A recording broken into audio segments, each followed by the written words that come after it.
Okay, so we got that going. Now that we have that going, I can initiate the call. First, I'll check into the live studio, which I've never done before at the right time. So there we have that. Something's progressing, and no one seems to be in chat yet. And it's probably for the best because I'm certainly not ready to chat. And so we'll make those calls. Let's get some started and turn this down a little bit so I don't deafen myself. Okay, and just pray he's there to receive. Okay. There we are. Oh, thank God. Okay. So can you hear me? Yes. Oh, thank God. So I'm totally unprepared. So I'm going to count on you to bring everyone in so that we can hold the hour. Of course, let's try for Amanda you first. Along with Salmon Shake and all the rest, of course, especially. If we're able to get her on, then that's great too. She did say she wanted to try. Let's see if she left me another message inside of the little switch box here. My telephone, cellular, and no, she didn't. So that's okay. And Salman is with us. Let's have his usual greeting warm us for the. Assalamu alaikum, Brother Douglas. My love to you. Greetings of peace and love for you, Brother Jamo, Brother Sammy, and all of our brothers and sisters of Team Dietrich this evening. Bless you, and thank you so much for your patience with me. So, dear Sammy, let's test your audio as well. Hi, Doug. Hi, Jameson. Hi, yes. Greetings. Yes, sounded good. Much better technically than a few times. So, all of you can imagine Jameson's going to try some other people, such as Pac-1 and some of the others, Brandon and Amanda, and whoever he can get on. That's great. Do explain the situation to them. And the one is just like we were at the other day, where it's not even so much oversleeping. It's really that I took a short power nap, knowing that I'd be a little late tonight because I had every intention of just making on all of you to help me hold the opening hour while I just get myself together. So I'd love to all of you, and none of this would be possible without any of you. And I do have to literally wake up. So why don't we leave the stage to all of you who are a bit more coherent at the moment. I'll be checking in every few minutes, and then I'll just be giving you progress reports on whether I've made it back into the land of the living or not. So let me go through the reanimation process and leave it all to you. Who wants to start? I guess I can start. Go ahead, Brother Jamo. Okay, I'll leave you all to it. It sounds like you've all got it underway. I'll go mute. Thank you. All right. Well, we had to put my cat down today, and I had the blessing of observing her last moments. I was able to see them administer what they administered. What happened was she had a seizure and had let out this horrifying shriek of pain. And so we knew that it was time, because the cancer at that point, there was no way she was going to have we wanted to be as merciful as possible. So I'm recovering through the grieving process. This process is going to last a while, but I'm just happy to have been blessed with her as, one of the best friends I've ever had in my entire life. She's been there when I have, been on the verge of doing things that were completely stupid, and I would think of her and, I would just regather myself and, just not go through with, really dumb shit, acting out of raw emotion. So it's, Lucifer blessed me with having the greatest familiar a man can ever ask for. And so that's where I'm at. How are you guys doing? I'm doing well, Brother Jamo, and go ahead, Brother Sammy. Oh, my condolences, Jamo, for your loss. I thank you for that. It's, I'm not sad about, I'm sad, but I'm not sad at the same time, because I know she's not suffering anymore, and I know that she's moved on to a greater place. Definitely, and I agree with brother Sammy and with yourself as well, brother JMO. That, and it's interesting because you mentioned that because in Islam, the only animal that you're allowed to have as a pet is a cat because of the spiritual blessings and significance that it gives you, and it's also known to protect you from jinns and other entities, which is why even in the Egyptian underworld they were seen as the guardian. So if you had the presence and the blessings of a cat in your life, you are, my brother, truly blessed by Iblis and all of the forces that are there by the divine and infernal. My condolences are with you. And just know that that protective spirit of that specific cat is always going to be with you no matter what. Thank you for that. Definitely. Absolutely. JMO, just to say, kind of piggyback what Salman is, just the fact you're expressing your feelings about your family member, lets me know how much you care for him. And someone like you, you're very selective in how you can love somebody, be vulnerable and give your love and affection. It really speaks of how special this family member was. Oh yes, yes. She was incredible. She was incredible. It's almost interesting because even when the other cats would leave the room, and I would do rituals, she would be right there watching, protecting me. So I was really blessed to have her. That is absolutely wonderful, JMO. And it's interesting. I was at this funeral one time in Pakistan, and they always had this house cat in their home.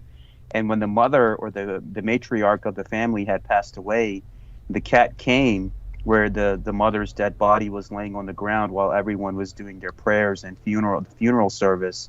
And the cat, it went around the body 7 times. And they said that that's a blessing, that if you had a cat in your home, that no matter what evil comes your way, it will always stand with you. And on the day of judgment, when you go from this side to the next, when this existence ends in this physical vessel, that same cat will be there as your guide, guiding you to the place that you're meant to be.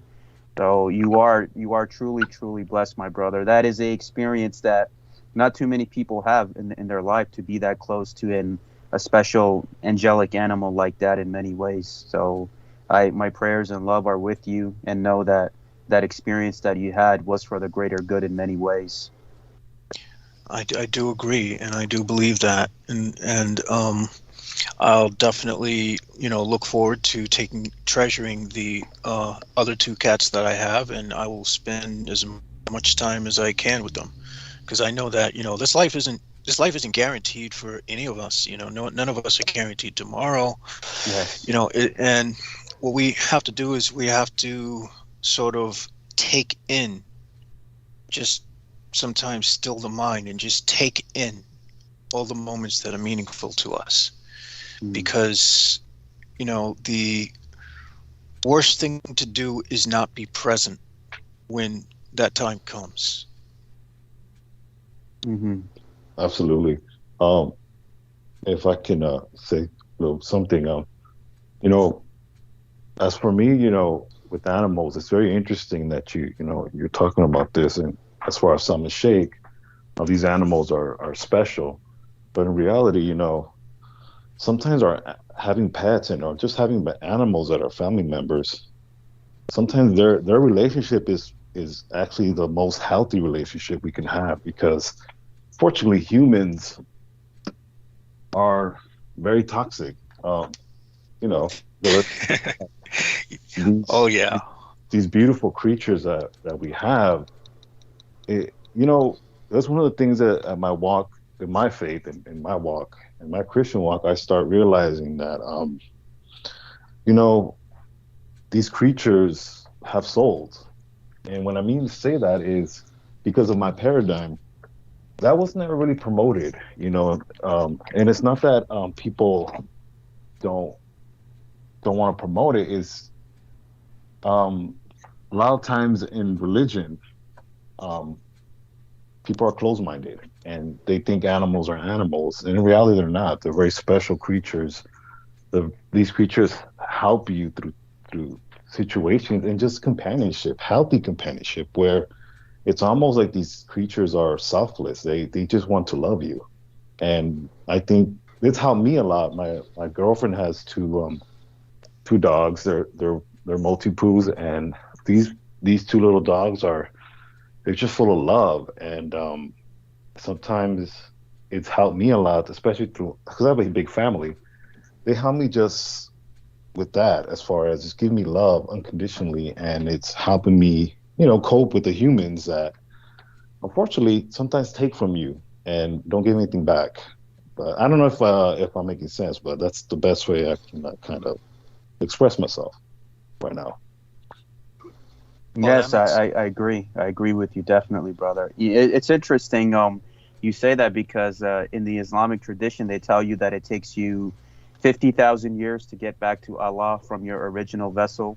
So you come back in many life forms, including in those animals. In the occult Islam, they call this the Nusk, Musk, and Rusk.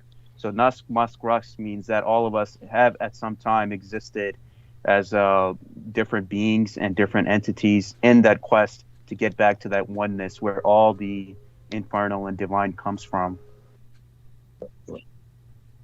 That makes a lot of sense. I'm just, yeah. I mean, the thing is, like, there's a reason why in ancient cultures they used to give thanks and they used to give offerings to the animals before they ate them. So I mean, it's like, when they would eat them, they would pray for the spirit of the animal and thank it for its sacrifice. And I think this is something in the West that we've lost with the sort of, everything is just a mechanized slaughtering process. So there's not that level of, closeness. There's not that level of connection to spirit that we have here, especially here in the United States. We are deprived from it in so many ways. It's not even funny. So I mean, yeah, it's so it's no surprise that certain at least mainstream religions, they don't think of animals as having souls. The fact, what I've found through my walk of life is that they have stronger souls than most humans I've encountered. Absolutely, um, it's one of those things where well, as far as my experience in my walk in life, um, I I have to sometimes teach myself that we're animals as well. Especially for the Yes. people, we're animals ourselves.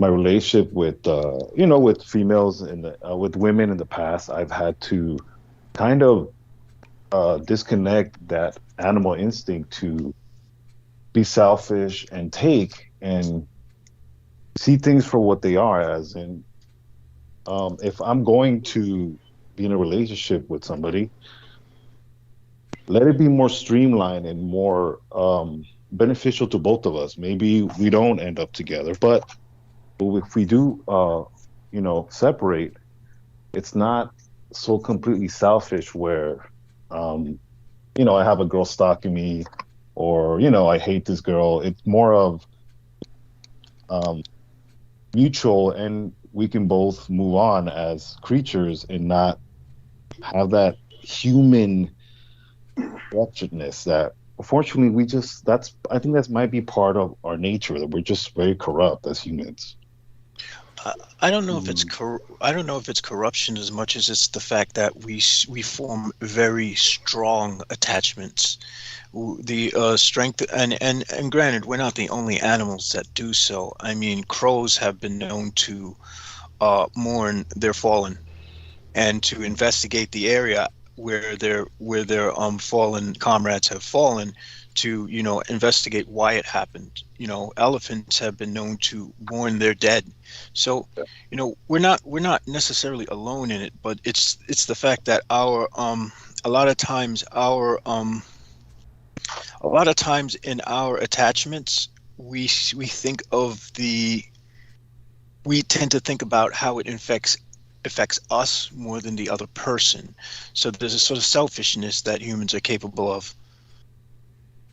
I agree with that, definitely, and great points made by both Brother JMO and Brother Sammy. And this human life we see the aspect of some of those lower behaviors that kind of separates us from the higher dimensions and higher beings, such as materialism and separating each other from ourselves on race, religion, socioeconomic, not knowing we have so much in common with each other as human beings.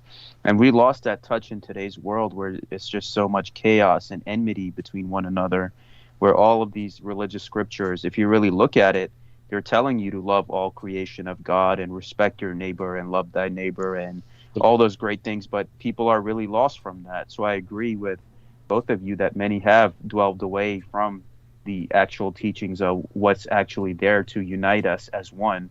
And that's what I found on my Sufi path, is the aspect of the infernal and the divine both come from that one true source, that one creator, which we call as Allah. And that both animal, all the trees, life, nature, the galaxies, the seas, the stars, infernal and divine, it all comes from that one source. And if we realize that oneness, we wouldn't treat animals as bad, we wouldn't treat each other as bad, we wouldn't trash the environment like we're doing, and the world being destroyed as it is with war, pollution, hatred. I hope in my lifetime, my dear brothers, I see a world where people make the right choice and save humanity at this crossroads where they find themselves in at the moment, for all species. And that's why if you look at the Sufi masters who live in secluded places, no matter what entity or being that they encounter, whether it's human or non-human, they have their respect because they know that they have ascended above a certain terrestrial sphere in their love for God and in their love for the oneness. And I believe that's the ultimate goal. And majority of the people, unfortunately, are still in that lower category, but that's just the nature of the game, the way the creator has set things up. Very true. Well, yes. This is all a part of, I believe, our natural growth process. I'm going to hazard to say that, the human being is a resilient species, probably more resilient than most. The thing that stands directly in our path from being able to achieve greatness is, as Douglas Dietrich, first exposed the term to us, is the Mimo Nanisec, which, for those of you listening, is the military, intelligence, medical, occult, entertainment, narcotics, academic, nuclear, information, sciences, industrial, and congressional complex, established 1876 via military junta. And and this is another reason why I'd like to also take this moment to plug the Roswell deception in the demystification of World War II, because that shows in motion exactly, what things were, how things led up to the point where we are now. I mean, we're at a point where even corporations and whatnot are doing very, that are embedded in this complex, are doing very corrupt things. I was recently, watching something about Johnson and Johnson and how their talcum powder has asbestos in it. So this is and this is something that's quite alarming. Needless to say, it's comes as no surprise to me that the man who is the CEO of the corporation, his name is Alex Gorsky, is someone who's ex-army. So there you go. He was in the Army for 6 years. This, again, is to drive the point home that Douglas has been telling us time and time again. Right. I mean, that makes complete sense. You know, it's interesting, Brother JMO, even in my home country of Pakistan, you're always going to find a retired general or a retired military leader that's going to be involved in the background in terms of media, politics, religious institutions. So this is a global phenomenon where they have their hand in everything, especially these military juntas.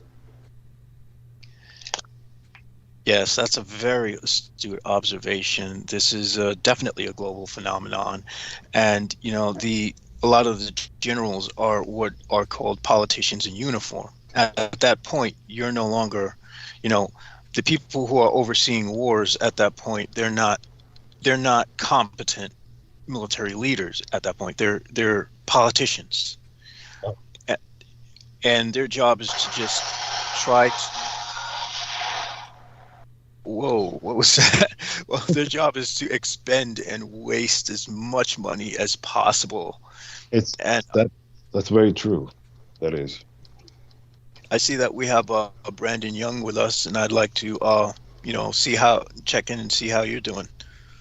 Hey guys, how's it going? Hey, Brandon. Hey, Brother Brandon, how's it going? It's an honor always to be on with you guys. Good to hear you. Likewise. Yes. So, how have things been going in your neck of the woods? Well, I just got home from middle school basketball game. If you want to see the microcosm and the macrocosm of the universe, go to a middle school basketball game because it's all there. The aggression, the way people get along in game. Wow.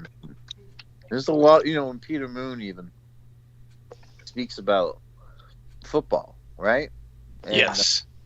And he says, well, he really, the cool thing about Peter Moon is that he looks into so-called coincidences and sees them as synchronicities, and really doesn't ignore them, takes them as auspicious omens or something like this, right? So he'll notice that it was the same day or the same conjunction that he went to whatever. I'm making this up to the Montauk chair, but he's so well read, and it just makes it it's just interesting. Oh yes, he's very well read. Thanks to him, I've been looking more into the Enochian system, and I've also found that his exercise with the pyramids, is quite effective at raising energy. Really? Wonderful. Yeah. Oh my goodness. Jameson has discovered pyramid power. Okay, so I've just gotten back and am nowhere near here. So I hear something. Is that keyboarding? Is that somebody? I suppose that's fine. I mean, honestly, I couldn't care less. Just so long as people hear something. So all of you are handling this well. I see Brandon is with us. Welcome, young man. And I take it that your audio as well, because I think I heard you responding somewhat. Is Salman and Sammy still with us, or did the two of you chase them off? Yeah, we're here. Yeah. Yes, okay, good. Okay, so, wonderful, there's people in the chat room too. Hi, Sarah. Mwah. Hey, love you dearly, honey. And let me see, Janice Megan says, "Whoa," for your information. VOH. Oh my God, let me look that up. I don't even know what that acronym means. Does anyone know? It is the Yiddish, Hebrew, English gematria word for God. Ah, thank you. That you're joking. No, right? I don't know. I made that up. I'm sorry. I'm having fun. Yes, might as well be though, right? Yes, thank you. I suspected that. Yes. I guess that could be her. Oh, I know what the Volfii is. It's that. Remember what we were. It's an abbreviation that stands for chatting tech. Let me see. I'm actually looking this up You're as you talking can about the see. chatting technology again. I thought that was something else that had to do with. I'm sure it was a different acronym for. It wasn't even an acronym. It was some kind of link that people had to. You're not talking about that. Yeah, No, yeah, it's yeah. not that. It's That's not that. exactly what that is. VOH.FYI is that. Yes, it's that. You mean in It's case that. we get slammed by the bots again? Is it? I don't even see Yes, the. yes, yes. That's the bots. Yeah, I could swear it was a different acronym. But thank you, Janice. And Marcus Grix is with us, along with Alan Chesolo. And Marcus started us off for the night. And aside from that, we have Clarice Claudette. Oh, thank God. So, honey, mwah, hey, love you. I've got your 2 care packages. Yes, there's 2 of them. I haven't even had a chance to open them up. I swear to God, I'll be opening them probably after the next time I wake up, which will be I'll be sleeping for probably a full day again, like I did the other day, and that'll be after transmission, of course. So, aside from all of that, they all seem to be busy with talking about different things. What I'm going to do is return it to you, gentlemen, while I basically fix my sheets. And while I do that, since I produced the bed off of I produced the show. Oh off yes, of my yes. bed. Okay, I found out what it is. So I'm watching the caption of this like YouTube video, and this guy is talking about it.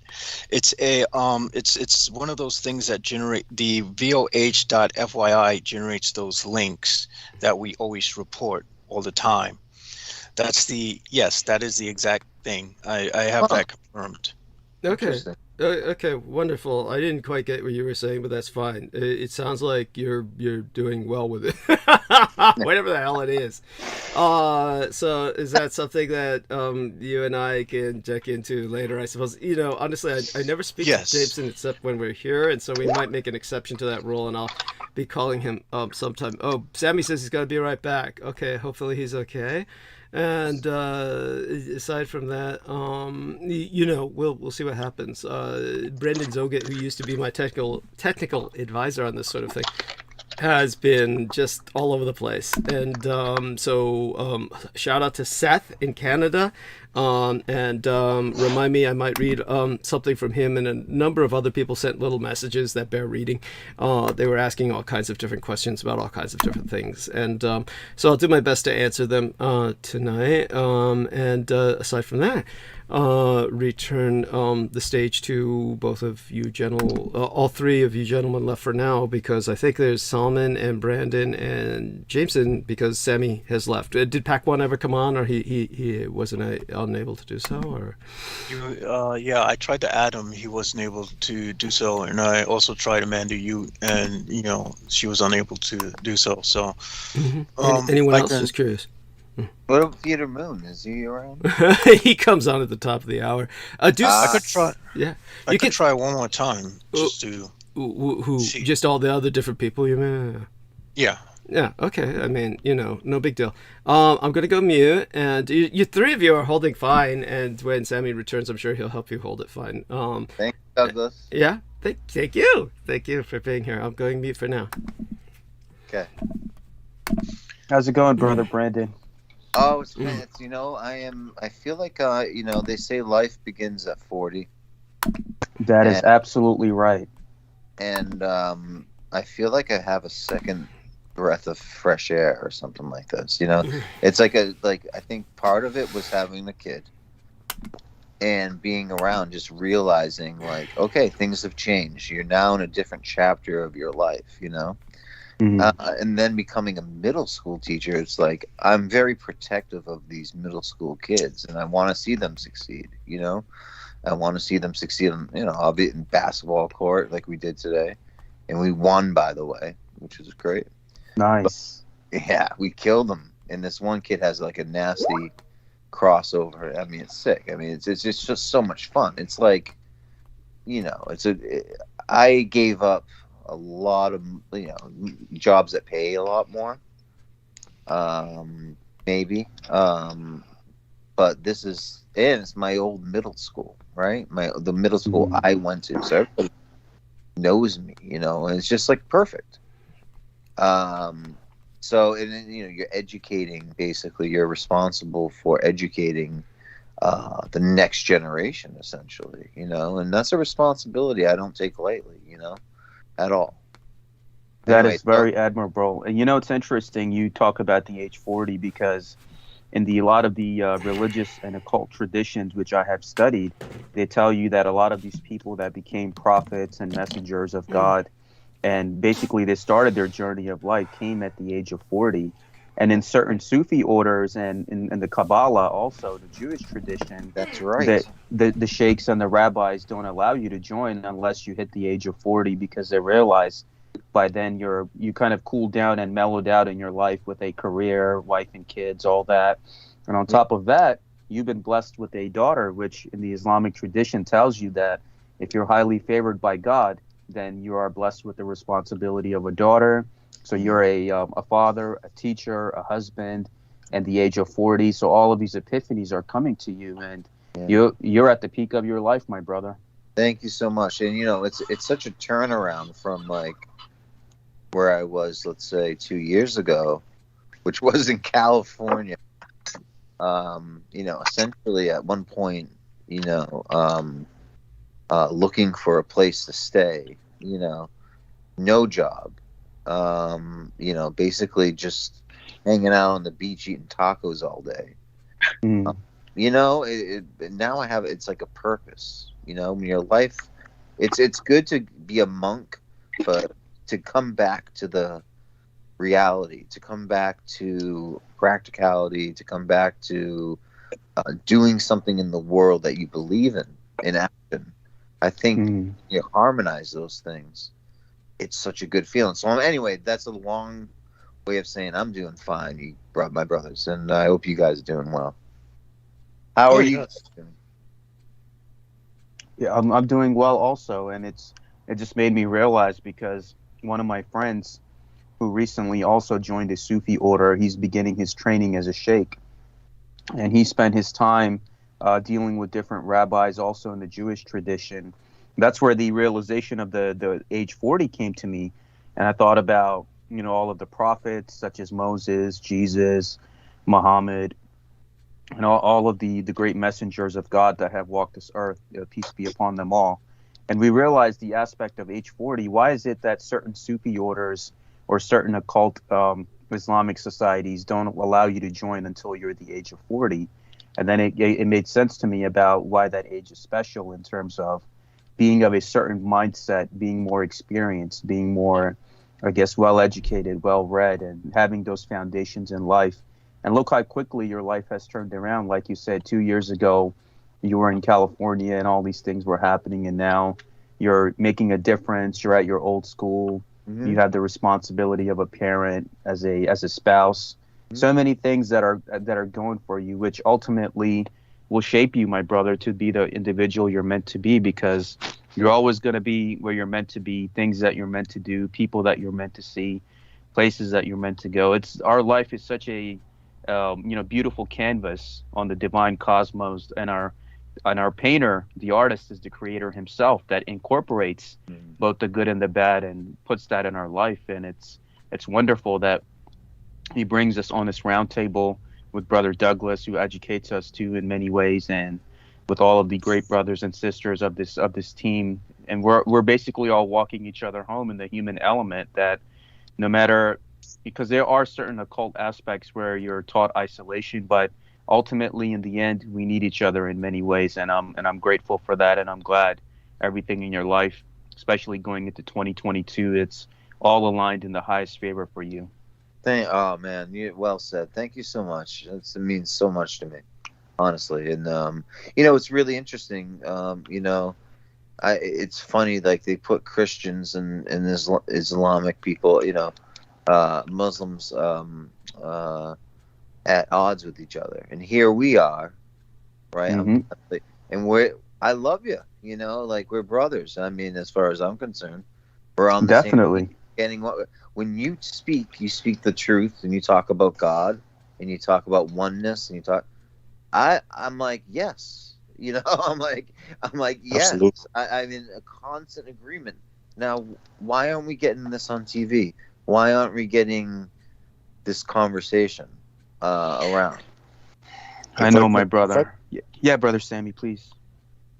And this is, I'm going to say similar, but my twin and I were talking about, I want to say politics, but how much BS, politicians are, especially like with Congress, whatever, Democrats or Republicans. In reality, they all know each other. They all probably have dinner with each other. They all hang out with each other. It's just what it is. It's almost like they all know each other, but because they have to put up this facade that our objective is not to get stuff done, then we all have to play along and, follow the role that we have to, as in our constituents want us not to like each other. And, but as far as us, how we conversate, I think it's really just to find common ground, as in escaping, trying to see a different aspect of what, what's out there in the world, which is, or what they try to promote, as in we're different, then we should not sit down and have a conversation about, me being a Christian and JMO practicing the left-hand path, and Salman Sheikh who practice the Sufism. And as far as you two, Brandon, too, you're an educator, and I'm not sure what religion you are, but Catholic. You're Catholic. Converted Catholic, though. Converted Catholic.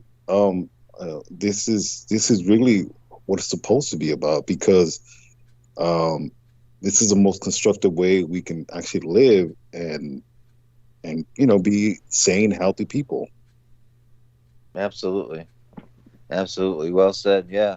No, I mean, I guess the way to change the world begins right with yourself. Right.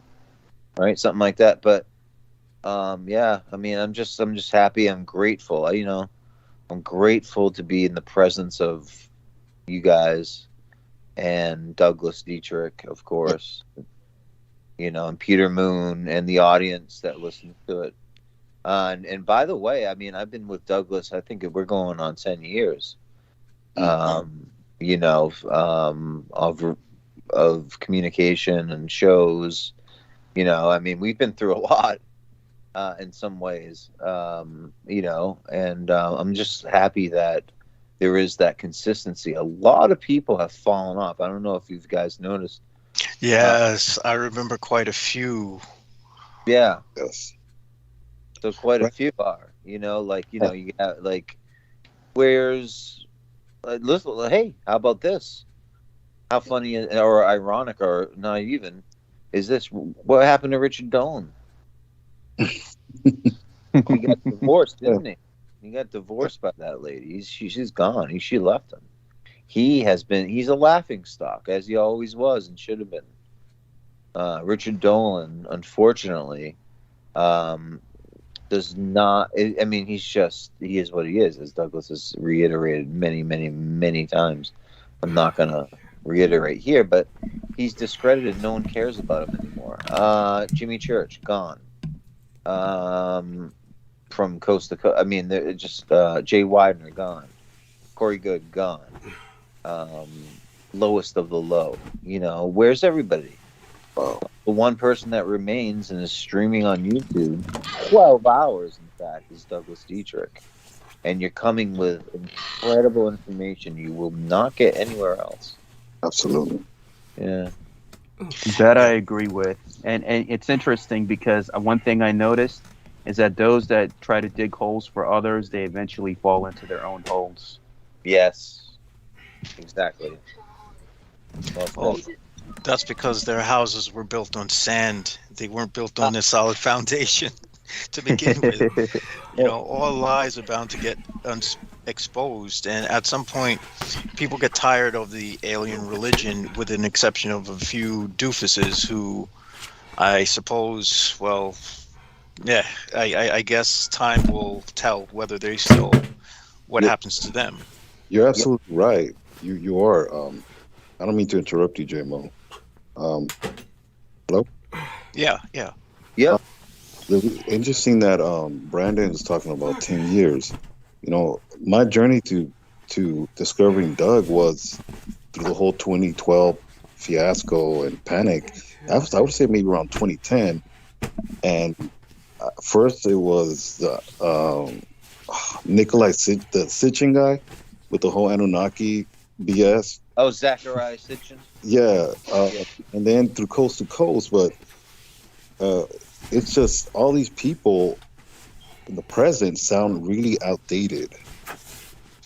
Yes. It just Yes. sounds outdated. Like it's like no, and you know, even talking to you guys, you know, especially your perspective, it's very interesting because it's what the world is. It's our different perspectives. It's the alien quote unquote cult. It's not what reality is. It's more of what people wish it was, but it's not. It's really this what we're doing because we're all learning from each other. Like I said, I did not know the very aspects of the left hand path, meaning different factions. I did not. I always saw it as a black and white, as in, you know, the left hand path is under a bridge waiting to get us Christians, and they're out to get us. And it's not that simplistic because us humans are not simplistic. We have many levels to us. But when it comes to the alien thing, it's just very outdated. Yeah, Oh, it it's- is. Yeah, it seems to pander to the to mostly the baby boomer demographic, and it's interesting, but not a lot of people are aware of the fact that we're in a total of 4 wars right now. We have the war against the pandemic.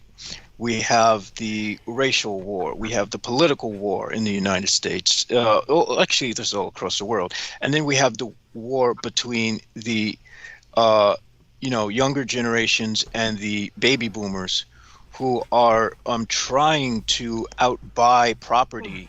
And this is something that came up on Trevor Noah, I think, where he was bringing that to attention. Where, you know, a lot of the people who are on Wall Street buying up all the housing property are baby boomers, and the people who have to band together and try to, you know, get places to live are like the millennials and younger generations. So they're literally, now you have like friends trying to live together in a house rather than, you know, just one person being able to buy a house for a family or whatnot. So, you know, this is a fourfold war on many fronts, and 4, of course, is the number of death in Asia. So It's true. It's true. so yeah, things are getting really complicated, and the I think as the more and more as more generations start to look at the whole Roswell deception, and as they start to look at this entire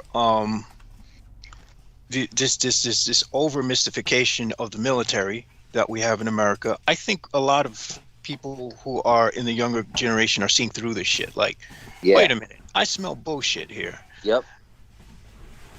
And I see it. I see it every day. I agree. I know in my local high school where I'm at, enough parents banded together to get the military recruiters to stop showing up at the schools. So the parents do have the power to change this thing around, especially the younger generation now whose kids are entering the middle school, high school, that kind of level. So if enough parents get together, they can change this system instead of your kids being cannon fodder for a system that's not winning anything. They're just wasting your money and wasting the lives of your sons and daughters. You could put that money towards so many programs, such as underfunded school districts, so many youth programs. And that is what Brother J-Mo is describing perfectly, is that demystification of the military that's needed, and realize how much of your money could help people, especially the homeless people I see here in Philadelphia. And it kills me that I can't do nothing for them. And imagine if that money was being used to help a lot of these people, the underfunded districts, so much of the bullying and social groups and youth groups. They would make a tremendous difference in this country. 100%. No, well, very well said. If I may add, that's when I see a military recruiter, I almost want to tell him, you know, the example of their failure is right in our face, and the fact that it's almost like they're not allowed to think for themselves. As far as I look at a clown in this uniform trying to recruit new recruits when, you know, behind me everything's on fire and falling apart, and I still want your children to come and be a part of this. It just is always it always boggles my mind, but that's just my thought. It makes perfect sense. The problem is that we have a volunteer military, and that because it's a volunteer military, because that's the 1%, they can generally and because of the propaganda that teaches the public to worship them. Because now, you know, again, we have more war movies coming out. You know, it's just if it's not American war movies, it's British war movies. It's you know, it's just it's the Allied bullshit. You know, and they realize that they're fading fast, especially the American and British empires. I mean, our politicians already know that this is going to disintegrate. All the people who want to be voted into office, they want to get their money, make theirs, and get someplace the hell outside of the U.S. so they can survive once things go helter-skelter here. There we are. And let's see now. Marion Bird says, VOG, FYI. Again, why are they applying that when there's no bots attacking us at the moment? Probably they're talking about the thumbs down, I guess. So I don't know. Maybe they are bots. Yeah, I was about to I say have to because it hazard doesn't that. make any sense. It's there's no one else who is saying anything that is of consequence towards that. But I will remind people that YouTube has done something now where we cannot see the downvotes. At least I can't see them, and I'm sorry. Yeah, they've done this all over YouTube so Yes, that yes, no one I knows understand. the downvotes. I understand that, but that's my point. Oh, Entertainment Hub says is DDD okay? No. I'm still taking drugs, and I won't be fit, you know, or at least coherent until they really begin to take effect. They're still, you know, going through my system right now and kind of doing the equivalent of whatever your coffee does to you. I'm sorry, what was that? Did Brandon say something? Digesting, yeah, something like that. And then metabolism. Yeah, go on. I'm sorry. I think it has to do with your metabolism, when the yes. drugs take hold. There we are. Thank you. Well, I do remind everyone we are attacked by a lot of bots, and so since we cannot see the downvotes and we have no idea what's going on, maybe Salmon has a way to see them, because Salmon a long time ago took the option of rendering them invisible to the general public, which presumably then only he could see what was going on in the background. So maybe he knows some secret to seeing the number of downvotes, but I presume we're still being attacked by them, and that you know, the only way to counter them is everybody put your upvote in, because otherwise what happens is they interfere with the distribution of the video itself. Then it can't show up in searches. So unless we get enough upvotes, it's all a popularity contest to overwhelm the downvotes that they hit us with right as the transmission begins. Then you know, it doesn't show up in searches. So just make certain you put up as many upvotes as you can from as many IP addresses as you can. With that, I'll turn it over to Salman for a few seconds and let him respond to that, if there's any way he knows that this can be seen, or if he sees these things, or what.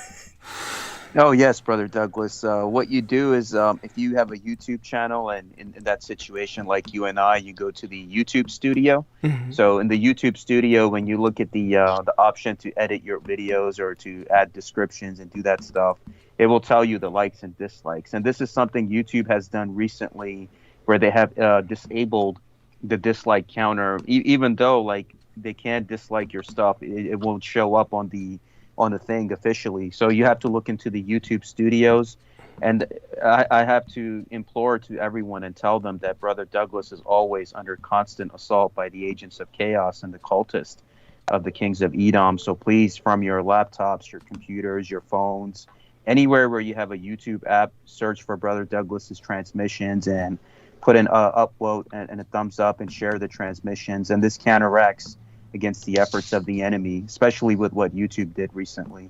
Mm-hmm. Bless you. Thank you so much, Solomon. That is beautiful as always. And there's so many people responding positively to you in the chat room.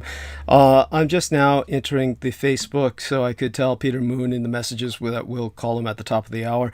In the meantime, I see right now that the Scully the cat has passed on.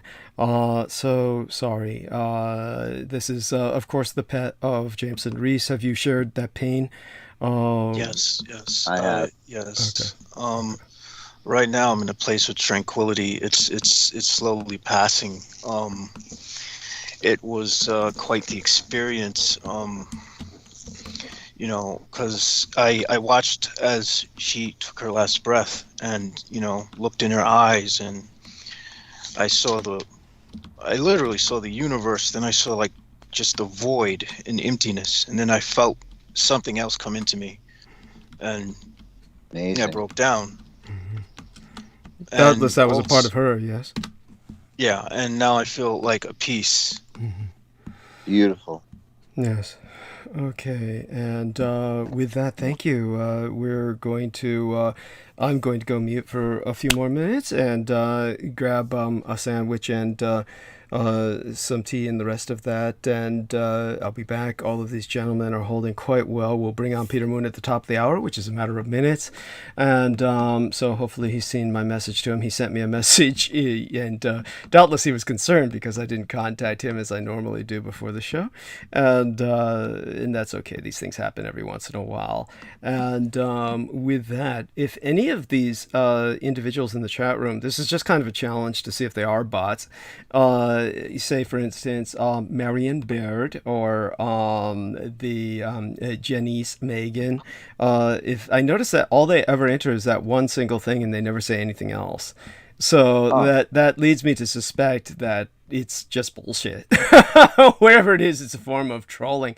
Because one actually, they're using different initials. One is using VOH. FYI for your information. The other one's using VOG for your information.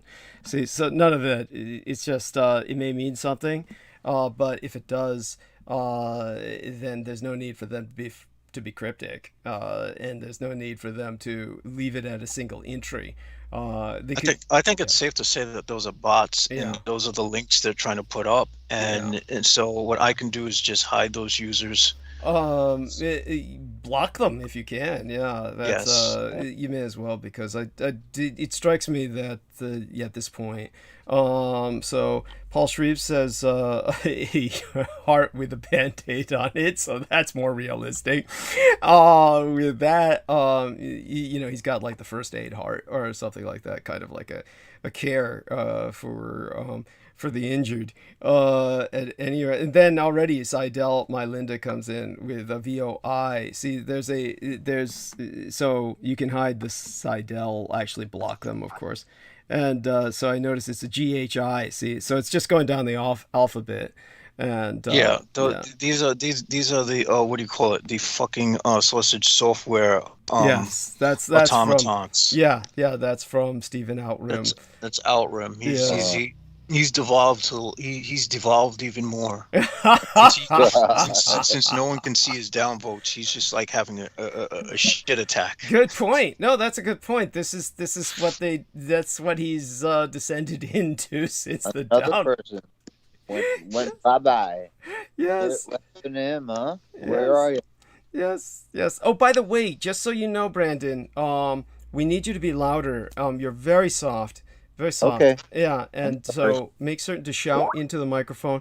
And our dear Sammy, I want to make sure he's still with us, right?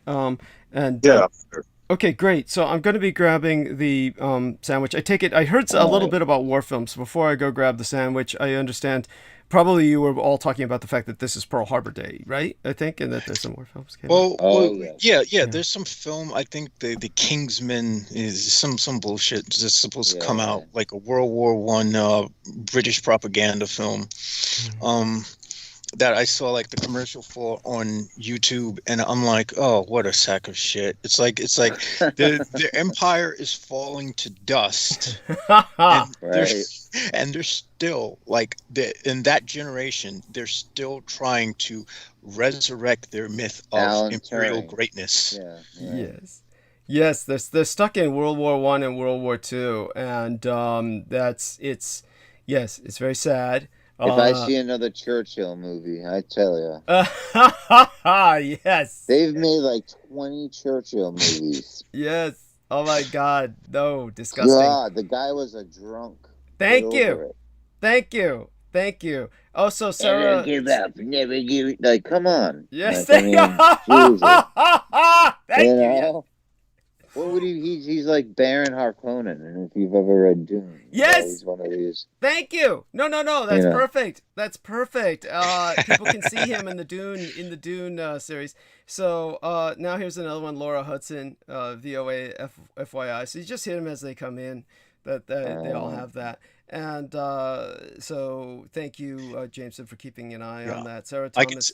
I can see in my mind's eye like this angry Stephen Outrim, like reeking of shit. I mean, granted, the man who didn't shower for the longest didn't shower for 50 years. Yes. I think Stephen Outrim is second on that list. Thank you. Yes.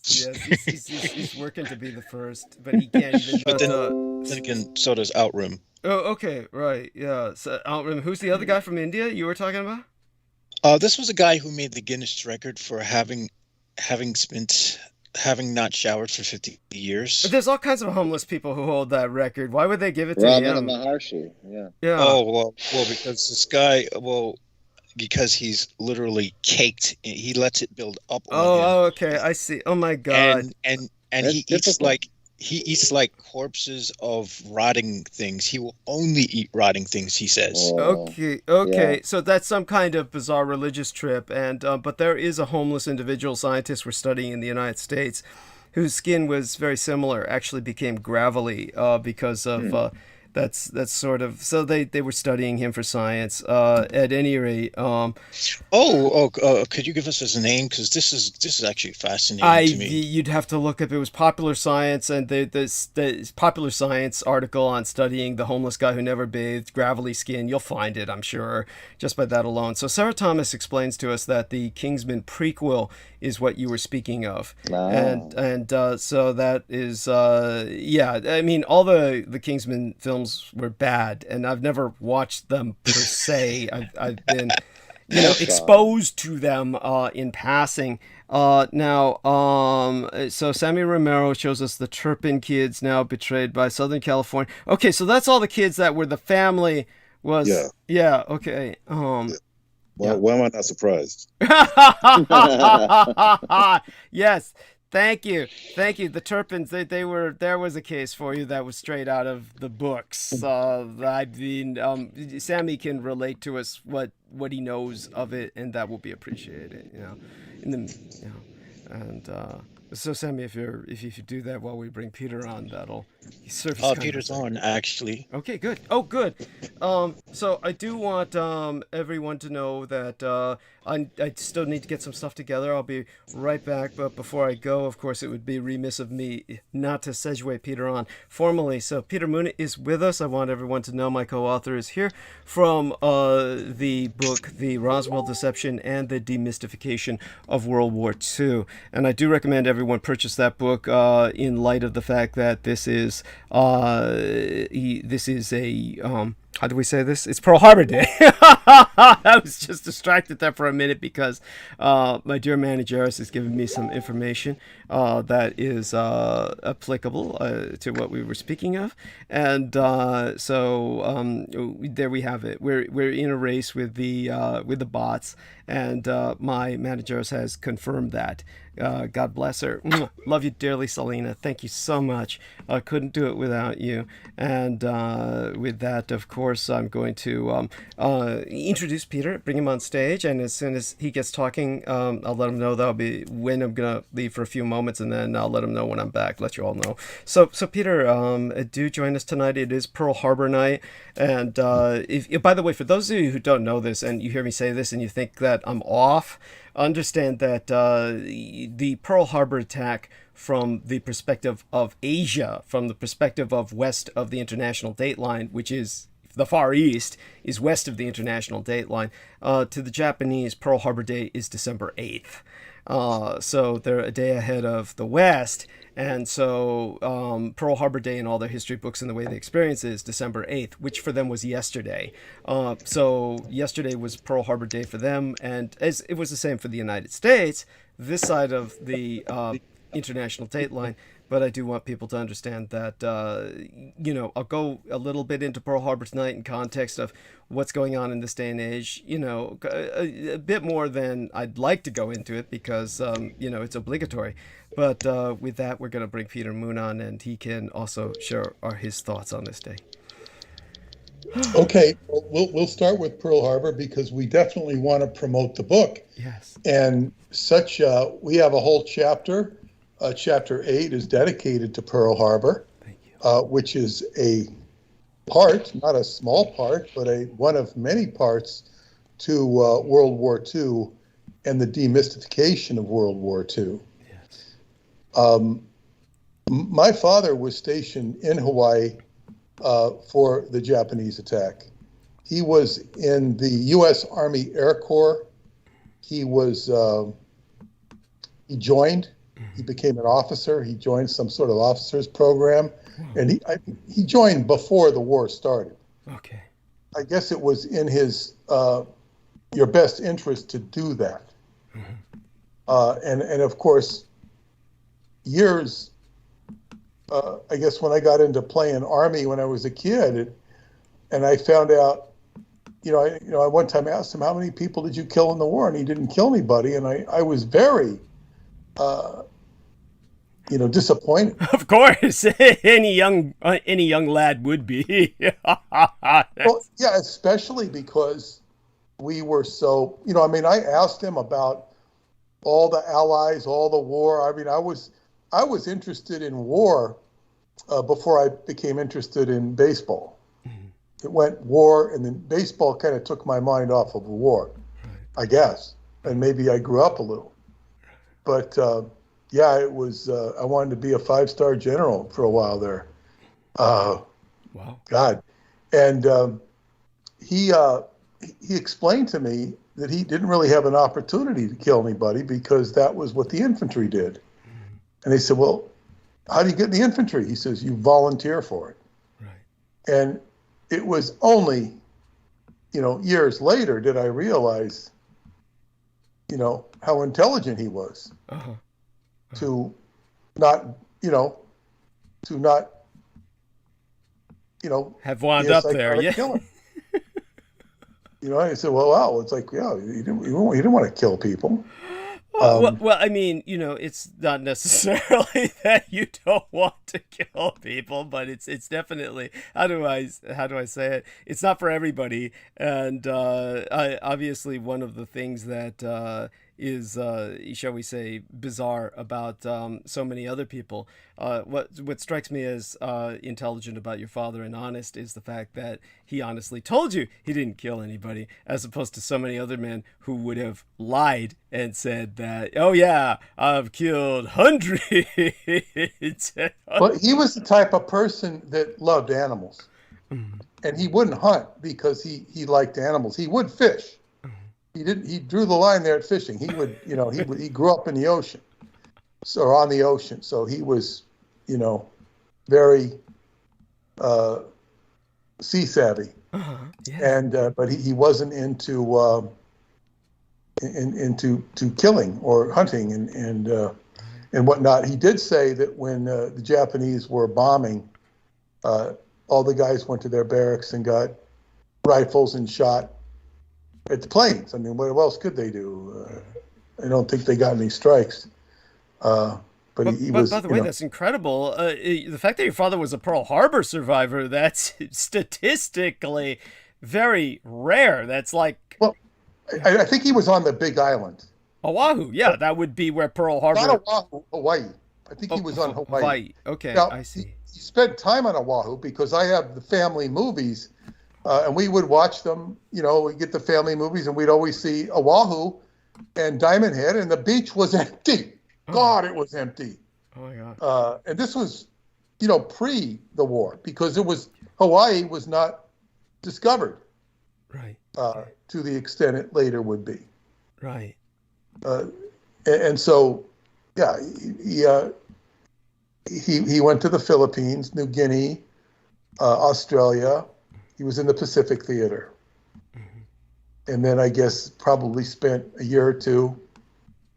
And then he went back to the States, where I guess he just manned a recruiting station. Okay, so your father was a recruiter. Well, he manned a recruiting station. That doesn't mean you're sitting there in an office, and some guy comes in and says, "I want to join the Army."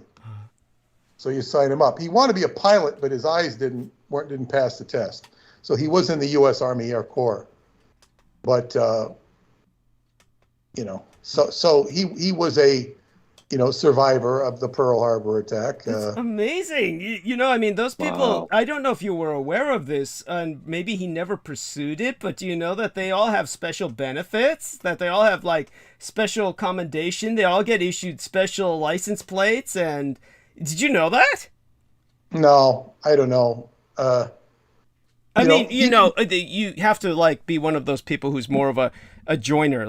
By that I mean you're willing to join the club or something, meaning that the only benefit I think he got, right, or took advantage of, was the VA mortgage when he bought his house. Right, but that's available to every GI. There was much more he could have done. And as someone who had been at least temporarily in recruiting, he would have known of all this, because he was the man who would have had to have sold that to people, theoretically, who wanted to join. I don't think the salesmanship was so slick then. It was, right, sign this form, right, and, report. I just don't think there was all this salesmanship, because people wanted to join the Army. Right. Like your father, they were desperate. He was desperate to join the Navy. So it was a different mindset. Yes. And of course, I heard the stories that, if somebody saw servicemen walking along the road, they'd stop by and pick him up and take him to where he was going. Right. Servicemen were like VIPs during the war and shortly thereafter. Yes. The complete opposite of the Vietnam and post-Vietnam era. And before World War II, before Pearl Harbor, it was the same way as it was in Vietnam. Just so people understand this, of course, I've already told the story, and certainly Peter Moon has heard it, and a number of other people, but just so people get a general debriefing, an example I gave was, of course, my father was hitchhiking after being on leave, and he got picked up by basically Douglas Fairbanks Jr. And so when Douglas Fairbanks Jr. picked him up, of course, they got into a conversation. And that's, naturally the question is asked, what's your name, sailor? And then my dad said, George Dietrich. And then when they got to talking about Marlene Dietrich, which is the inevitable next question, and he was asked if he was in any way related to her, he says, I think so, yeah, and distantly. And that's when Douglas Fairbanks started talking about, God, I love her, but she's crazy, and she's out to kill Hitler, because it was well known that Adolf Hitler had openly voiced his affection for Marlene Dietrich, the fact that he had a crush on her and admired her greatly, even though she was effectively a traitor. And as a traitoress, of course, he wanted her captured anyway, but only because he wanted her serving Germany. And the end result was that she knew that and wanted to be captured by him so that she could kill him. And she went to the point where she was having people try to create, through the office of the OSS, the Office of Strategic Services, the precursor to the CIA, a weapon that she could hide in her vagina so that she could kill Adolf Hitler while she was having sex with him. Now, by the way, this was all related to my father by Douglas Fairbanks Jr., who knew every grisly detail because he was an intimate of Marlene Dietrich, as were many other people. But in terms of that conversation went down. Of course, Douglas Fairbanks Jr. asked him not to tell anyone. But years later, after the war, he told myself, and so we knew about it before it became known to the rest of the public. It later on became released to the rest of the public, and it became common knowledge that this was the case. But in terms of that, before the war, There was no picking up the GIs. They were people who would have been looked on the way you would look at them after Vietnam, as basically reprehensible criminals that would, if you would never let them in your car because you would be afraid they would rape you no matter what sex you were, and then kill you thereafter to hide the body. So it's just one of those things that changed. By the way, our dear friend James Forsyth says that he just bought a copy of the Roswell Deception and the Demystification of World War II. So bless you. Very deeply appreciate it. And I want to thank you so much for that. By the way, I'm just noticing that one day ago, it's already got 43,000 views, timeline put up on YouTube, how one tiny submarine started a war with America. I'm not going to bother to look at that right now. Actually, maybe I'll just obligatorily, because I have to do this as a historian, I obligatorily bookmark these things, and half the time, I swear to God, 98% of the time, I never look at them again. But in terms of which submarine they're talking about, well, from what I see on the thumbnail image, it's obviously a midget submarine, and I would presume that they're talking about the one that was found inside of Pearl Harbor. If they're not, then they're talking about the one that was sunk by the USS Ward, which was before the attack on Pearl Harbor, when the Americans, little destroyer, what we would call a sub-hunter in this day and age, actually identified a Japanese submarine and sank it, and that was prior to the attack on Pearl Harbor. That was like literally early in the morning before the Japanese attacked, and they were all given awards by Franklin Delano Roosevelt, the entire crew. In other words, the ship was given the decorations for its kill because they fired the first shots of the war, which the Americans took pride in. So the Americans at that time of the war, that was published, and they were quite open about it, that, we fired the first shots of the war. After the war, they just covered that up, and yet this day and age, if you look up the USS Ward, nobody hides it, but nobody looks for it. So if you don't know what to look for, you're not going to know these things. But the reality was that back then, Americans knew they were the aggressors, and they were quite proud of it, and yet they were completely psychotically thinking that they were the victims at the same time. In other words, they took pride in firing the first shots of the war, and it was common knowledge, and yet at the same time would call themselves the victims of a surprise attack. That is truly the definition of insanity, contradictory thoughts being held in your head, but Americans could do that. We found that out over the years again and again. So with that, I turn it back to Peter Moon. Well, yes, and I was going to say that another incident with my father that demonstrates the thesis Douglas has laid out so well occurred when we would go frequent fishing trips, generally to Long Beach, California. He worked in Long Beach. We lived in nearby bordering town of Lakewood, and he would show me the ships and the Japanese ships, and of course, I understood the Japanese ships because I studied Japan in school in the 4th grade.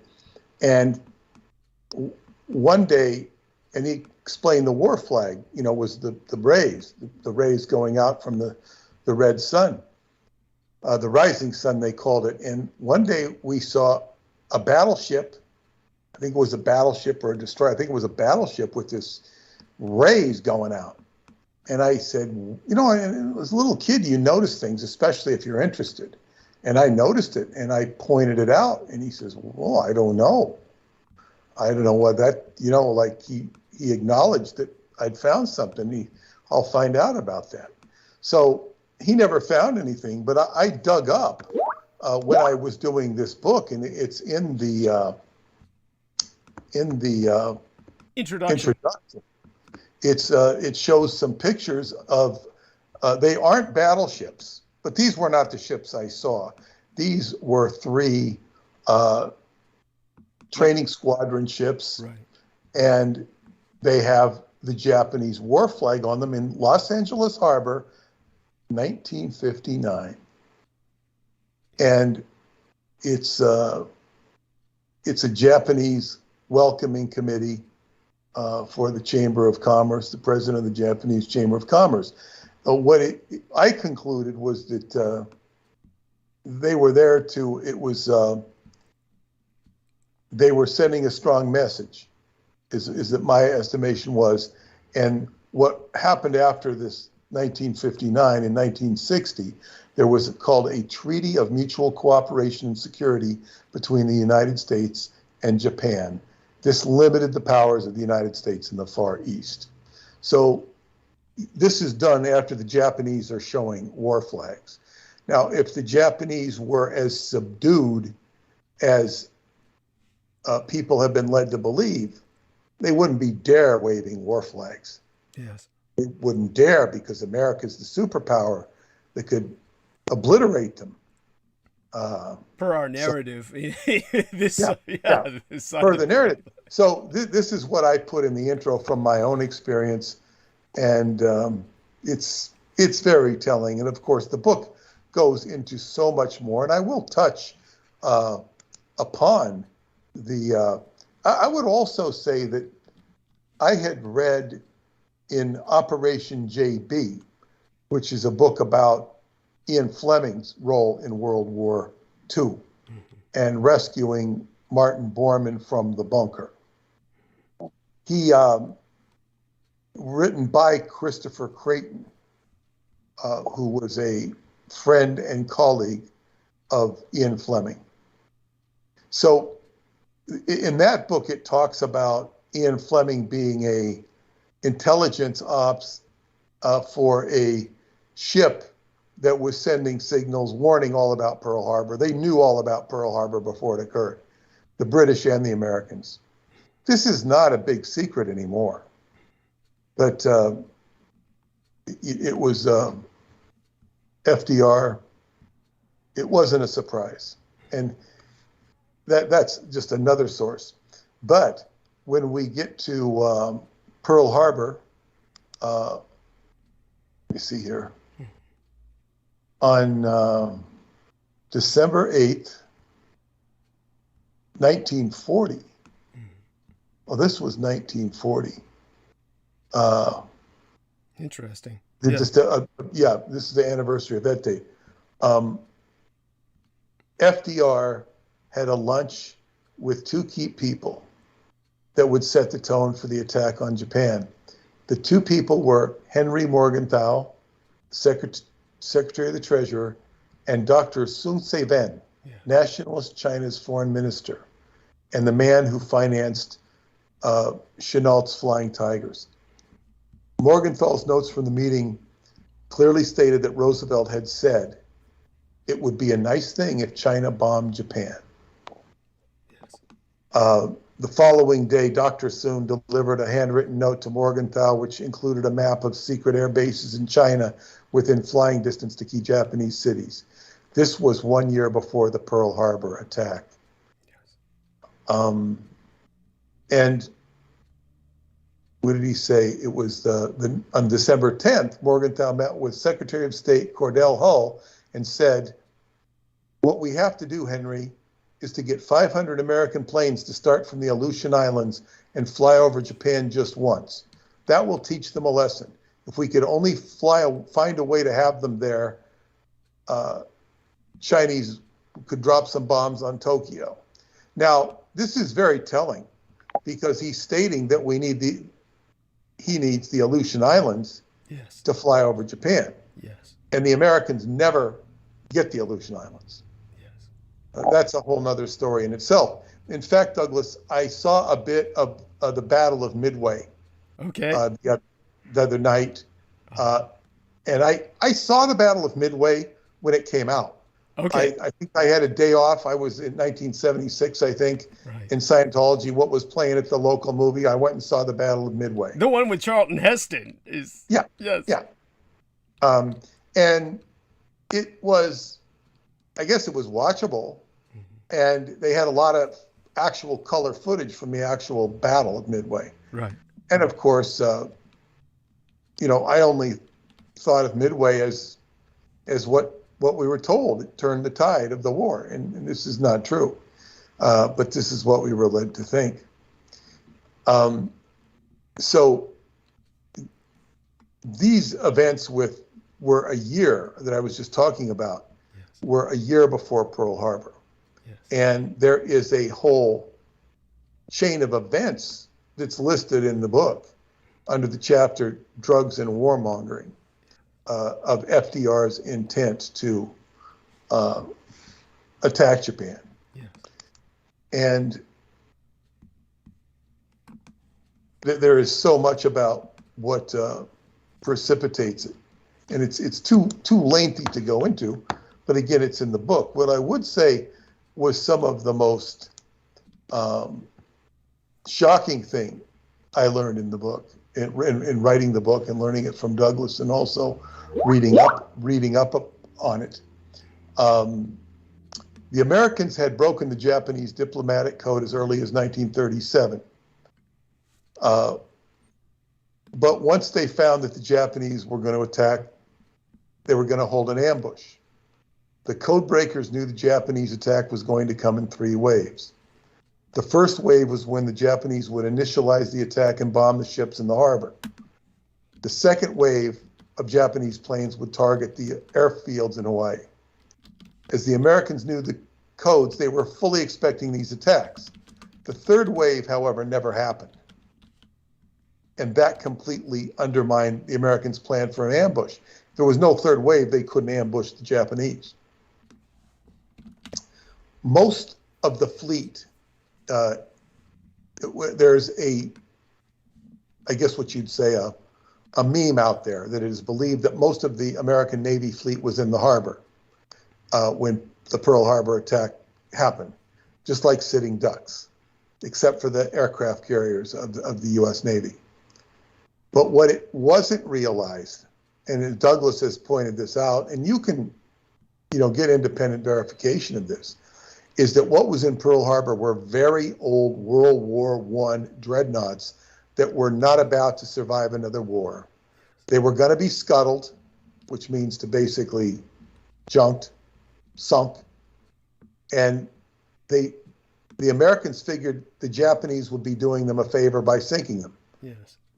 So they chained them right next to each other at anchor, which is not what you do with ships at all. Yes. Ships at all. You just don't do this. So they even took a old battleship, the USS Utah, and modified it so it looked like a carrier. Yes. It was a decoy to draw the Japanese in. And the Americans were hoping the Japanese would attack at dawn and they would come in and attack, looking like heroes. Yes. It was a deliberate setup, but it never happened. Yes. And in fact, they named the operation, the Americans did, At Dawn We Fought. Yes, that's quite true. And it's something that became perverted by the conventional history, which I'll bring up in passing because it's necessary, and it's a way to show people just how warped their perspective has become about the war. But just to clarify and contextualize and reinforce everything that Peter Moon has shared with us, remember you can get all of the details in the Roswell Deception and the Demystification of World War II, so that you'll be able to basically have the information at your fingertips. And this way you'll be able to share it with others much more comprehensively. But understand that the Americans, of course, had broke the Japanese codes. Everybody knows that now, and everybody knows about naval security breaking the Japanese codes. So if anybody looks that up, breaking the Japanese codes, the Americans, again, in their pathology, they have to show that they're the most professional military in the world, right? That's the myth. So they basically promote the fact that they broke the Japanese codes. Yet somehow the attack went down, which doesn't make any sense. I mean, just on the face of it, okay, so how did Pearl Harbor happen if you broke the codes? None of it makes any sense. But nevertheless, if you look it up, the Americans broke the codes, and they'll tell you online, everywhere you look, they'll say the Americans were able to intercept everything the Japs were saying. Everything the Japs were saying was an open book to the Americans. They knew everything, but somehow the Pearl Harbor was a surprise. It's but they show that actually in the 1970s film, where you see Charlton Heston actually in conversation with the code breakers, and they're telling him basically, and what the film does is it contextualizes it in such a muddled way that they present it as somehow passing the smell test. Basically, as a matter of fact, maybe that's part of the joke that Charlton Heston is saying, because the code breakers have been in that room apparently for days and days. And so that's when Charlton Heston says, in the film, it really stinks in here. He says, it really smells in here. How long has it been since any of you have had a bath? And that's when they all said, we don't even know what day it is, because they've been so busy with their cryptography, their deciphering of these codes. And so then the point is made that somehow this is relayed to Washington, yet somehow nothing is done. So in other words, there's this vague kind of something got lost in the communication between Hawaii and Washington, is the rationalization. So in the sense, that film has this kind of, shall we say, a kind of tacitly blames FDR, and yet does not incriminate him in any way. So it's just an interesting little bit of trivia there about the film. The other aspect of the film is that the Japanese helped the Americans make it. It was a co-production between the Japanese and the Americans, and as was Tora Tora Tora, in case people didn't know. So both Tora Tora Tora and the Midway film of the 1970s were co-productions between the Americans and the Japanese. And the ones that were made later on in the year 2000 something, the Pearl Harbor film, and then the Midway film that was the sequel to such, these films were instead rather co-produced with the communist Chinese. And so if you see the original Pearl Harbor films, the joke that you see, or shall we say an inside joke in a sense, was that the Americans and the Japanese had kind of a little contest going where they made these miniature models of their own ships. So when you see the Midway film with Charlton Heston, many people wouldn't notice this necessarily, but you'll notice that the Japanese ships are on full display whenever they show them, and the American ships are almost never on display. In other words, it's implied that people are on a ship, but they never really show the entire American ship. And this was because the Japanese and the Americans made their own miniatures to portray these ships, a la Godzilla, a la the sense of like miniatures filming rather than like what they did with Star Wars and George Lucas, yet rather than having real ships to work with. So the Japanese ships are incredibly detailed, and their models were focused on because they were camera worthy, but the American ships were not camera worthy. So they don't show the American ships very much. So unless you were new to look out for that, you might not notice that in the film, but that's something to look out for. Another bit of trivia there for you. So what's interesting is that when Disney films tried to do a remake of the Pearl Harbor and then the Midway, which was the films that you saw with Tora Tora Tora and then Charlton Heston's film Midway, then you'll notice that there's a complete difference. First off, when you see the Charlton Heston film, you'll see that Charlton Heston actually visits his son's wife, who's in an internment camp, and she's Japanese. And so when he visits her, they portray Charlton Heston almost as if he's somewhat simple-minded, just kind of like this honest American Joe, more like my father George Dietrich than someone who's in a high position of admiralty. He's not acting like an admiral, because an admiral or a general, they're politicians in uniform. They would be every negative thing you can imagine: cunning, conniving. They would be anything other than the kind of simple-minded Joe that you saw conveyed by Charlton Heston. Honestly, even individuals like Patton, if they're not conniving or cunning, which Patton was all of that, Patton only seems more colorful. He's not average Joe. Patton is someone who in any normal circumstance would be considered psychotic. You're talking about somebody who has a definite belief in reincarnation and feels that if he dies, he's going to come back as a leader of men again. This was his conviction, which is not necessarily something that I would consider psychotic, but most of the definition of psychotic that was in the textbooks and the psychiatric work at that time conveyed General Patton as pathologically psychotic. So my point is that they wouldn't be like Charlton Heston. So he's nice to this young lady who's in the internment camp who's Japanese. He's not racist. And you don't see any of that racism in the film. There's none of that. You see that the guy's married to a Japanese woman. He's locked in this struggle with an enemy empire, which his wife happens to be of the ethnicity of, but it's not portrayed in this racist sense. The films released by Disney, on the other hand, and we're talking about generations apart, they're completely racist. They use the term Jap repeatedly. The heroes are the communist Chinese. They show the bombing of Tokyo in this kind of Doolittle raid scenario where they fly into what you would swear, by the way everybody's dressed, you'd think they all landed in Vietnam because everybody's wearing rice paddy hats, but they're supposed to be in China. And so the whole thing was about how heroic the communist Chinese were in aiding the Americans.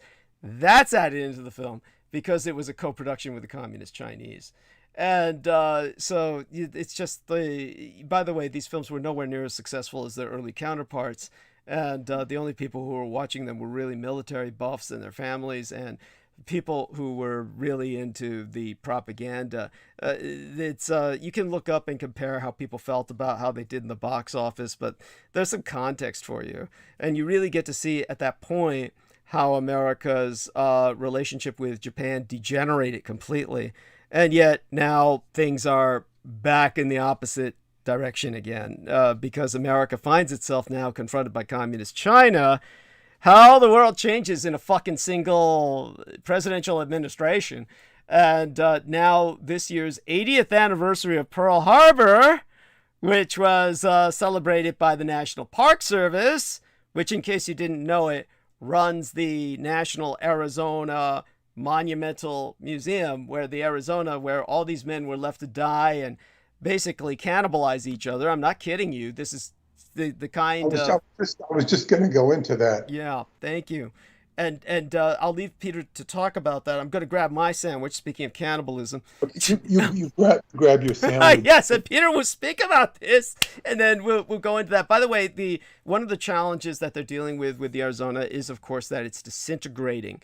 I don't know whether this has to do with the people in Hawaii suddenly finding fuel in their water, but I do know in Hawaii people are now having problems with finding some kind of fuel or something in their water, some kind of oil, and whether that has to do with the constant disintegration of the Arizona, which has been leaking oil forever, or what, I don't know, but people can look this up and they can get back to me on that. In the meantime, Peter will take it over from here. I'll be back in approximately 7 minutes or so. Thank you.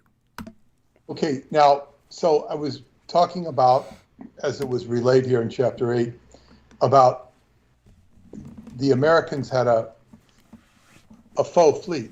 It was a fake fleet, and it was meant to look like a fleet, but it was manned. But this was the sinister aspect. They're expecting these ships to be bombed, but they man them up because they got to have something there. Now, they were all young swabbies between 16 and 18, and they were all given a big drunken party the night before Pearl Harbor, because the high command knew they were going to die. They didn't put old veteran sailors on these ships because they had indispensable combat experience, either from World War I or perhaps in some other theater like Dietrich's father, who fought in the Chinese theater prior to Pearl Harbor. So they kind of gave them a big party and a send-off, not telling them what they were in for. And The so basically, they let these sailors be killed, and they were trapped in there. And this is not unknown, but they could hear them banging with spoons or whatever, saying, "Hey, we're in here." They're trying to tell them Morse code or whatever. And this was what was, they just let them die. And this is why Doug was saying that they resorted to cannibalism and whatnot, hoping they would be saved. But they weren't saved. They were just left to die. And they had salvage divers, deep sea divers, frogmen, who went down to investigate these ships.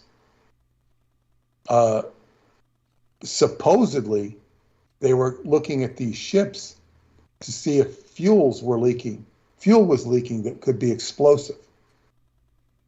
But they were actually clearing wreckage to keep it from blocking the harbor.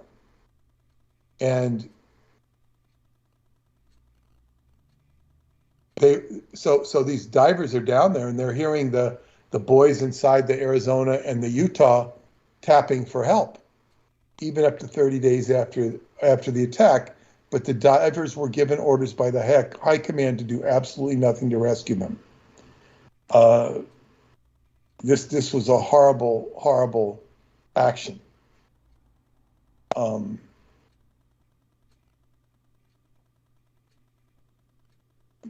Douglas has said that based upon what he read, there were preset demolition charges in all of those ships, and they heard explosions.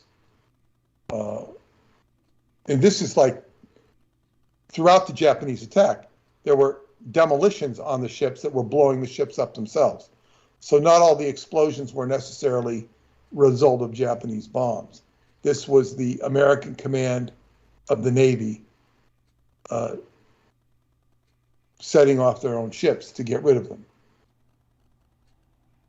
So this is in case the Japanese bombing failed. So the men were just casualties. And this shows you how callous the war is, and the people who perpetrate war or participate in it. And the reason they didn't want them rescued is they might talk. And these were young sailors who didn't know much about anything. So this is just one of the aspects of Pearl Harbor that, I did not know. And it was a complete defeat by the Americans. It was a willing defeat by the Americans because it created a justification for FDR to declare war and make him look like he was the victim rather than the perpetrator.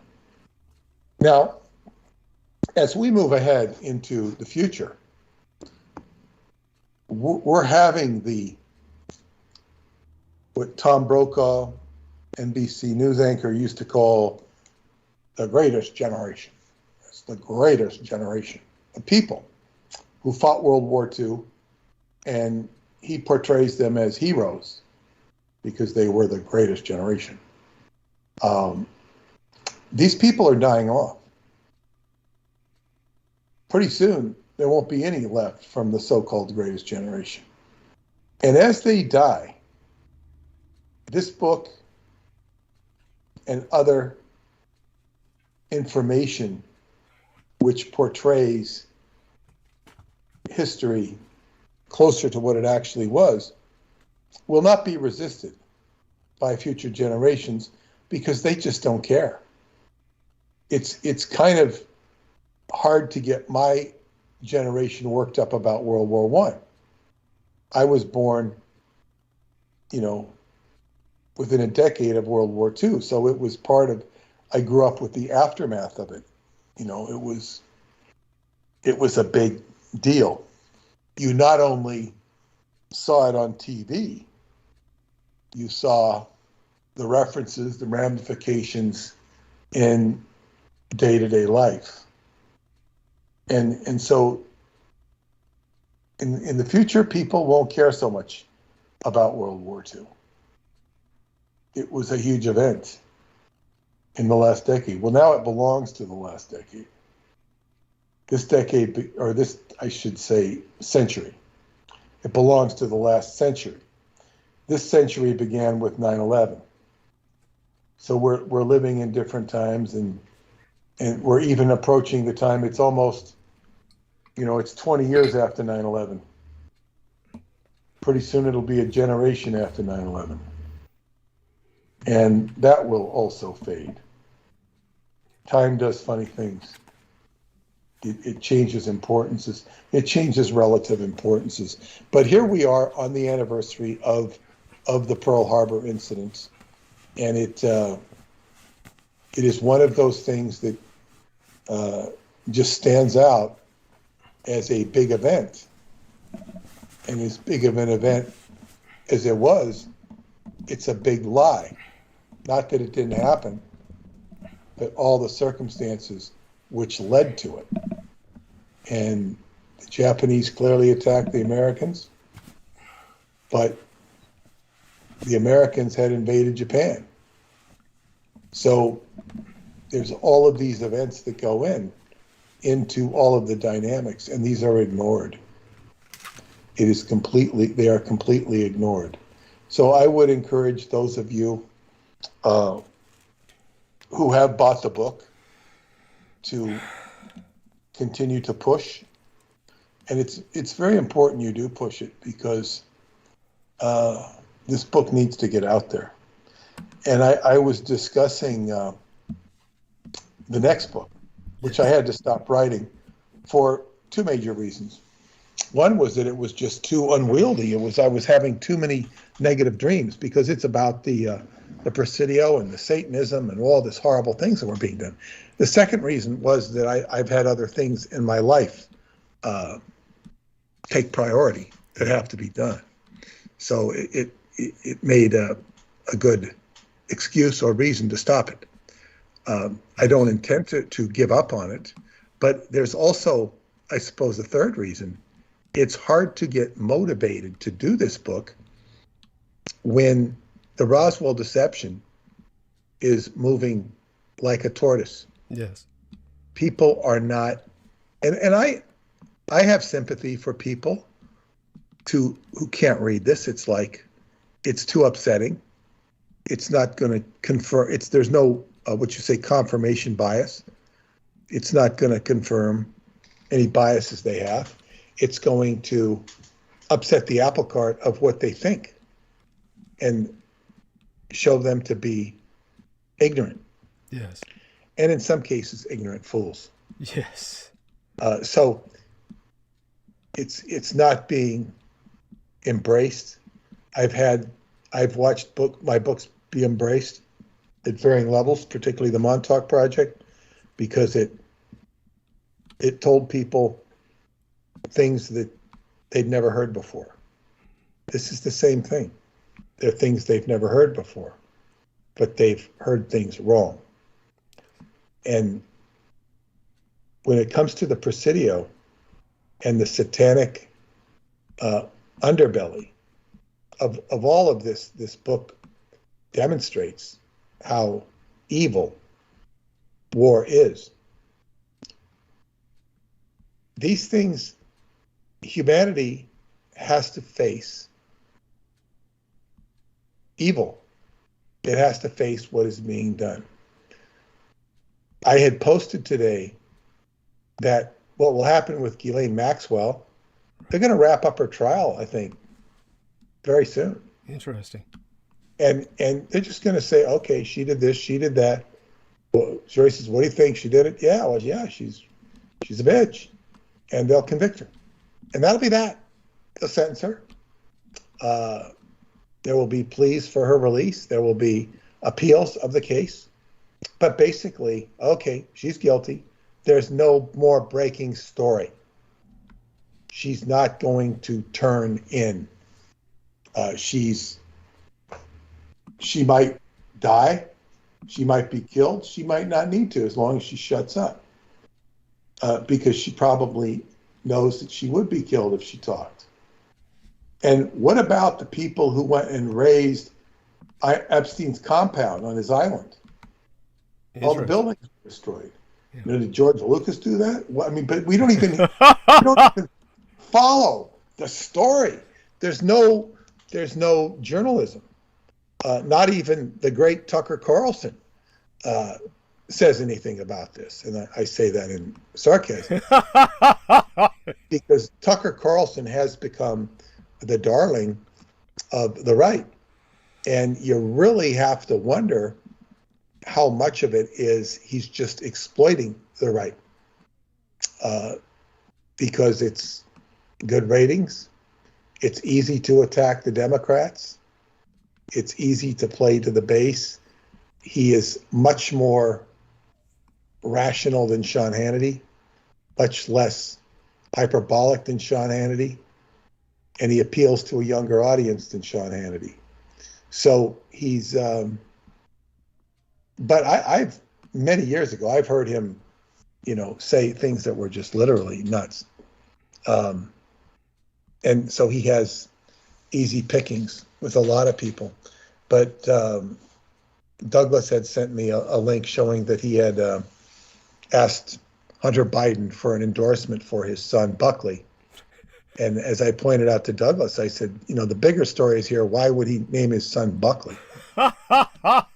Tucker and Buckley. This is not what you name your kid if you want him to have respect on the street. I don't even know. The only respect he might get is at prep school from people who had similar names. Yes. Who would not get respect. I mean, you know, Buckley is not somebody you want to name your kid if you don't want him to be bullied. Right. This is a sure way to get a kid bullied. Buckley.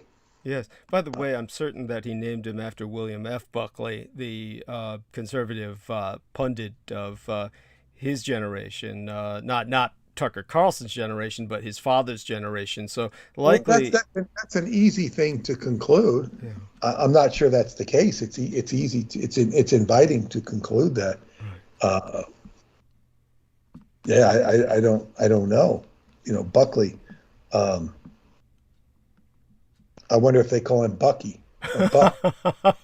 Like you said, he probably had every intention for his son to go into a prep school or that kind of environment, and that's why he reached out to, of all people, Hunter Biden. It's the most bizarre kind of politics making strange bedfellows, and this is the politics. But this is way before Hunter became a public spectacle. Okay.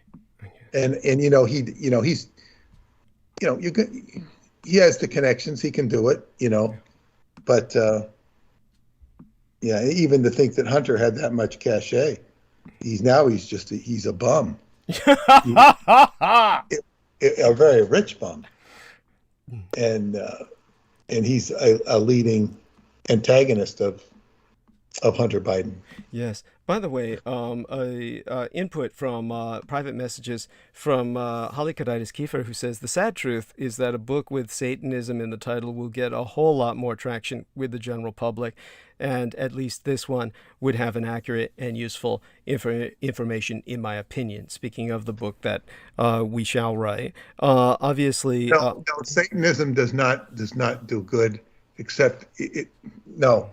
That's not true. They make satanic movies in Hollywood, and they don't even sell, but they make them anyway. It's not good business. It will attract a certain amount of Satanists, but this book won't attract Satanists, right? Because it's exposing Satanism. It's not endorsing it. You display your Satanism book on. At a book fair and in a marquee area, it's a good area, you're not going to have people coming to you. They're going to be running from you.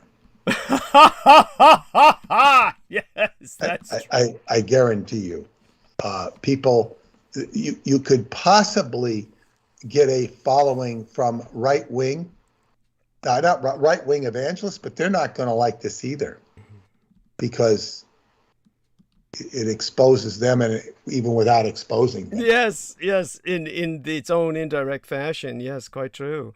It's certainly one of those things that, oh, by the way, just some other thoughts that came into my mind that I did not complete before I went to grab the sandwich. I did start the fact that things have changed now in terms of America's presentation of Pearl Harbor at the National Park site. And so the National Park site, I'll go into this in Arc of Narrative tonight when I go deeper into the arc of narrative for tonight, which is just, there's so much to talk about. It is truly overwhelming.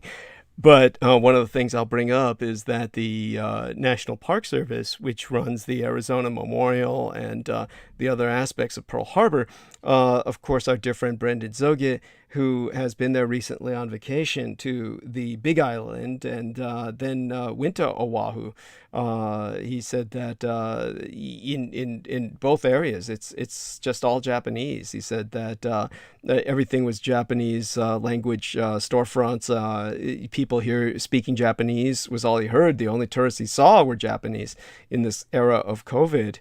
And he just felt that it was just, again, just stark contrast to the American narrative that they had won the war.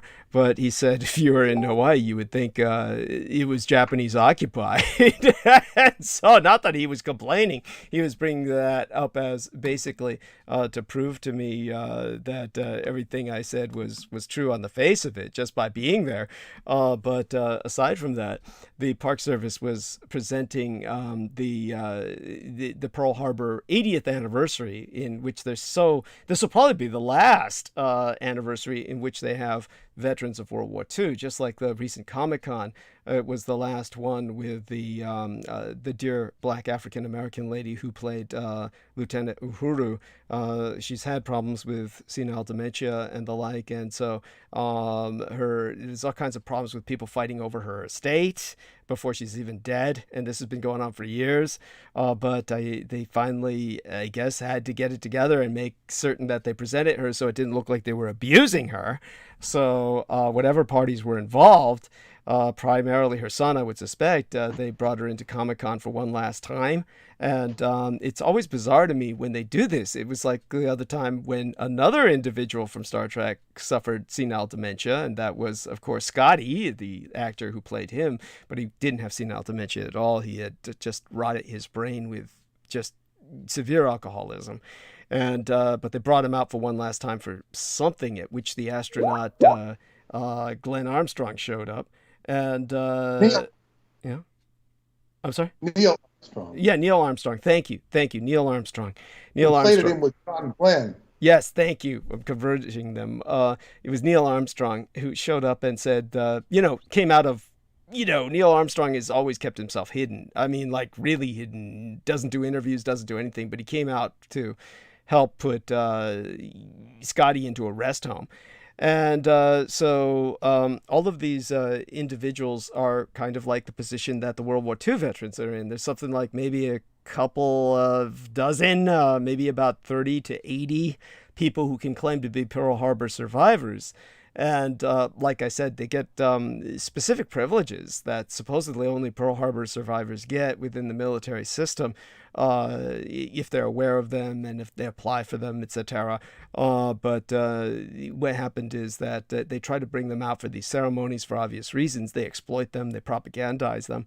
And this year, the National Park Service, the theme is going to be, the long road to peace with the Japanese Empire. Just, how the importance of peace with Japan. And I mean, it is so incongruent. It is so glaringly, how would you say it? It doesn't fit.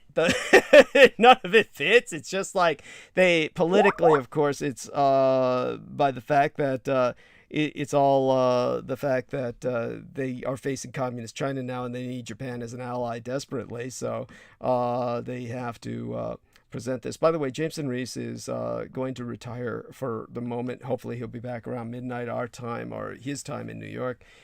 He needs some rest, and I understand his cat has died. He's going through a grieving process. I'm certain there's other things involved, and so hopefully the power nap will help him in that regard.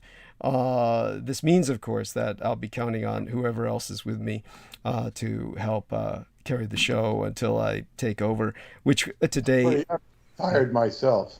I can imagine.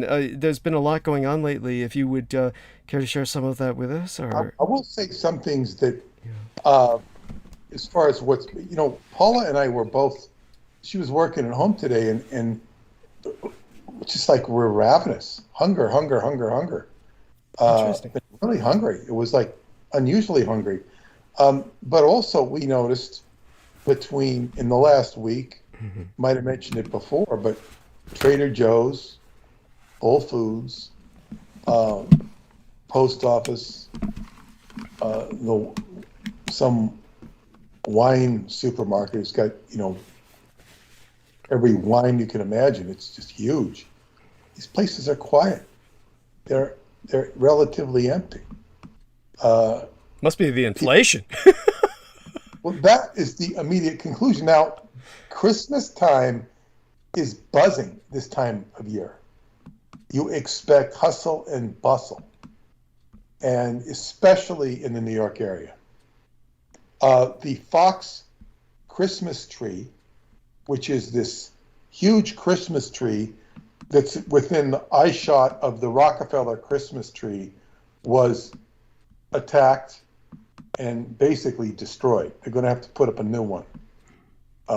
It's got red, white, and blue decorations, and it was attacked by a man who was had a record. Gets arrested, they do nothing, goes back out. But it was attacked, and they didn't attack the Rockefeller Christmas tree because there's too much security around it. But they went after the Fox tree. I don't know if it was because it was Fox or because it was a Christmas tree. There were Christmas trees attacked in Chicago and I believe Oakland. And this is a new sort of thing, attacking the traditional values of America. I'm proud to be an American. Well, at least I know I'm free. That sort of thing. They don't seem to attack God Bless America at baseball games, which I find nauseating. I like America the Beautiful. The Star Spangled Banner has never bothered me because I, grew up with it. And it was sort of, to me, it was an exciting beginning of a ball game to me. But I mean, it's, I understand people's objection to it. Never bothered me. I couldn't stand the song God Bless America. I don't like the way it sounds. It's not even an original song. It's After God Save the Queen. It's a funeral dirge, for God's sakes. It's one of those things. The original, the national anthem should have been a different song, and it was a song that would be. You're talking about the Star Spangled Banner. I'm talking about God Bless America. Oh, that's right. Okay. God Bless America. I don't care for the tune. I don't care for the lyrics. I don't mind America being blessed at all. I actually like America. It's got its problems, though. And the other problem with America, in California in particular, it's just so damn crowded. To put this in perspective, when I moved to Northern California in 1968, Sacramento had a population of about 100,000. Davis, where we moved to, had a population of about 18,000 and change. The university had about 11,000. When I was there a year ago, the population of Davis was now 80,000 plus. It was almost the size of Sacramento with suburban sprawl. There's no urban sprawl in Davis. And it's only like 11 minutes away from Sacramento. And of course, you know, before you get very far, you run into what's called West Sacramento, which is not Sacramento. It's a separate town, and it's a different county than Sacramento County. So you have, and then you have the university is now 30,000. So you've got a town and a university that has as many people as Sacramento used to have, which is only, say, 15 minutes away. So then Sacramento has got a lot more people too. And then you have, between Davis and, let's say, Vallejo is sort of the first town that's really in the Bay Area proper, because it's an old naval place and it's right there on the bay and there's bridges. But in between Vallejo and Davis, there's a lot of farmland, and then there's some coastal range, the California coastal range. It's all people in malls. People, it's just nonstop. It's not quite Orlando. If you've ever been to Orlando, which is like Las Vegas, nonstop amusement parks. And it's like, you know, it's just so damn crowded. And then one of my friends was telling me Bakersfield, which is about 100 miles north of Los Angeles, and has been the butt of many jokes. Where the town that I lived in, 38 miles southwest of Bakersfield, Taft, in between there and Bakersfield was relatively empty. Now it's been filled up. And this is not a place you're going to pick to live. The only place reason you're going to live there is because you have a job there. Yeah. Or because it's more affordable. Yes. And so what I'm saying is, even the undesirable places of California have pretty much filled up. Yes. And it's too much. It's too many people. It's far too many people to make it an enjoyable experience, like it was umpteen years ago. Right. So this is a crisis of population, and that now, of course, we have neurotic and psychotic behavior going on. And I actually heard it in her own voice. It wasn't just a news report of Alexandria Ocasio-Cortez saying that these events, these attacks are not happening. When you trace down the information, you find out that it's not really happened. So this is a game of, you know, attacks on the malls or the stuff you've seen on TV. Mm-hmm. So they're not actually happening. And she's not the only one to say this. So you have this like cognitive dissonance being perpetrated. You can only explain that she's deliberately playing a game with the minds of people, or she's actually being informed incorrectly. She's being fed information which is just completely incorrect, because she's behind she's in an ivory tower as a congressman, highly protected, and so on and so forth. So these are just some examples that I've run across that just shows absolute discordance, craziness, insanity, or worse going on in the society. And I think the more you watch the news, the more subject you become to it. If you don't watch the news, you just go about your business.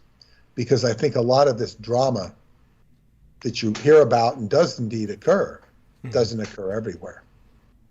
Yes. So I don't know. Well, I think that these are important observations to make, and they are. But I'm saying, if I didn't watch the television, I wouldn't have heard of them. If I don't go into the Yahoo news feed, I wouldn't read them, or whatever news feed it is. It's not always Yahoo. That tends to be what pops up. Yahoo is a much more readable news feed in the way it's presented than whatever Google has. Yes. They're popping stuff up, so it's like, okay, I can see this, I can see that, I can see this. It at least makes things noticeable, if not interesting. Yeah. Yes. I think that they've got a good architecture for their site in terms of news presentation, most certainly. So yeah. Always this stupid stuff about, somebody appearing naked or half naked, or it's just ridiculous. It's just like this is news. This is news. That's for the slow news days. And in terms of yeah, so yeah, definitely when you think of the kinds of supply chain problems that we've been having, and the inflation, of course, I'll go a bit into that tonight, probably inescapably. I'll be talking about things that, of course, I feel are extremely relevant to where we're at right now. I noticed that you brought up, of course, say, for instance, you were talking about the lady who's on trial, Ghislaine Maxwell, and how they're probably just going to run the trial through and then put her away. We'll see what happens. I'm certain she, in her own mind, is fervently hoping she can get out of this, similar to kind of like the young lady with Theranos, and her own presentation of herself as sincerely believing in her product, rendering herself a victim as well, of at least a delusion, if nothing else. So this is like, is it a jury trial? Yeah. They're all jury trials. Yeah, all of That's these. right. It's a jury trial. So it's like, to me, when you hear all these different women come up and testify about her, Yeah. it's very hard to believe. This isn't the Michael Jackson case, when even he got off, because the jurors couldn't believe that he would do these things. Michael wouldn't do that. Oh, did you know that the jury in that case, the attorneys were able to pack the jury with mothers of child molesters, and mothers of child molesters completely enable their children, because they'll say that, oh, the only people my son could get along with are children because he was bullied as a child, and therefore children are the only people who understand him, and he just, he just adores children. They look at their son's abuse of children or their predation on children as some kind of commiseration or something. They rationalize it as not being what it is. So they later regretted and realized they'd made a mistake in releasing Michael Jackson and making certain he got off. Yeah, they admitted that. But the thing is, because he got too weird afterwards. But so this jury, it's hard to imagine them sympathizing with her as in any way, shape, or form of being a victim, and not believing these women, who there's numerous accounts of them. It's just smacks. But the way, if you were trying to do damage control for the people who are the evil abusers, you just have this case, okay, 30 years for sex trafficking or whatever it is, and we'll get your probation after 15. Good behavior, you might get more. And just kind of like, slap the hands and get them on their way. Maybe do her a favor to keep her on your side, is to give her put her in an executive prison, a country club for non-violent offenders or something. Yes. And maybe, it's like, but she is a loose cannon wild card. She is a loose cannon for the perpetrators, and she could spill beans. She is a variable.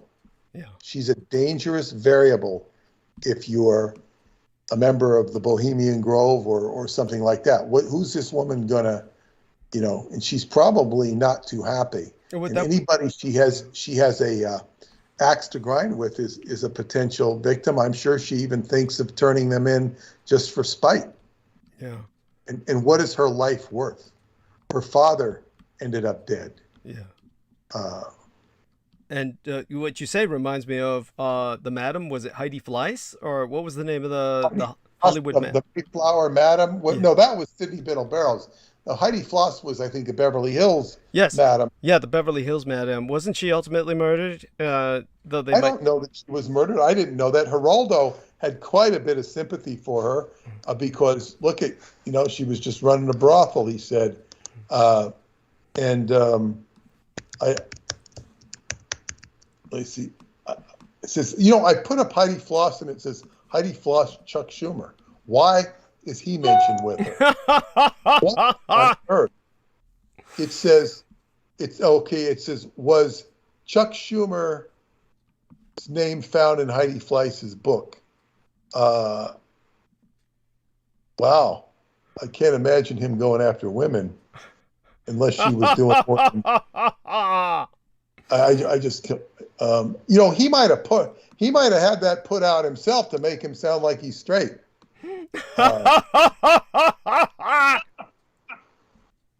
It says 8chan and QAnon trolls work diligently to push this smear campaign into the mainstream. To me, that sounds like it's trying to protect Charles Schumer. To me, because it says he was one of Heidi Floss's top clients. Look it up. I don't believe that for a minute. That's weirdo damage control, in my opinion. Because if you look at Chuck's wife, she looks, like she likes women. She looks so masculine. It doesn't make Butch. sense. She's butch. That's the word you use. Yeah. So, it looks like a marriage to make themselves look straight, whereas it doesn't make them look straight. Heidi Fleiss is an American former madame. She's 55. She's not dead. Okay. Well, that's good to know. I always liked her.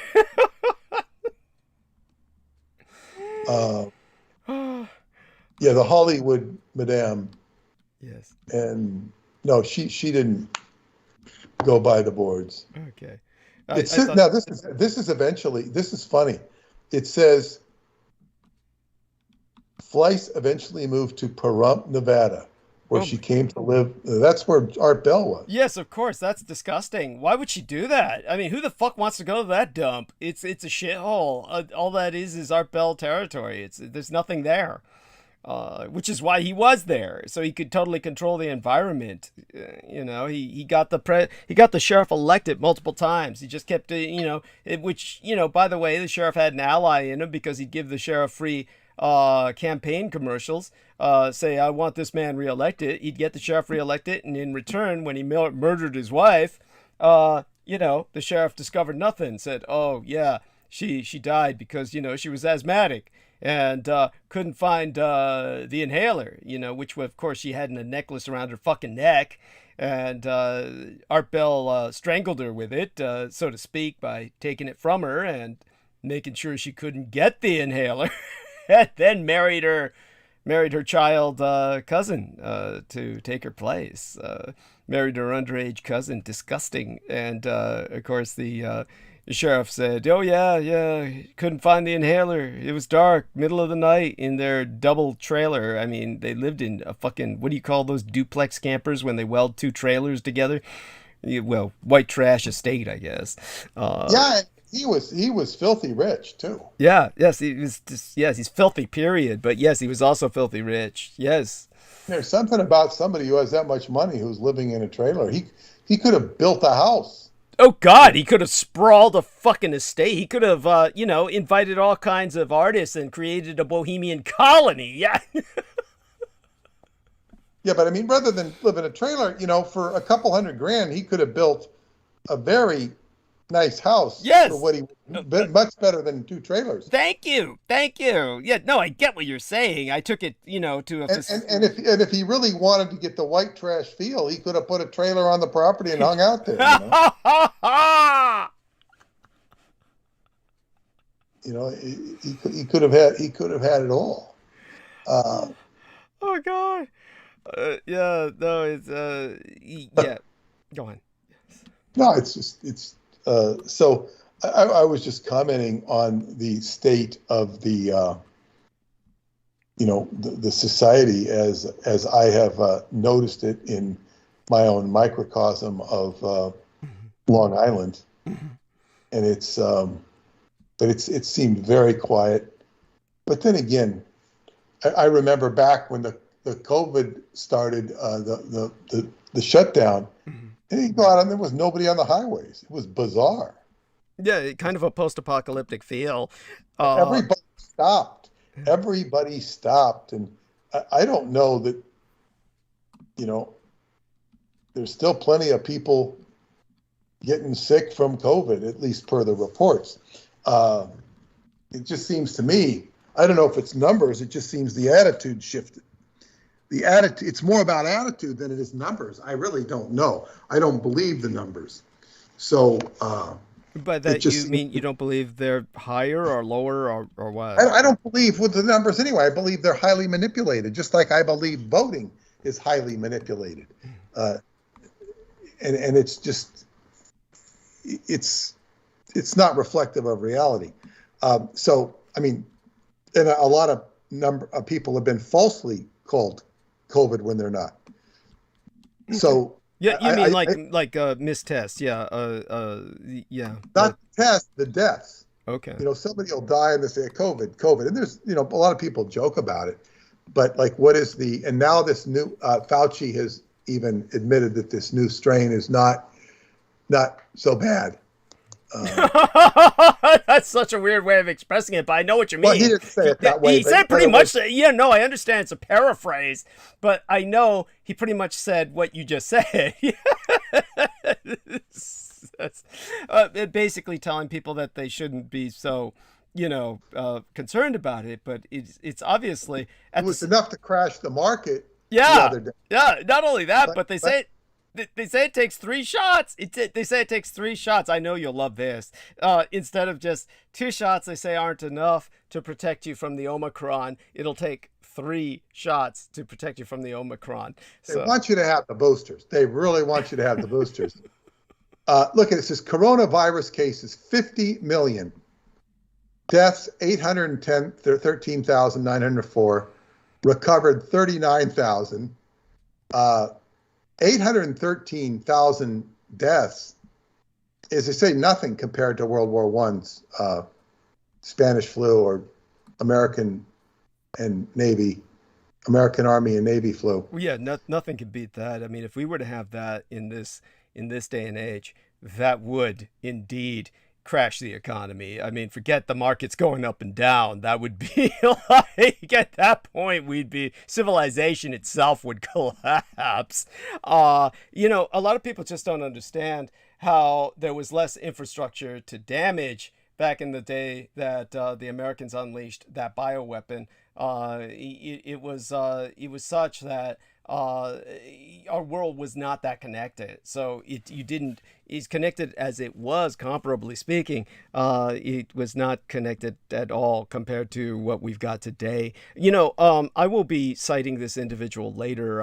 There's several people I'm going to bring up. One of the things that I'll do when you're gone, you'll hear it when you replay it, but I'll definitely, timestamp it for you, but I'll give you some hints and some kind of previews, so to speak.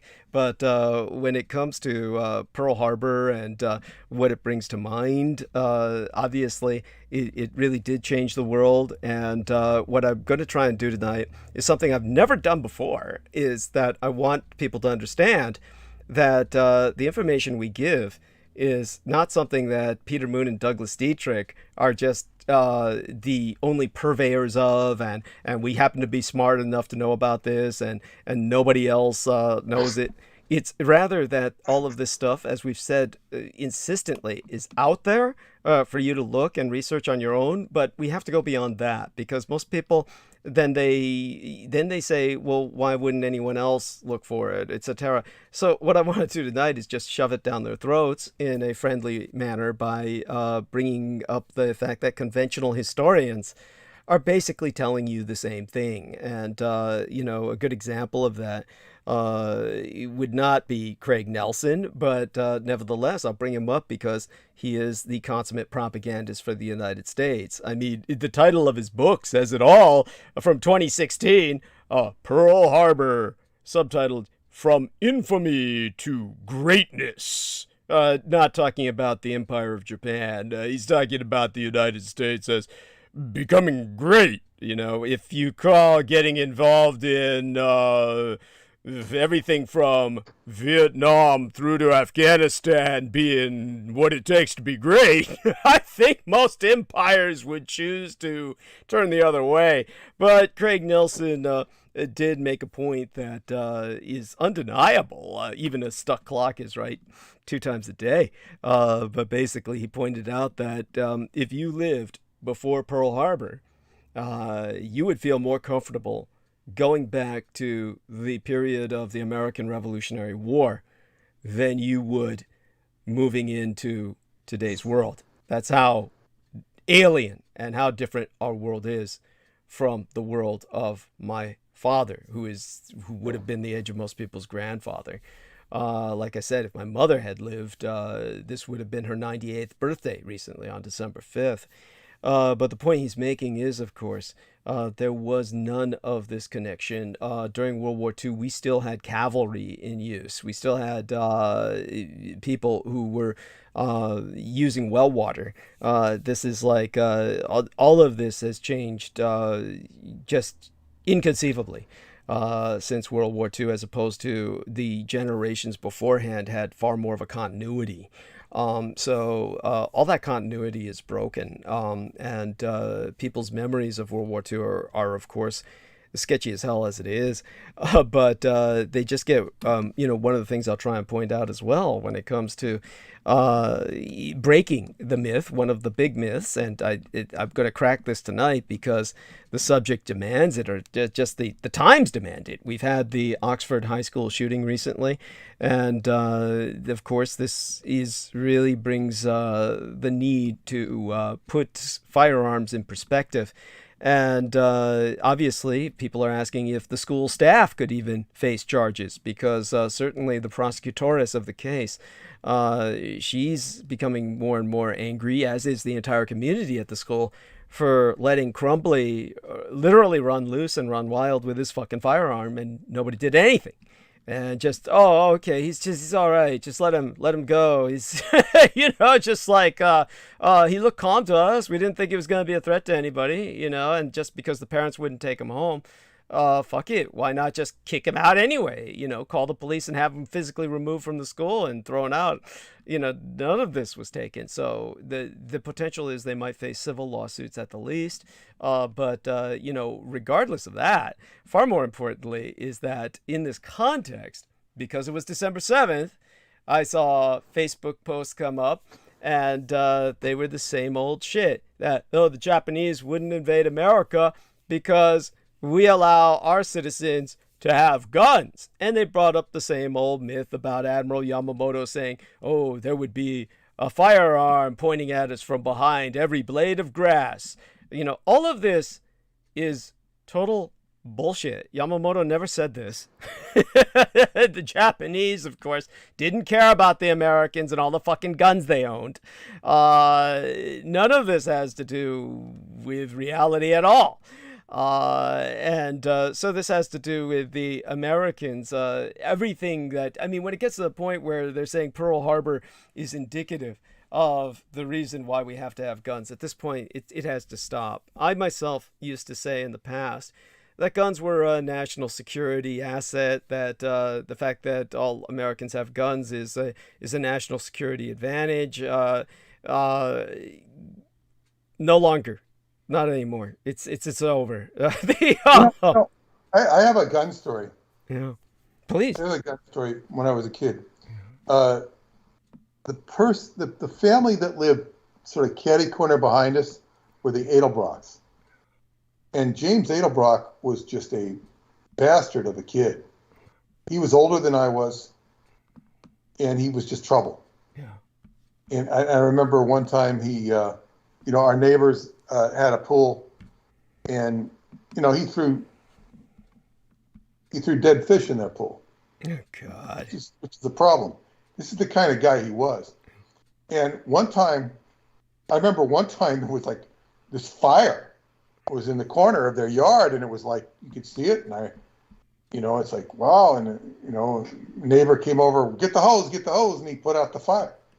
These kids started a fire. Jeez. Then one time he was like throwing rocks at us, and we started throwing rocks back.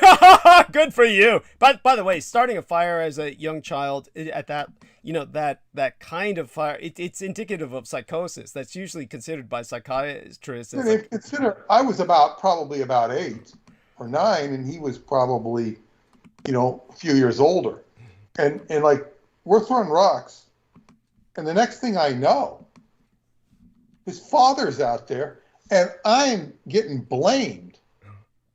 Like I'm the perpetrator. Oh my God! I thought you were going to tell me the father came out with a firearm. Well, that's what's part of it. And so anyway, I'm getting blamed, and I'm not going to go after this bigger kid. There's no way in hell I'm going to go after this bigger kid. This kid was a problem. Right. And so anyway, he also threw a rock at my best friend Greg and almost put his eye out. Jesus. In the backyard. There was a lot of stuff that went down for this kid. And I remember my friend Greg was in the hospital, and we was like touch and go whether, his eye was going to be permanently damaged. So, Greg's father hated this son of a bitch. Right. He also got, the pool, the fish in the pool. Yeah. And so anyway, somehow, Mr. Edelbrock, who I never saw before or after he was invisible, but he got my dad to bring me over to his house and talk to him and kind of like let him know who he was and almost like this kind of weird thing. So he showed him this like wall of guns. Oh, he had a bunch of guns in the house. Of course. And I don't know what the hell he was doing. And it was all under the guise of It's a veiled threat. He brought you there as a show of power. Look, I've got your father bringing you here, and I want to show you I've got all of these guns. And I was not a danger at all. I understand. And I didn't really. This all went in one ear and out the other. I thought it didn't impress me. I thought this guy was kind of. How did your father? Your father must have been weirded out, of course. I don't know. My father was pretty stupid when it came to street smarts. Understood. He did what he would do talking to a neighbor. I don't think we ever talked about it. Mm-hmm. He was just, appeasing him and, you shouldn't throw rocks. But James's older brother, I forget his name, Jeff probably, Jim, I don't know, whatever the guy's name was. They went to Catholic school. He took one of the guns, brought it to school, and shot it off. Oh, God. Shot off the gun in school in front of the nun. Now, he wasn't a young kid. I mean, he might from have been birth, man, I just like knew music was my life. Soul, jazz, reggae. This was the nuttiness. Now, nobody was killed. Nobody was shot. Nobody was hurt. But his father was a crazy son of a bitch. Yeah. And I tell you, the older kid was not as crazy as James, the younger one, even though he displayed more craziness. It's like, because you talk about gun ownership, and it's amazing that those kids never did anything with the guns other than that, because they were dangerous neighbors. And they were irritating neighbors. They were the worst neighbors I've ever had. And it's kind of like when we were at the funeral in June, we mentioned their names a few times. Oh, yeah, I forgot all about them. Because, it's kind of like, oh, God, yeah. It's like, there are, this is guns. I knew other people who had guns, but that was over the top. He had a whole wall of guns. and you could say, what's the purpose of owning those guns? You can see somebody owning a gun for hunting, for protection, for whatever. Oh, he was one of the original arsenal collectors that reflect the people that I brought up in my last transmission when I was talking about it's been proven by a think tank in Switzerland that 3% of the United States' population owns over 50% of all of our firearms. That 3% of our population has, at the absolute minimum, 17 guns each. And so these are arsenal collectors, the true pathological vanguard of the gun cult, the NRA and the like. And, because I'm a gun owner myself, and I've always, I'm certainly not going to change that position. I'm not antithetical to people owning guns. I'm antithetical to the point where we're at now, where which is beyond owning guns. It's like what we saw at the Oxford High, where parents are buying these firearms knowing full well their child is how would we say it, as I said it before, conspicuously disturbed. And yes, this is a big problem. It was very obvious from just looking at the kid that he's disturbed, the father too, and when this stuff shows itself, this is another problem. You don't see the blood dripping from the mouth. Oh, it's just blood dripping from the mouth. You don't see this, and people just minimize and ignore it. They don't see the obvious indicators that this person is a danger. And I tend to be very hyper alert to indicators that don't even get that far, which people will just ignore. I might sense a danger that doesn't pan out to a big danger. I don't trust a person. I don't want to be around a person because and people are oblivious of what my mistrust might be, and it can sometimes cost them. Sometimes I might be overreacting, but I might not be wrong, but the person doesn't do anything. I think I'm naturally suspicious, but some people are not suspicious and they don't want to be accusatory. But a kid like this, how can you miss it? Especially when he writes all the stuff he does. Yeah. And the teachers are dismissive and dismissive. They're just clearly dismissive. Well, what was bizarre about it is that the teachers were not dismissive in all fairness, but the counselors, in a sense, were. So it basically comes down to the counselors, really. They felt that he was a risk and insisted his parents get him into counseling within 48 hours, and yet somehow, but he's cool enough for now when his parents refused to take him home. Oh, okay. I mean, see, there's something there. Just none of it makes any sense. So he's being enabled by everyone around him. It took just, and I'll bring that up. It took an extraordinary series of unbelievable permissions on the part of everyone around him for this to happen. It's almost as if it were planned, and that leads to conspiracy thoughts. I mean, it's not necessarily irrational to think in conspiratorial terms when you're presented to this, because it doesn't make any sense. You actually are confronted with something and you say, wow, how did this happen? Why? So yeah, it's definitely, we're in a very strange world, and nobody seems to be behaving rationally or sanely. So definitely, these are odd times. I think there was a case at some point to make you think that in certain cases in the past that things were being orchestrated to bring down the Second Amendment. Mm-hmm. Now, there are so many of these cases, it's hard to believe that is the majority of the problem. Thank you. If it's the problem. And it's just too many, and the real problem is not too many guns, it's too many crazy people. Too many crazy people. And where's all the craziness coming from? By the way, yeah, I will qualify what you say, because what you say is, obviously I sympathize with it because to me, all Americans are crazy. Oh, that reminds me of, since you said you were tired, I might as well show this to you now. Let's take a look at what some wonderful. Oh, by the way, Sarah Thomas Lyons. God bless her. She was talking about when we brought up the Hollywood Madame, and you were saying how Geraldo Rivera was sympathetic to her. Then Sarah said, "Fuck, Geraldo was a client." I don't think he was a client at that time. He might have, he had a very, I guess what you'd say, debauched life. Oh, well, for those who don't know, Bette Midler accused him of rape.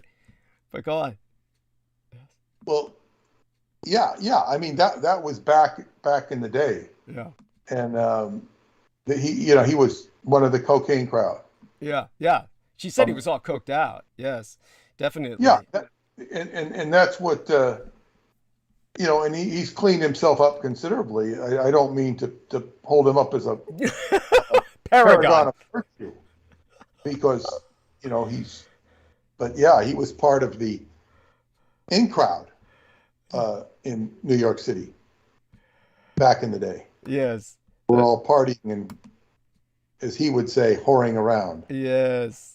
So, but I think that was, it's just like, when you're that successful and that popular, and run around in that crowd, it's like anything goes. Right. I don't know. I guess successful is applicable. Popular. Successful, I mean. Yeah. He was good at what he did. Successful. Yeah. Happening in the in crowd or whatever, that people view that as success, and it's not, but it's quite sick. Understood. But there's a lot of money, people.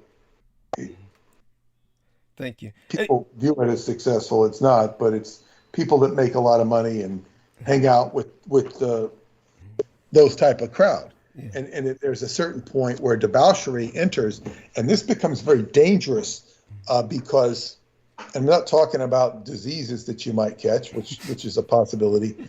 It's what happens is, this is how people get compromised. Powerful people or people with influence get compromised with photographs. It's astonishing to me. It's astonishing to me because everybody knows that, of course, I'm provided with professional escorts by my son. I've even provided photographs. That the interesting thing that I see about these other individuals is that they don't seem to do it with the same sense of environmental control or precautions being taken in terms of, well, for one thing, they just don't have my sense of honesty. They're trying to live a lie in the first place. They're trying to present themselves as upstanding people, whereas I've never done that. So since I've been upfront with that from the beginning, there's really no reputation to destroy in that regard. But these people could be, they're stuck in a lie. They're stuck in, society wants them to be something, and so they're playing that act. Well, there you go. It's all bullshit. And it all needs to come crashing down. People really need to be honest about these sorts of things and stop. The public needs to stop expecting the people in power to be paragons of virtue. That's a good start. And once you get rid of that lie to yourself, that you'd be stupid enough to even expect people who would desire power would be virtuous in the first, then you overcome quite a bit. So I've got the screen share on so I can show this to Peter Moon. Oh. Yeah. Okay, well, do show the screen share. Yeah. But there's another thing that came out, and this has to do with the CIA admitting that they were torturing children. Yes. Yes. And there was nobody punished, and it's just sort of like, see, this is the stuff. It's like, yeah, we raped another 6 kids yesterday. Okay, so what? Dodgers 2, Angels 6. It's like kind of just, okay, we did this, and no consequence.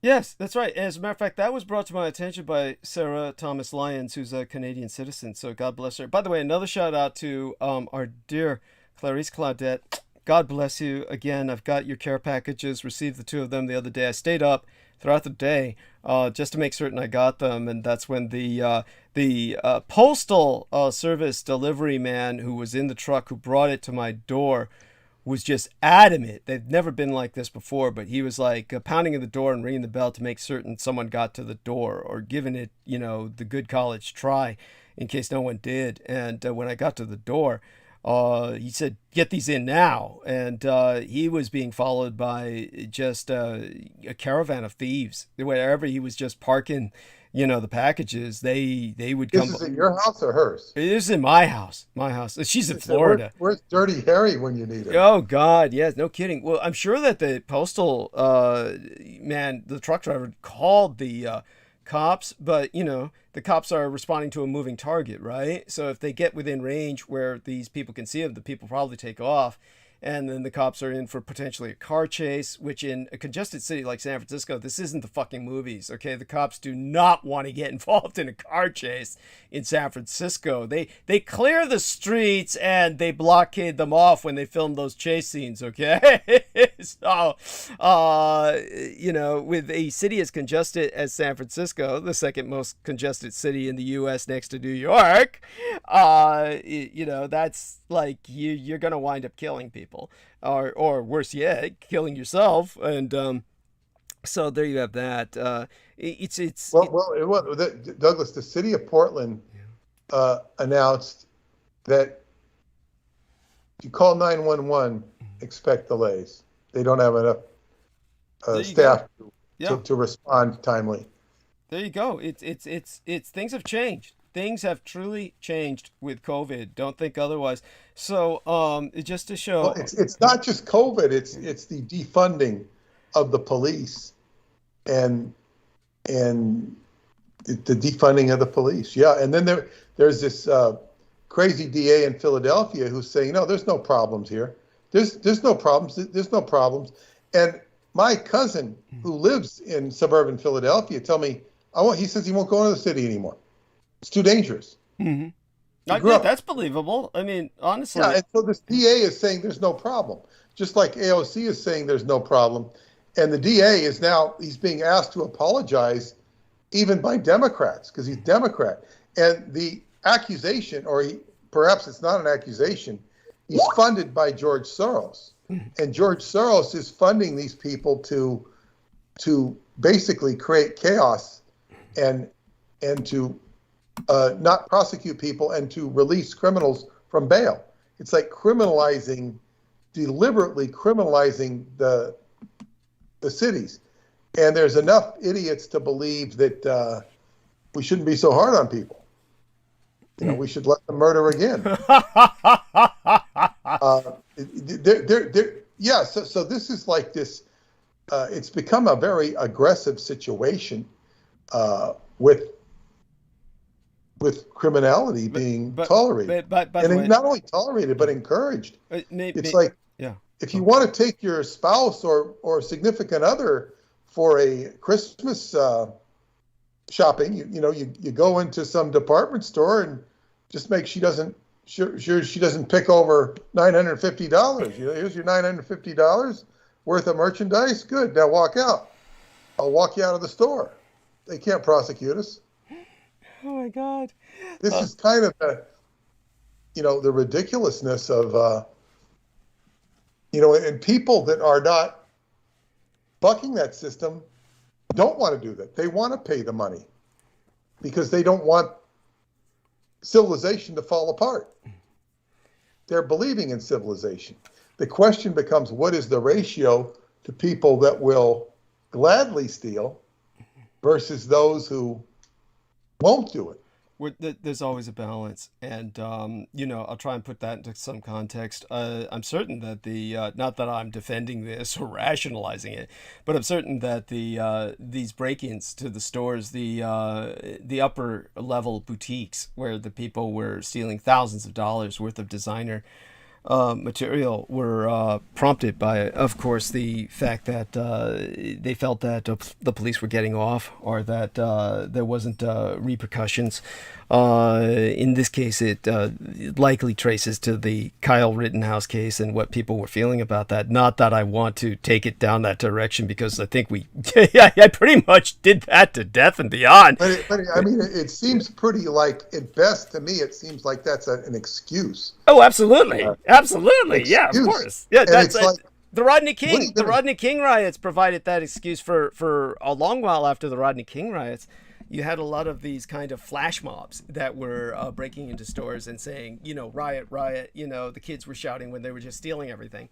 And that was, this sort of thing starts like that. It's one of those things where people feel that they're given, how do I say it, kind of an excuse to do that when they feel that society is unjust or something, and then they Robin Hood it. I mean, it's all just criminality. But yeah, and also one wonders if they're being paid to do it. I think, yeah, because it comes in bunches, waves. It's waves. And Soros is the type of person that would do that. I'm not defending George Soros. I don't know the guy, but I do know this: we have to be careful, because the name comes up again and again. And I noticed one of my friends in Facebook, I'm not going to name him, just a Facebook friend who's been in contact with myself more than others have been. And he basically said Soros the other day when I was bringing up Joseph Biden, at the time that everything was just on edge because of the Rittenhouse case. And then suddenly, conveniently, this black guy, runs through a Democratic parade in a Republican red SUV, a Ford Escape, and cherry red, Santa sleigh red, Republican red, and the guy rams through a parade that's led by Democratic dignitaries that were at the head of the parade, and is just mowing them down in Kenosha. And I said that this almost certainly was ordered by Biden, or he was advised by his advisors to give the order for this. It's not that they're trying to protect Rittenhouse. It was just to take people off that subject, to get their minds off that subject, and let a crazed black guy loose. And then everybody, balances out. This will mode. They used to use the term moded. This will, mollify some of the whites and get all the minorities who are complaining about white privilege to, basically shut up. I think Kyle Rittenhouse would have completely died or significantly died after that incident. Now he's coming out and, saying stuff. I don't know if anybody's paying that much attention to him, though. I mean, they wanted to make him a personality. I don't think it's going to work. I think it's kind of dead and over. We'll see what happens. I mean, you're probably right. Right. Yeah. In other words, him being he'll still be there, but it's kind of like it's over. It's done.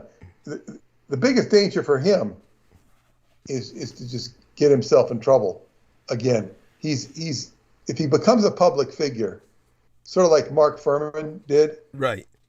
Mark Furman capitalized off the OJ trial. His behavior helped get OJ off. Both his behavior as a policeman and his behavior as a witness. He was he should have been censured. He should have been. He was censured, but he capitalized on it anyway. Yeah. It's like he's a consultant to TV, and he gives paid analysis of cases. And he's retired comfortably. Yeah. This is rewarding the ne'er-do-well. Yes. Yeah. I mean, he is a white supremacist. Yes. And you know what? The guy actually has a pretty engaging, nice personality. He seems like he's got a nice personality on the surface. He's personable. But he moves to Coeur d'Alene, Idaho, of all places. Of course. This is right-wing central. Of course. Well, and it's like, so he was a right-wing. Yeah. He had explained his hatred for black people. Yes. Was frustrated with it. Yeah. And God, what a nightmare. And he completely enabled OJ to get away with whatever he got away with. Yes, no, that wasn't his intent. That's what happened, and then OJ paid for it later, as I pointed out, as everyone knows. I don't think OJ's paid for shit. It depends on how you look at it. I mean, he got himself all fucked. He might have paid nickels for owing $1. There's that. I mean, it's, let's put it this way. I'm not defending OJ. He's still alive. Yeah, he's still alive. Yeah. He's, and I guess free at this point. So, but, he was subject to all these civil suits, and he's basically avoiding creditors all the time. It's... But he has a pension that gets him over $200,000 a year from the NFL. It's untouchable. Yeah, there we are. It's like, okay. Yeah, it's like he was... Yeah, I hear you. Yeah, it's more than he deserves. That's for certain. He's so he's not hurting. Yeah, he's not except in his consciousness or his psyche. His mind. And when you're in denial, it's like, it didn't happen. Yeah. It's not the way it happened.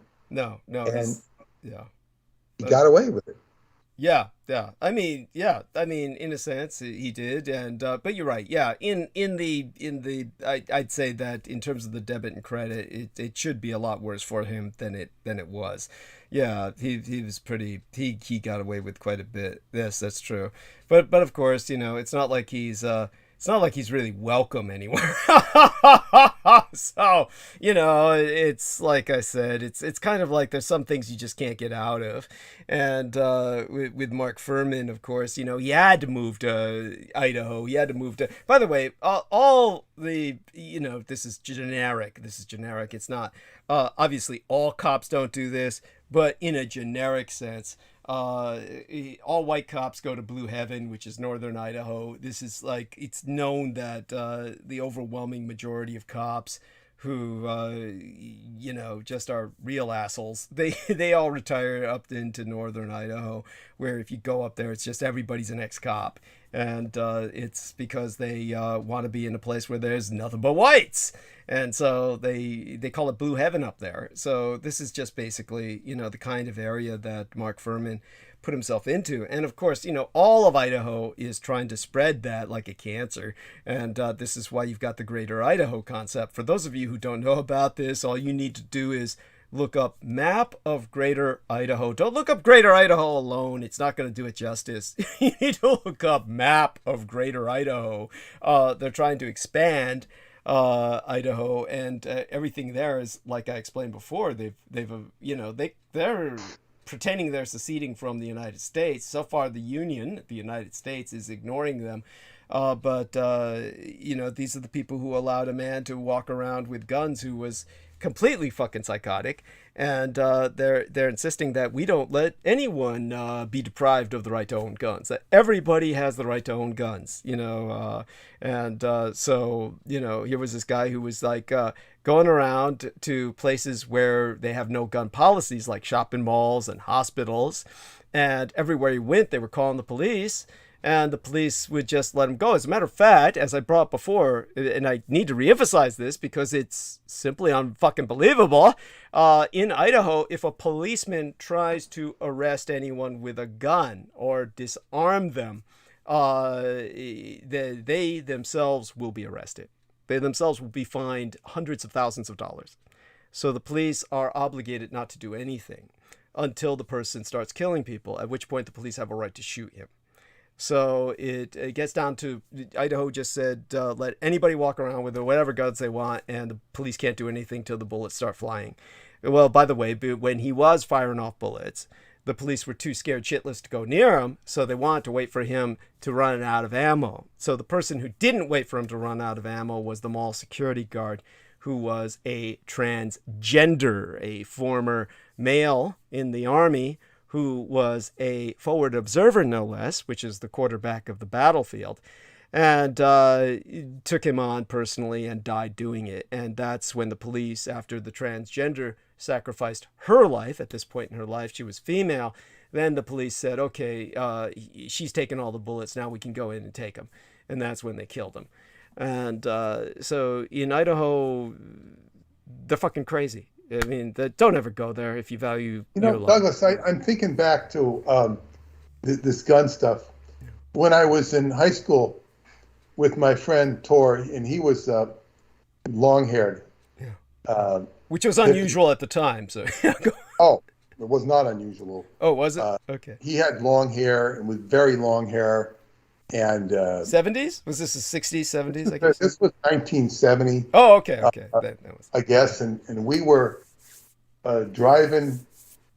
I think it was my parents' car. We either drove his parents' car, which was a Volkswagen, or my parents' car, which was a Ford. And I think it was my parents' car. And he's like, we're in a sort of a country area near Sacramento, just driving around. Might have been smoking grass. I don't know. It seemed we had somebody else in the car with us.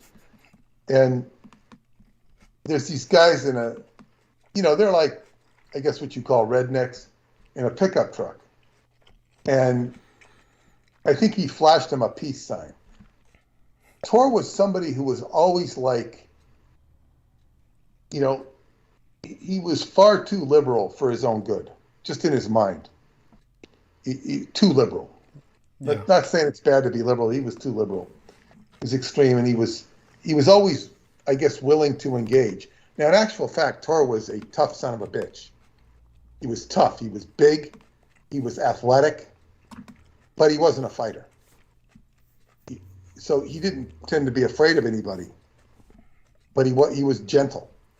He gives this guy a peace sign in the car, which, you got long hair and you're giving peace. And this guy, he goes to he had a rifle rack.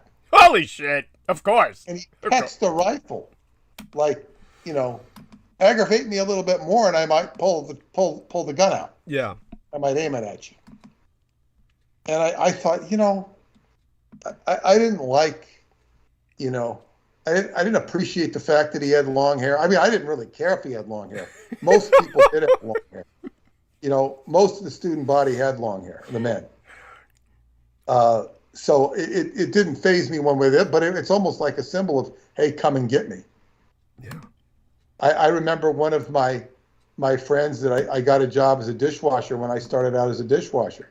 He was having all sorts of problems with the other dishwasher who was like, attacking him because he had long hair, Long hair was it was like a target, come and get me in that time period. Yeah. Now, most of the people in that area had long hair. So by and large, if you're walking around the campus or you're walking through the town, but you go to certain areas, you're asking for problems. Mm-hmm. And what I'm saying is that there was a gun toter. Did that guy need a gun on his pickup truck? God, no, he didn't need a gun. He didn't need a gun. I'm just going way back in time to that sort of gun mentality. And everybody, this was like right out of the movie Easy Rider. Yeah. And Easy Rider, for those of you who have not seen it, was the quintessential movie of the 60s that expressed the freedom of the 60s, if you can call it that. It made Dennis Hopper a household name. It starred Peter Fonda, and it made Jack Nicholson a star. He got an Academy Award for Best Supporting Actor, and that put Jack Nicholson on the big-time map. He was already an actor, but it made him a big-time star. And that movie ends with the hippies, Peter Fonda and Dennis Hopper, going down the road on their bikes in Alabama. And these rednecks come out in their pickup truck, just like the guy we saw. That's probably why it unnerved me, because I'd seen the movie with Tor. And then they just wipe them off the highway with their guns for no reason. Yeah. Just because they had long hair. It was nothing that they'd done. It was just, and that was kind of the symbol of the times. It was the peaceful advocate, the hippie, versus the redneck American. But it was different then than it is today. The redneck believed in the Vietnam War it was My Country, Love It or Leave It. Yes. I think the guy had one of those Bumper stickers too. My Country, Love It or Leave It.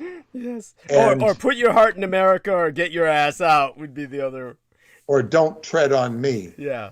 And the so you know, nowadays we still have that element. We don't have the hippie element. We don't have the peace element. We have an extreme radicalized left that is willing to get violent, but it won't be called violent. It'll be called a peaceful protest. And so this is different. It's a different atmosphere, but there's still an element of the gun-toting public is pretty, I guess what you'd say, over the edge. Yes. Well, it's kind of like what we're talking about there is the right-wing version of what you're complaining about in Portland, which of course Amanda, one of the reasons I try to get her on here is so she can tell us just what's going on in Portland. And I'm sure it's fucking wild. And she would be the first to verify that, just how dangerous Portland is. So I am certain Portland is dangerous. In fact, I know it is. I know it's very dangerous. And so it's a miracle that she gets by. The real heart of liberalism, or what you would call true liberalism or true progressiveness, would be Eugene, Oregon, the capital of Oregon. Okay. And that's where Ken Kesey was hung out. Right. But the Eugene is a much more low key, and I don't think they would be given into the rioting. Okay. It's well, not they who wouldn't want to because they wouldn't want their property damaged, right? I just don't think they might be too peaceful and rather than this, because the radical stuff is just nutty. Right. It's but it's just nutty, and it's. Yeah. And so when it comes to that's the left wing version of what we're talking about. The right wing version would be what we see in Idaho. So they're both in the Pacific Northwest, and they're both out of this fucking world. But one is super left, one super right. So there you have it. Either way, the end result is the same, right? It's just a place you don't want to be in. Well, yeah. Another interesting aspect, Douglas, and this is like Tiananmen Square. Is a good case. Kent State is another case that's similar, whereas you had the students protesting anti-war, and then you had, the right-wing motherfuckers in terms of the military gunning down students for no good reason at all, other than to, these protests that the students were having on campuses were nothing compared to what could be going on. Compared to what's going on in Portland and Seattle and other places. They were nothing. They weren't even violent. The Chicago demonstrations in 1968 were made violent by the police. The protesters were not violent. They were too big in number. They didn't have a permit, according to the Chicago. The Chicago police was ready to mow them down. So I'd say in the case of the Chicago policeman under Richard Daley, who was the mayor, corrupt as hell. But by the way, for those of you who don't know Mayor Daley was he was like an icon of brutality. He was just basically one of these guys who was known for he was literally quoted as saying, "Too much education could get you killed." I mean, this is what he said. It was outrageous and egregious. Now you have the Chicago riots of the '68. You have the Kent State incident of 1970, whereby you have the forces of the government, in the case the city of Chicago, in '68, you had the U.S. military, or the National Guard of Ohio, whatever it was, going after these students. It's all right-wing reaction, even though, what's his name, Daley was a Democrat, didn't really matter. it's a right wing style put down, and you had Tiananmen Square, which is you have students protesting, and then you have the government just shutting them down. This is the shutdown. We have not had that in Portland. We didn't have it in Seattle. We didn't have any shutting down of anything. The only time we had I'm trying to think a shutdown, I'm thinking of January 6th. That was, I don't know if it was a shutdown. I don't know. I don't know if they effectively shut down anything. I think that the crowd just kind of really wasn't into taking over. What was They that kinda last gave up. example? What was that last example? January 6th, the storming of the Capitol. Oh, okay. Ashley Babbitt. I don't think shooting Ashley Babbitt made the crowd run away. It's like, it wasn't, it just kind of like, it really wasn't a planned takeover. I mean, it just didn't go anywhere. If they wanted to take over the place, they could have.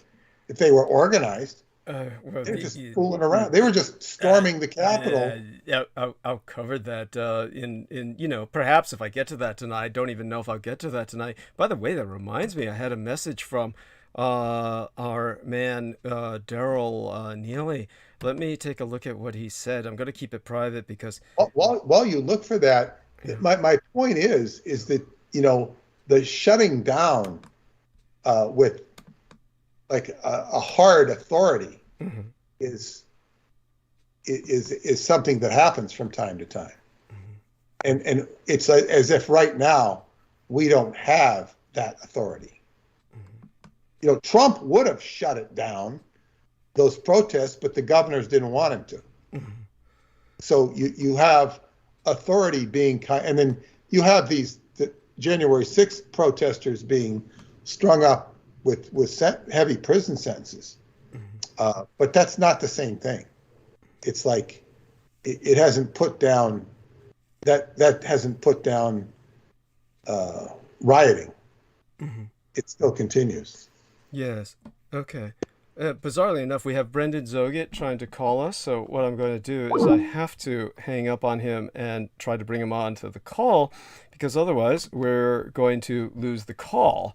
So if our man Jameson were here, I would have him bring Bren on. But as it is, I will do it. Let's see if he responds. Calling Brendan Zoget. And let's see if he responds. And other than that, hopefully he doesn't keep calling like Sammy did the other day. I explained it to Sammy, of course, how that works. And Brendan should know by now. You were looking for Daryl Neely, too. Daryl Neely. Oh, yes. So I don't know if he sent you a message as well. It doesn't seem to be really applicable to anything. Apparently he was having some technical difficulties earlier and was telling me how frustrated he was with that. Is this Brendan? Is Brendan on with us? Hello? Oh, there we are. So, Brendan, we're so glad to have you here. Shout out to Seth. I was just going into Seth's messages. He's the individual in Canada who expressed that he missed you. I'm sure many people do. He's speaking for many people. So tell us about everything that's happened recently, about your trip to Hawaii and how all of that was going. And are you on break? What's going on? No, I just got off work and I saw you were speaking about Pearl Harbor, so I tried to call you. Oh, thank God. So are you free for a few hours or what, to be with us or what? Just maybe an hour at the most. I have some chores to do, but I just wanted Douglas, let me use this as an excuse to beg off because I'm pretty sleepy. Oh, okay. So I'd like to hear Brendan, but I'm too tired. I'm to stay awake. Okay, I will show you the next episode we're on Sunday about wonderful messages sent mentioning yourself about how impressed people were that you were a friend of mine. That was from a wonderful Shiva Krishna, I think the person goes by, who's a foundational Black African American, a new term that's out there in terms of identity. We will we'll bring all that up on Sunday. Just remind me, and of course you and I will speak well before then. Okay. Okay, well, thanks, and good night, and go to it, Brendan. Yes, we love you dearly, and share our love with Paula. Good evening, Peter. Good to hear from you anyways. Yes. Right. Yeah. Yeah. Okay. That you're doing all right. Yeah. And so everybody seems to be exhausted tonight. Jameson dropped off and everything. Of course, I've got much to talk about, but I'm so glad you can help us segue into that. Oh my God. They can't keep up with your I haven't even started. Oh my God. Are you kidding? I myself am just I'm just just crap right now. It'll take me a while to get myself together. But you're here to help me with that along with Salman and Sagittarius. Yeah. Guys. Assalamu alaikum, Yeah. brother Brendan. How are you? Yeah. Salam alaikum. Yeah. Hello. And let me introduce you to Sammy if he's with us at the moment. Sammy Romero, this is Brendan Zogit. Brendan Zogit, this is Sammy Romero. Are you there, Sammy? Good evening, everybody. I didn't know there was more people on the call. There is, but I don't know where he is right now. By the way, it says that we've got an excellent connection. For a while there, I was afraid it might be buffering. So hopefully everybody's been hearing us, and if anybody has any trouble hearing us, do let us know. But Brendan is going to take over right now. I'm listening, and I'm going to be eating my sandwich, but I'm going to be talking to him. Hopefully nobody hears me chewing, because I'll go mute when I chew. Oh, wow. Yeah, but keep going. Tell us about what's happening. I didn't have anything prepared, but I mean, I could talk about stuff. Oh God, you've got so much to talk about, dude. You're supposed to catch us up on everything. There's just all kinds of things that have been going on with yourself. I mean, you've moved, you've relocated, you've got, you've been on vacation. Tell us about how you've had idiots. Tell people how stupid these fuckers are. There's some kid who took 2 weeks off because he was exposed to COVID. He's in a fucking, tell us about how stupid this is. I mean, you're all exposed to fucking COVID, right? You know, talk about. It's like the laws, like people already know how nonsense the laws are, but like now they're really like, they're getting off the wall. Like basically you could take 2 weeks off and just say you got exposed to COVID, but it's like, I'm sure everyone knows at this point, like everyone's been exposed to it. It's not like it's, Thank you. It's just a fucking excuse to get 2 weeks off. Yes. Yeah, basically you just get a free 2 weeks off. And I honestly thought about it. I was like, fuck it. Like I might just say it. Yeah. Like, yeah. Oh, like what are they gonna say? Like I wasn't exposed, Like I'd be like, oh, they can't. I mean, you should have done that when you got you could have made your vacation 4 weeks long. Said, oh my God, I got exposed to COVID. I got to stay isolated now. They won't let me off the island. Right. Yeah. You know how much I wish for that? I really wished I couldn't get on the plane. I was like hoping. Oh shit. Yeah. I wanted to stay there. Oh, I don't blame you. Oh God. So it's like a paradise on earth. Why didn't you? Well, I mean, are you considering moving there now? I want to, but I have a lot of like stuff I have to deal with here. Like I still have my car accident to deal with, and oh God. But that's still like not even concluded yet. You know how lawyers are. It's gonna take every time, and then my back is still messed up from that. But the way it's looking out here, I might as well just move to Hawaii. The gas was cheaper. Can you believe this shit? The gas was cheaper than in California, and it's like we produce the gas here, so it's like there's a serious funny business going on with that. Like you have to get it shipped in, and you're on an island, and the gas is cheaper than here where we make it. So it's just that's beyond crazy. Yeah. Oh, that's awful. Yeah. Oh my God. So I'm chewing. Go on. Yeah, tell us about everything. Tell us about how it's all Japanized, and it's like you were under Japanese occupation, and yes. So that was the main reason why I wanted to come on, is just to make people, because I'm sure Americans have gone there, but they're just like, if you stick to the touristy spots, it's less noticeable. But like I explored like the entire island, and I went to like more low key spots, which this is Oahu, where Pearl Harbor is, and basically all the most richest spots, like especially on Waikiki, everything's in Japanese. The signs are in Japanese. The toilets are like really expensive, like that thing, like bidets, like Toto, the Toto brand, like fully maxed out bidets, like in the public restroom, like the ones with the air fryers and everything. And so it's like you can spritzer water up your ass and clean yourself out, and it's like, warm. Like the water's warm and stuff. Like it's one of the ones that's like fully maxed out, like the best, highest quality one. And this was at one of the high-end malls there, and so that was like down the street from where I was staying. So I never even went to the bathroom at my house. I just like went and used their stuff. And then and if you just drive around the island, like you start to notice like most of it is Japanese stuff. Like there was this special bakery from Hokkaido where I found a very rare item called Haskap Haskap berry, and it's something that can only be found in Hokkaido. I think there are variations of it that are found in alpine regions, like even here in the North America, but there's this special one that comes from Hokkaido that's very... Tell people that's the northern island of Japan. It's the northernmost island, yes, in the archipelago of Japan. Where the white people live. I mean, not white people like white people as we know them, but white tribes. Yes, go on. Exactly, the Ainu. And this berry is an ancient Ainu medicinal berry, and it promotes longevity, various things like that. And surprisingly, I work with this lady from Hokkaido, and I told her about it, and like back here in California, and she was like, no way, like you found Haskap. And I asked her, I was like, can I get it out here? And she's like, no, there's no way. Like, so somehow they had it because, it's a bit closer, if you're on the Hawaiian Islands to Japan. So I found cool stuff there. Excellent. Like that. And what was interesting is it actually, like, I had like damage in one of my eyes, and like on the bottle that you buy it in, like a little jar, it says it was prized for longevity and it helps heal the eyes, and so it actually did that.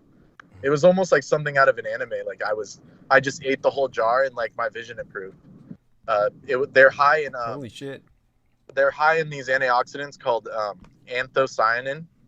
So it's a very rare like blue pigment that occurs in like blueberries and various berries like that, and especially that one was one of the highest levels of the anthocyanin that I've ever found, and it translated to like curing my eyes. So wow, very interesting stuff. Oh, it's so impressive. Yeah. And really, thank you for sharing that. And so Seth Mount Pleasant is listening, and we do deliver on what else has been going on. We have a fan who references themselves in terms of identity as a foundational Black African American, and one of the things that they call themselves, I guess their avatar is Shiva Krishna, which I don't know if that's anyhow, it is what it is. So I thought of yourself, of course, and tell us a bit about what you think is going on with India. You do know, of course, the Narendra Modi just met with Vladimir Putin. That's far more important than, of course, Vladimir Putin having a talk with Biden over the video. Putin actually went out personally to India to talk to Narendra Modi, so they've got that bromance. So tell us a bit about what you think of when you know of this. That's like it's really hard to tell what's going on there, but it makes one question. Like those alliances, like why are they so concerned? And they actually did sign a treaty recently, Russia, and a lot of people don't realize that. Yeah, they did. They had like a weapons pact and various other stuff. So it seems like, and a lot of people also don't realize that the Russian, there's a lot of ties to the Indo-European lineage, even all the way from India to Russia.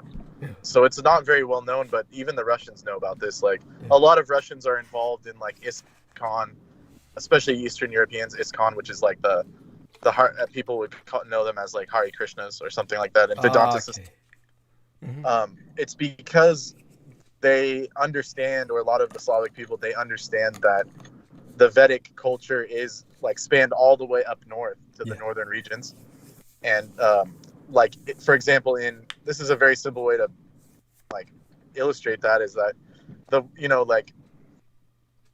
word, that thing, stan, in Sanskrit even means country. Yes. So then in their language as well, in Slavic countries and Russia, and even I think Iranian as well, but they use the end placement stan. You say like Lakistan, which is another word for Poland, or you have like Kazakhstan. That all comes from Sanskrit. That stan thing, it means place. Yes. So it's like the place of the Kazakhstan, or so that's one way to illustrate that there's a link in even the language itself. That's what they mean by Indo-European language group family. Yes. Well, they So- used to use the term Aryan, and then they changed it Yes. to Indo-European. Yes. But it is that. It is yeah. just that, you know. Yeah. It is that same group. Yeah, and just so people know, the Armenians also use the term Hayastan. That is their name for Armenia, not Armenia. Armenia is what outside people would call it, just like everybody in Germany uses their version of Stan, which would be Deutschland, which, you know, Stan means land of, you know, so, Yes. yeah, so go on. Exactly, yeah. And German is I've illustrated this before as well with just the example that it's also Sanskrit-based language, German. And if you get into the grammar proves that. But more than that, like the word Atmen in Yes. German means to breathe it in, like Yes. aspiration, breathing in, Yes. and which is a verb. And in Sanskrit, the word Atman means spirit, the breath of life or the spirit within somebody. So there's like pretty clear links. Like it's undeniable. It's very clearly linked. Like these cultures, Yes. which is why they whitewashed or whatever. You know, that's a bad term to use, but you know, they swept the Aryan thing under the rug, but they couldn't like throw the whole thing in the dustbin. They had to like, you know, rename it because it's just undeniable that. So my point was that there's something, you know, genetically linked between Russia and India, and they, to the point where the governments are willing to work together, which is, you know, like on the surface they seem like opposites, but it's not the case actually. Yes, and of course I feel, of course, just tremendous. How would I say it? It is just basically Asian India is trying to have its cake and eat it too. They're walking this under Narendra Modi. They're walking this balancing act, this tightrope between being a member of all of these groups, being a member of the Quad, with the Quadrilateral Security Group, with the Japanese, the Americans, and the Australians, and then being with the Russians. I mean, something's got to give at some point, because you know, I'll bring it up later if I cover that tonight. You know, one of the things I'll point out is that if Vladimir Putin has to choose between communist China and Asian India, he's just going to choose communist China. It's that simple, because of, you know, so the as far as like allies, you're saying? As far as, you know, if they had to come to China and India going to war, and he had to, you know, stand back and choose a side, he would choose communist China, simply because that's, you know, they've got much more of a hold over his balls than Asia. Sure. So, you know, it's as much as the Asian Indians are trying to invest in Russia as well. I'll bring that up. They're investing money in Russia developing its Far East. But, you know, what the hell does that do for India? India's like way down south. It's like they're trying to, you know, purchase some shall we say, some influence. And, you know, we'll see what it does them, you know. But, yeah, so go. And it's kind of hard to say like why, you know, like why exactly. And then like obviously their diplomats aren't, or you know, whoever's making, like Modi and his cabinet aren't, let's just say they aren't prioritizing. They're just like kind of throwing sticks out and seeing who grabs it or something. That's what it kind of seems like from the outside anyway. Yes. Yeah, and so, but beyond all that, again, tell us how things are going. Tell us about your cat. How's your cat doing? How's the meat hatred? You know, tell us about your meat hatred. Oh, the meat hatred is beyond. Yeah, like these fuckers. I mean, I could go off on that for hours and hours, but it tends to offend people, so I try not to. Don't worry about offending people. Nobody cares. But it's like, this is where we offend people, right? Yes, go on. Right. Yeah, true. There was one thing on my mind real quick, though. I'm sure you've talked about it, but now there's a new chancellor in Deutschland. It's Olaf Scholz. He just got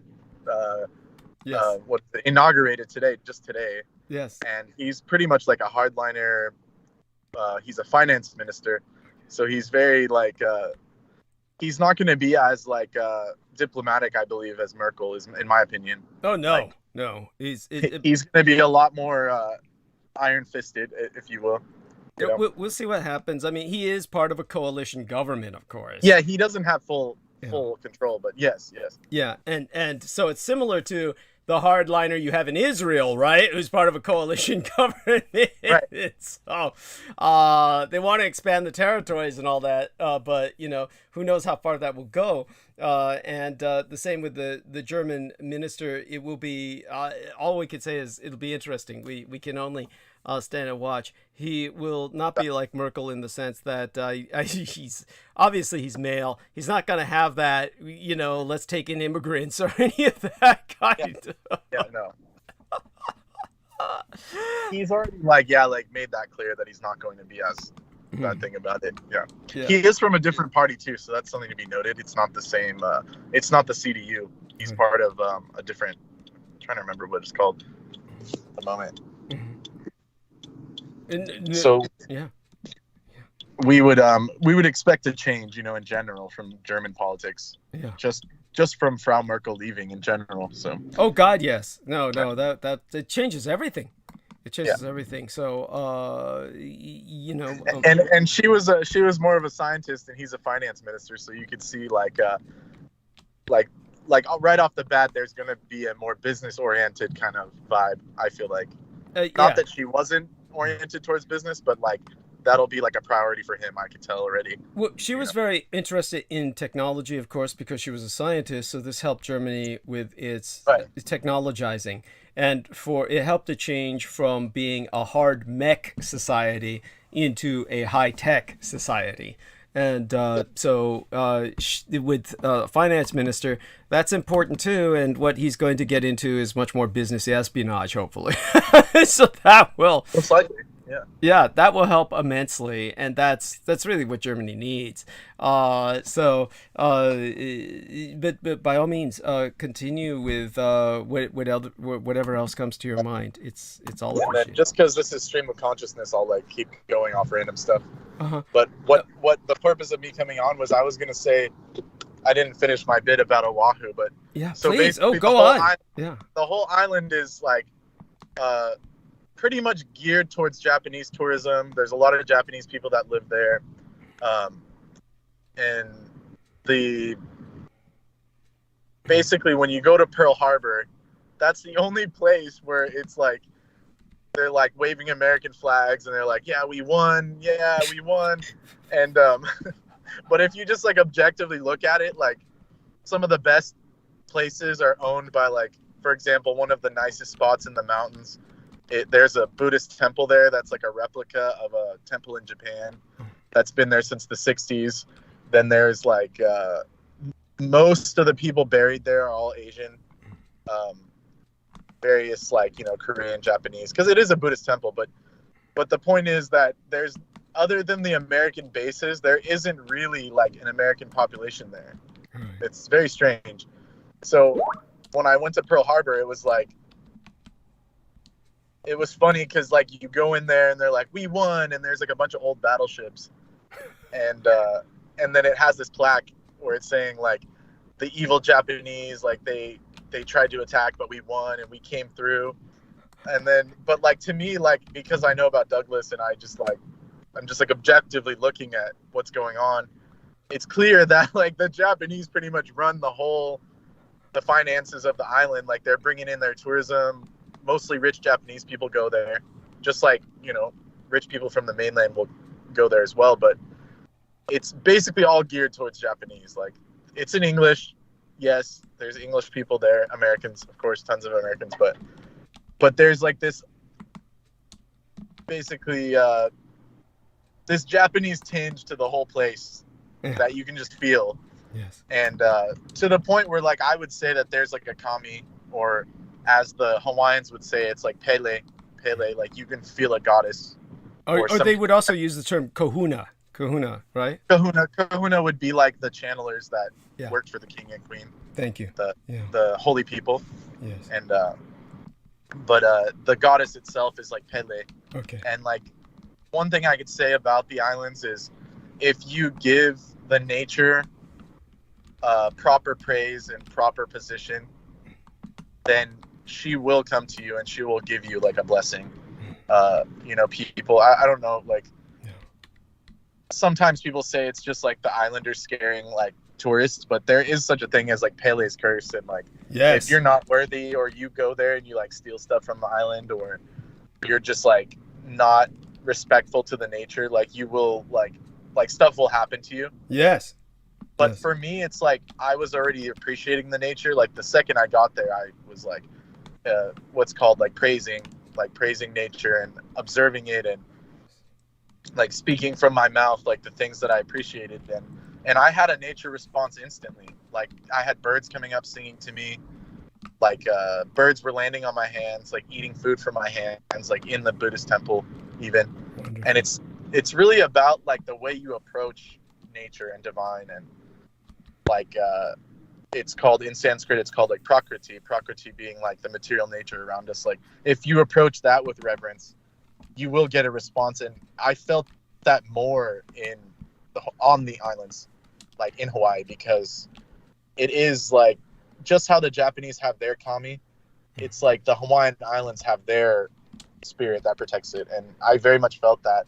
And when I was on the plane home, I felt like the transfer of energy, like once you're flying back to the Pacific, or over the Pacific. And once I reached the proximity of the West Coast, like I could sense the like bubble, or like, you know, the auric field of like the being that is the island herself. And that was very profound to me. It was like a beautiful experience. And it's one of the most lush, like anyone who's ever been there knows it's a paradise. Like there's so many beautiful flowers that come up. Wonderful, wonderful things happen there. There's a reason why it's such a well-known, it's a world famous spot. Let's say it's just a very world famous spot for a reason. And this is where I wanted to come on and talk about, because so it's one thing to say, okay, it's owned by the Japanese now well, not owned, what would be the word, Douglas? It's like, you know, it's essentially so heavily influenced. It's acculturated. Its influence is mostly Japanese now, regardless of whether America won or not, which they didn't.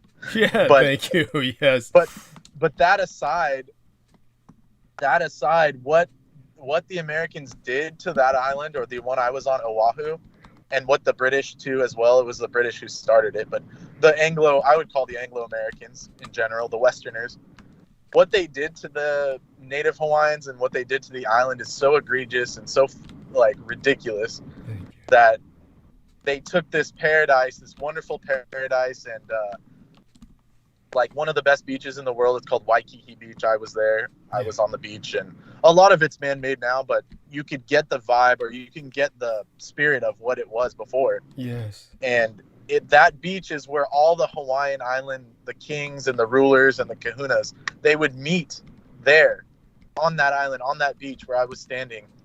And I just had an overwhelming feeling of like, how could they do this to the Hawaiians? Like, you go there now and it's like a bunch of drunk college students and tourists and giant motels and hotels, and it's just totally commercial. But at what cost? Like, they totally ripped off like the real purpose of the beach, was where all the elders of the islands would meet and have their yearly meeting. Sacred space, yes. And I felt like a sacred space, and like I felt gypped, you know, almost. Yes. That like, I even said this to some people when I was there, some people that I met there, and I was like, you know, if they left this to the Hawaiians, like it would be a better place. Pristine. They desecrated it. Would be pristine, and I'm sure there would, because of the nature of the system now, it would be commercial, but it would be like, you know, parts of Japan where they have technology, but they wouldn't sacrifice the sacredness of it. Yes. Like, you know, like some of Japan is definitely overbuilt and very polluted, but there are other parts where they won't compromise on that. And I feel like the Hawaiians got totally gypped in that whole deal. And you've talked about the history of what happened. And like, I felt that when I was there. Like, I actually felt for the Hawaiians. Like, fuck, like, this is what they have to, you know, now they're working like service jobs, and on this paradise, you're on a paradise island that used to be your homeland, and now you're working service jobs for a bunch of crazy tourists.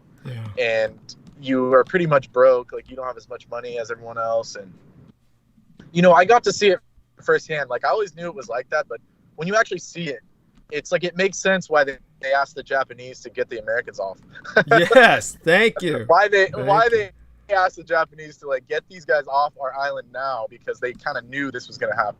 Yes, absolutely. Like, well, I mean, because by that God. point they had already been a territory, you know. Yes. Yeah. No. They were going through hell on earth, and Right. so it's the Americans were treating them like shit, and it just as you know, basically ocean niggers. They were treating them as beach niggers. Yeah.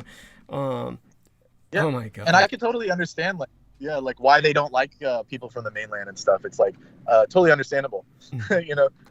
So I feel for them on that, and like my original point was like if they just left it to the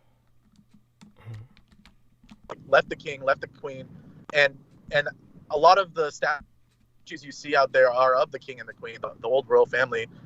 King Kamehameha is one of them, and there were others, but especially the Oahu royalty.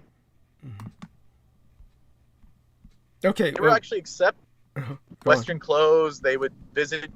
They would go to England. What were you saying, Doug? Oh, nothing. For a while there, you were glitching. Hello? So yeah, can you hear us? Oh, what was the last thing you heard? We heard it pretty much. It was just glitched, but we heard it. We got it. Yeah, got the message. Okay, yeah, but the king and queen were accepted by all the royalty of Europe, actually, as king and queens. They were accepted as royalty by Europeans, but you know. And this was in the 1800s. Like they were wearing full suits, like top hats, everything, the whole deal. Like, and they visited the British Isles and England, and you know, like the history is there. Like they had a royalty that would have been easily assimilated into the modern system, but then what happened, it seems to me, is that the Americans got in and they kind of gypped them. Oh God, to put it to say the least. I mean, yeah. Yes. So that's what my point was. It was like they could have just left the Hawaiians in charge. They would have joined the monetary system anyways. The evil system would have gotten their bit of it. But then they didn't have to like disenfranchise the entire archipelago. Yeah, just what they do. This is I mean, it's just they do everything they can to destroy the culture. It's cultural eradication. Yes. And that was very apparent, and it's like they didn't have to do that. That was my point. And like actually seeing it for the paradise that it is like they didn't have to, and now it's like there's just like hella drunk people, and it's like being in Vegas. Like Honolulu was like kind of like Vegas. There's like tons of tourists, and but I had a good time there. Like I went to a lot of the nature spots, like botanical gardens, all kinds of fun stuff, and so it's one of the most beautiful places in the world. Yes. So that was my point on it, is that ultimately it's like I can understand the position of the Hawaiians asking the Japanese to help them. Yes. To help them get the Americans off. Thank you. They realized that like the longer they were going to be there, like the more fucked it was going to be. Yes. And this isn't just me like agreeing with Douglas. This is all historical fact, because FDR knew that Pearl Harbor was going to happen. Like there are letters in the Smithsonian that they finally revealed that were basically like he knew they were going to get attacked. There was no surprise, as they say it. Literally, they say like surprise Jap attack. It's just like so ridiculous. Yes, no, it's just offensive to the sensibilities. Right. So aside from all of that, what about your personal journey otherwise? Again, say for instance with your cat and everything else, they're all doing okay, or yeah, my cat was taken care of. He's doing okay. Yeah, same. And in terms Very of true. Jameson Reese's cat just died recently, so I do want him to say hello to you, Jameson. If you'd say hello to our dear friend Brendan Zogit, you're back with us, right? Yes. How's it going, Brendan? Good evening. Good to hear from you. Likewise. I'm doing as well as I can be. What was that? I'm doing as well as I can be. Oh, okay. Yes. Oh my God. And so Jameson, so did your nap help? Did your nap help? Well, I couldn't sleep. I wound up weeping like a baby. Then something else took me over that was very angry, and in order to not entertain it, I decided to do a cleaning to sort of banish myself from the overly negative influence that was taking me over. And so it's calmed now. It's going to be this back and forth for a little bit of time. It's how I go through grieving. It is what it is. It feels like a part of me is dead, and in a real sense it is. I suppose I could use it to, do a nice curse on both Donald Trump and Joe Biden. Save it for my gang stalkers instead. Really, we have far more immediate problems. Those guys will take care of each other. Well, there's a reason why. It's called every magician takes pride in geoengineering. There we are. Yes. Of course, it does help when you're not turfed. Well, I will admit that in order to have some degree of energy at all, I did have to, knock a few pills down. I wouldn't be here if that wasn't the case. Oh my God. Yes. Yeah, it's pretty bad. It's a 16-year friendship, really. I would say she was my best friend, honestly. The cat Scully, yes. And I noticed you changed the spelling of her name from SCULLY to SKU, as in skull. You did that intentionally, of course, yes? No, I wasn't even consciously aware I did that. Okay, yes. Well, now you know. You didn't even know that till after she was gone, but she's still with you. Yes. Yeah, I think that, well, there's part of me that realizes I did keep at least a condenser which has some pieces of fur of hers, so I suppose this stuff could be used for necromancy. Or cloning, one or the other, or both. So with that and that being said, yeah, I know how it feels. Yeah. I said, condolences. I know how it feels. Yes. Oh yeah, of all people, Especially I know you would. How terrible people are. Like animals are definitely more respectable these days than even humans are. Yes. Depends on the humans and well, many people honestly, feel the way you do. Yes. Losing an animal is like losing a parent. Honestly, it's that level of pain. Like when I had a cat that I grew up with my entire life, and then during some really tough times in my life, it passed away. And but it actually came back to help me a few times. So that's something, it's the spirit of the spirit is still there. It's like it's never gone. Yeah. I that I'm aware of because I saw flashes of light, and there's a sort of, now anyone who's done anything successful in the occult knows that at some point when you've opened a gateway or a portal, you start to see this sort of octoroon, this sort of octoroon that takes over both eyes of your vision, and it just keeps, sort of like, I don't know if I'm describing it correctly, but you know what I'm talking about, right? Like some kind of like it's or something comes in, or like a no, it's like it overlays your vision. It literally takes over your vision. Kind of like some DMT vibe. Yeah. You get like the flower. Except it's not doing that because of drugs. It's doing that because you've tapped into, that sort of gateway, whatever. And while I was weeping, I saw that, with my eyes closed, and it was just like, it was like it's like we're still connected. I know it. Yes. I have a story about that, if you don't mind, if you want me to tell you. Yeah, so like I had some really gnarly surgery a while back, and 2 surgeries. And the first surgery that happened, I didn't come out of that thing anesthetic right away. And it took me about 2 hours or some ridiculous amount of time to where they pretty much thought I was going to be in a coma or something, but they didn't really know what to do. So they rolled me out into the middle of a hallway and just left me there. So this is the kind of system we're talking about, the medical system.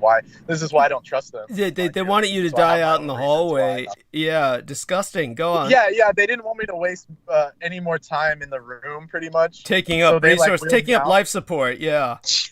Yeah, pretty much. And then but they were actually super concerned because like they told me afterwards when I came to, they were like, holy crap, like we were really concerned. But during that time, I was out and I was like, you know, in the in-between state. But when you're like not dreaming but not awake, you're just like in this kind of neutral state. And I started seeing like some kind of fuzzy light or something, you know, like way in the distance. That, you know, like the whole thing that when people see right before they die. And some little creature came out of it and like towards the ground. Mm-hmm. Whoa. And it was like my old cat from when I was a child, and that was like one of my best friends ever, like my entire life was that cat. And I saw the cat and I like started petting it, right? And then it started walking away from the light. It started walking away from the light? Like I didn't know I'd ever see you again, and I picked it up.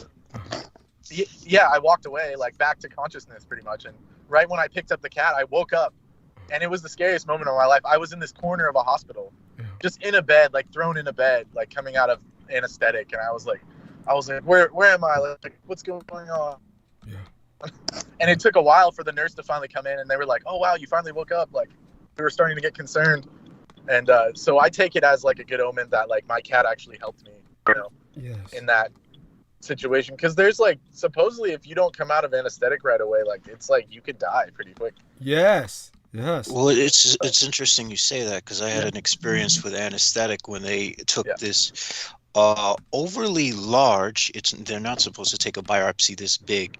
And I don't know why the hell I didn't put two and two together that the doctor was British. Who knows what they're doing with the cell culture anyway. Right. But they were taking a biopsy of my right thigh, and what happened is they said we're going to have you clinically dead for a little short time, and then we're going to bring you back. And I'm like, okay. And so when I went under, I was in the white light. Right. I was completely surrounded by white light. There was no body. There was nothing. That's it. It was just white. And then I saw a figure in the air in that space, and it's like you could see 360 degrees all around you. Yes. It defies any rational logic that we have here in 3 dimensions. Yeah, and, it's not. And this woman, this being, this spirit guide, whatever, told me, not by your own hand. And it's like, okay, wait, what? Because, at that time I was very depressed and I wanted to die. And I was hoping to, I was hoping something would go wrong so that I could not come back. And she told me that, and when I pulled out of it, they said they were shocked. They were like, "Your body temperature is too low. How the fuck are you even conscious?" Wow. And I was like, I don't know. And they were like, "You barely have a heartbeat." Wow. So it took like 30 minutes to an hour for everything to become normal again. But they were kind of they were kind of stupefied by that. Wow. Did you have cancer or something? Why would they take a biopsy after that? Oh, well, they had to take a biopsy because I was going in and out the hospital with rhabdomyolysis too often, and they wanted to understand why my muscle tissue was breaking down. Oh, so they had to take a muscle biopsy. The thing is, from my understanding from people who work in the medical field, they say the biopsy is just supposed to be a tiny little pinch of muscle tissue. Yeah, it's not supposed to be this gouging hole. And this incision is like this is like a 3-inch scar that I have here. It's like 3 inches and 1 inch is wide, and it's like that whole area of muscle tissue has not grown back since they removed it. Holy shit. Yeah, so I don't know what the hell kind of experimentation they have going on with me. And it wouldn't surprise me because there was a lawsuit recently with a family who what happened was there was a black woman who had I think ovarian cancer. And so a certain pharmaceutical company had done research on that cell culture without telling the family, and they had created some kind of they had used it for some kind of thing that they came up with, and they were making millions. And so the family, the descendants of that woman who died of that, whatever, they they sued for like millions and they won that lawsuit. Okay. Right. So who knows, if you're ever under anesthesia, who knows what they could take from you and not tell you. Right. Very strange. And it's quite possible. You can imagine. Okay. And, and so what have you experienced that's been like that, Brendan? I know you've experienced something. Oh, yeah. I mean, like that one experience where I was telling you about how I had problems with it. You know that thing? Yeah. Okay. Well, you've shared it publicly before to a degree. You don't need to go back again. I understood. But, there's always new listeners who haven't heard it, but I guess you don't want to relive the horror, of course. But you are off work now. I mean, so are you working earlier and that's why you got off? Yeah, I'm working early. Yeah. Okay. And so you're going in the morning now these days? It depends. They switch me up. It's like, it's a total hellscape as per usual. It's like, it's devolved. It was a better spot, and then they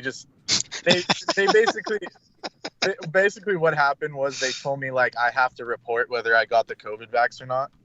And I told them like, here, tell HR to send it to me via paper or I'm not going to do it, like via the mail. Like I'm not going to do it as per like online or whatever you want me to click on this thing and sign it. Like I'm not doing it that way. And so I think it pissed them off. Wow. So, oh well, too bad. I'm not going to do it as per their way. So, that's fine with me. Okay. There's a lot of other jobs out there and, So it sounds like you want something written so that you can hold them liable in case you have a bad reaction, Hey, right? that's a good idea. Well, yeah, because it's like, it's kind of coercion. They said, oh, you have to do it. But then they keep pushing back the date. Like, oh, you have to do it by this time and then this time. And then you have to do it by this time. And so to me, it's like, unless they do it by writing, I'm not going to do it because it just doesn't seem legit. Like, there's no privacy protection. Like, it goes onto this computer system, your medical info goes onto this computer system where they literally send us like, hey, our computer system got hacked. Like, don't give out information. Like, we get like warnings. Oh, Jesus. Now he clicked again. You gotta put my medical information on that shit. Fuck you. Yeah. Okay. Yeah. Yeah. So, there. What else there's so much been going on. You've been gone for so long. Right. When it comes to the car, how's your car functioning? Is it doing okay? Oh, my car's fine. It's like, I got a nicer car than before even, Okay. but I'm waiting on the insurance and stuff to go through and all of that. So my car's doing all right. Yeah, super nice. Okay. That's good. And it's able to mobilize more to like the mountains and stuff. And I've been doing a lot of star watching when there's not clouds. Right now it's clouded out. But as per usual, I did some star watching. I took photos of the eclipse while I was in Hawaii. That's another exciting story. Cool. Nice, Tell us about nice. that. So I'll say, I think this is a good way to end it. The last story about Oahu. So basically, the night of the eclipse, the people I was staying with, they were saying, I was like, hey, like tonight's the eclipse. Like I prepped them a couple days ahead of time too. And I was like, the eclipse is happening. I'm going to go out to this spot. There's a famous mountain near Waikiki called Diamond Head. It's like an old volcanic crater. And I was like, I want to go there. Like, cause I didn't have my car, obviously. So they had the car. So I was telling them like, let's go. Like, I'm planning this right now. Like, let's do this. This is my plan. I'm going to go up there. We're going to take photos. And then right around the time it gets dark, then they start like, oh, I'm going to pack it in. We're not going to go up there. We're not going to take you. They're like, we'll take you to the local park that's like in Honolulu. And I was like, are you guys serious? Like I was like, no, I'm going to make it there. Like, and I'm pretty stubborn, especially because I was traveling. I was like, no, I'm going to do all the stuff I want to do. And this is one of the things that I want to do. Like I brought my camera even to do this thing. So in the middle of the night, like this was around 8-9 o'clock, they just dropped me off and they're like, all right, good luck. Like you're walking distance, you'll be fine. And I was like, you know what, fuck this. I'm going to walk all the way up to the mountain. And so I walked 2 hours out, like in this place I've never been, like this part of Oahu that I've never even seen in daytime, let alone nighttime. I walked all the way out there to this beach. It's called Diamond Head Beach. It's underneath like the mountain, the crater. And I walked all the way there. And found this dark beach where there was like no lights. I took photos of that, took photos of Orion, Sirius, all kinds of beautiful stuff. And there's even constellations you can't see. Like when you're here in California, there's like, we're in the valley. So because the horizon doesn't go as far down, you can't see certain constellations. But when you're on the ocean, because it's like more flat, you can see, you know, constellations that don't come up where I'm at. So I was having a good time scoping all that. But by the end of it, it was like, I think maybe 12, 1 o'clock. I had walked for 2 hours. I was exhausted. So I was looking at like a 2-hour walk home pretty much in the dark. Shit. Yeah. Oh, God.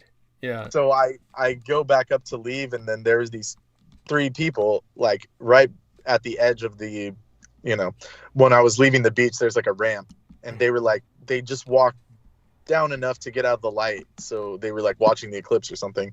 And I walked by them, and I don't know why I had this inclination, but I just said V Gates, which is German for like, how's it going? Right. And they started laughing, right? Yeah. Like, and it turned out to be like 3 chicks. Yeah. And they started laughing. And so I was like, oh, okay, whatever. So I walked by them, and I went to like tie my boots and get ready for the walk. And they followed me up to the street. I don't know if they were like curious, like, oh, like this is like some German guy or something. And so they came up to me. They're like, what are you doing? And right when I saw them, it was like 3 pretty, like, I don't know how to say it nicely, 3 of the most beautiful Norwegian chicks I've ever seen. Yeah. Oh. Like Scandinavian chicks. Okay. Yeah. So, and they came up, and I was like, hey, what are you guys doing up here? And normally I don't talk to people, but because it was an eclipse and like there was like a high chance they were out there watching it. Yes. I was like, hey, like, what's going on, you know? And so I showed them the photos. I was like, hey, I'm here taking photos. Like, and they were like, how'd you get here? I was like, I walked all the way from Waikiki. And they were like, holy shit. And so the first thing they said was like, you know what? Like, we're going to drive you home. Like, let's go. Like, I'm going to drive you home. Cool. So I got a ride home by 3 Norwegian chicks. Yeah. Fabulous. That's incredible. Like, good calm we were going. Yes. Yes. And, yeah. Nice. Nice. I learned Norwegian. It was super fun. Yes. And yeah, it was cool. And then I finally made it back home, and I was like, you guys owe me an apology. I made it all the way to the mountain, and I got driven home. Yeah. And like they were saying like, oh, it's not practical. Like, you'll never make it back. Like, you know, they were like telling me all kinds of shit. You know how people are when they're closed-minded. It's just like they don't have that vision. And you know, so you should have told them that, you know, I scored with these 3 hot Norwegians. They saw me get dropped off, and they were like, what the fuck was that? And I was like, I got driven home by 3 Norwegian chicks. That's what happened. And they were just like, holy shit. And their defense was like, oh, you just got lucky. Like, you were just lucky. And I was like, no, that's like what happens when you have like, you know, when you have faith in like divine forces and just reality, and like, you know, you're gonna do something. Like, it's the old adage, like, if there's a will, there's a way. Like, if you're sincere about something, then it will happen. Like, you know, and if you have the right intention, like, you know, some good stuff can still happen. What's interesting is, for me, like, not only was it they were Nordic chicks, and they were very like, I don't know, we just had a good vibe, you know, talking, and like the vibes were good. But for me, it's like, that was, you know, like, I'm pretty Deutsch-centric or like Eurocentric. So like, for me, that was like the best scenario that could have happened. Yes. You know, for me, just to kind of meet different people and get different perspectives. And so that was interesting. But like, in my head, it was like I got rescued by like 3 Valkyrie or something. Yes. You know? Yes. And but it's actually, it's you know, it's very hermetic, because you know, the whole, you guys both know about the, what is it called, the that thing, the hermetic principle. Of course. Like, as above, so below. Yes. And the moon was in near Algol, which is the star Algol, Perseus, but it was also near the Pleiades constellation. The Pleiades constellation is known as the 7 Sisters, and it's very connected to the moon, the goddesses, nurturing, being cared for. And so it was very auspicious to get taken care of by like 3 Norwegian chicks and like brought home safely. you know, so that was a very I would say it was a spiritual experience, actually. Yes, very much so. Pretty much being rescued by three of the best people I could have ever been with, and they happen to be three goddesses, or that's what I reference them as, you know. Yes. Because, like, who knows, you know, like, it could have been some, like, guardian angel type situation, like, but, you know, like, the universe works in mysterious ways. Like, who knows what could have happened if I walked home 2 hours, like, in the dark. Like, who knows? Well, yeah, they could have been a bunch of thugs who are out to kill people who are Antifa members, carrying like sub-automatic machine guns. Right. Well, there we are with that. Yeah, the Second Amendment's still valid in Hawaii. There's plenty of gun shops. Oh yes, that's true. And I was just, as a matter of fact, Judith Eger got herself a firearm when I was speaking to her last. I don't know, it must be years ago by now. And so at any rate, you know, do go on. You said that was like a perfect story to end this with. Do you feel obligated that you're because of your chores that you have to leave now? Yeah, I have to go. I have like lots of stuff to do at my house, and I haven't had a lot of free time, so unfortunately, I do have to pack it. Oh gosh, I'm so sorry. But do say hello to Seth. He's the individual in Canada. Yes. Say hello to Seth in Canada. And yes, good evening, Seth. Yeah, and very much, you know, thank you for joining us. And we're going to have Salman Sheikh and our man Jameson and Sammy, if he's with us, if he returns, kind of, you know. I see, like, on this call too, I see Brandon Young's icon. Is he? Brandon, are you still with us, or did you go for the night? We'll see.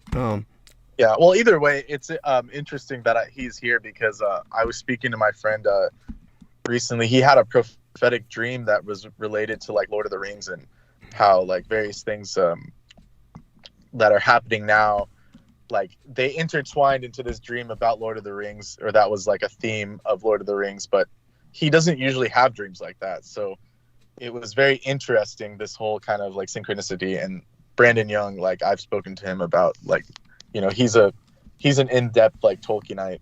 Yes, he is. Nerd, just like I am. So yes, it was fun. Yes. Oh, and by the way, tell us a bit about how you just work with me on this, okay?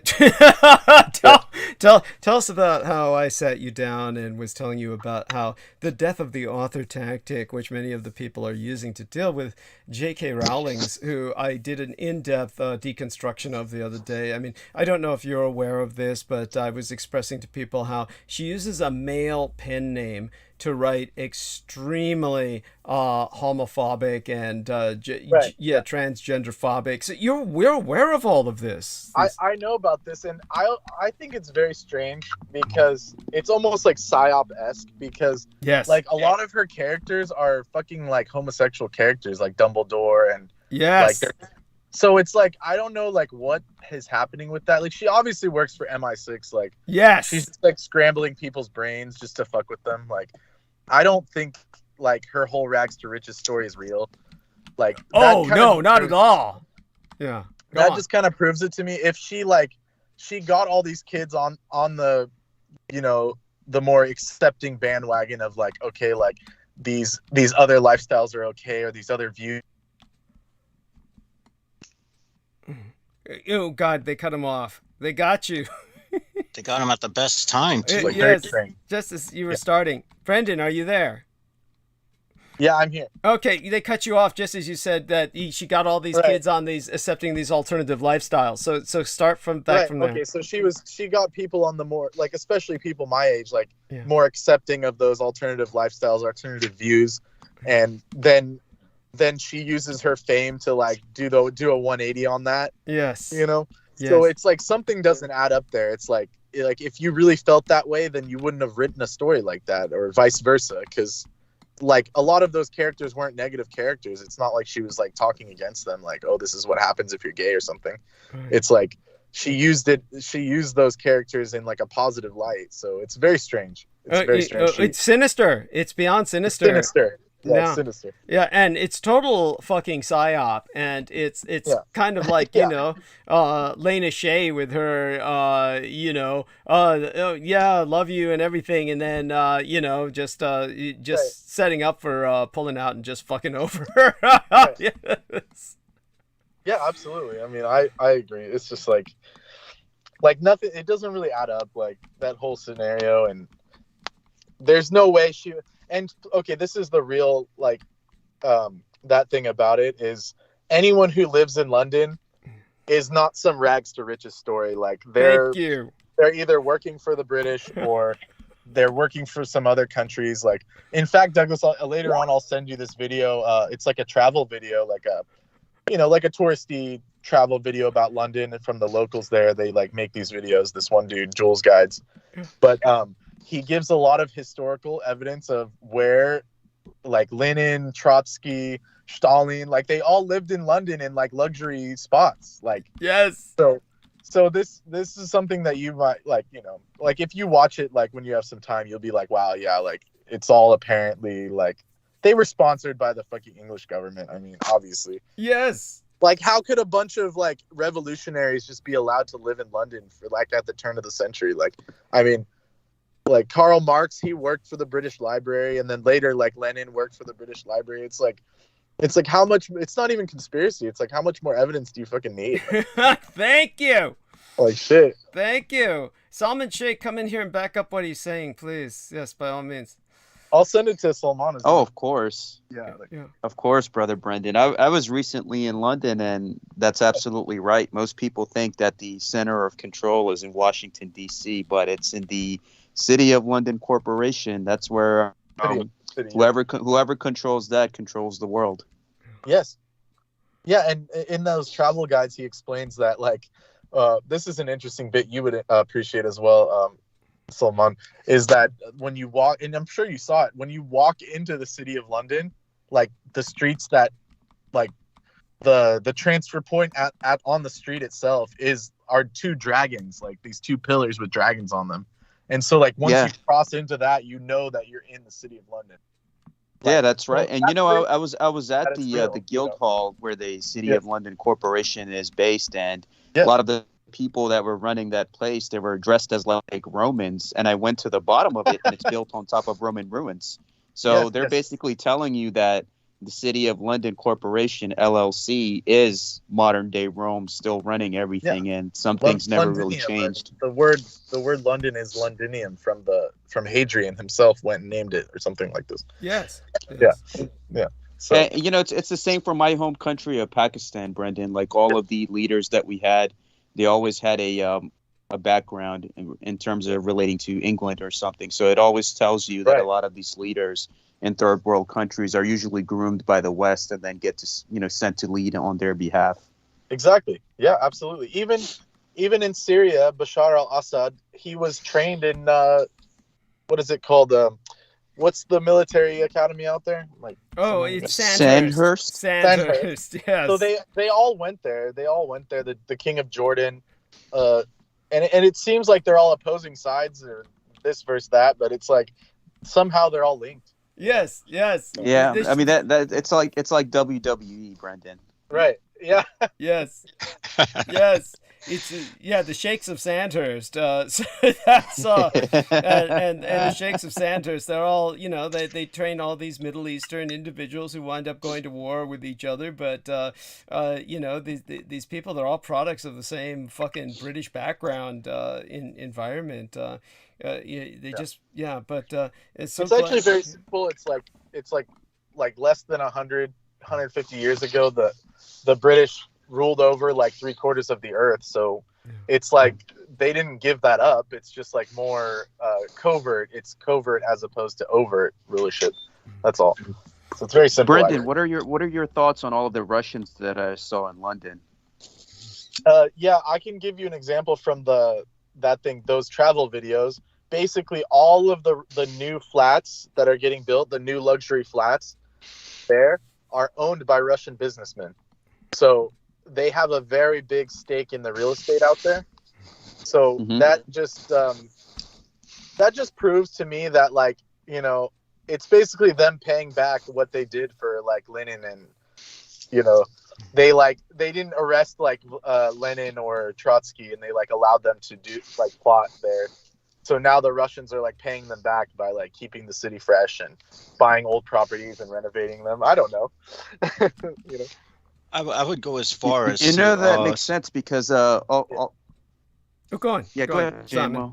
Solomon. Jameson can go on later with that. yeah. Yes, I noticed like London is now basically an international tourist city. Like all of the main British population is now outside of London. They live in the towns and cities outside of London and the countryside and those places. Yeah. So London is basically like a New York City type of tourist attraction town now. Where and the only people that can afford to live there are the big money City of London people. The rest are just sharing flats, sharing rents, sharing expenses. Yes. I even seen some people who live on boats. So even that was surprising to me. And how like all of the main British, what you call the image of the British or the real English people, all of them live outside of London. Absolutely. Yeah. Because it's like those luxury flats, like they have like a running joke in those travel videos that like every time they see a building being renovated, they're like, you guessed it, it's more luxury flats, you know, at like exactly 1 million euros for like a 800 square feet kind of apartment, you know.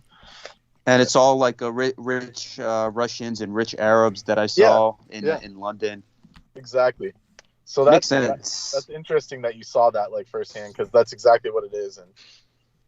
And definitely. The locals there, though, that have been living there for a long time, they keep the history going, and so that's what's making it so touristy. Is like a lot of the buildings are what are called listed buildings. They're listed by the council. They can't be like knocked down or they can't be changed in any way. So the locals keep it preserved, but then, then that other, thing happens. It's interesting because I saw London now. It was different when I went in 2019 because when I was there, really? I saw a lot of tourists from like Germany and like other places that I had ran into. But now it was the vibe was totally different. Like I probably depending on the Brexit situation, and now majority of the places I went to never accepted cash, so it was all cashless. So I had to use Apple Pay everywhere that I went. So cash has been eliminated. A lot of the European tourists I didn't see anymore like how I did before. So even they're going through a transformation of that society in many ways, which I found interesting.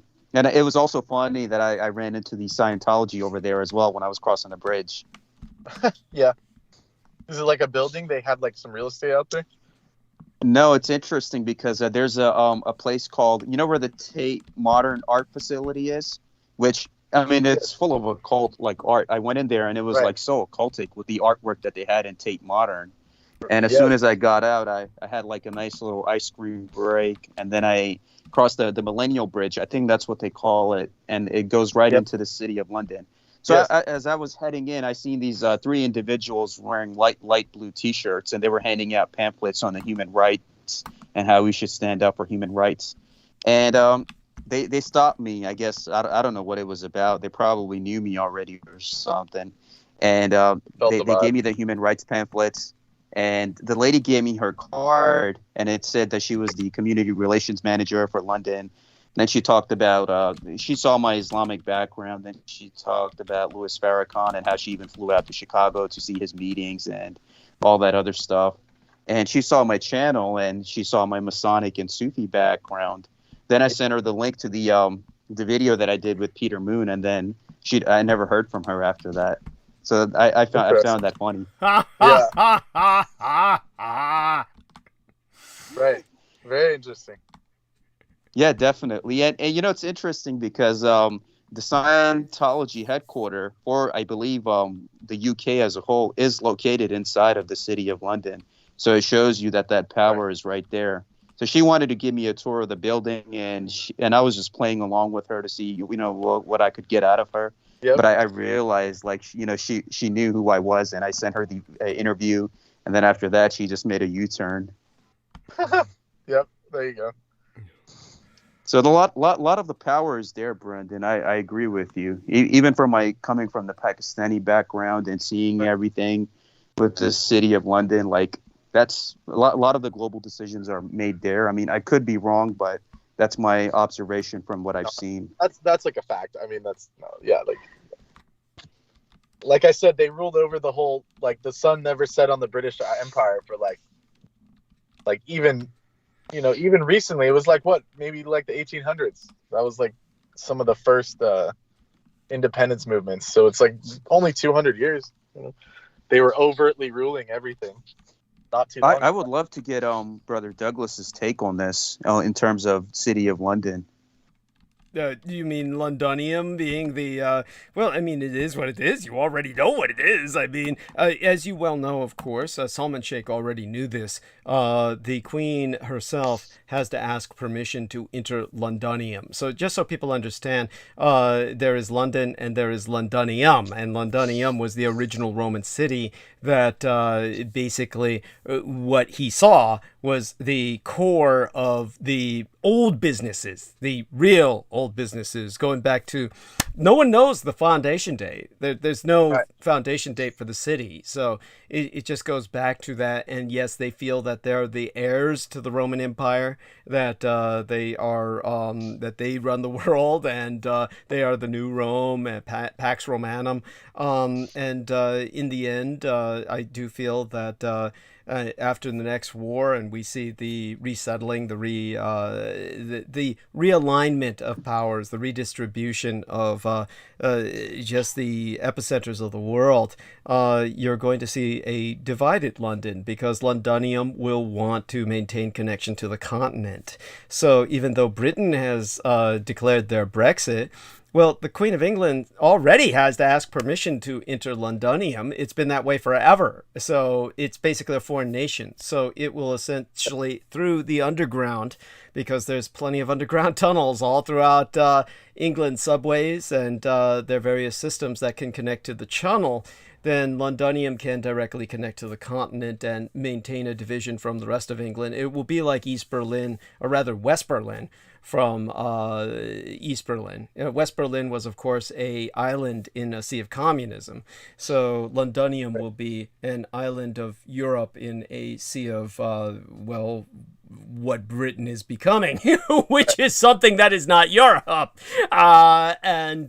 So Britain will become much more aligned with Russia. And by the way, I don't say that with necessarily disgust. I mean, the Russia that it aligns with will be a post-war Russia. This will be post-Putin. Putin doesn't have that much longer for this world. I mean, you can see how bloated the fucker is. He looks the way I did when I was on antidepressants. Poor son of a bitch. And, you know, as he gets older, he's got no heirs. It's after me, the deluge. So it'll be... He hasn't jumped out of any planes lately, as he used to. Yeah. And I don't think he's been horseback riding either. Yes. Right. As they like to show him with his him on the horse with no shirt on. Oh yes, they showed him. Oh God, they would show him with no shirt on, doing swimming, hunting after bears.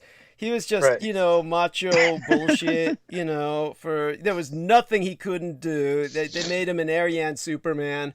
You know, he would play with a hockey team and they would talk about, yeah, he scores all the points. Like, oh, what the fuck? They're going to let him do that, right? And totally fucking if you're shit. playing baseball with a mafia boss, like, you're not going to tell him he sucks. Yeah. It's just, what a fucking joke. I mean, it's pathetic. It's really fucking pathetic.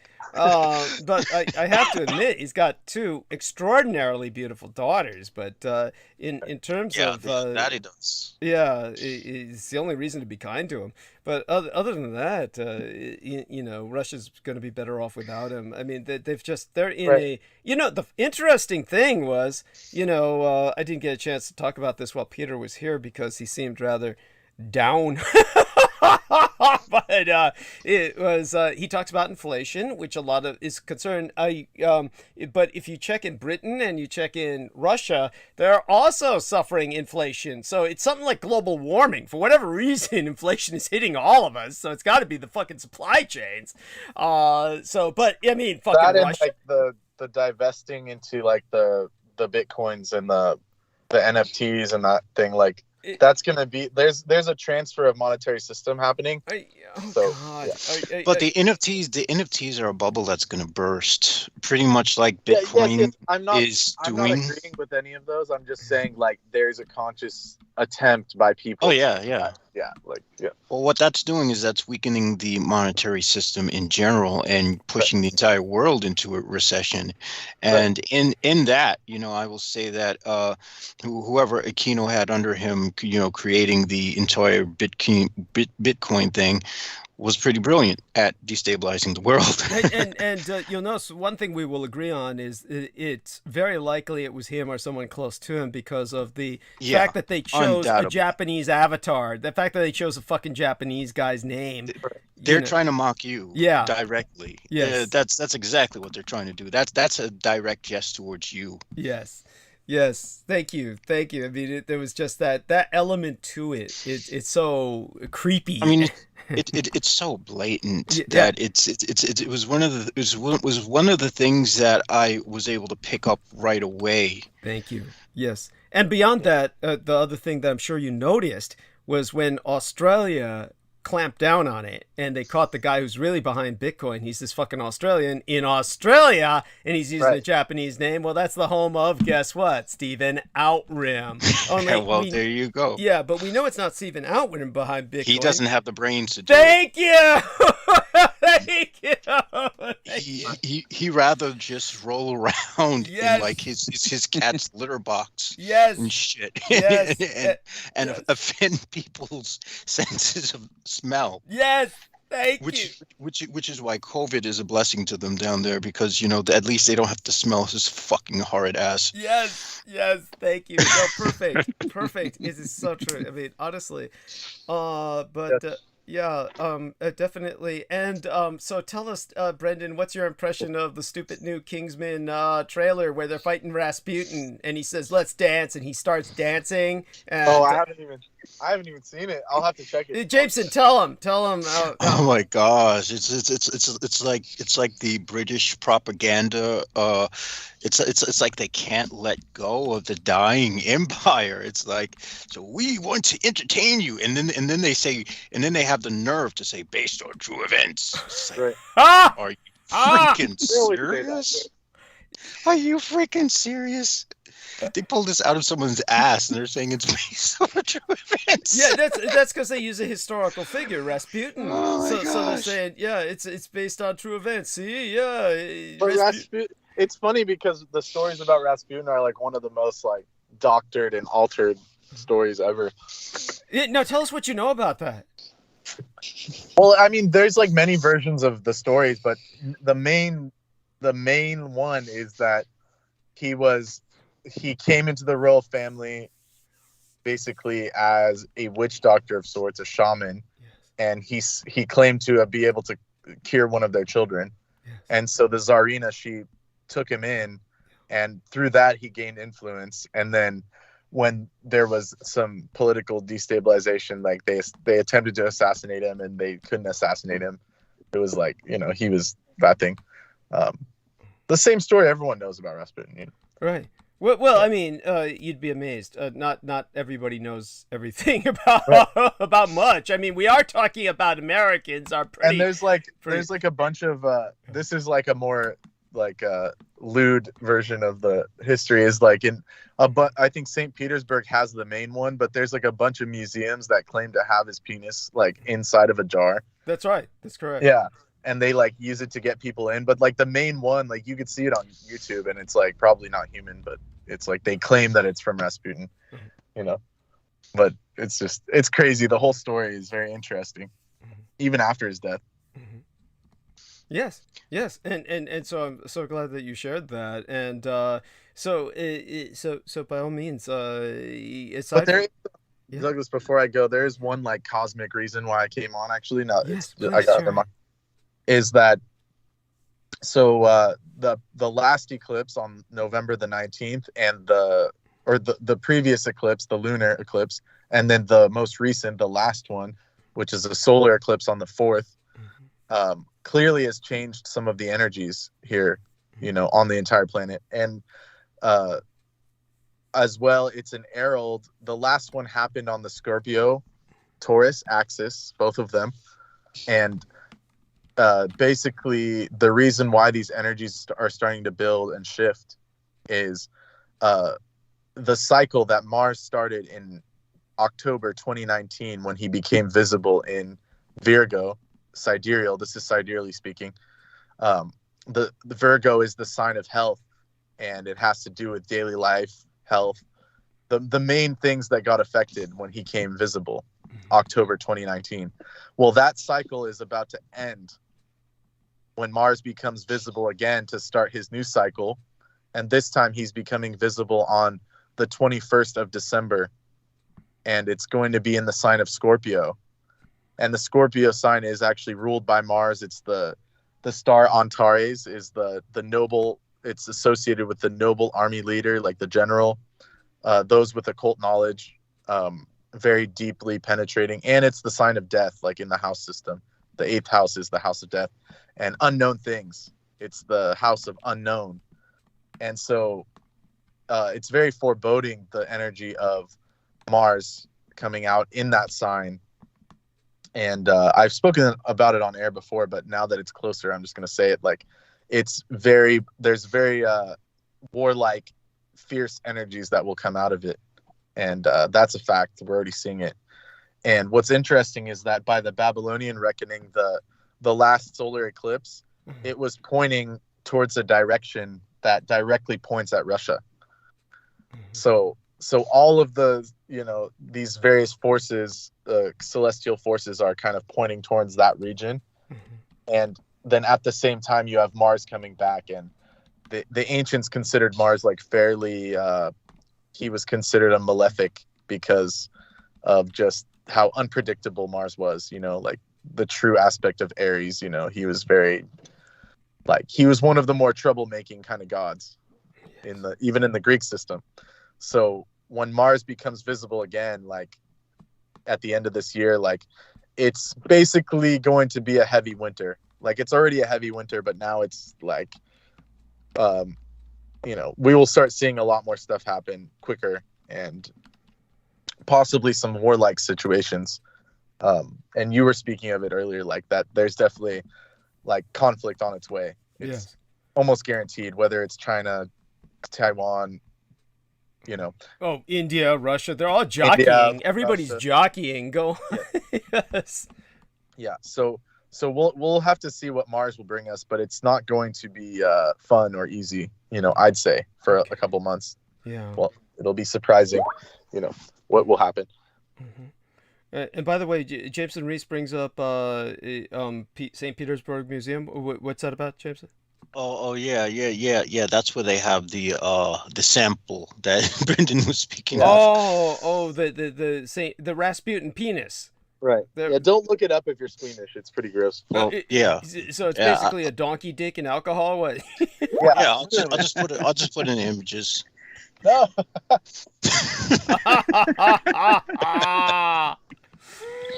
Oh God. For your grim amusement. Yes, right. Morbid entertainment. The term is morbid entertainment that I always use. Yes. And of course they have like some chick looking at it. That's ridiculous. Oh, let me. No, I've got to see that. Okay, I wasn't looking, but I do want to see the it's ladies' like it's so expressions. cheesy. There we are. The ladies. They have to have a young Russian girl looking at that. Yes, that is cute. That's cute. That's okay. And I mean, there's whoever has that. They just had they paid her for that, and there we have that. Yeah, and of course it looks like an elephant nostril, like from a baby elephant or something. Right. That's like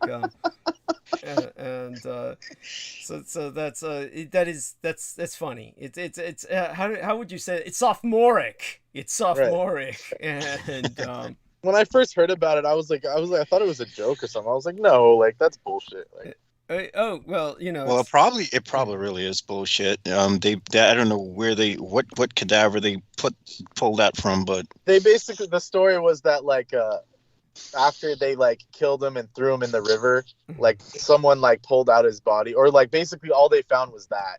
Like they didn't find Of course. Of course. Yeah. That's what he was all along, was just a giant prick, right? I mean, like the story. That's hilarious. Supposedly they found his body, so it's like you never know with these things. Like history is a very funny thing like that. But by the way, there was a film that had a number of very famous British actors in it. That was I believe it was called what the hell was it called? Midnight Express. It was something, the Fear Express horror film, and they had a Rasputin-like character, a character inspired by Rasputin. It's actually a very good film, and I would actually recommend it. Let me see if I can find Fear Express film, Rasputin, and I'll see if I can find the. Let me see. Can't find it right now, but okay. Train horror film. Here we are. Train horror film. It was done remarkably well. Let me see now. Horror Express, 1972. So directed by Eugenio Martin, Italian director, but he basically did it very well. He got the Trans-Siberian train down, and so I do recommend that, from 1972. It has Christopher Lee in it, so Peter Cushing as well, and they're playing together, so they're interacting quite a bit, as a matter of fact, as opposed to other films where they're both in the same movie but never see each other. So they actually, and of course it has all that British Anglo-centric, just, what would you call it, arrogance. Just that British men are better than anybody. Whatever anyone can do, a British man can do better. That bullshit. But you simply forgive it because it's entertaining enough. Otherwise, so I'm getting rid of this. I notice that they use only female names when they're coming in with the bot attacks. So for some reason they can't do the porn anymore. I think what happened was YouTube took care of the porn, and since YouTube took care of the porn, then this is what they're replacing it with. So got it. Yeah, and so there we are. Since they can't do the porn, then they're doing this shit, and so there we are. And by the way, here's what you do: is you don't hide it. You report it. Report it. Oh, I got you. Yeah, as spam or bullying. Report it as spam or bullying. And I'm gonna put it under pornography or explicit material. Sure, yeah. I mean, whatever you into it, yeah. And that will help. So I've been doing that while you were asleep, or while you were crying. I'm sorry, you weren't sleeping. Yeah. Yes, I was going through a catharsis. Understood. Yeah, the grieving fucking sucks. I'm starting to think that the only reason Lucifer has me here is to grieve the death of the human race. I thought you were enjoying that. and well, I'll enjoy it and grieve at the same time, because inevitably that's going to include people I love. Yes, so thank you. Well, it's going to hurt just as much as it's going to be pleasurable. Well, certainly there's going to be our share of deaths. By the way, Entertainment Hub was bringing up Shintoism. He wants to know how you spell Brandon Zoget. So it's easy to conflate the names. It's like I did with Glenn Armstrong, right? It's Neil Armstrong and Glenn fucking whatever the other astronaut's name is, Beck maybe. But I mean, if they're looking to contact me, it's best to use like the Costa Zo, because like if you look up my old timeline, you'll just get stuck on some old timeline. Spell that for them, please. The Costa Zo. Kosta ZO, and I forgot how did I have it? Brilliant. It's on Facebook. He's talking about Facebook, dear people, and that's the best way to contact me. Yes, for Seth Mount Pleasant or Entertainment, who might be Seth Mount Pleasant for all I know, Costa Zo Brendan. So Costa is spelled Kosta, then a space, then uppercase ZO. Both of them, Z and O, are uppercase, and then space, and then Brendan, BRENDEN, Koshtazo Brendan. And I do want to say that, guess what, everybody? I do hope people have noticed this in the chat room. If not, it kind of blew past me when I was first looking in there. So I do want people to understand. I noticed it several minutes ago, and our dear lady, Christine Joanna Hart, was in London, where she's based, because, you know, Aquino helped establish her there in the expensive neighborhood. Oh shit! I didn't even see her in the chat room. Yeah, How the hell let her stay. Yeah, she's behaving. And then she said more talk about COVID and what's going on and who's at the bottom of it would be better than Epstein. Okay. Thank you, honey. Appreciate you. I think we've gone into who's at the bottom of it. Right. And we'll, you know, and I'll go into a bit more about COVID, but it won't be necessarily from a conspiratorial angle, other than the fact that there seems to be a conspiracy of stupidity. Well, the conspiracy is one of just downright negligence, denial, and just it's stupidity, incompetence. Yeah. And denial. That's the only conspiracy. Just denial. And you know, I'm you know, I love Peter Moon dearly, and you know, I've got plenty of friends who are avid. Look at Brendan. Brendan's like just this side of the fucking Republicans, as a matter of fact, when it comes to anti-vax. You know, but it's like you know, obviously I have my stance. I'm what you would call a neutral in this, because I'm not against the science, but like the way that they're you're not anti-science, but the way they're doing the current science is so bonkers and like beyond nonsense. So you know, that's exactly what my brother says. That's sort of his stance for not wanting to get the vaccine as well. No, I want you, Brendan, if you would be so kind, just tell us, because I'm not asking you this because I'm cynical about it, and I'm not denying what you're saying. Help share with our listeners why you're skeptical about these vaccines. My assumption, my stereotype was because you felt it was altering the genetics, that because it's an mRNA, that it's altering your genes to a degree. Was that the case? That's what I thought that was your case against it, right? Or your stance against it? No, I have a complicated stance against it, and it's nothing to do with that. In general, it's nothing to do with that, because that's a technology that could be leveraged properly, but it's just not being leveraged properly at the moment, in my opinion. But it's like my concern with the whole thing is that I've like, even previous vaccination, like already like even the retroviral vaccination, or whatever the original one was, where you take like a dead virus and then you put it into someone, and that thing, like inoculation, they used to call it inoculation, right? That thing, like that, I was even against myself, because like, you know, I never got any flu shots or anything, because it's just for starters, if your immune system is functioning as it should, then like all viruses, I'm just going to say all viruses can be actually countered. That's like, even the more gnarly ones can be countered. And then on top of that, there's plenty of that thing, like plant medicines, and, you know, like there's so many reasons, you know, like I don't know how to give just a succinct reasoning other than that there's alternatives to just medicinal techniques. Like for example, like it's not like the Middle Ages or somewhere where we have nutritional deficiencies. This isn't a time, we're in a time where we have access to a lot of things, and none of them have anything to do with, like, you know, what's the word? What would be the word for it? I don't know. Like none of it has to do with like lacking, other than monetary. Well, I'm not so sure of that, because there's a lot of things that are out there that are really unregulated, so you're not really sure what you're getting. It's a slippery slope. I'm saying it's stuff that like humans can just do. Like, you know, you want your well-being, right? Like as a human, you want your well-being, and like there's nothing really well-being about like injecting yourself with poison, you know, unless it's necessary.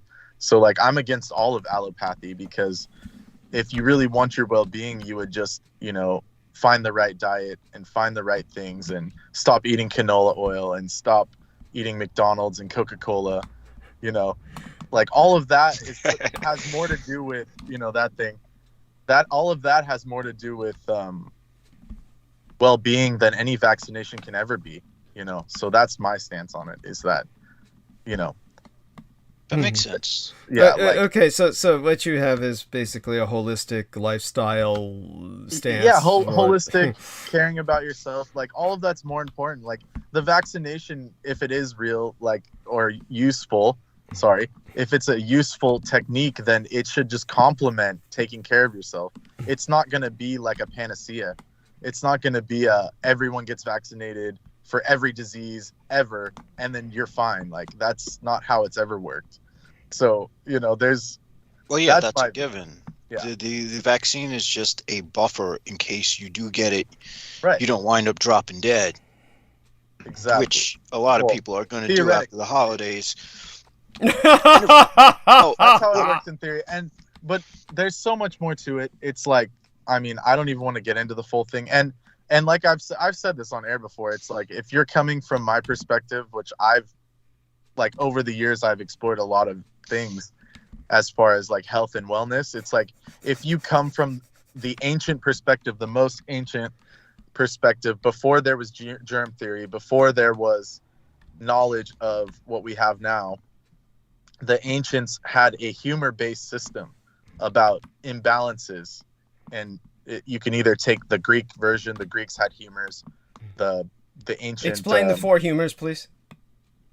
The Greek ones are more complex, but I'll explain the Ayurvedic ones. The modern ones that are more accessible. It's like called Ayurveda. It's an ancient Indian system, and as per Ayurveda, there's 3 humors, or they're called dosh. You know, doshas. Basically, the body's made up of fire, earth, and air. So those 3 balance inside the body, and then those are also made up of the 5 elements like behind it.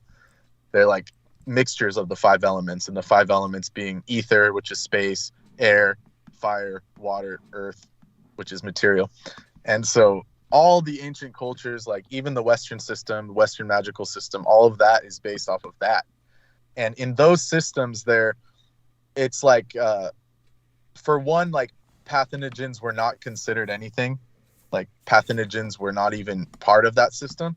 And for 2, even if they are included in the system in the modern view, it's like, if all of your things are balanced, if you're living in balance and harmony and your body is balanced, then pathogens are pretty much, there's nothing to fear.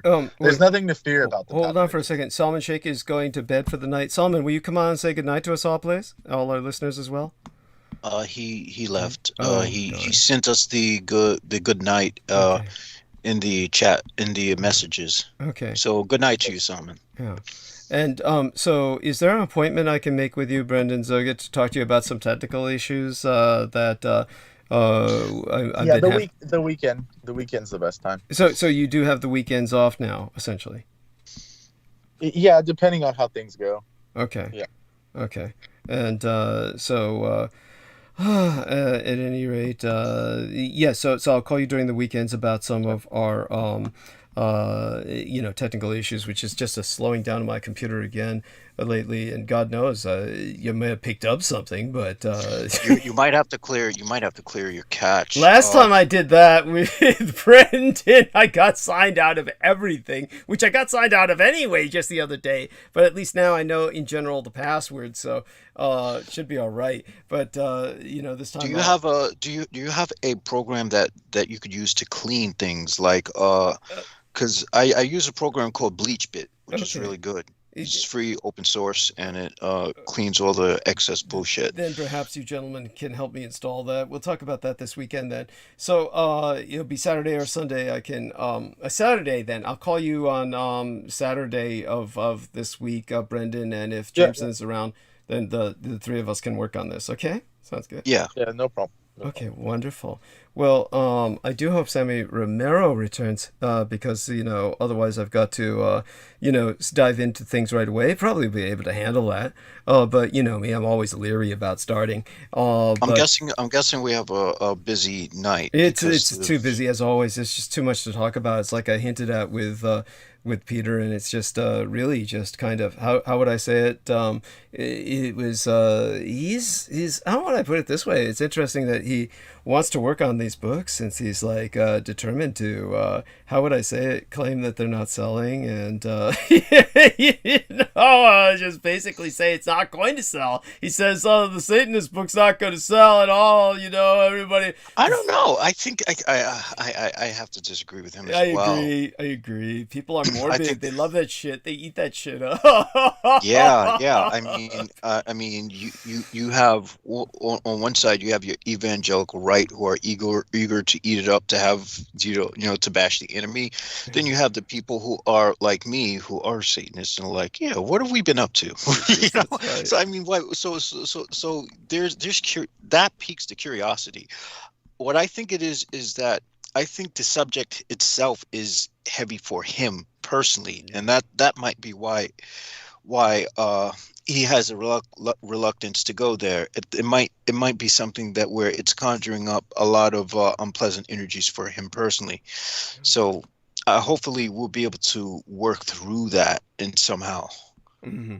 Yes. And do remind me, I should have done this while Salman was here, or Sammy. Honestly, the problem was I had to start off kind of late today, though. It was just one of those things. But I'll go into it again next time. Probably, if you remind me, I'll show it to them as well. But I'm not quite sure if there's any point going into it tonight. I guess maybe I could share the screen, show you both kind of like what. Oh yes, there we are. See if this comes up well enough. This is part of the slowness that I'm talking about. Both of you can see just how slow this is. It's just slow. And so here we are. Shiva Krishna says, I listened to the commentary on my comment. Thanks. Your in-depth analysis of U.S. news is nowhere near as cool and interesting as your super extraordinary life, Doug. Okay, this is very complimentary, but at the same time, well, I'll get into it. I just thought you were a document burner. I randomly found out about you from an 8-year-old THC show I listened to this month, and wow. And Peter Moon is your pal? Yeesh. Now, I don't agree with some of your politics, but I'm starting to think I disagree because I just don't fucking know enough. The Sufi guy is cool and intriguing. Satanic bro is cool. What the hell? I need to just read your book to catch up. You are all a very eclectic group, and I feel I have a big part of the truth puzzle. I'm a foundational Black American, which is a relatively new identity term, but if you look it up, you'll find out what this means. Way off topic Asia question are Princess Kiaru Nakamura and Ben Fulford legit. I listened to them like 10 years ago, then I fell off that whole storyline. So I did tell my gratitude, your positive receptivity, and my thanks for sharing that identity. I'll endeavor to remember to answer the queries conveyed via your last few sentences tomorrow on the Eventide. Most blessed be. Then Shiva responded, gratitude for the reply. I look forward to the information. Well, in terms of the one thing I have to say first is that I do believe that Shiva Krishna is sincere. I mean, only time will tell that this is real. But basically, the gang stalkers don't have the creativity to come up with any of this shit. No. The gang stalkers would just put a post there. Oh, I can help you speed up your computer. Yeah, something. By the way, that's right. I'm a truck driver who murders women and eats them. By the way, Derek. Yes. It's Brendan Zoget. Was the guy who thanks to Selena Khan exposing that to us, Brendan Zoget took those screenshots, and oh my fucking god. But in terms of this whole thing, this is where I'm kind of like, you're just honestly, I'm kind of like, basically when he mentioned me the first time, said, wow, you're a trans, basically here it is. Facebook, YouTube did not display it. What he said originally was down here where, oh, I'm super new. So Douglas is the son of Adolf Hitler, transvestite assassin, template for advanced artificial intelligence computer intellect. It would take forever to verify all this, so I will accept this. Love your spirit, love your transmission. And of course, this is something that YouTube chose not to display. Even though it says it's a highlighted comment, it does not display. So bizarrely enough, when he said this, my first comment was, well, first off, he seems to be concentrating on the messenger rather than the message, and it's and you know, you didn't know where to go from that, because it was like, he obviously knows me quite well for someone who's super new, and so I was pointing out, this is like someone who's either listened for a very long time or either listened to one episode very intently and got a lot out of it. But when he says your life is much more extraordinary than my sensation, my impression intuitively is that this is someone who has been following you for a while, albeit in the shadows. Right, and not that that's important or here nor there. It's one of those things where, by the way, all the noise, is that Brendan? Brendan is moving? Or... Is Brendan with us? I think so. Is Brendan still with us? Okay, now he's on mute. Yeah, oh, no, I'm here, but then he went on mute. I have to go. Oh, okay. Yes. Oh gosh, I was just. Good night, Brendan. Yeah, we can explain right. some of the nuances. It was fun. Of this later. Much love. Yes, it was fun. I shall Much talk love, to you guys later. and share that with whoever's in your life. That's important. Whatever young lady you can find that shares your meat hatred. I know. I can't wait. Oh, all right, thanks. All right. Okay. Love J-Mo, you, good night. Yes. Good night. Did he say I can't wait or I can't win? I think he said I can't wait. So that she must be wanting to get it on. Lucky guy. No. What he means is meeting some young lady at all who shares his meat hatred. You know, honest to God, I just don't get it, and I just can't get into that headspace. But when it comes to this, it's a situation where I feel I can't win. This is kind of like, you know, I'll share the nuance later, but basically it's kind of like, you know, I'm a transvestite, so I can relate to where a lot of women come from. It's kind of like some woman is trying to be accepted for a skill that she has. She's trying to be accepted for some kind of professional trait that she's cultivating, and so she tries to wow people with that, and everybody just stares and says, "Your tits are so big." It's kind of like that. It's you know, it's I mean, of course you do want people to kind of look, at the same time that's other things you want to be appreciated for, and there's a reason that you know, I waited forever, literally decades. I waited till I was over 100 years old before I let people know about the Hitler connection publicly, because if I had brought that up first, I never would have gotten anywhere beyond that. I mean, that would have been it. That would have been all anyone paid attention to. So when it just, you know, I don't know how much longer I'm going to live, even though I expect to live for another 100 years at least. The point is, I might not. So you're probably going to live longer than me. That's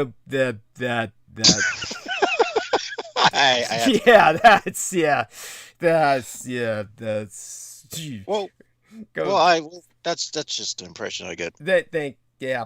I mean, I appreciate you saying that. All I can say is, you know, I would hope that would be the case, considering the way you abuse yourself, being so human. Geez. I can't help but feel that I'm getting some bad vibe that I'm going to be stuck here for a long time. That's funny too. That's part of the morbid entertainment. That's where that comes in. Is kind of like.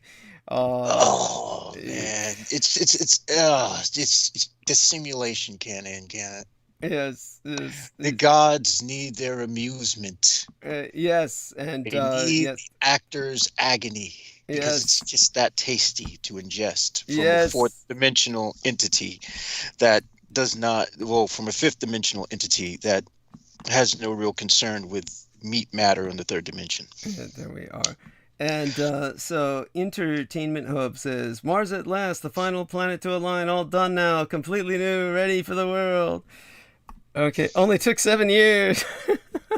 I myself, I'm also quite excited for this new alignment for other reasons, because it guarantees a feast from a necromantic point of view. There we are. And I'm just come on. I'm playing with you. I'm No. I'm fine. I mean, I'm not offended. I'm beyond offense with that. I mean, let me see now. We had just checking in with some of the others here, and okay. All right. So, how about Sammy? Try calling Sammy. Do me a favor and see if see if he responds to that. And then if he doesn't, then what I'm gonna have to do is maybe just refresh myself for a few minutes, come back and take over. I'm fine. I can. Well, keep the readers in. Yeah. You with can. Yeah, I got some stuff. I mean, really, what's been really what I've been following is this whole abortion thing. And California says that they plan to be an abortion sanctuary if Roe is overturned. So what we're seeing is the prelude to the fracturing of the United States of America, where we've reached a point where we no longer have any faith in the Supreme Court as it stands. And either there's going to be, well, you and I both know how this plays out, but we do need to keep some hope there for the listeners. So we'll make this as entertaining as possible. Yeah, and of course I will how do I say this? Talk a bit about Supreme Court as well. It's definitely something that otherwise, it has to be, some context has to be brought to that. Oh my God. So with that being said, all right, give me a few minutes here to refresh myself. Our man Jameson is going to take over for a little bit, and then I'm going to suck all the oxygen out of the room for the rest of the night.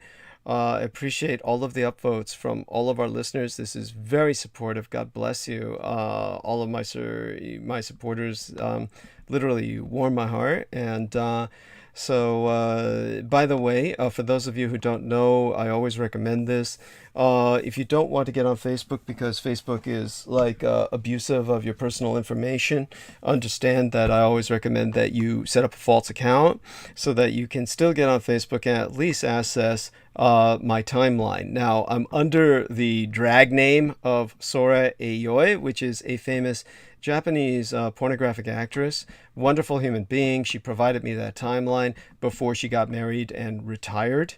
It was actually used as just another source of income, one of many such timelines, of course. In this case, it was run by a bunch of young gay guys in the Philippines who were, answering her place to people who were trying to contact her. Many porno actresses do this, and they have these kinds of arrangements with organizations that give them an amount of money for the other people who are making their money responding to this sort of thing.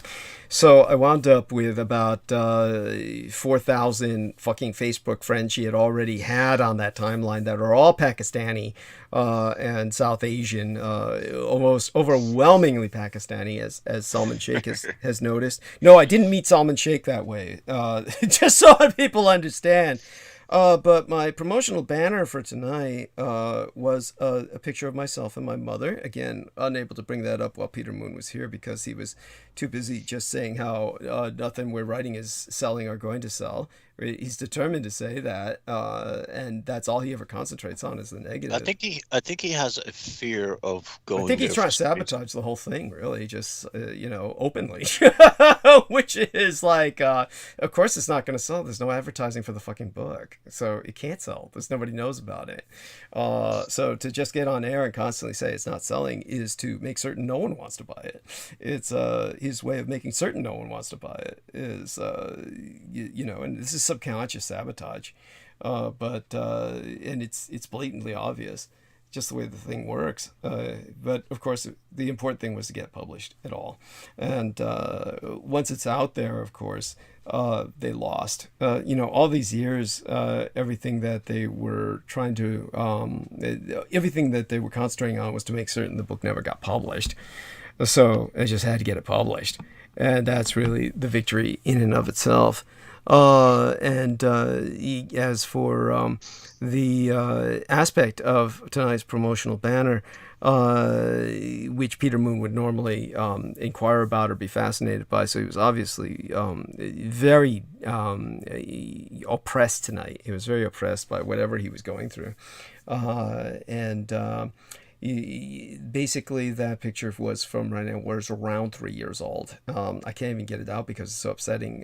There are traumatic events around that time that I've gone into before. My first kill at the age of 3 was my grandfather, and from my father's side. And that took place in the year that that photograph was taken. There's other photographs, of course, that were taken around that time. I may publish them someday. But somebody, of course, he sent me an email. The bizarre aspect of it is I don't take this as trolling or even an insult. It's kind of like the person had the little wink emoji. Basically, wow, the way you're dressed, it's no wonder your grandfather wanted to rape you.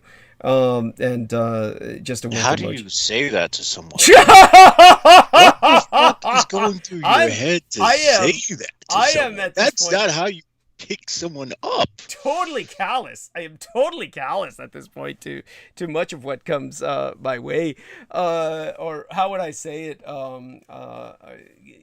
Callous is a good word for it, but there's other words that probably sound better or are more euphonic. It's one of those things where I think the person is being complimentary. I just take it a positive because honestly, you can't expel the energy. When it's over the top, when somebody's being hostile, you have to deal with it. Of course, you can't deny it.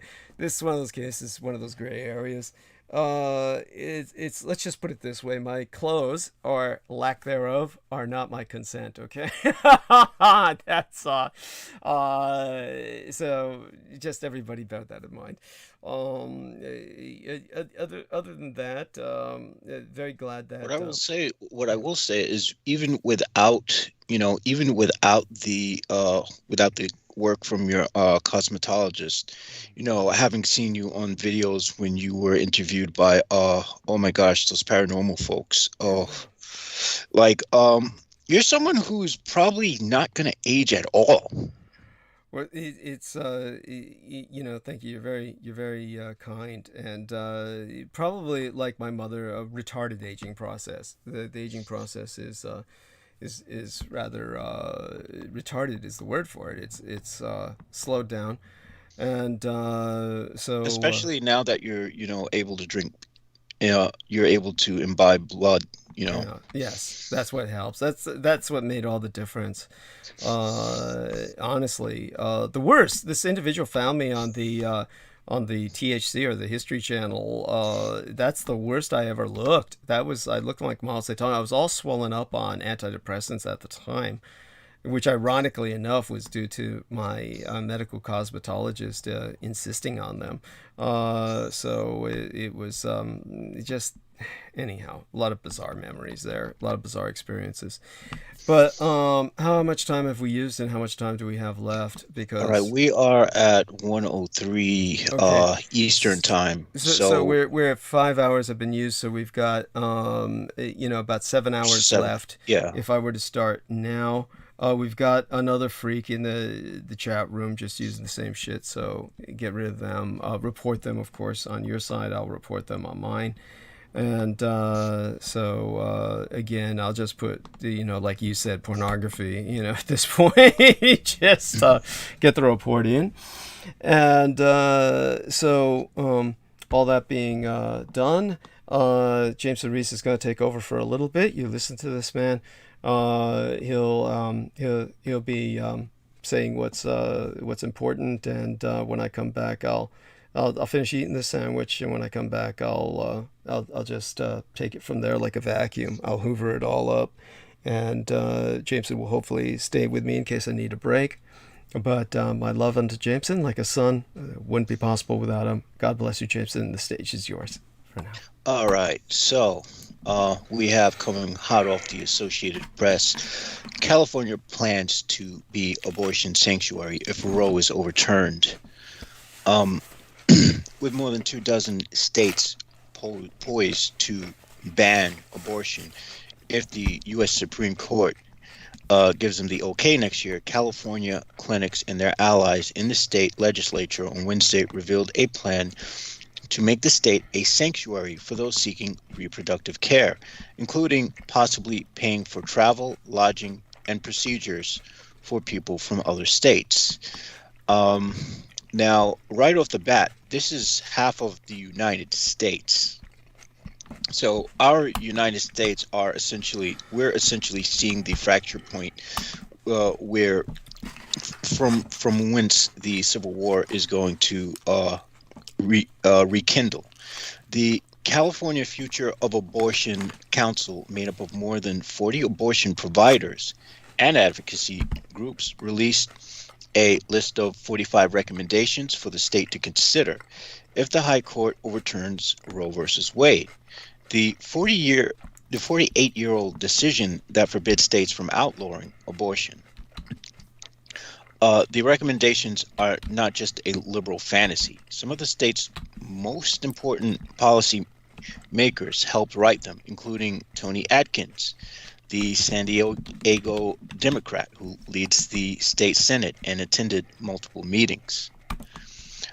Democratic Governor Gavin Newsom started the group himself, and in an interview last week with the Associated Press, said some of the report's details will be included in his budget proposal in January. We'll be a sanctuary, Newsom said, adding that he's aware patients will likely travel to California from other states to seek abortions. We are looking for ways to support that inevitability and looking for ways to expand our protections. Now, I do have a concern in which I foresee people from other states who do not support abortion trying to go to abortion clinics in states that do support abortion to be disruptive. And that's where we're going to start to see the wars on an urban scale start to escalate. This is just my projection. I do not know how accurate this is, but I can foresee that already, just knowing that's the nature of the American beast. Abortion, perhaps more than any other issue, has divided the country for decades along mostly traditional partisan lines. A new decision overturning Roe versus Wade, which could come next Wednesday, which can come next summer, would be the culmination of more than 40 years of conservative activism. Now, you can't say conservative activism without lobbies, extensive lobbies from certain corporations, specifically the NRA. But Wednesday's report offers a first glimpse of how Democratic-dominated states could respond and how the debate over abortion access would change. California already pays for abortion for many low-income residents through the state's Medicaid program. And California is one of 6 states that requires private insurance companies to cover abortions, even though many patients still end up paying deductible and co-payments. But money won't be a problem for state-funded abortion services for patients from other states. California's coffers have soared through the pandemic, fueling a record budget surplus this year. Next year, the state's independent legislative analyst's office predicts California will have a surplus of about $31 billion. I'm suspecting that other states are going to take up this model as well. California's affiliates of Planned Parenthood, the nation's largest abortion provider, got a sneak preview of how people might seek abortions outside their home state this year when a Texas law that outlawed abortion after 6 weeks of pregnancy was allowed to take effect. California clinics reported a slight increase in patients from Texas. Now California abortion providers are asking California to make it easier for these people to get to the state. The report recommends funding, including public spending to support patients seeking abortion for travel expenses such as gas, lodging, transportation, and childcare. I would at that point say, why even stay in Texas? Just fucking move to California. Screw it. I mean, you do not want to be in a state with those people of that mindset. It asks lawmakers to reimburse abortion providers for services to those who can't afford to pay, including those who travel to California from other states whose income is low enough that they would qualify for state-funded abortions under Medicaid if they live there. It's unclear about how many people would come to California for abortions if Roe versus Wade is overturned.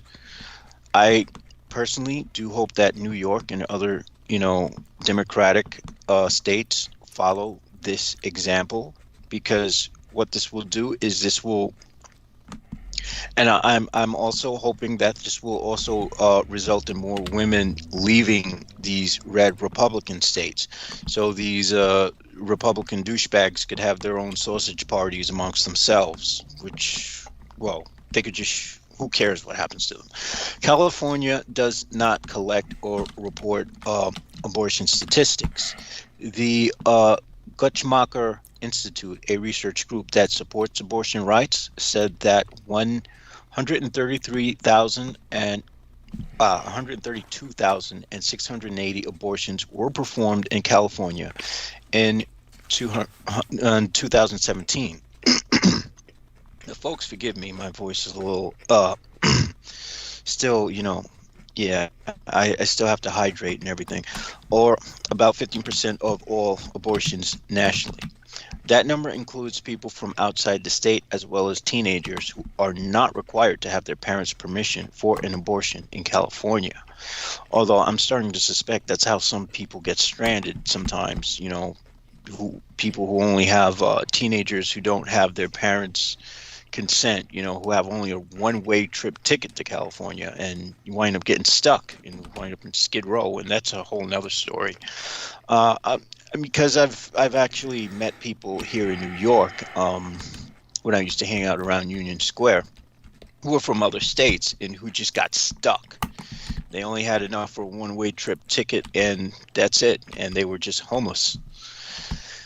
That kind of stuff happens. But to get back to this, it's unclear how many people. All right, I think I covered that. Planned Parenthood, which accounts for almost half of California's abortion clinics, said it served 7,000 people from other states last year. The huge influx of people from other states will definitely destabilize the abortion provider network, said Fabiola Carrion. Wow, what an interesting name, Fabiola Carrion. For those who don't know, carry-on is also the name for corpse. It's a word that means corpse. So that's a very interesting last name to have. Interim Director for Reproductive and Sexual Health at the National Health Law Program. She said an out-of-state abortions would also likely be later term procedures, which are more complicated and expensive. The report asked lawmakers to help clinics increase their workforce to prepare for more patients by giving scholarships to medical students who pledge to offer abortion services in rural areas, help them pay off their student loans, and assist with their monthly liability insurance premiums. This is actually a good system. So we're already starting to see how a system is being set in place to sort of resist, this red insurgency of the Supreme Court. So this is a good thing. The report asked, all right, I went into that. We're looking at how to build capacity and build workforce, said Jody Hicks, CEO of Planned Parenthood Affiliates of California. It will take a partnership with investment with the state. Abortion opponents in California, meanwhile, are also preparing for a potential surge of patients from other states seeking the procedure, only to hope to convince them not to do it. Yes, that is what I mentioned earlier. You're going to have all the anti-abortion people who are going to be even more of a terrorist threat, because that's I'm not saying all people who are against abortion do this, but at least your red Republican right folks, they're more inclined to do terroristic things. So abortion. Jonathan Keller, president and CEO of the California Family Council, said California has about 160 pregnancy resource centers whose aims is to convince women not to get abortions. He said about half of those centers are medical clinics, while the rest are faith-based counseling centers. And this is also going to cause a schism between religion and, at this point, we human race needs just a clean slate. That's just my thinking about it. Many other centers are located near abortion clinics in an attempt to entice people to seek their counseling before opting to end pregnancies. Keller said many are already planning on increasing their staffing if California gets an increase of patients.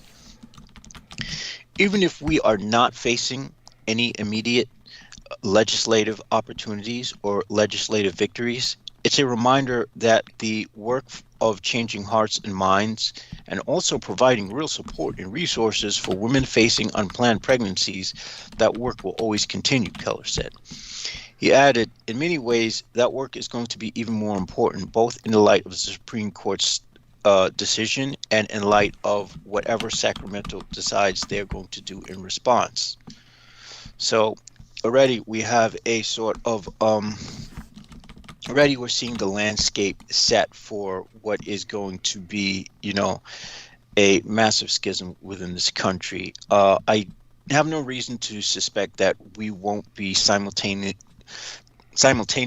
fighting wars outside as well, because, oftentimes that's what empires do. They have their wars inside and outside simultaneously. And, this, whether this country is going to get through that or not, who knows? Of course, we do have all right, there was something else that I wanted to speak of as well. And this has to do with the fact that, oh my gosh, let me just go right into it, because my interest is really geopolitics. Biden said that there are severe consequences for Putin if he attacks Ukraine. So we will see what happens with this. Very exciting times. U.S. President Joe Biden said Wednesday that he warned Russian President Vladimir Putin that Moscow will face severe economic pain if it tries to attack Ukraine, but promised prospective talks to address Russia's concerns about NATO's expansion. Biden said he was very straightforward with Putin during their call Tuesday, warning the Russian leader he will pay a heavy price if he invades Ukraine. There were no minced words, Biden said at the White House before departing for Kansas City. It was polite, but I made it very clear. In fact, if he invades Ukraine, there will be severe consequences. Economic consequences like you've never seen. I am absolutely confident he got the message. Asked by reporters if he'd rule out U.S. troops on ground to stop Russia, Biden says that's not on the table, saying that the U.S. obligation to protect NATO allies if they came under attack doesn't extend to Ukraine, which is not in the Atlantic Military Alliance. The idea that the United States is going to unilaterally use force to confront Russia for invading Ukraine is not in the cards right now, according to Biden. At the same time, he said that the U.S. and its allies and Russia could sit down for talks to discuss Moscow's grievances about NATO's expansion. I don't see what the point of even talking would be. Putin wants what he wants, and that's it. He's going to do what he can to get what he wants. So the very fact that he even decided to sit down with Putin shows, I think, is a sign of a weak leadership. But that's just my critique. At the same time, he said the U.S., all right, we hope by Friday we're going to be able to announce to you that we're having meetings at a higher level, not just with us, but at least for 4 of our major NATO allies and Russia, to discuss the future of Russia's concern relative to NATO writ large, and whether or not we could work out any accommodations as it relates to bringing down temperatures along the Eastern Front in Ukraine, Biden said. Putin, for his part, promised that Moscow will submit its proposals for a security dialogue with the U.S. in a few days.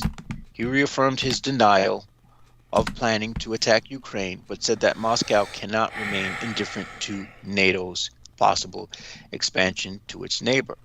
Well, if NATO expands into Ukraine, that will actually give America the green light to be able to help Ukraine at that point, because that is where NATO is located.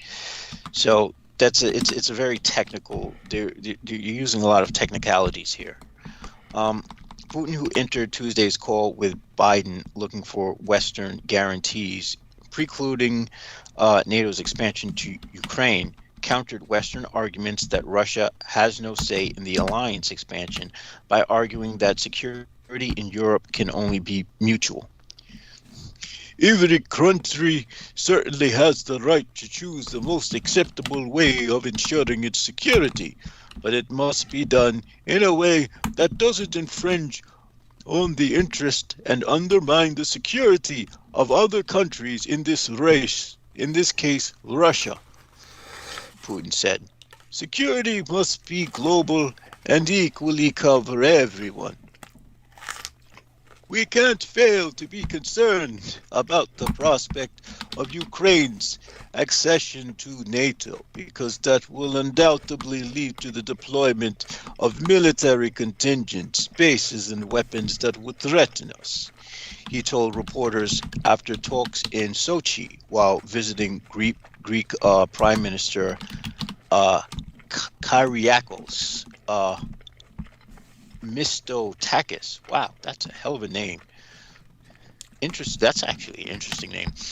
He described the 2-hour conversation with Biden as very open, specific, and I would say constructive, adding that he and Biden have agreed to ask experts to conduct talks on security in Europe. Russia will prepare its arguments literally in a few days, within a week, and we will submit to it the American side for consideration, he said. We proceeded from the assumption that this time our concerns will be heard. I note here that they wrote this time ARE concerns will be heard instead of OUR, which is our concerns will be heard.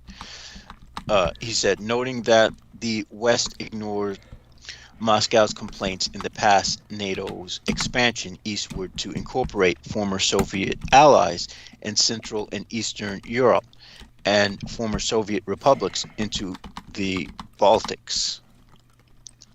Asked Wednesday if Russia was going to attack Ukraine, Putin called the question provocative, saying that Russia is conducting a peaceful foreign policy, but it has the right to ensure its security in the mid and long-term perspective. The leader-to-leader conversation, Biden speaking from the White House Situation Room, Putin from his residence in Sochi, was one of the most important of Biden's presidency and came at a perilous time. That's saying it mildly. U.S. intelligence officials have determined that Russia has moved 70,000 troops near the Ukraine border and has made preparations for a possible invasion early next year. Moscow has denied any plans to attack Ukraine, rejecting Western concerns as part of a campaign to smear Russia. White House officials made it clear that Biden is not interested in putting U.S. troops in harm's way to defend Ukraine. But U.S. National Security Advisor Jake Sullivan noted that Biden said the U.S. would also provide additional defensive material to the Ukrainians and would fortify our NATO allies on the eastern flank with additional capabilities in response to such an escalation. Sullivan said the U.S. believes that Putin hasn't yet made a final decision to invade. Biden was vice president in 2014 when Russia annexed Ukraine's Crimean Peninsula and backed an insurgency in eastern Ukraine, which has killed more than 14,000 people and is still in active conflict. Putin's foreign affairs advisor Yuri Yushchikov told reporters that Putin countered Biden's expressions of concern about the Russian troop buildup near Ukraine by snapping, "You Americans are worried about Russian battalions on the Russian territory thousands of miles away from the United States, while we are really worried about our security." Note here, by Russia already makes it sound like Ukraine is still a part of them. And this is precisely why this is not going to be something that simmers down anytime soon. Ukrainian President Volodymyr Zelensky said Wednesday that it was positive that the U.S. president spoke to the Russian president, adding that he would comment in detail on Thursday after his own phone call with Biden. With no immediate breakthrough in the Ukraine question, the U.S. emphasized a need for diplomacy and de-escalation, while issuing stern threats to Russia about high cost of a military incursion. Now, folks, we already know astrologically we are heading to a point where war is inevitable. So we all know what direction this is going without even having to really wait for it. A top U.S. envoy, Victoria Nuland, warned that a Russian invasion of Ukraine would also jeopardize a controversial pipeline between Russia and Germany, known as the Nord Stream 2, which is not yet operating. Asked by Welt Television if he would prepare to use the pipeline to pressure Russia, new German Chancellor Olaf Scholz replied, "We have a very clear message. We want the inviolability of borders to be respected by all." Everyone, I don't know how to imitate a German voice, so I'm gonna have to watch like movies to sort of pick that up. Yeah, I like to impersonate the voices as a form of satire, but everyone understands that there will be consequences if this weren't the case. But what matters now is to do everything so that it stays this way, and that they aren't violated. Scholz said. And we'll see exactly what kind of, speaking of Germany, we'll see exactly what kind of leader Scholz is going to be. Hopefully, I don't know. Well, hopefully, him being in business won't necessarily cause a sort of breakdown of things, as we usually come to expect with men and whatnot. And we also now I also have another report here of Congress being set to change military sexual assault prosecutions. This is coming from Washington off the Associated Press. After years of debate, Congress is on track to change how the U.S. military handles sexual assault cases by taking some authority out of the hands of commanders and instead using independent prosecutors. Smart move, because the commanders are just going to say, oh, there's nothing going on. Oh, they was asking for it. You know, they're just a bunch of fucking morons, to be perfectly honest. Spurred on by a growing number of sexual misconduct cases in the military and buoyed by support from President Joe Biden and senior Pentagon leaders, the changes were included in a broader defense bill that passed the House late Tuesday and is headed to the Senate for almost certain approval. But several senators on Wednesday, led by Senator Christian Gillibrand, said the measure doesn't go far enough. She said that the Pentagon was able to argue successfully against removing commanders from cases. Still, Representative Jackie Speer, the head of the House Armed Services Military Personnel Subcommittee, described it as a historic change, the likes of which we have not seen in over 70 years. Yeah, there's a reason why I would personally consider myself progressive, because if things don't change, they sort of start to stagnate. And stagnation's never a good thing. By moving the decision to prosecute a service member for rape, domestic violence, murder, and other serious crimes out of the chain of command to an independent military prosecutor, we would finally address a gaping wound for sexual assault survivors and provide a pathway to justice, she said. Wow, gaping wound. Interesting choice of words. No comment. The campaign to improve military prosecutions has been struggling for years, but it gained momentum when Defense Secretary Lloyd Austin and other leaders began to publicly acknowledge this year that the military has failed to make progress in preventing sexual assaults and that changes were needed. Well, folks, I can tell you what the military does to prevent sexual assaults. Nothing. That's what they've always done. Nothing. Reports of sexual assaults in the military has steadily gone up since 2006, according to the Defense Department reports, including a 13% jump in 2018 and a 3% increase in 2019. That would make for a total of 16%. Reports in 2020, when much of the military was on lockdown due to COVID-19 restrictions, went up by about 1%, which is still very bad. And officials said it wasn't clear what impact the pandemic or any new programs had on the numbers. Gillibrand and others who had pushed for a broader overhaul agreed that changes in the bill represents strides forward. But they vowed to try again to get a separate bill passed that would eliminate commanders from the process and expand the number of crimes that would be handled by independent prosecutors. The key problem, Gillibrand said on Wednesday, is that commanders still play a key role in sexual assault cases. Commanders can still pick the jury, select the witnesses, grant or deny witness immunity requests, order depositions, or approve the hiring of expert witness and consultants, she said. That is fucked up, because the commander is going to do everything in his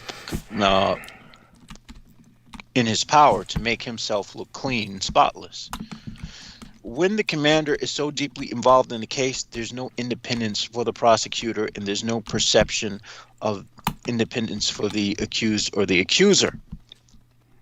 Exactly. And that literally means that these young women who serve our military, you know, in more ways than just the way the men's do, wind up, you know, not seeing any justice, and that's fucked up. You know, I mean, we have literally an incompetent military, and there's a reason why I agree with Douglas Dietrich's Douglas Dietrich's idea that there needs to be a draft so that all male citizens spend some time in the military. Because if we have just a select few people who are in the military, mostly criminals and psychopaths, what the fuck do you expect is going to happen? Just saying. She added that keeping commanders involved will add layers of bureaucracy and slow the process down, making it longer for survivors to seek justice and to see justice. Most will probably wind up committing suicide. Instead, her legislation would have independent prosecutors handle felonies that call for more than a year in prison. Other key lawmakers and leaders of military services, however, balked at including all major crimes, saying that stripping control of all crimes from commanders could hurt military readiness, erode command authority, and require far more time and resources. I'd argue it's the opposite, because we know how incompetent the military really is. Victims' rights advocates and others have argued that service members don't trust the system and are unwilling to go to their commanders with a complaint for fear of retribution. And this is true. There's no way they should trust look, if you were raped by someone and your commander is like a male, let's say you're a woman who was raped, are you really going to want to go to your commander with that? Yeah. Common sense, yeah, they would fear retribution, because how do they know that the commander's not doing the same goddamn thing? They also worry that commanders may not press ahead with some cases if they know the accused. Using independent prosecutors, they said, would make the process more fair and make victims more comfortable coming forward, in which I agree. In his first directive after taking office in January, Austin gave senior leaders 2 weeks to send him reports on sexual assault prevention programs. He created a commission to study the matter, and a panel, in its first recommendations, concluded that decisions to prosecute service members for sexual assault should be made by independent authorities, not commanders. Austin and Biden endorsed change, but they stopped short of backing Gillibrand's bill to strip commanders of oversight of all major crimes. I honestly agree with Gillibrand's idea to strip them of oversight of all major crimes, because, if they want someone knocked off on base, they will just cover it up, whereas if they'll cover it up within the ranks and tell everyone to shut up. We see how they try to kill off their own. Look at the way they tried to kill off. Oh my gosh. Okay, just checking in, letting you know I'll be back in about 15 minutes at the longest, probably more like 10. But yes, by all means, you're doing great. Please continue. I was going to ask, who is that military commander that they tried to... Oh, Patton, I think. Okay, you mean the one they assassinated? yeah. They tried to... The one they ran off the road? Yes, that would be Patton. Yeah. So, okay. yeah, I was... I'm just using him as an example. Sure. But yeah, if we see the way that they assassinated Patton and they were able to cover it up. So this gives us some insight as to why having the military investigate its own crimes is a failure. In his first directive I read that already. Gillibrand, however, has pressed for a Senate vote on her bill, which has the support of 65 other senators, a filibuster-proof majority.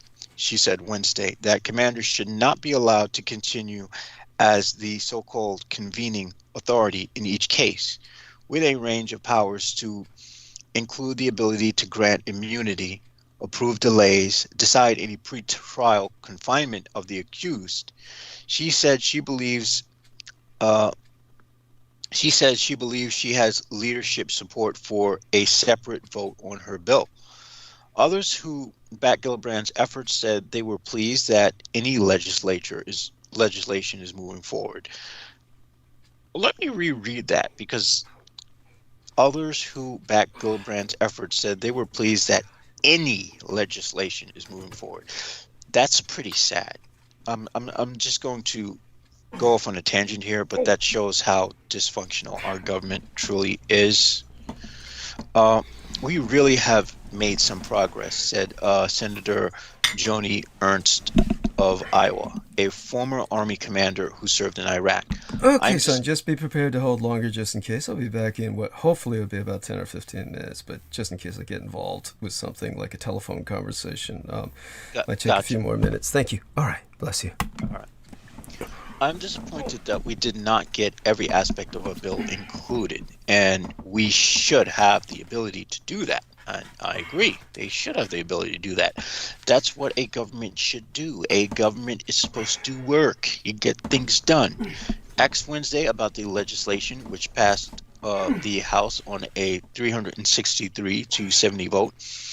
Karen Jean-Pierre, the White House principal deputy press secretary, said Biden believes that this legislation takes groundbreaking steps to improve the response and prevention of sexual assault in the military. So there are a lot of positive things happening with Joe Biden being president. I know oftentimes I myself have this indifference between taking sides, but I know for a fact 100% that there is no Republican candidate who is going to do anything positive. Not a single damn one of them. And I do not consider myself a Democrat either. I just say that from an outsider's perspective, the Reds are called red for a reason. Now, let's see what else we have. We can go into the COVID vaccines. Vaccine makers are racing to update COVID shots just in case. Because as I said, this holiday season, we're probably going to see a vast spike in cases. Everyone's out and about. Everyone's taking in the Christmas scenery, and most people outside aren't going to wear masks. I still mask up outside, even though, most people make it sound like I don't have to. I will do so anyway because, that's just how I roll, being Jameson and all. But, yeah, I suspect that we're going to see a high level of transmission. This is probably not going to be a transmission of Delta. It's probably going to be a transmission of the Omicron, which is more transmissible, but not as deadly as Delta. However, and now there is a catch here in all this. We are probably also going to see a mutation past Omicron. And after Omicron, I think we get, oh my gosh, let me consult this Greek alphabet thing and see if I have it.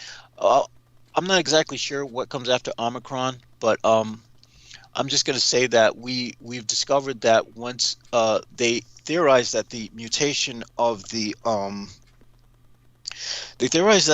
Omicron mutation probably came from two different mutations mixing, like alpha and beta, when they had first came out, because they had done the genealogy on that, and they were able to see that this was a combination of two strands that created a new strand.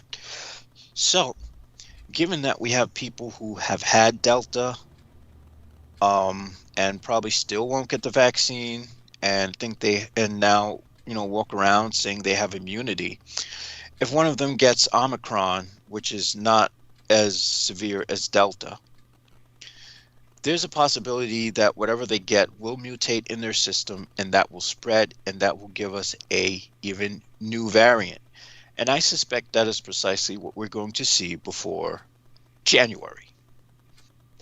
This is just my theory. I don't know. I hope I'm wrong, but at this point, I'm just calling it like I see it, and it's very, very likely. Vaccine makers are racing to update their COVID-19 shots against the newest coronavirus threat, even before it's clear change is needed, just in case.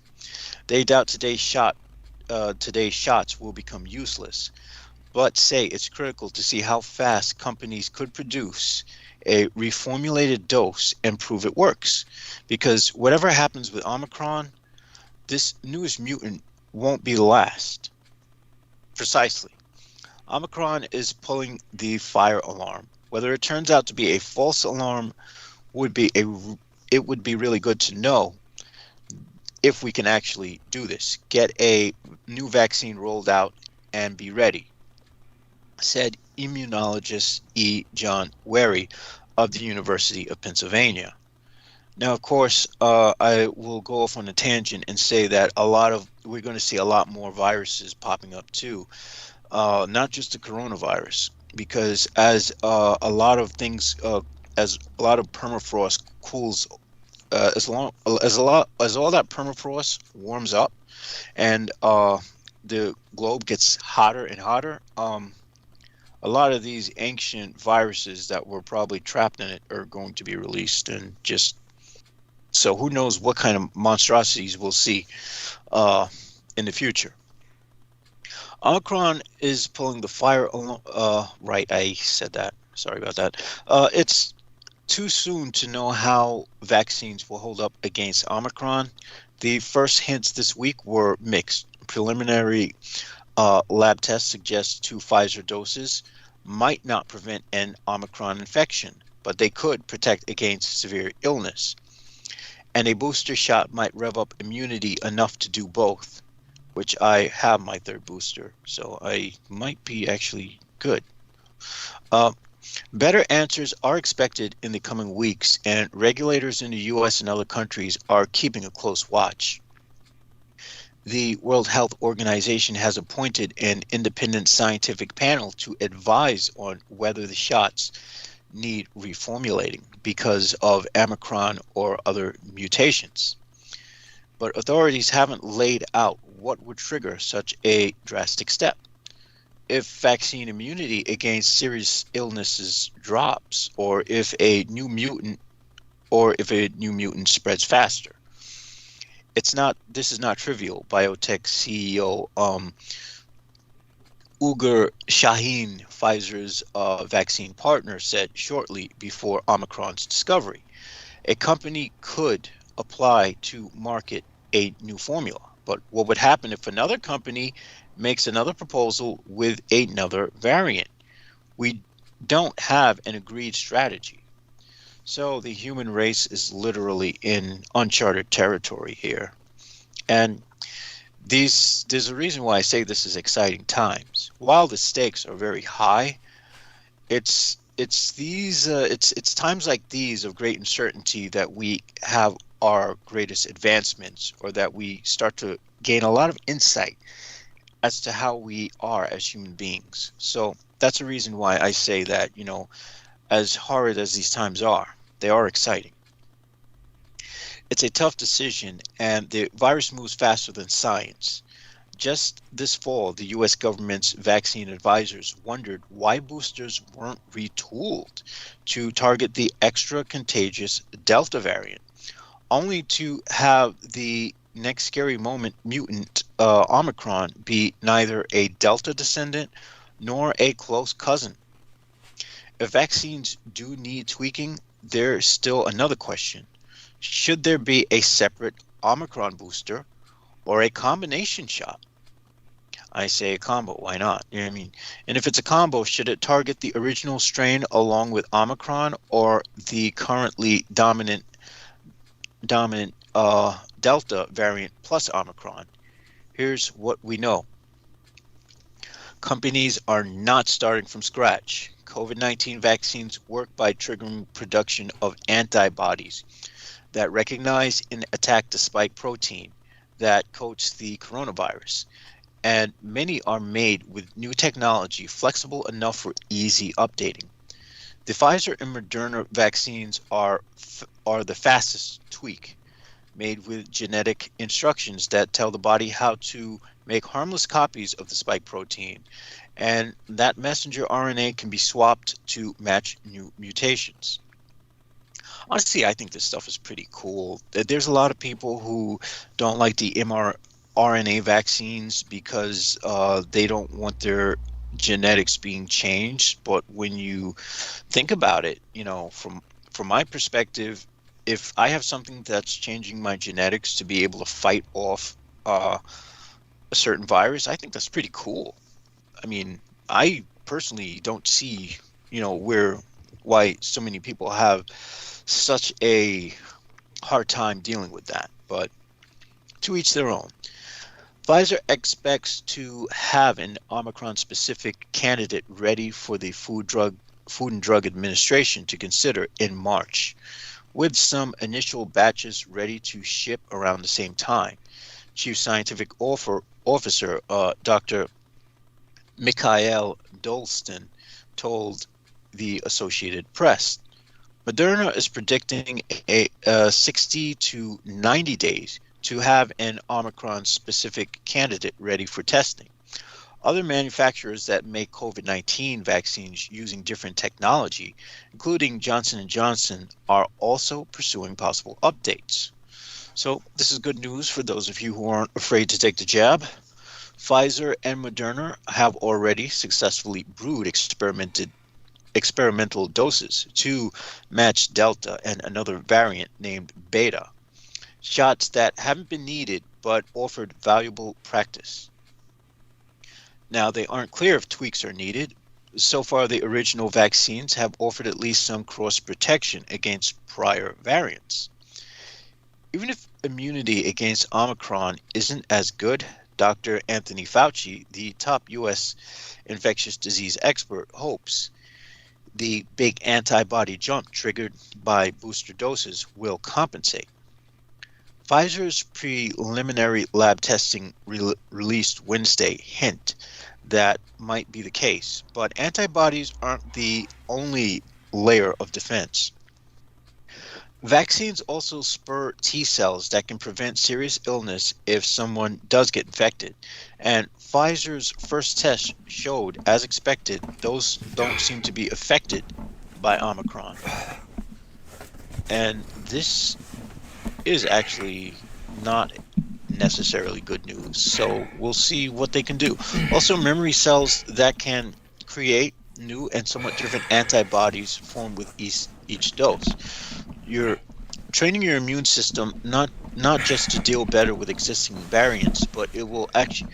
Wait a minute, that's a good thing, because the T cells...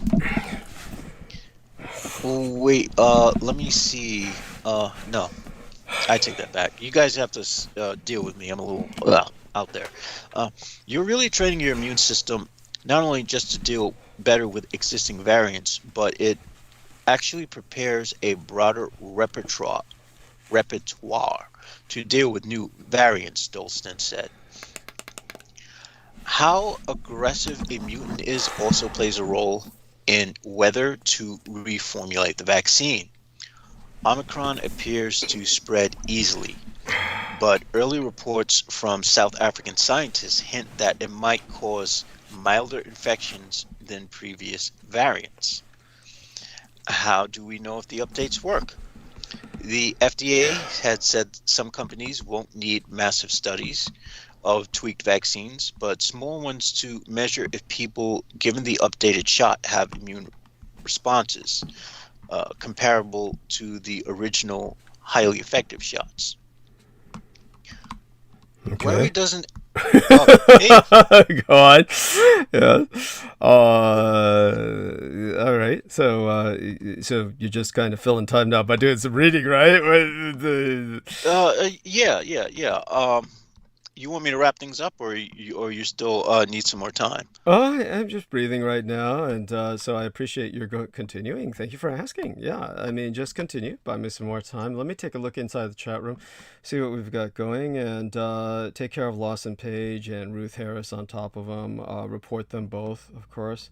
I mean, in my case, I'll report one for unwanted content or commercial spam, and then the other one I will report for harassment. And so I report them for child abuse and pornography or sexually explicit material. There we have it. I just don't want to, cry wolf too many times on that. But yeah, definitely, it's it doesn't hurt really. I mean, I don't think YouTube really fucking cares. It just responds to it. It seems like more or less that the bots are the ones that filter these things out and do all the work. Yeah. So, And, with the bots, getting a whiff of this from people all over the YouTube, at some point they're going to probably reprogram them to be able to deal with people who just troll that bullshit. Yeah, no, definitely. And when you're all right, when you're done with that, go back to reading, and that will help immensely. I should be ready in any moment now. But okay. All right. Wary doesn't expect data from volunteers testing experimental Omicron targeted shots until at least February. What about combination shots? Flu vaccines protect against 3 or 4 different strains of influenza in one shot. If a vaccine tweak is needed for Omicron, authorities will have to decide whether to make a separate Omicron booster or to add it to the original vaccine, or maybe even follow the flu model and try another combination. There's some evidence that a COVID-19 combo shot could work.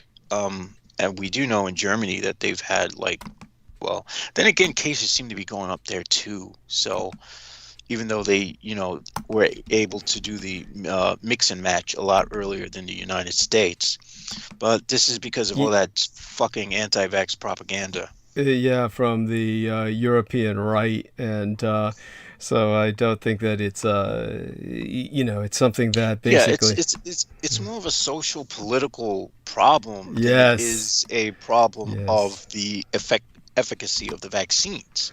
Yeah. So what we're seeing isn't a vaccine problem, it's a people problem. And I'm not going to, everyone has their reasons as for whether they want them or not, but I'm just going to say that it's not a very intelligent choice to say no with what I see. No offense to anyone out there who might choose the contrary, but I would say I would want as much defense as I would want to defend against something with as much as I can get if it's out there. Yes. Rather than take the risk. Seriously, yeah, it's just a lot of people, the reasons they're giving are like holistic lifestyles and stuff like that. Yeah, or something their guru told them, or yes. or something Tucker Carlson said, which was who fucking cares? Yes. Well, even Peter Moon, I noticed, was coming down on Tucker Carlson, so he's outgrowing that. Well, yeah, at least. I'm glad, because oh my gosh, I'm devolving into tongue salad. Yeah, no worries. It was, I'm just getting ready to take over, so it's about time. Take your time. However, we're going to. I'll be taking over soon enough. I don't want to rush it. But Gotcha. yeah, with Peter Moon, of course, he basically how would I say it? He just doesn't believe in it. He doesn't believe in COVID. He doesn't believe the numbers. For instance, like people are inflating them or something. Well, I mean, yeah. Well, I don't believe the numbers either, but I think that the numbers Yeah, are the numbers are deflated. the numbers are underwritten. It's by that. underreported. Yeah, way underreported. By the way, that reminds me, the word I was looking for earlier was inured. I've grown inured to various kind of very odd commentary from different people. So when somebody wrote me saying, "Oh, the way you were dressed around the house, no wonder your grandfather raped you," it's like, just, and then they say it with a little wink. You're just inured. Oh man. So, okay. Wow. That's, well, at least to give them credit, they listen to you. Yes. There we are. And okay. And so there is some light in the darkness from time to time. Yes. Though you wonder what people are getting out of it. What are they? What are they getting out of when they listen here? Okay. What I demand from people is some feedback. We have Entertainment Hub, who is feeding back. He's saying next 7 years are out tribulation. Karma boomerang gone. It's a new time for us all. Old is gone. Okay. He's kind of like Brendan Zoget. That's cool. Other people do give us some feedback. We want to just have people saying something, say something, get out there and say something. It really helps to have feedback because then it's, okay, I'm still seeing this shit. So let's see what we can do here. I know that if okay, at this point, I'm reporting child abuse, even though I know you did this already. The more reports, that we get in, the better. And, just pornography, hate speech. I'll just say hate speech this time. And, so there we are. That takes care of that. And we got a few more upvotes. Wonderful people, always very supportive. And you can see the difference between how I look now and how I looked when I was young. And people might notice that I was fairly gangly and rather tall. And of course, as one lady pointed out, fairly well developed. Not that my penis is showing, mind you. But as it is, it's I was not like most children, obviously. So just definitely not your average boy in any way, shape, or form. And okay, now doing a final trip around the web. Seeing if anything is worth reporting on. The I do have some good news. Oh, please. What was it? What did you talk about while I was gone, by the way? Yeah, so go on. Oh, yeah. I was going into the. I spoke about a lot of things. I had to go into what was going on with Putin and Biden because that was just morbid entertainment. Mm-hmm. And also the vaccine, the fact that they're thinking of trying to, they're racing to make a vaccine for the Omicron. Mm-hmm. So it's going to be interesting to see where that goes. There's also something where there was they're changing the way that the military is investigating sexual abuse. What they're going to do is that they're going to have outside investigators instead of having the military do it. And they're going to have outside prosecutors instead of, the military because, as we know, rapes have gone up. Those numbers are probably underreported, the statistics that they gave. Mm-hmm. So it seems that there are some progressive things coming from Biden's administration. Okay. So, we can't, I as more or less I'm indifferent to the old prude, but we can't slam. Mm-hmm. What I would say is I won't slam the entire administration just yet. Right. But it's the red insurgency really that has Thank me you. less concerned. Yes. There you go. There you have it. And so you're handling that quite well. Okay. So go on. Right. Yeah. All right. So speaking about. There. And, yeah, I'm going. So I'm. I'm here for you if you need some support on this. That's kind of feedback. All right, so there's some evidence that a COVID-19 combo shot could work in a small Moderna study, a so-called bivalent booster. I'm sorry. This is like you're talking about fucking combo boosters and shit. I find it hard to believe that many people would find that intriguing. You may as well go back to talking about satanic sacrifice or something. That would probably hold more listeners. Sweet. Yeah. Well, yeah. What I have noticed something. If you take the conjurations from the Grimoire Verum, Mm-hmm. like the conjurations for Lucifer, Astaroth, Belial, I noticed you can, if you were to take, you can divide it by 36 and you can make your own cipher for each letter sort of like the Enochian magic language. So that's one of the things I've been working on, to sort of add to that. It's and it's very interesting. I didn't feel compelled to do that until the death of my cat, which is when I felt the strong presence I felt was more or less the presence of Lucifer.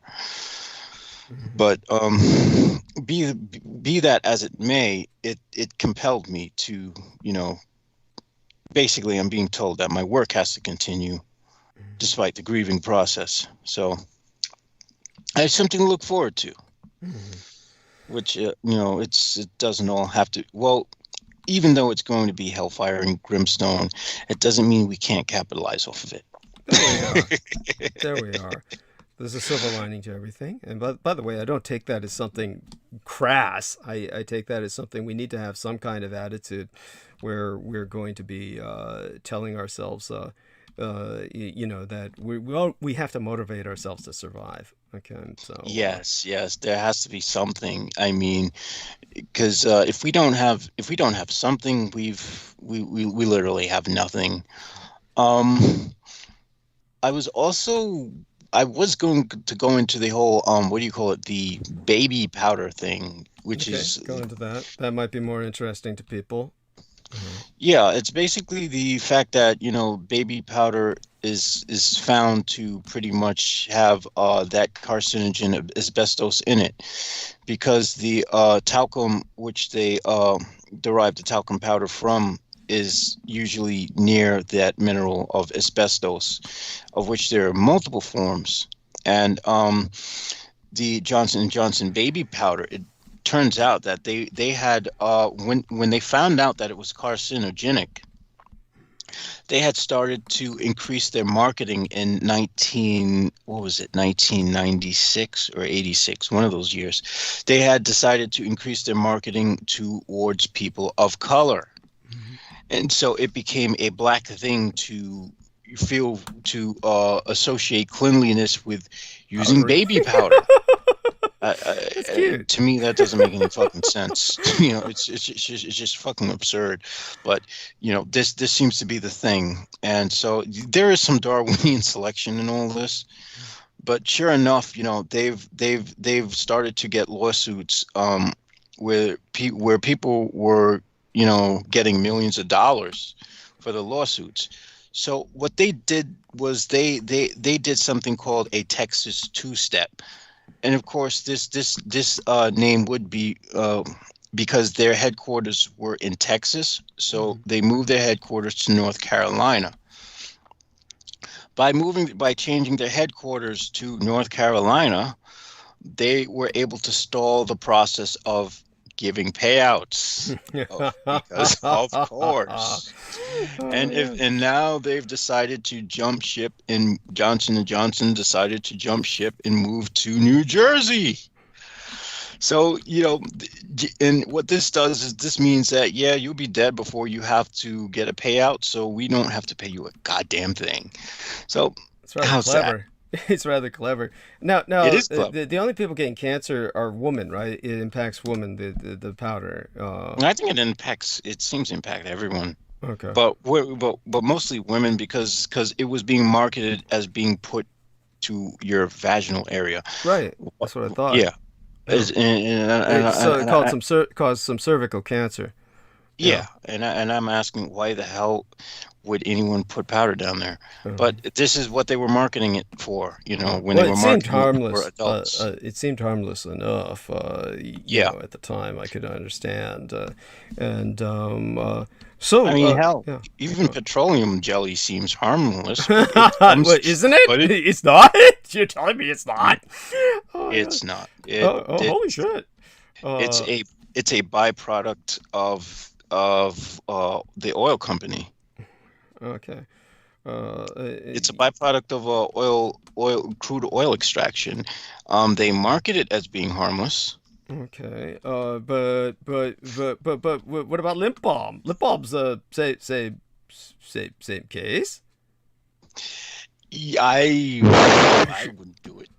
I mean, to each their own. I'm not putting anything unless you get lip balm that's made out of beeswax and has no petroleum, like from Burt's Bees or something, Okay. which is like the organic stuff, man. You know, so to a degree, I can understand why Brendan Zogett is how he is, because you know I am in some ways the same way. Okay. Only, but you know, there's a point where I know to cut it off, where it's like, you know, Okay. yeah, it's like a little poison's not going to kill you, but a lot over a prolonged period of time, yeah, it will.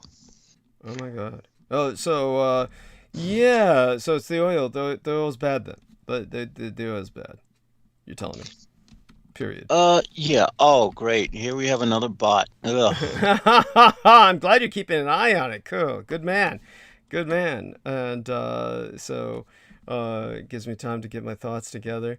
And Hit it, and I'm going to report it. Mm-hmm. Yeah, I can find out the specifics as to why. I'm honestly, I don't think baby oil is good either. Why the fuck would they call it baby oil in the first place? You know, it's all marketing. It's to market as many poisons as they can because they don't have anywhere to dump the shit.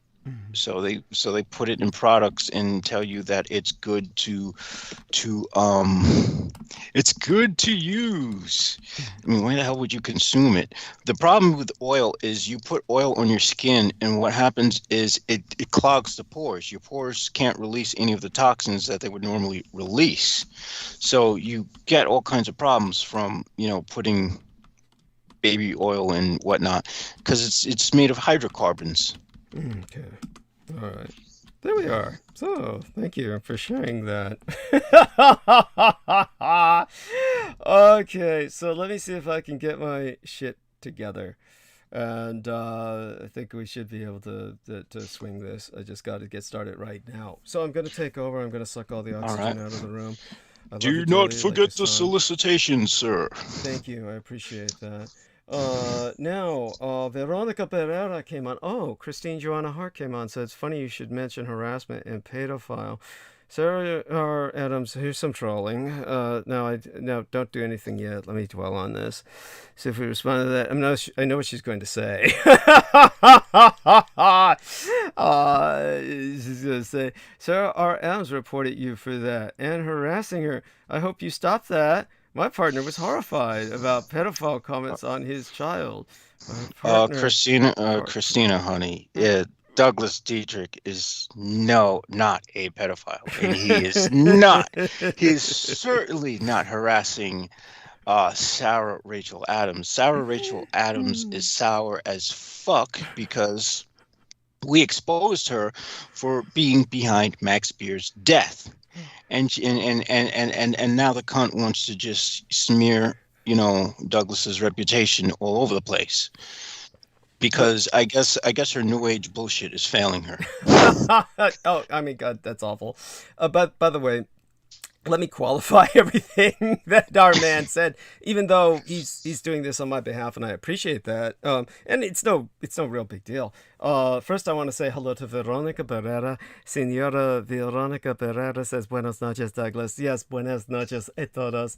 Senora Veronica Pereira. Love you dearly, honey. Thank you so much for joining us. And, you know, Christine Joanna Hart was rather neutral in the beginning, and then she had to cut loose. But no worries, she's not here often. We're not going to block her yet, at least. I think she'll come around. I'm not really seeking that. I'm not seeking that. I mean, I know you're not seeking it, but I mean, you can't be a mind control asset forever. Well, yes, you can. But oh God, that's horrible. Of course, what she says is how do I say this? It's you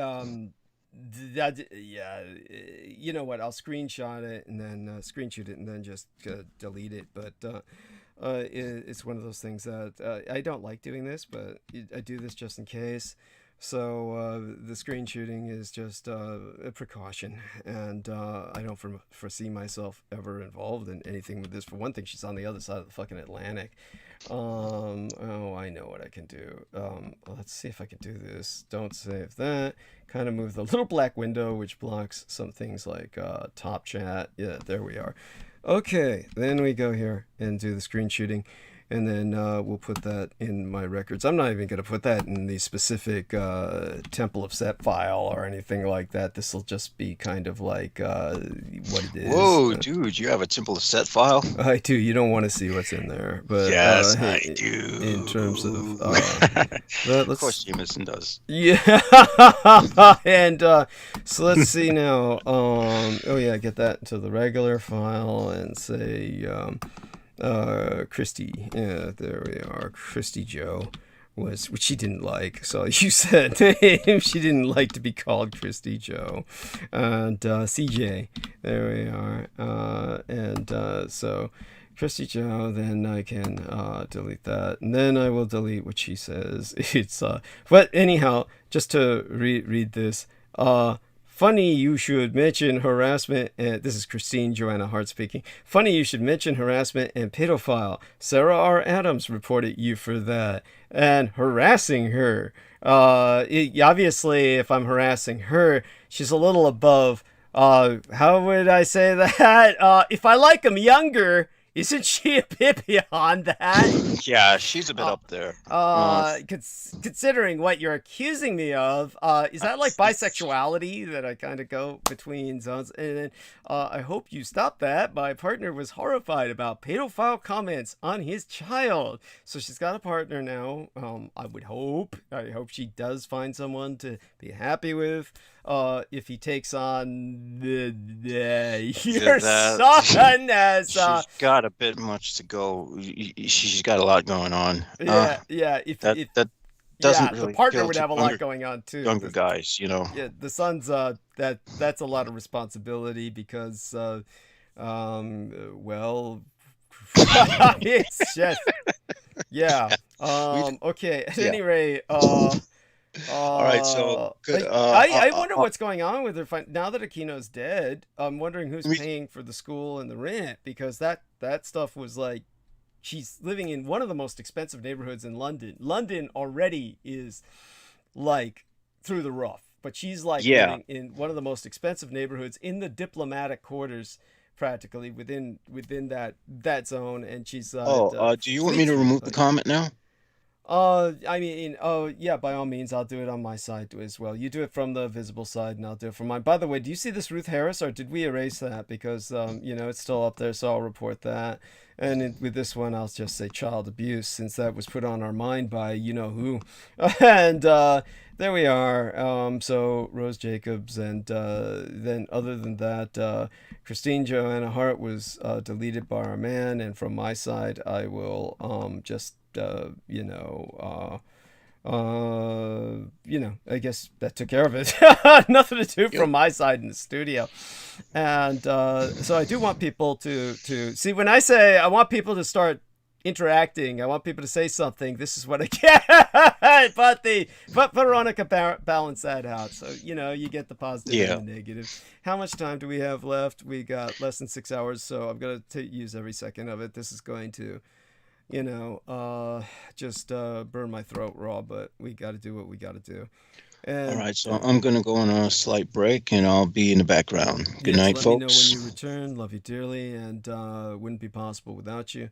And let's start with the solicitation. And with that, one among the creepiest true crime tours in America is the Tucson Murders' True Crime Tours. The Tucson Murders True Crime Tours provide us historic crime investigation into forgotten lost crimes in Tucson, Arizona. These small private tours are hosted by the Mr. Ben Baron Astanius, a true crime researcher and enthusiast who will personally take us to real historic crime locations related to these crimes in Tucson. Relive these events and hear the untold stories behind the stories. The Baron Ben specializes in the seemingly ever-developing case of the late serial rape killer Charles Howard Schmid Jr., alias the Pied Piper of Tucson, an aftermath tour. See theunfinishedman.com for excerpts from the book authored by Ben Estenius, albeit yet to be published, that goes by that very same title, The Unfinished Man, and review cinematic scenes from his documentaries currently in production, film documentaries, at theunfinishedman.com. But other cases, such as The Strange Case of Morris Brady, the Dr. George Marvin Tejardine case, and The Red Rapist, are also within his repertoire, as in fact are all the crimes that shocked the Southwest throughout the 1960s, the very decade I myself entered this vale of tears. These devastating crimes stained a city so deeply they may never be removed. For tour information, contact thetucsonmurders.com. Spell Tucson as you would Tucson, Tucson, but put the word "the" in front of it. thetucsonmurders.com, or telephone the Baron Ben privately to personally guide your tour at 1-520/323-3406. That's 1520-323-3406. And aside from that, I did promise shout-outs and answering some questions. In terms of our shout-outs, shout-out to Salman Sheikh, our dear brother Salman Sheikh. He sent me an envelope with a check for $50 United States dollars. That's 50 United States dollars from Salman Sheikh. And Clarice Claudette sent me two very large care packages. I have yet to open them. Honestly, been quite overwhelmed, and I do hope to open them after I wake up on a Friday. Probably will spend all day today just crashing and burning after transmission, and then been sleeping when I do go to sleep until Friday, and into Friday, and then get up and take care of a number of things. We'll try to contact Walgreens, reminding myself about some things. And as for the question to Shiva Krishna, who was asking about that particular quote-unquote Princess of Japan and Benjamin Fulford. Okay, as I said before, in Japan and all of Asia, but especially Japan and Taiwan, but probably Japan more than anywhere else on Earth, there is a general cultural referential point, a cultural reference point of Humor the Crazy White Man. And because all white men are considered crazy, Benjamin Fulford got by for a lot longer than he would have gotten by anywhere else on Earth. Because to the Japanese, well, to all Asians, but the Japanese in particular, all white men are just fucking crazy. They're just crazy. And so when you see somebody like Benjamin Fulford going off the way he does in a fairly subdued manner, his pathology is passive. He has a fairly passive pathology. I would call it passive aggressive pathology because it's insidious in that it infects you, because he's not coming across as an aggressive psychotic. He's just coming across as, okay, I got this going on, and this is going on, red dragon, white dragon, black dragon, the various dragon societies, the secret dragon societies that are impacting Asia. And so it's what I would call a hyper-romantic paradigm that in which he filters all politics, and it's cute. And so when the Japanese were dealing with him and they began to realize this guy's really crazy, then they pretty much kind of just isolated him. So he's basically socially isolated, poor bastard, and all I can do is wish him the best, but I don't feel you're going to get anything out of his spiel other than confusion. He's not a guy who makes sense of things or puts things together. He confuses you because he's just talking about secret societies manipulating.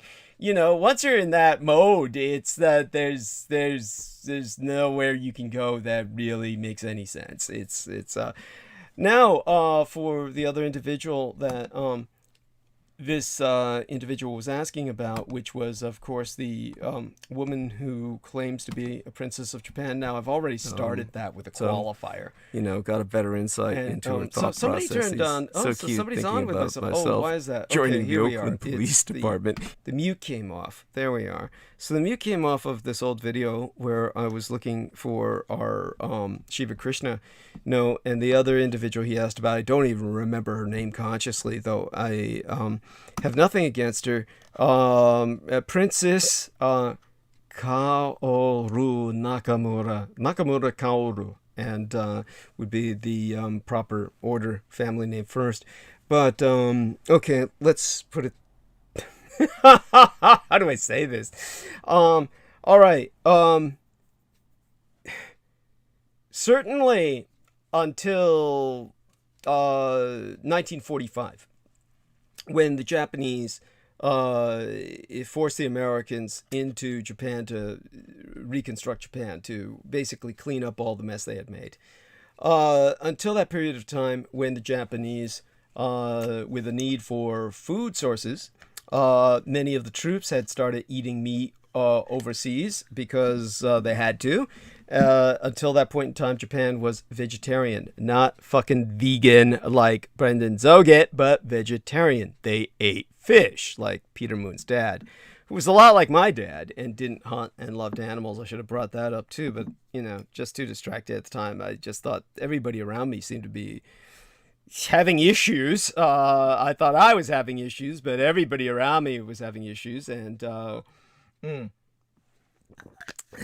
maybe I'll explain that the next time they're all gathered around. But in terms of Princess Nakamura, all right, understand this much. Even still today, even after 1945 and years of interaction with the outside world, Japan has always been a very multi-ethnic and multicultural place, far more so than the West has ever realized. Nevertheless, comparatively speaking to other cultures on Earth, outside of the Koreas, North and South Korea, Japan is fairly homogeneous. The most homogeneous societies on Earth as larger societies, outside of morbidly inbred tribes in the Amazon or the Appalachians or something. Just different forms of tribes going on there. One in the Appalachians, one in the Amazon. But between those types of extremes, outside of these extreme population limits where they have a very limited demography, like you would have a larger demography on the super train that is portrayed in Snowpiercer. When it comes to the North Korea and South Korea, they're about as homogenous as you can get. Naturally, South Korea is much more cosmopolitan, and there's a lot more breeding with other cultures. Literal breeding. I'm talking about like producing children who are not simply Korean, but hybridized. And you would have more of that in Japan, but it's still fairly homogenous comparatively speaking to any other nation in the West, and more so than China or Vietnam or something like that. So Japan is very, proud of that as well. They want to remain Japanese. But at the same time, because of this, it could legitimately be claimed, and it certainly was a fact prior to 1945 that effectively every Japanese person in one way or another is ultimately related to the Yamato dynasty, or the family of the emperor Hirohito and every succeeding emperor thereafter, Akihito and now Naruhito. So everyone is in one way or another in Japan. If they're a Japanese person who is born in Japan, the chances are by some genetic strand, one way or another, they're related to the Yamato dynasty. Then, of course, there's degrees of relation. And, of course, the Yamato dynasty would not acknowledge that as official. But in a very real sense, it is so, because this is why Emperor Hirohito was so able to lead his masses, is because they are his family. In a very real sense, This is why they were all willing to die for him. He is their ultimate father. This is World War II level thinking.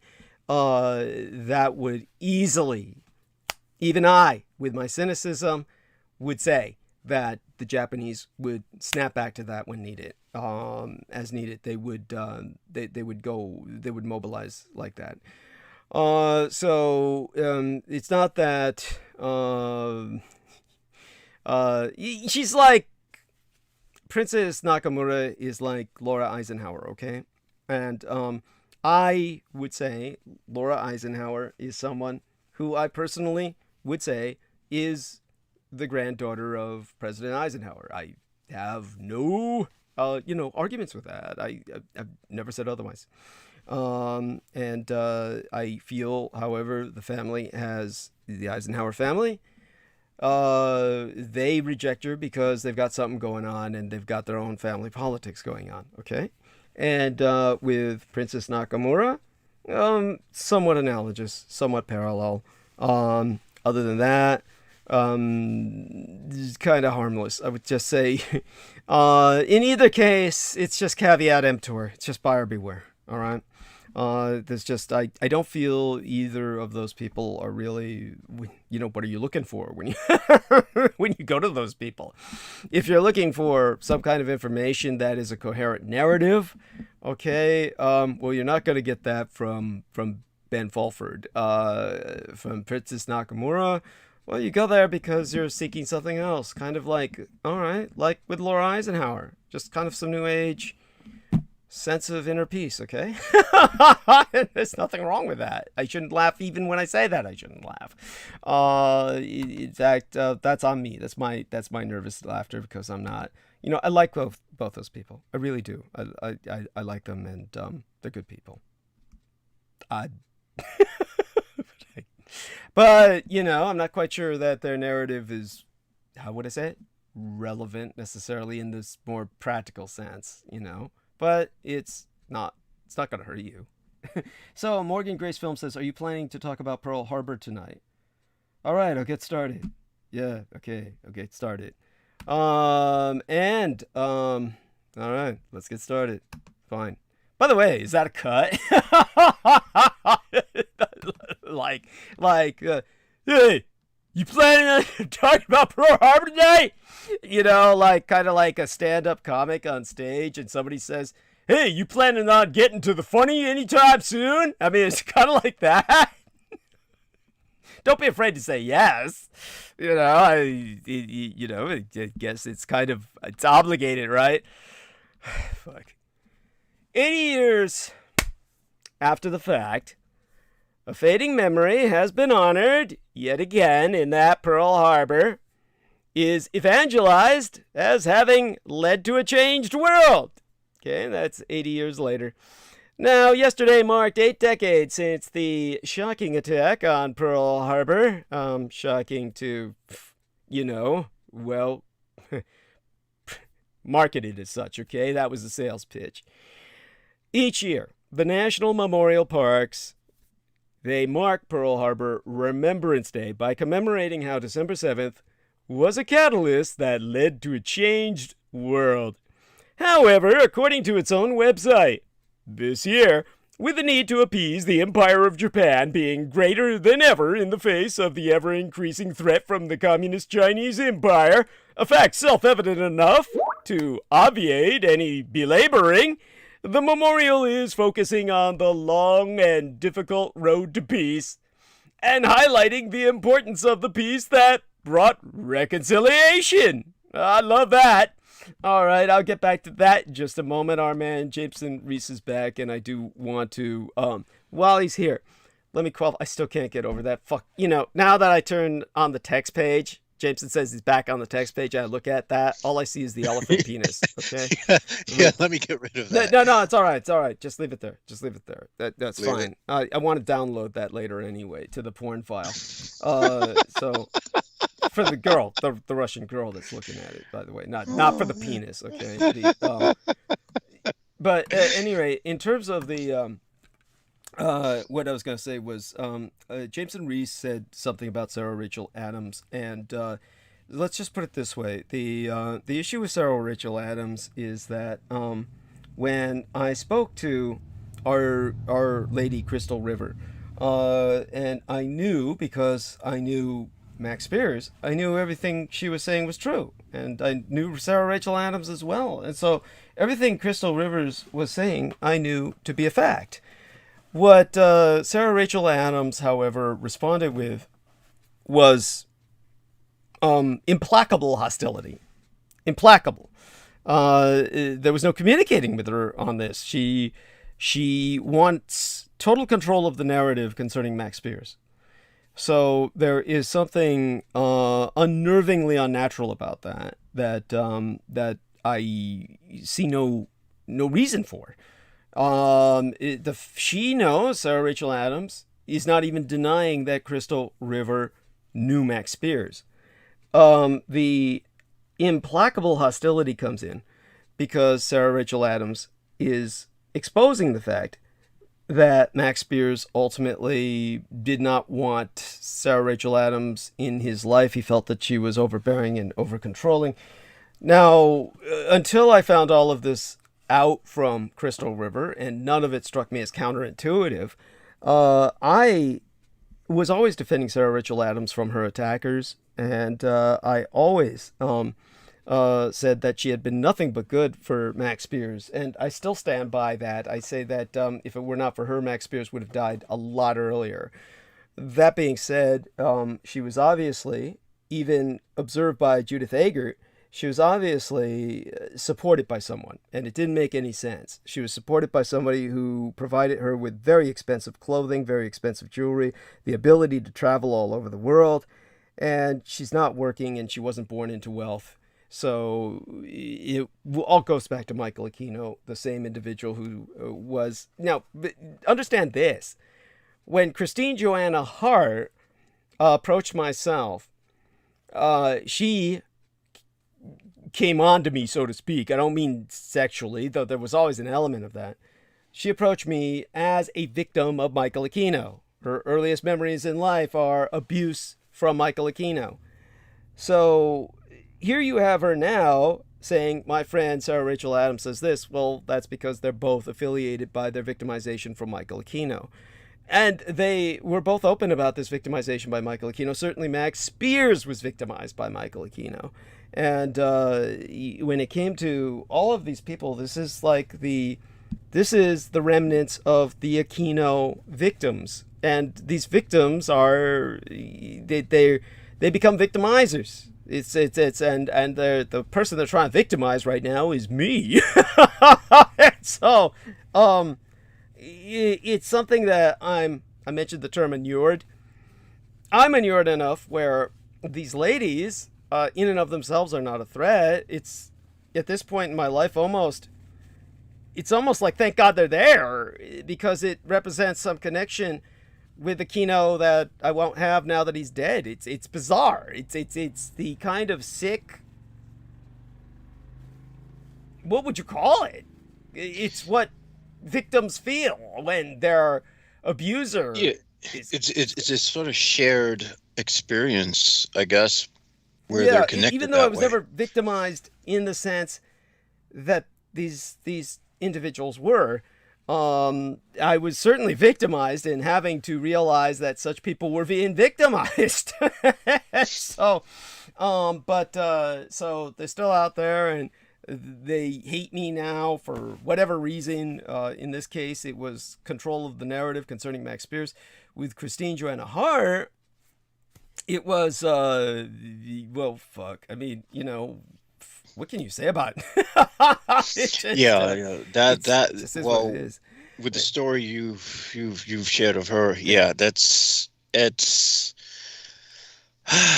it just is what it is, and but so hopefully that puts things in some perspective for people. And when it comes to whether or not Sarah Rachel Adams was part of Max Spears' death, now that I've found out what I did from Crystal River, I've I've become convinced that, yeah, she probably did have something to do with Max. Certainly Max Spears' mother feels that Sarah Rachel Adams had something to do with his death. So you never doubt, what I will say is you never doubt a mother's intuition. There we are. So nothing stronger than a mother's connection to her son. Mm-hmm. Thank you. And so there you have it. So that's where we'll leave it at that. And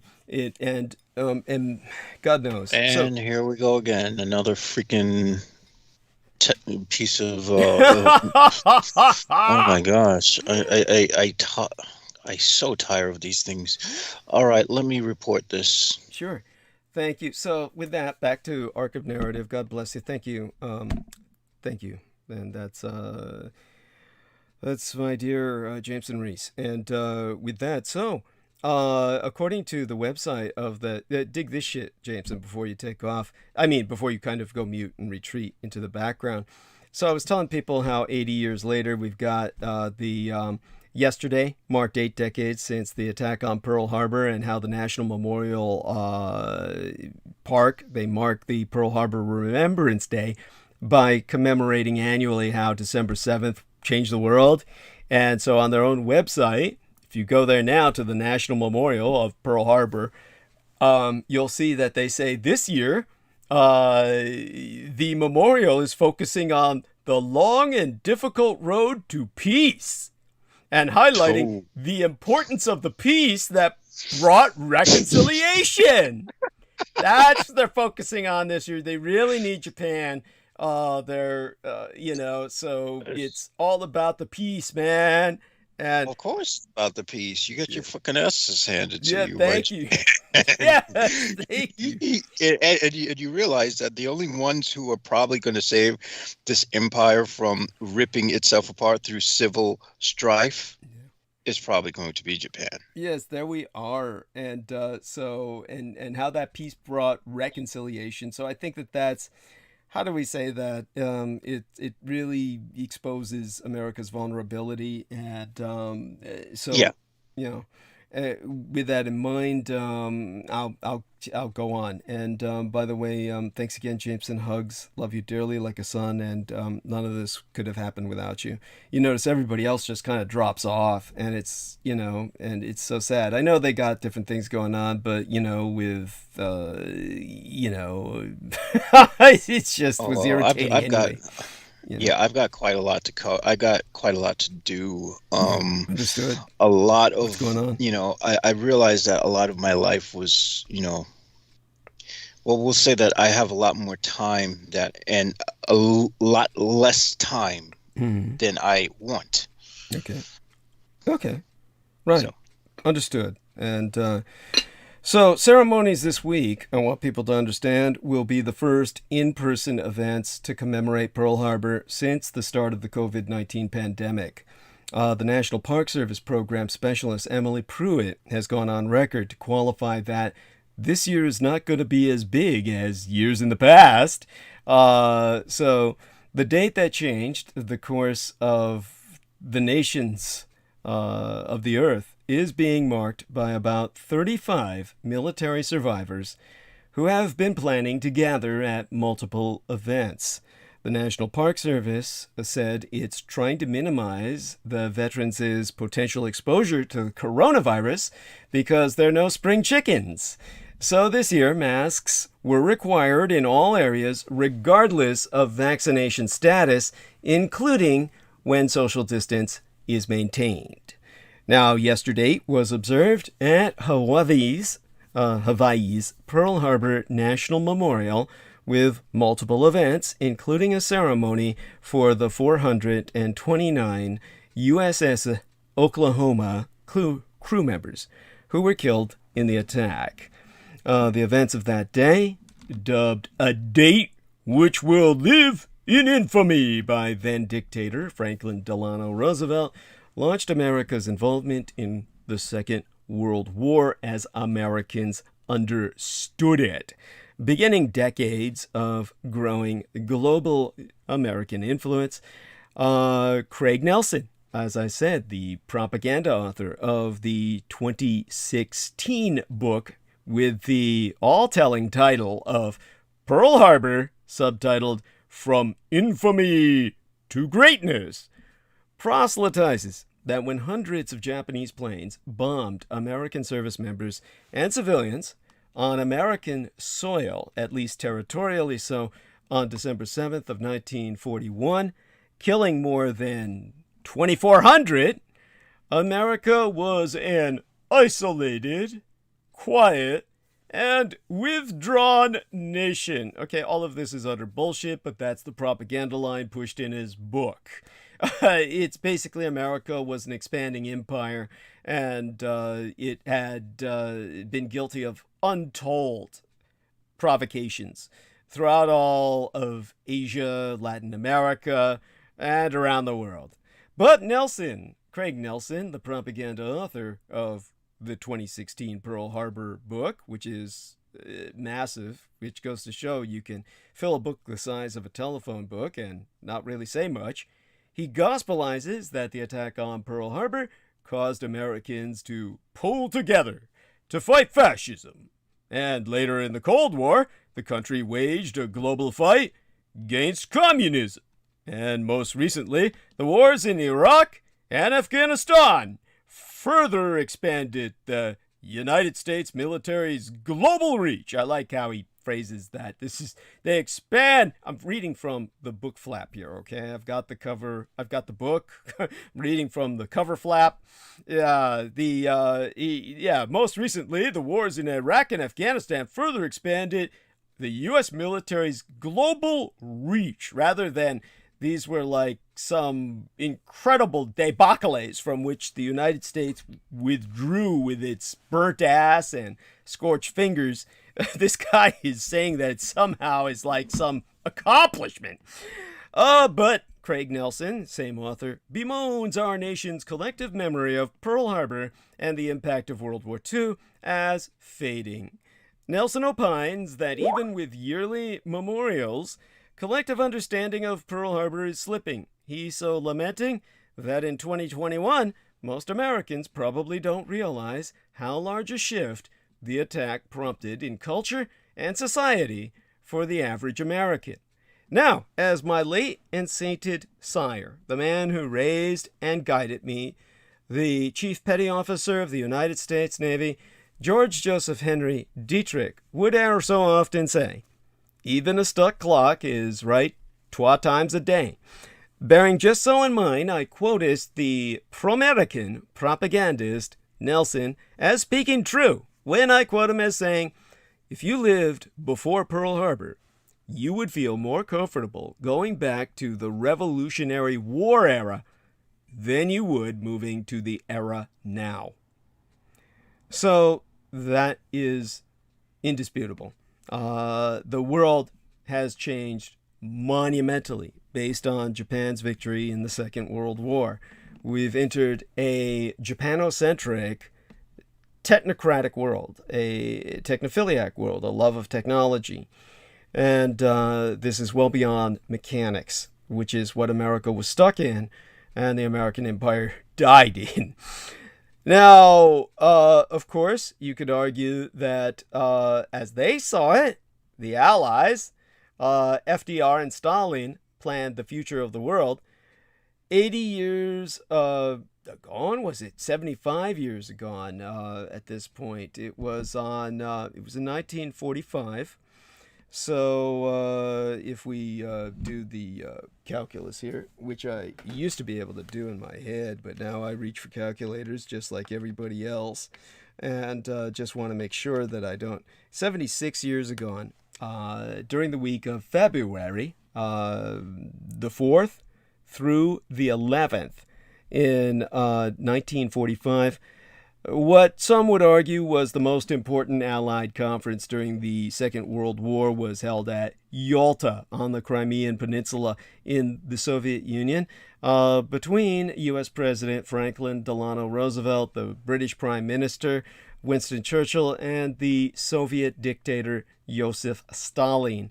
All three dictators of a feather, all three genocidal maniacs, and not a single one of them deserves to be mentioned in any positive frame. Their decisions are believed by their subjects to have determined the fate of tens of millions of people around the world, certainly their own suffering subjects and those people that were conquered beneath their heel, such as Latin America, the Soviets in Central Asia, etc., with important residues remaining even today, 3/4 of a century later. So for 8 years, beginning in 1937, the battle lines of war had already been engulfing much of Asia, most of Europe, parts of Africa, and even touched the shores of North America. And as many as well over 200 million people died in that devastating global firestorm of conflict. The war also marked a descent into a nightmare of human barbarism. The Soviets were intentionally degenerating or downbreeding people to create chimerical human and primate hybrids that Stalin fully intended to inherit the earth. And these subhumans, as the Nazis would deem them, were the Soviet idea of a master race. Never had humanity witnessed such a magnitude of designed madness come to Earth. By the beginning of 1945, it became increasingly clear that the Allies would be defeated, and the agony of war would be replaced by the agony of defeat. So the Allies planned on destroying the world and attempted to do so by blowing the plutonium bomb right here in North America, rather than deploying it overseas, in what they said was a test. Now, the Americans will tell you that they didn't need to test the little boy bomb or the uranium bomb as opposed to the Fat Man bomb, the plutonium bomb. So if they didn't need to test one atomic bomb, why would they need to test the other? They could just deploy them, since they both seem to be so confident that one bomb would work. Why wouldn't they have the same amount of confidence with the bomb that they themselves have built? Well, because the Germans had built the other bomb, and that's why the Allies knew it would work, and they couldn't afford to test it because all they had was what they stole from the Germans. So it was a German atomic bomb dropped upon Hiroshima. The American-built bomb, the plutonium bomb, had to be tested, but it wasn't because they needed to prove it would work. It was because they thought it would end the world, and that was their escape from a world in which they would not be the masters.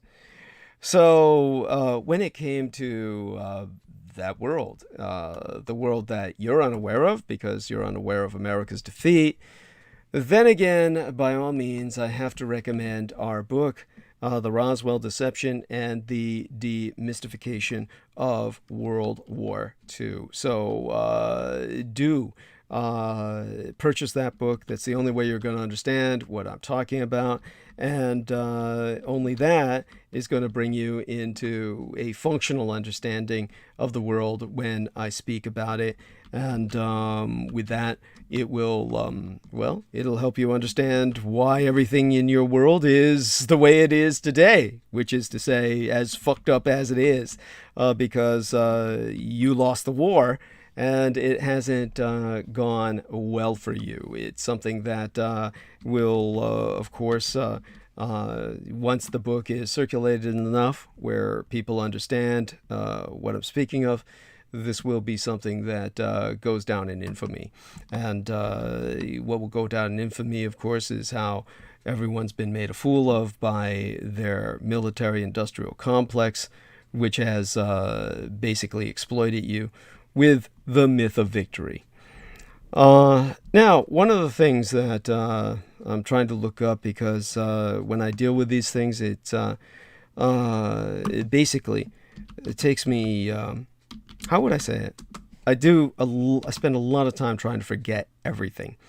And when I try to bring certain points up to your attention, then I have to try and look for backup verification of what I'm saying, give you names to look up, etc. And it's just one of those things that sometimes I just can't seem to succeed in looking through my own notes. There's simply too much to look through. Okay, so give me just a second here, and all right, let me take a look at this. Pacific radiation, and I'm trying to find the name of that Japanese nuclear scientist. There are some names I ultimately get stuck in my brain where I don't forget them, but most of the time there's just too much going on, and I work so hard to make certain I forget them. At any rate, we can bring that up again later.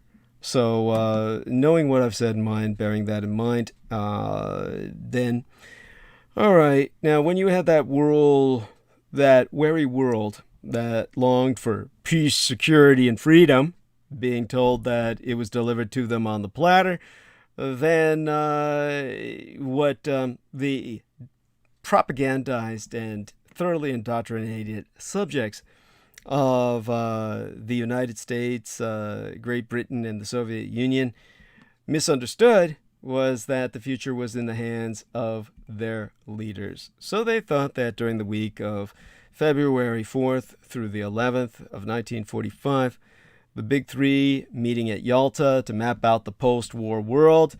Well, at first, the Western world thought of Churchill and Roosevelt. That, of course, was not really functional,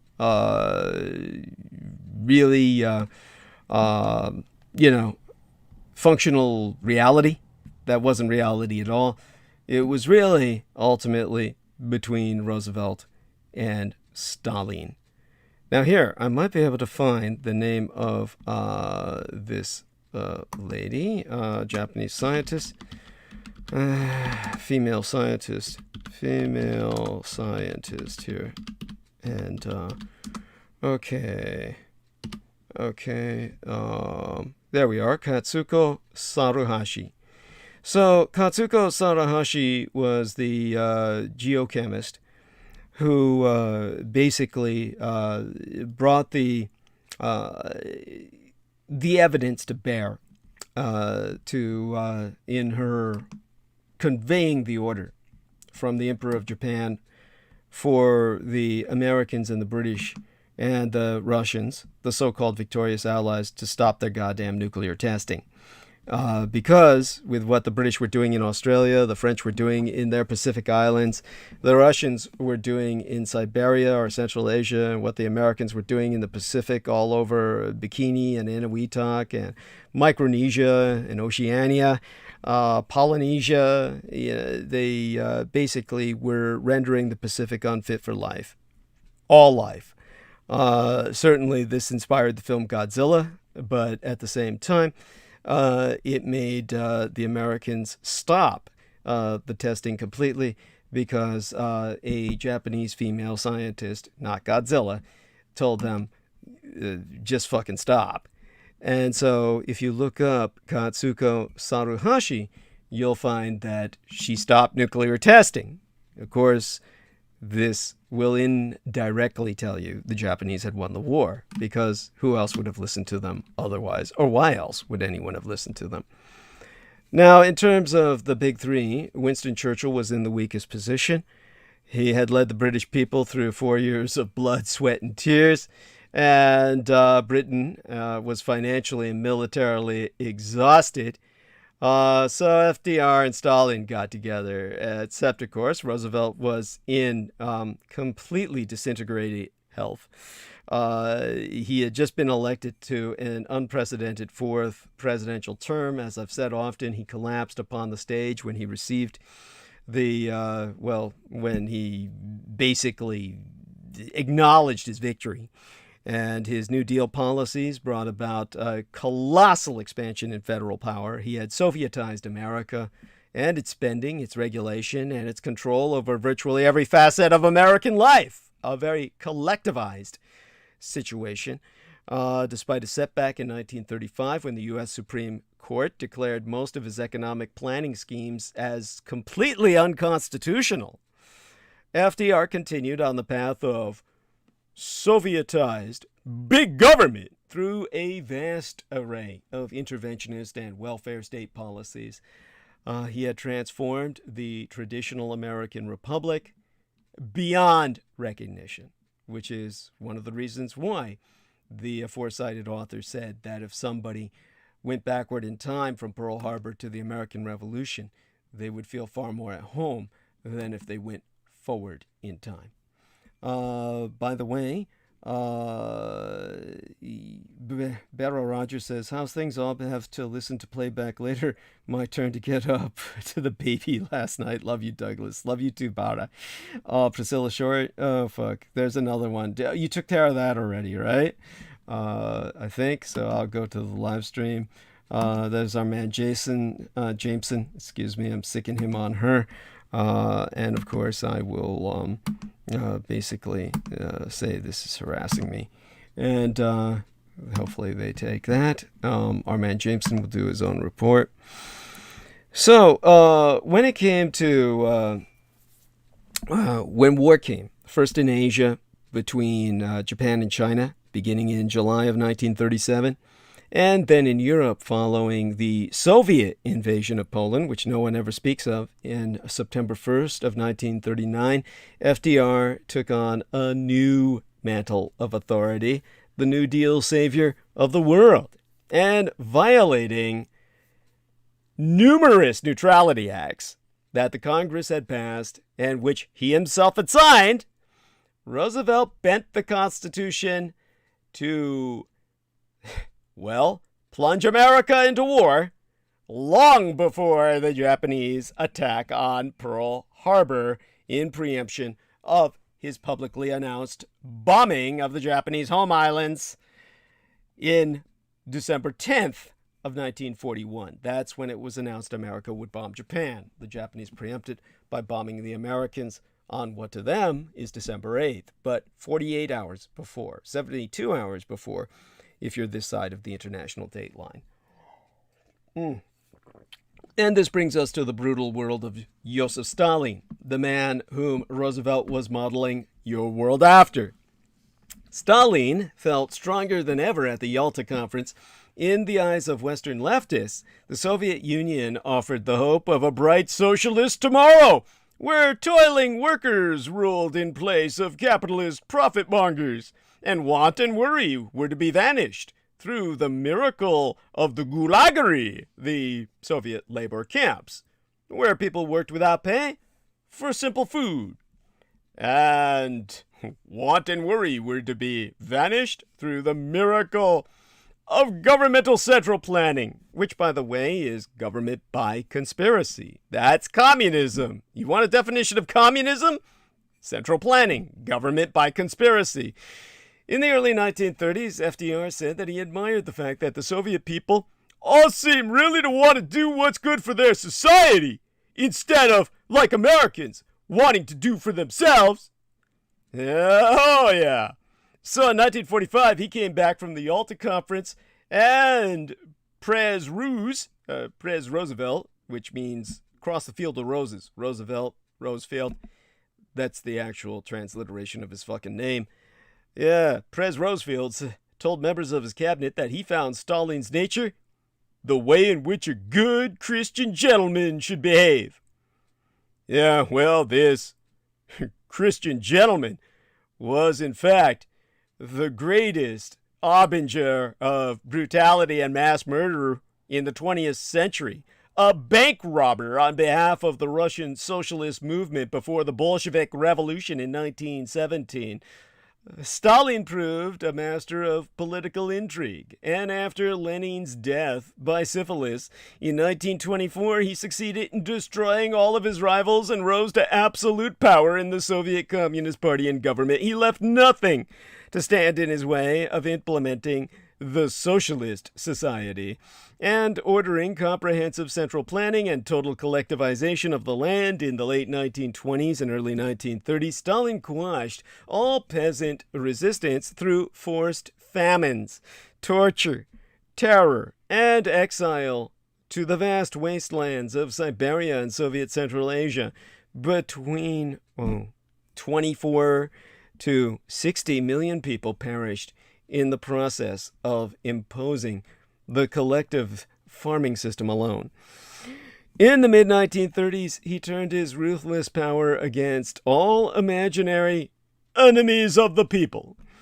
Mass purges and show trials dispatched millions of new victims to their deaths after confessions had been tortured out of them. At one point, Stalin instructed the KGB interrogators to beat their victims again and again until they came crawling on their stomachs with their confessions between their teeth.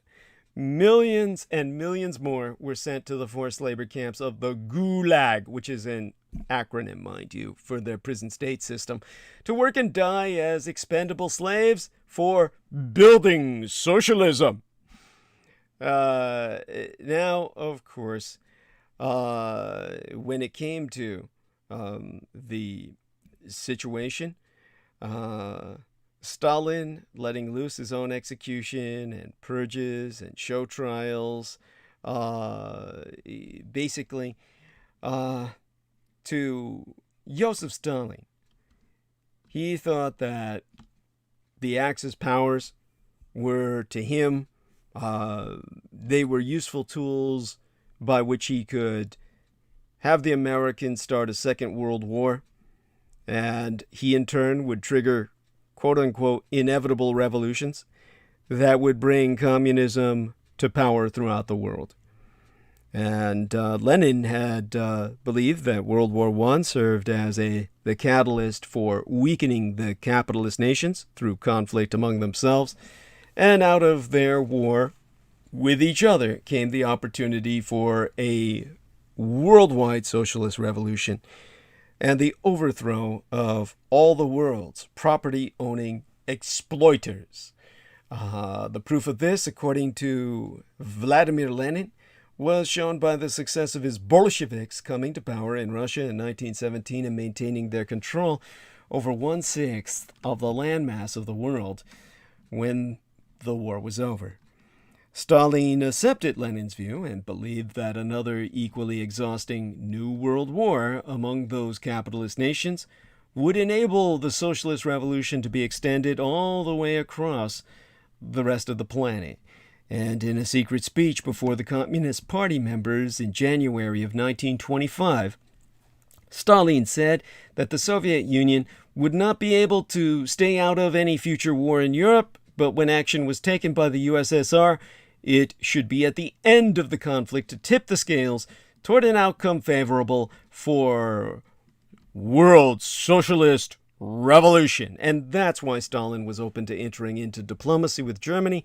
That led to a Nazi-Soviet non-aggression pact in August of 1939, which freed my biological father, Adolf Hitler, from the immediate fear of a two-front war. Now, that infamous pact contained a secret protocol that divided Poland between the superpowers and handed the Baltic states and parts of Finland and Romania over to Stalin's tender care in the event of war breaking out. Indeed, shortly before the signing of the Nazi-Soviet pact, Stalin delivered a secret speech in which he said, and I read from the transcript thereof, "Comrades, it is in the interest of the USSR, the land of the toilers." You like that? The land of the toilers. I'm translating from the Russian here. That's the actual word. That war breaks out between the Nazi Reich and the capitalist Anglo-French bloc. Everything must be done so that the war lasts as long as possible in order that both sides become exhausted. Namely, for this reason, we must agree to the pact proposed by Germany and use it so that once this war is declared, it will last for a maximum amount of time. Thus, In Stalin's mind, the Reich's domination of Europa was in fact a tool for him to exploit for advancing the global cause of communism. By freeing Hitler of the fear of a two-front war, then the British and the French would be forced to declare war on Germany, and a prolonged war in Central and Western Europe would drain the capitalist nations, while leaving the Soviet Union neutral in the worldwide conflict. This would enable Stalin to continue to build up Soviet military power into the war at a time of his own choosing and bring communism to the world through the deployment of the Red Army, which, by the way, was the primary source for communism triumphant in the overwhelming majority of nations on Earth. Almost nowhere did communism ever come to power by revolution, and almost everywhere by military conquest. But the collapse of France in June of 1940 changed the configuration of forces and the likely length of the war. And Hitler himself attempted to draw Stalin actively into the Axis alliance against the British Empire. In November of 1940, during a meeting in Berlin with the Soviet foreign minister, Vyacheslav Molotov. But when that failed because Stalin's price for participation was higher than Hitler was willing to pay, then my biological father ordered the plans to be set in motion for the invasion of the USSR. And of course, that was ultimately necessitated to take place when the Soviets invaded the Baltic littoral, the nation states on the Baltic coast of Latvia, Lithuania, and Estonia, of the Germanized nations of the former Teutonic Order. And at that point, whereas before they had simply been taking space, the Soviets were now taking race, and the Nazis could not stand by. And so, in terms of Stalin sitting down in February of 1945 with FDR at Yalta to supposedly gain the spoils of victory that he had dreamt about since his deal with Hitler in 1939, that job was made all the easier for Stalin since, as the partly opened Soviet archives revealed in the 1990s, before Vladimir Putin came to power and rendered them all confiscated and classified yet again, FDR's government was riddled with Soviet agents and fellow travelers who passed along all of Roosevelt's plans, and in turn passed all Stalin's plans to Roosevelt, who was but his meat puppet. In addition, the villa where FDR and the American delegation were staying at Yalta was completely wiretapped by the Soviet secret police. A cornerstone of Stalin's agenda was the destruction of Germany as a future political and military adversary, as a way of spreading communism to the rest of Europe. So Germany was territorially dismembered, with almost 1/3 of its eastern lands being annexed by Poland and the Soviet Union. Stalin also kept almost all the Polish territory he gained in 1939, following the Nazi-Soviet partition of that country. What remained of Germany was divided into zones of occupation, with the Soviet zone reaching far into the center of Europe. Austria, too, was divided into occupation zones. In both cases, Berlin and Vienna were isolated islands in Soviet-controlled territory, leaving the American, British, and French zones in those cities at the mercy of surrounding Soviet forces. At the end of the war, Stalin immediately stripped the Soviet zone of all undestroyed industrial equipment and began the process of establishing a puppet communist regime in what later became East Germany. Now, ever the master manipulator, Stalin promised Roosevelt and Churchill at Yalta free and open elections in the Eastern European countries liberated by the Krasnaya, the Soviet Red Army. But Stalin had other plans. 2 months after the Yalta conference, he told a Yugoslavian communist delegation visiting Moscow that the war is not as in the past. Whoever occupies a territory also imposes on it his own social system. Everyone imposes his own system as far as his army can reach. And indeed, over the next 3 years, Stalin's secret police assisted the Moscow-controlled communist parties in Poland, Hungary, Romania, Bulgaria, Albania, and Czechoslovakia, which thankfully no longer exists, to set up people's democracies through the usual means, repression, imprisonment, and mass murder.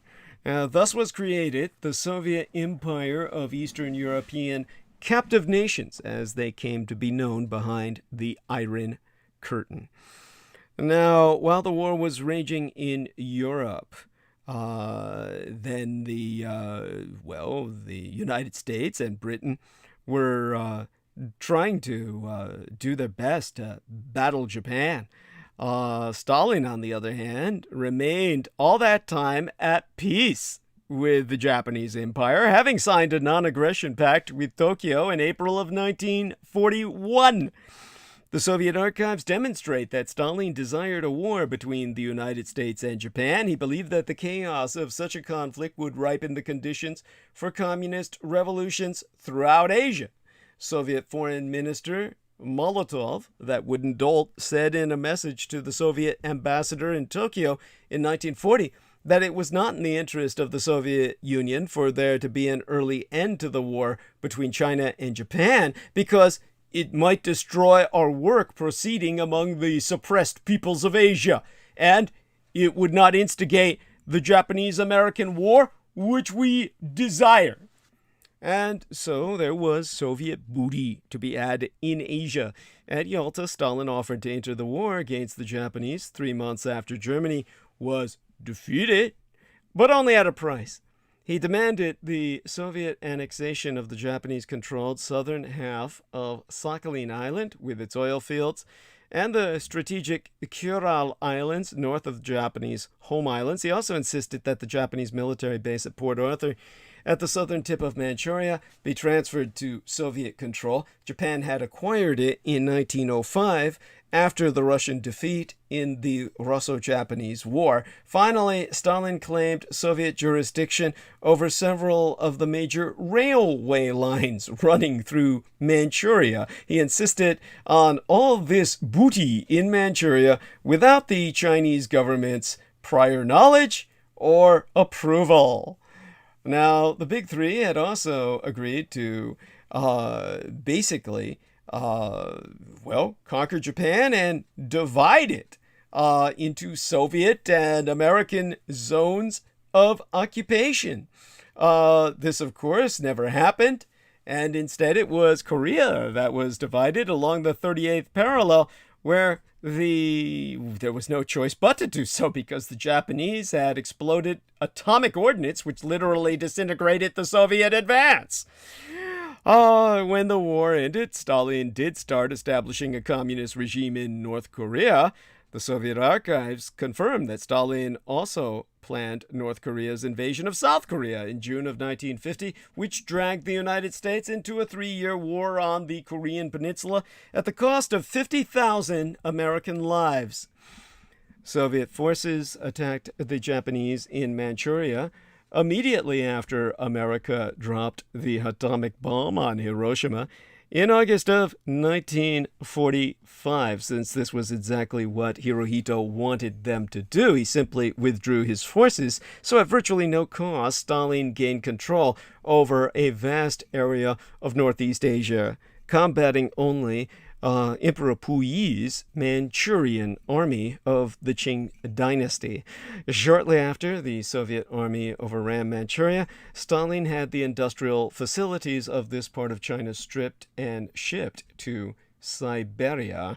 After the American surrender, the Red Tsar allowed Mao Zedong's communist guerrilla forces to enter Manchuria and exterminate the Manchurian peoples of the former Qing dynasty. The Soviet army proceeded to turn over vast quantities of captured Japanese military equipment that had been supplied to the Manchu emperor to the Chinese communists, helping to assure Mao's eventual victory on the Chinese mainland after defeating the Republican government of China in 1949.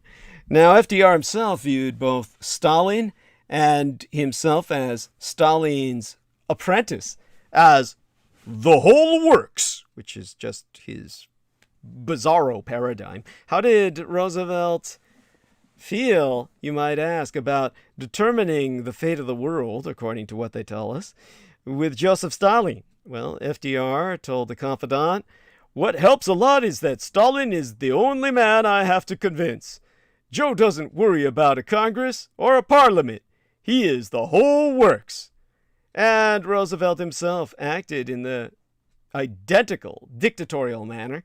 The Yalta agreements determining the future of countries and continents were all signed by FDR on the basis of executive power alone, total executive power, with no oversight from Congress or anyone else. In explaining the agreement to a joint session of Congress after returning from Yalta, Roosevelt said the future of Poland had been agreed to by Russia, by Britain, and by me.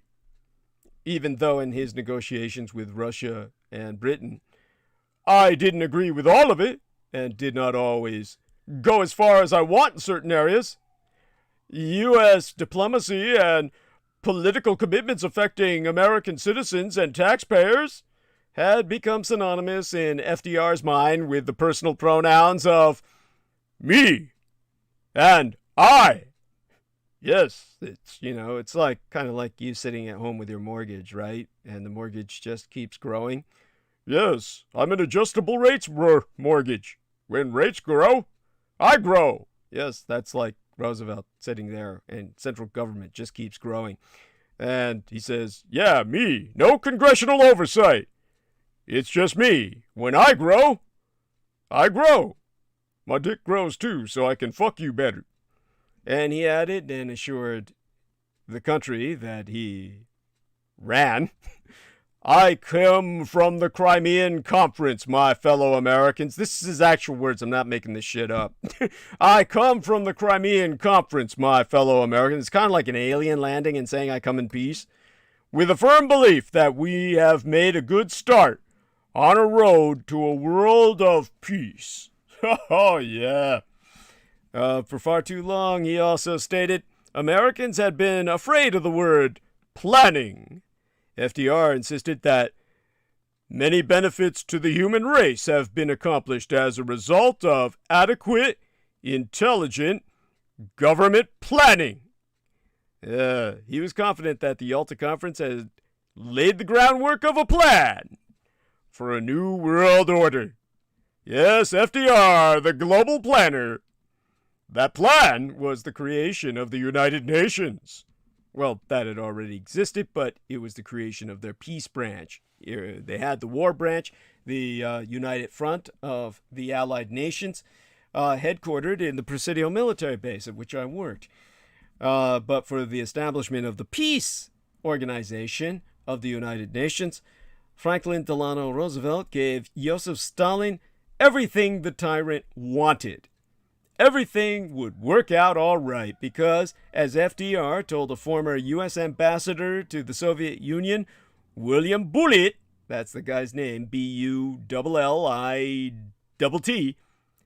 if I give him, Stalin, everything I possibly can and ask nothing from him in return, noblesse oblige, he won't try to annex anything and will work with me for a world of democracy and peace. Yes, lost in the clouds of his self-made Olympian heights, FDR could not imagine that Stalin, that Christian gentleman, might see the world differently from himself. The United Nations, controlled by the United States and the Soviet Union, with Great Britain along as a puppy partner, along with France and China for shit, grins, and giggles, was to become the policeman of the world. FDR envisioned America's participation in a project of global social engineering, which would set the world right through economic sanctions and military force. What this might cost in American lives and material fortune never seemed to enter Roosevelt's mind at all. Nor did he appear to have second thoughts that giving the world a New Deal might result in further losses of liberty at home. Well, hell, he had taken all those away already. No, FDR did not worry about these minor matters. After all, he had Stalin as his imagined partner for making and managing a better world. Well, 76 years have now passed since that fateful meeting at Yalta. Stalin, who helped America start the Second World War, reaped his reward at the end of it. Soviet domination of Eastern Europe and Central Asia at the cost of terror and tyranny for all the people who were forced to live in the socialist paradise for almost half a century following the end of the war on the surface world in 1945, or rather the end of proactive prosecution of hostilities in the European theater of conflict. The people of North Korea, also swept up in the communist net, still live underneath it. The triumph of communism in China was also helped along by the Yalta Agreement, with the huge population of that vast nation on the mainland placed under the yoke of Mao's murderous regime and still chafing under Xi Jinping. Stalin died in 1953, just as he was prepared to launch a Third World War. 38 years later, at the end of 1991, far less than a single lifetime, the Soviet Empire disappeared from the map of the world. Yet the legacy of the Yalta Conference still haunts us. Many of the conflicts around the world today are outgrowths of the political, economic, and moral destruction that Soviet communism has left in its wake. It also fostered a belief that governments can plan the peace and happiness of mankind if only they have all the power to direct our lives and to militarily try to play policemen of the world. The task for Friends of Freedom in the remainder of the 21st century is to finally free ourselves from this legacy. Now, that's for the nationalists among us. I myself, of course, I view America as an entity, well, my America, as a post-national entity. And that is something that I can explain in the future. Understand that rather than being a member of the United Nations,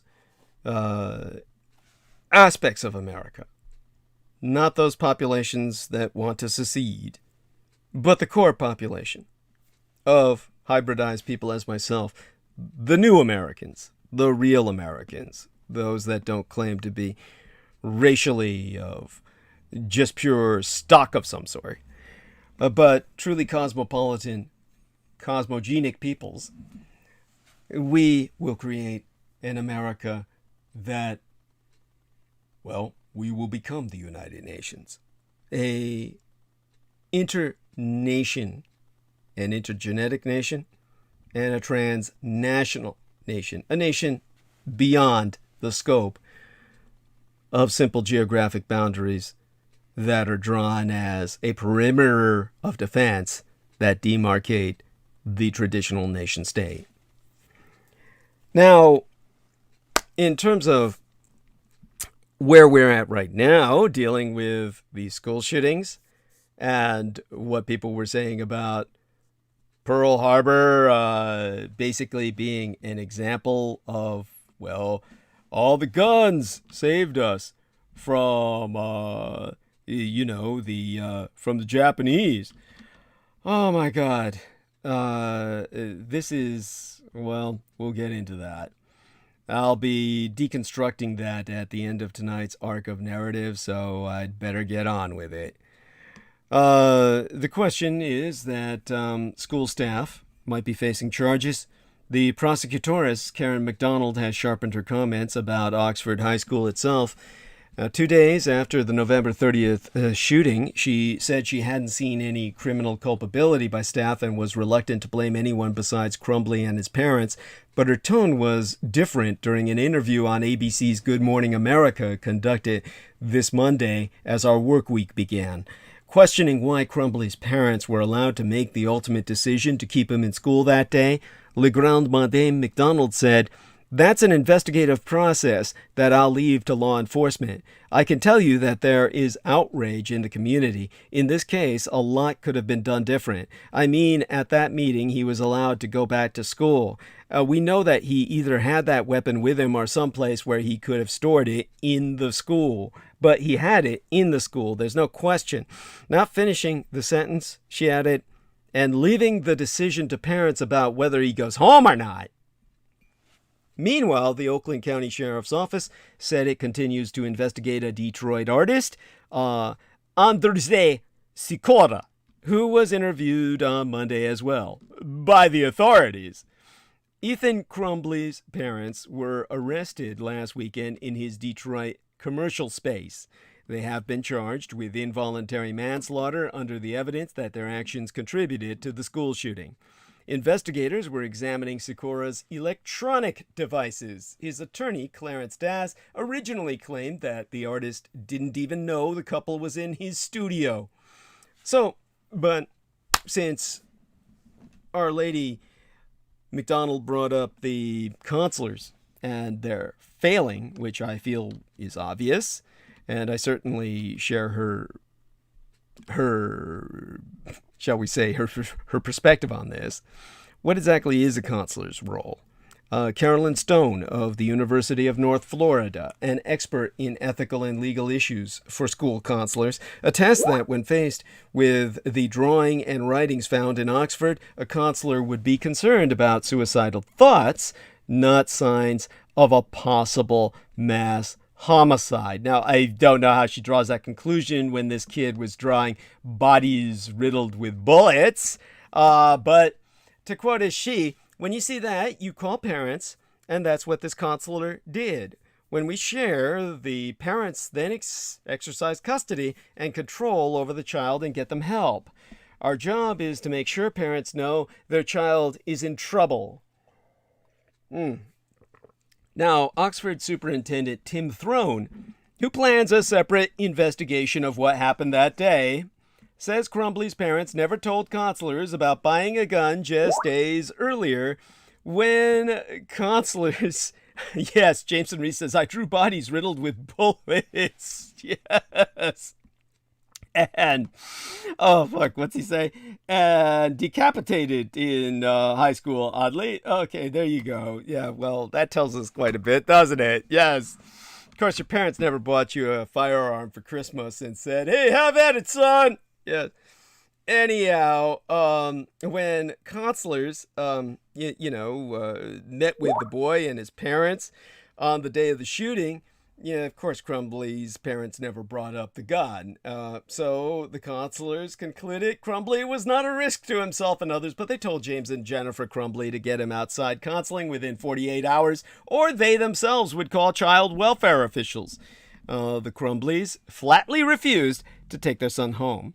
And referring to keeping Crumbly in school instead of sending him home to an empty house, Throne said, "The counselors made a judgment based on their professional training and clinical experience and did not have all the facts we know now." Okay, that's some bullshit. It's like, fuck you. Like, what does it take for you to have the facts you know now? He's going around and killing a bunch of people. Oh, you dumb fucks. So could the school face civil lawsuits? Well, the shooting left 4 students dead and injured 6 more students and a staff member.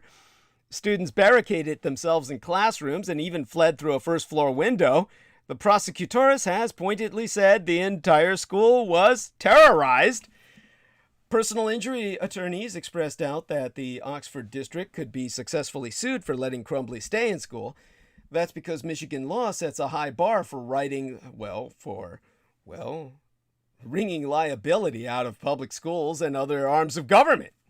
Basically, the attorney A. Vince Colhaven has emphasized that if gross negligence can be demonstrated, someone who sues must also show it was a proximate cause of death or injury. To quote his T, you have to show that the administration or faculty members were grossly negligent, meaning they had a reckless disregard for whether an injury was likely to take place.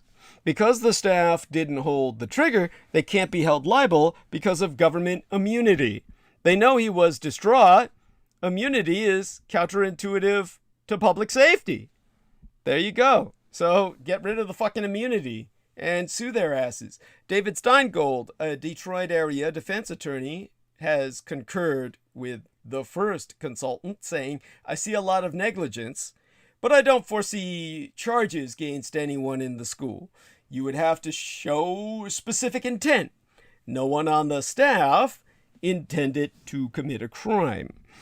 As for others, according to investigators, the gun was legally sold by a local dealer to James Crumbly. And the Giffords Law Center, which tracks gun issues, confirmed that the gun manufacturing industry is protected from civil lawsuits for its products.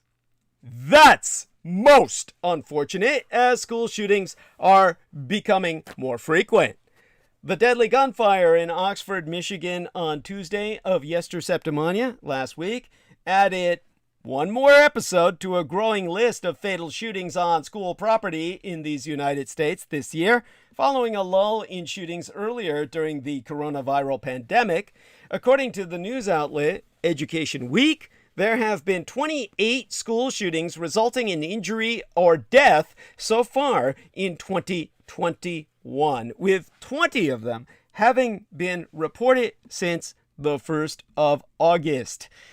The publication evidences that at least 9 people have been killed by gunfire on school property this year, including 2 people who were shot by police officers. But before Tuesday of Yester Septimania, none of the shootings in the publication's list involved more than one death. Now, Tuesday before last's mass shooting at Oxford High School in northern Oakland County is the 7th major school shooting in Michigan since 1978. That year, Roger Needham, a 15-year-old self-proclaimed neo-Nazi, brought a handgun to Lansing Everett High School, killing one and wounding another, apparently upset with having been bullied. The state's worst school tragedy remains the worst in the nation when, in 1927, the treasurer of the Bath schools in Clinton County, north of Lansing, bombed the elementary school. Bombed it, killing 38 students, 6 adults, and critically injuring, that means hospitalizing, 58 others.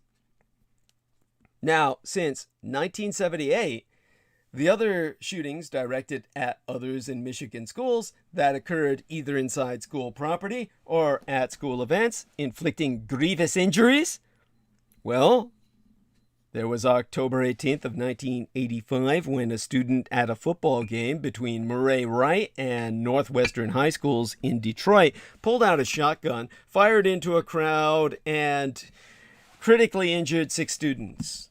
On February 29th of the year 2000. The 6-year-old Kayla Rowland was killed when a fellow 6-year-old brought a gun to Buell Elementary in Mount Morris Township near Flint, Michigan, firing the gun.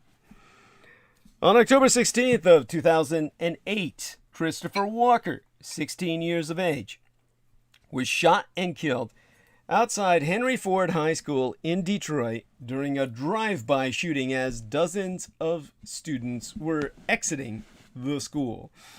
On the 11th day in April of 2014, one person was fatally shot in the school parking lot after an awards event at East English Village Preparatory Academy in Detroit. On the 9th day in February of 2016, 4 people were grievously injured including 2 students, during a shooting following a basketball game at the Muskegon Heights Public School Academy's high school. And on the 21st day in June of the year before yesteryear, one 15-year-old male was injured during a shooting outside a basketball game at Carmen Ainsworth High School just west of Flint, Michigan. Nationwide, according to data compiled by Everytown for Gun Safety Support Fund, there have been 140 shooting attacks nationwide in which at least one person was killed or critically injured at K-12 schools, kindergarten through 12th grade, since 2013. Said group lists an additional shooting in Michigan that hospitalized 7 victims. The shooting isn't listed in the state's own official tally because it occurred in the early morning hours when school wasn't yet in session. How do you like that for getting your bullshit off the books? School shootings are tallied in different ways by different organizations, but the trends are similar. Everytown for Gun Safety, a gun control advocacy group that uses new reports to track gunshots being fired on or into school property, recorded 138 such episodes in 2021 through mid-November. The Everytown organization's spokesman, Noah Levine, said that there were 32 reported incidents of gunfire on school grounds in September and another 32 in October, the most for a single month since the group began counting in 2013. In the month before last, a shooting that the authorities said happened during a fight at a high school in Arlington, Texas, left 4 people injured.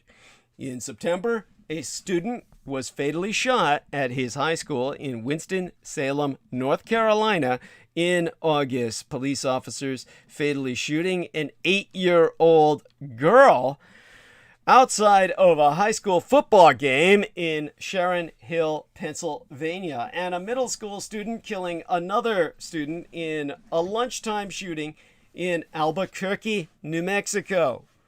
Large-scale shootings in all public places, not just schools, fell sharply in 2020 due to the pandemic and everybody's lockdown. But other types of shootings, including homicides, in which the killer knew the victim, appeared to have been more frequent in 2020 than in 2019. The Gun Violence Archive, which defines a mass shooting as an episode in which 4 or more people are injured or killed, not including the perpetrator, counted 611 such shootings in 2020, compared with 417 the year before. The group's tally for 2021 by November's end was already over 650 when there was still a month left to go in the year. Gun manufacturers continue, of course, to evade all responsibility for any mass shootings, even as the Oxford school shooter's parents were charged. A court ruled in another case that gun manufacturers still cannot be held accountable. The series of events that inspired a prosecutor in Michigan to charge a school shooter's parents with involuntary manslaughter are staggering. The gun with which 15-year-old Ethan Crumbley allegedly killed 4 classmates at Oxford High School in Oxford, Michigan, had been an early Christmas gift. Crumbley called it "my new beauty" on social media, and it was stored unlocked in his parents' room for less than a week before he brought it to school. The day before the November 30th shooting, a teacher told Crumbley's parents that she'd seen him searching for ammunition online during class. His mother texted, "LOL, all uppercase, laugh out loud. I'm not mad at you. You have to learn not to get caught." A day later, Crumbley's parents were called to an emergency meeting after a teacher found a threatening note The parents refused to have Crumbly removed from the school and did not ask their son about the handgun, which a few hours later he pulled from his backpack and proceeded to fire. At a news conference on Friday into this last weekend, Oakland County prosecutoress Karen D. McDonald explained her reasoning behind the rare charge against Jennifer and James Crumbly, herself qualifying that, to quote as she, "I am in no way saying that an active shooter situation should always result in a criminal prosecution against parents, but the facts of this case are so egregious." Though the parents of school shooters are often scrutinized, this appears to be the first instance in which they have been criminally charged for students' deaths. In 2015, families of the children killed at Sandy Hook Elementary School by Adam Lanza sued the estate of his mother, Nancy Lanza, because she had left her rifle unsecured in her home.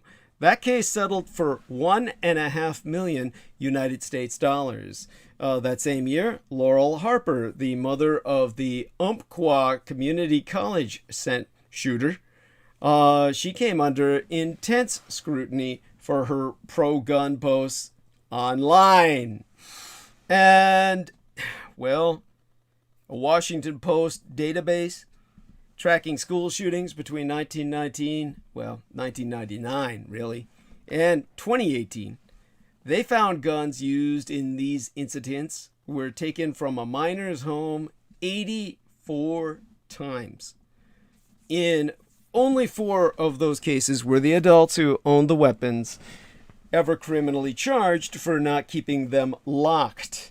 Michigan, unlike many other states, doesn't even have a law that would hold gun owners liable for leaving their firearms unlocked around children, removing that option in this case. In the immediate aftermath of a mass shooting, there is often a scramble to assign definitive blame. Was it the U.S. mental health apparatus, the school administrators, or a failure to catch inflammatory posts online? Donald Trump famously blamed video games, though a connection there was long ago deconstructed. Gun rights advocates tend to invoke a generalized sense of societal decline, as well as a lack of parental support. Yeah, not everybody can have parents who buy us guns. Sometimes the engine of an act of violence is glaringly obvious. In Crumbly's case, his parents' fondness for firearms appears to have been paired with an incomprehensible blindness toward obvious cues. Well, they were really pointing him to shoot. He was simply their proxy puppet. But the day after the press conference in which the charges against the Crumbleys were announced, the Nevada Supreme Court ruled on another gun case that could have assigned a more wide-ranging and consequential form of blame. Unfortunately, the court decided against the parents of a woman who was killed by Stephen Paddock at the Mandalay Bay Hotel in Las Vegas in 2017, and in favor of Colt firearms and other gun manufacturers. Like a number of similar plaintiffs, the parents of Carrie Parsons, a Seattle native who was but 31 years of age when she was murdered, argued that the people who created the rifle used in the shooting had a reckless lack of regard for public safety, advertising the gun as a military weapon and signaling how easily it could be modified to fire automatically.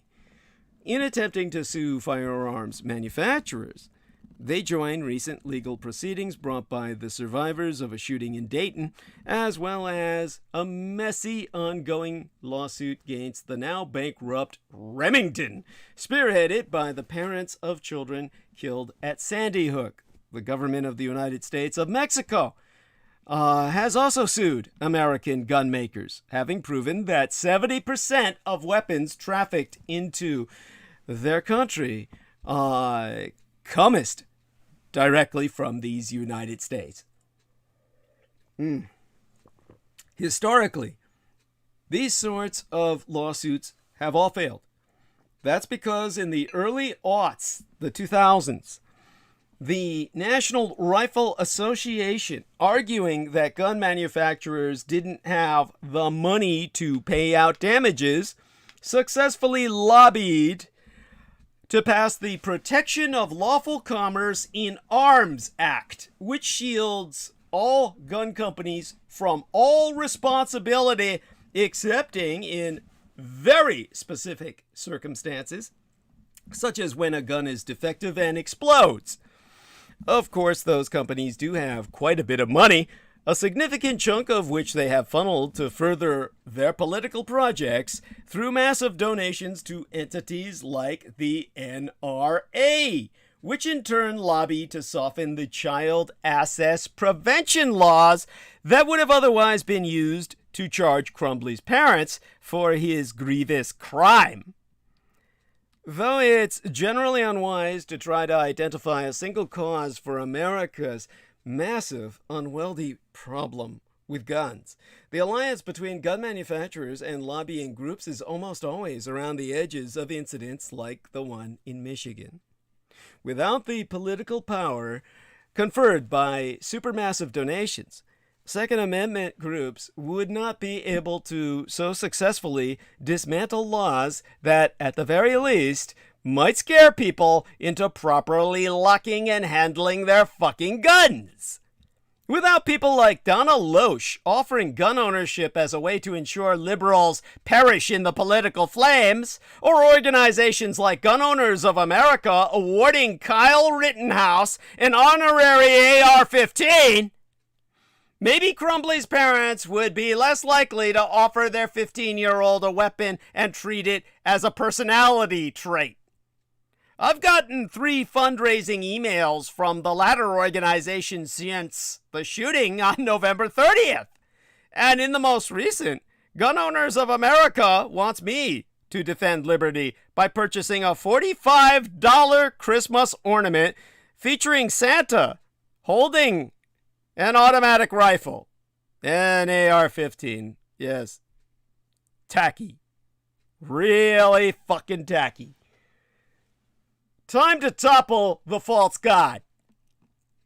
That's Santa holding that AR. He's an icon of Moloch. Too many Christians think Jesus would endorse America's worship of guns. I mean, another shooting, more bodies on the ground, another round of thoughts and prayers, and political posturing. More families, more friends torn apart by the loss of loved ones taken all too soon. Another gaping wound in people's shared experience. People of faith cry out once more, "How long, O Lord?" This time, the Holy One answers, "Until you acknowledge your sin of following a false god." False god? Yea, so. For all its extraordinary gifts to the world in government, economics, the arts, and sciences, the United States of America commits daily spiritual apostasy, claiming to be a Christian nation, when in fact its true God is the goddamn gun. The writer Gary Wills first put forth the fact that America worships the gun in 2012, after the Sandy Hook Elementary School massacre claimed 20 children and 6 adults. In an article entitled "Our Moloch," Wills likened America's addiction to guns to the Canaanites' worship of the idol Moloch, to which people sacrificed their children. Leviticus chapter 18, verse 21. Also the book of Leviticus, chapter 20, verses 1 through 5. Current statistics from credible sources, such as the Gun Violence Archive and the research website 538, back up Wills's 5-year-old, well, fuck, at this point, it was 2012, and I'd say it'd be about Fuck. Why can't I do this in my head anymore? You know, sometimes I can do it when I'm on the right drugs. I've got to start taking them smart drugs people have been talking about. And, yeah, DXM. He always recommends the goddamn DXM. You know, it's from 2012 to 2021. There's a real scary resonance there. 2021 minus 2012. He says, I do math in my head. Yeah, not how many ounces of DXM can blow me away. Yeah, it was 9 years ago, nigh a decade ago, that this article was published. And plenty of research, which I'll bring up, backs up everything that was said. So it's a 9-year-old thesis. And while mass shootings, such as that which happened on October 1st in Las Vegas, circa 2017, grabbed our attention because of their sheer size, which is pretty fucking unbelievable when you hear it. Overall gun violence in America claims some 170 people each and every single day. Even as we grieved over what happened in Las Vegas so long ago by now, consider these contemporary numbers from the Gun Violence Archive. Contemporary to the Las Vegas shooting. During the first 9 months of 2017, there had already been 46,510 total incidents of American gun violence, an average of 169.74 per day, 170 gun incidents a day. The total included 11,574 gun deaths that year before the Mandalay shooting, 23,370 gun injuries prior Mandalay, 271 mass shootings as defined by the FBI itself as an active shooter trying to kill several people, 1,508 unintentional shootings, and 2,971 children through to teenagers having been shot that year by time of Mandalay in 2017. Set against these statistics, the Las Vegas shooting proved to be a tragedy of degree in that so many people were killed and critically injured at once. Law enforcement reports confirm that Stephen Craig Paddock, the mass murderous super shooter who fired more than 1,000 bullets into a crowd of approximately 22,000 concertgoers attending a country music festival on the Las Vegas Strip, had 23 guns with him at the Mandalay Bay Resort and Casino, and another 19 guns were found at his home 80 miles away. One man with 42 guns, 33 of which had been purchased in the year of his mass murder alone. Oxford High School, as well as Mandalay Bay Hotel in Vegas, Orlando, Charleston, Virginia Tech, Newtown, and more, all prove that America continues to worship the gun, as Wills discerned 9 years agone. Yet the numbers tell only part of the story, because 12 other factors have emerged in the nigh decade between Sandy Hook and Oxford High. The power of the gun over the American soul has deepened, and new research betrays that our typical thinking about gun control methods probably won't even work anymore. On the latter point, Leigh Libresco, a statistician and former news writer at the data journalism site 538, wrote in the Washington Post that her research proved typical gun control methods, such as gun buybacks, actually don't reduce the number of shooting incidents at all. Only fine-grained approaches aimed at specific populations, such as domestic violence perpetrators and victims, have been shown effective against gun violence.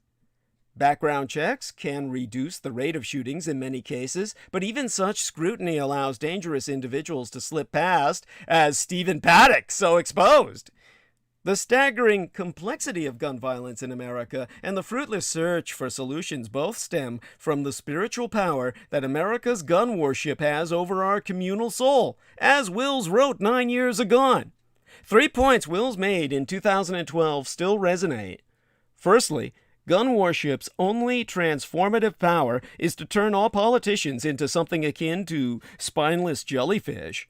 As Wills so wrote, and here I read from he, "None dare suggest that Moloch can in any way be reined in without being denounced by the Pope of this religion, National Rifle Association CEO Wayne LaPierre, as trying to destroy Moloch, to take away all guns." And so, another mass shooting, another round of recriminations, another push for more gun control, another pushback from Republicans in Congress doing the bidding of the gun lobby, another reminder of the unlikelihood of any real federal legislative change. As incessant as mass shootings have become in this country, so has the ritual in their wake to respond to them, a ritual that ultimately, inevitably, unravels. I hate to sound defeatist, but I feel defeated. Yes, there are common-sense gun safety advocates who are making some headway, particularly on the state and local levels. But comprehensive federal gun legislation remains elusive, if not impossible. Our anomalous gun culture and the shocking number of gun deaths and the prevalence of guns, including military-style weapons, in our society simply don't seem to convince enough politicians to ever take action. Nor are the tens of thousands of Americans we lose to guns each year enough to inspire action. We have, on some level, simply absorbed that abominable number of deaths as normal, or perhaps collateral damage, in a society with a gun culture like ours.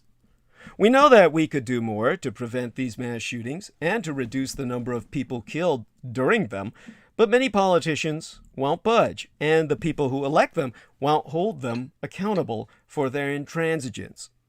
These voters say to us, "I hear you," or "I choose not to hear you, and I agree with some of what you're saying, but for me, this issue does not supersede others like preventing abortions, lowering taxes, so-called religious freedoms, and the right to discriminate against people who are LGBTQIA+. Data be damned. I no longer know how to change this attitude, or if it can be changed by the recitation of facts. There be no new surprising bit of information that, once published, could change the parameters of this debate. The people resisting change know these facts as well as those pushing for change do, so nothing changes. We are, sadly, growing numb to the numbers. The parade of pain and grief of those left behind has become a custom. This is not a condemnation of those who strive to make change and a better society. This is a condemnation of that part of America that stands in the way. America is awash in blood and bullets, and its leaders, Republicans for the most, are bereft of the political courage and moral clarity to help. They have adopted the gun lobby's slippery slope positioning, that any new restrictions on gun ownership and usage open the door to more, inevitably leading to gun banning, gun registries, and gun confiscations. This extremist, existential position forces many progressives to repeat the idea that no one is talking about taking anyone's guns away. But, in truth, I must say that I now want a society in which there are fewer guns sold and fewer guns in circulation. I want a society in which the ownership by individual citizens of weapons of war would be illegal. I want a society where gun ownership is highly regulated and where guns are required to be registered and insured. I want a society in which so-called smart guns are heavily promoted among those who buy guns, so that those guns cannot be used by people who are not the owners. I want more gun regulation. Indeed, severe gun regulation. The kind that most elected Democrats dare not speak of. The kind that scares the gun cult. I am honest about my desires and motivations now, even if they confirm the gun lobby's fears. I know that it is not likely that I will ever see the kinds of gun restrictions that I want. But there are more modest gun restrictions upon which most of America agrees, and we cannot even seem to achieve even those. How can this be? How can bullets rip through this many bodies and the federal legislative response amount to thoughts and prayers? How can the response still be that guns don't kill people, criminals kill people? How can the conservative solution continue to be more good guys with guns? It is true that the vast majority of guns in this country belong to law-abiding citizens and will never be involved in any crime. But when a society has as many guns as ours does, and guns are so easy to get, it only takes a tiny percentage to produce mass carnage. It seems to me that to institute restrictions that might also limit access to people who aren't criminals might be a reasonable sacrifice if those restrictions might mean that fewer people are killed. The mass shootings in our society are not normal, nor are they inevitable. They are the outgrowth of inaction, cowardice, and greed. They are the result of the callous policy of the gun lobby and the politicians sucking up their butts. They are the result of our depraved political stagnation. Secondly, gun worship distorts our understanding of the Second Amendment's true meaning. It claims that the right to bear arms gives individuals the authority to kill fellow citizens with military-style weapons. Quoting Wills yet again, even the Supreme Court has been cowed, reversing its own long history of recognizing that the Second Amendment applied to militias. Now the court feels bound to guarantee that every madman can indulge his religion of slaughter. That religion of slaughter all too evidently motivated Stephen Paddock to kill 60 people and critically injure, hospitalize another 867 before he finally killed himself. LVBT, the Las Vegas Police Department, having by then proven itself utterly impotent to ever stop him. Afraid to kick down the door because he would kill them with his superior firepower. Chicken shit sons of bitches and cunts they be. The Second Amendment does not transcend all others. Part of the miserable ritual that follows American mass shootings is the lament that nothing can be done unless we get rid of the Second Amendment. The New York Times columnist Bret Stephens reasoned thusly, and I quote this from he. There's a good case to be made for owning a handgun for self-defense, or a rifle for hunting. There is no remotely sane case for being allowed to purchase, as Las Vegas mass murderer Paddock did, 33 firearms in the span of less than a year. But that change can't happen without a constitutional fix. Anything less does little more than treat the symptoms of the disease. You know, the pro-gun side echoes this claim of textual determinism. James Fallows, writing, years ago by now, quoted a correspondent who is a quote-unquote a successful novelist as saying, "The Constitution trumps, if you'll pardon the expression, all prudential or policy considerations. It makes them utterly irrelevant." Justice Clarence Thomas, as I Sprackathon so long agone, makes the same claim, that the text of the amendment and the Supreme Court's case law create a fundamental right that is violated by a ban on assault weapons, a waiting period for gun purchases, or any limits whatsoever on high-capacity magazines. As a statement of what the law is, this is dead wrong. The courts have not, to date, interpreted the Second Amendment beyond the right of, in Stevens's phrase, owning a handgun for self-defense. And, in fact, of owning that handgun in the home. To read therefrom, we hold, so the court wrote in Heller versus District of Columbia, that D.C.'s ban on handgun possession in the home violates the Second Amendment, as does its prohibition against rendering any lawful firearm in the home operable for the purpose of immediate self-defense.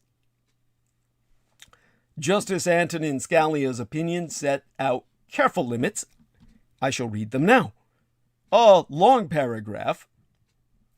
In its toto, like most rights, the right secured by the Second Amendment is not unlimited. From Blackstone through the 19th century cases, commentators and courts routinely explained that the right was not a right to keep and carry any weapon whatsoever in any manner whatsoever and for whatever purpose. For example, the majority of the 19th century courts to consider the question held that prohibitions on carrying concealed weapons were lawful under the Second Amendment or state analogs. Although we do not undertake an exhaustive historical analysis today of the full scope of the Second Amendment, nothing in our opinion should be taken to cast doubt on the long-standing prohibitions on the possession of firearms by felons and the mentally ill, or laws forbidding the carrying of firearms in sensitive places such as schools and government buildings, or laws imposing conditions and the qualifications on the commercial sale of arms. So, throwing up our hands and proclaiming that we can't move forward without a constitutional fix is a flawed response. So is responding to gun control proposals with outlandish claims of constitutional protection. We have the Second Amendment.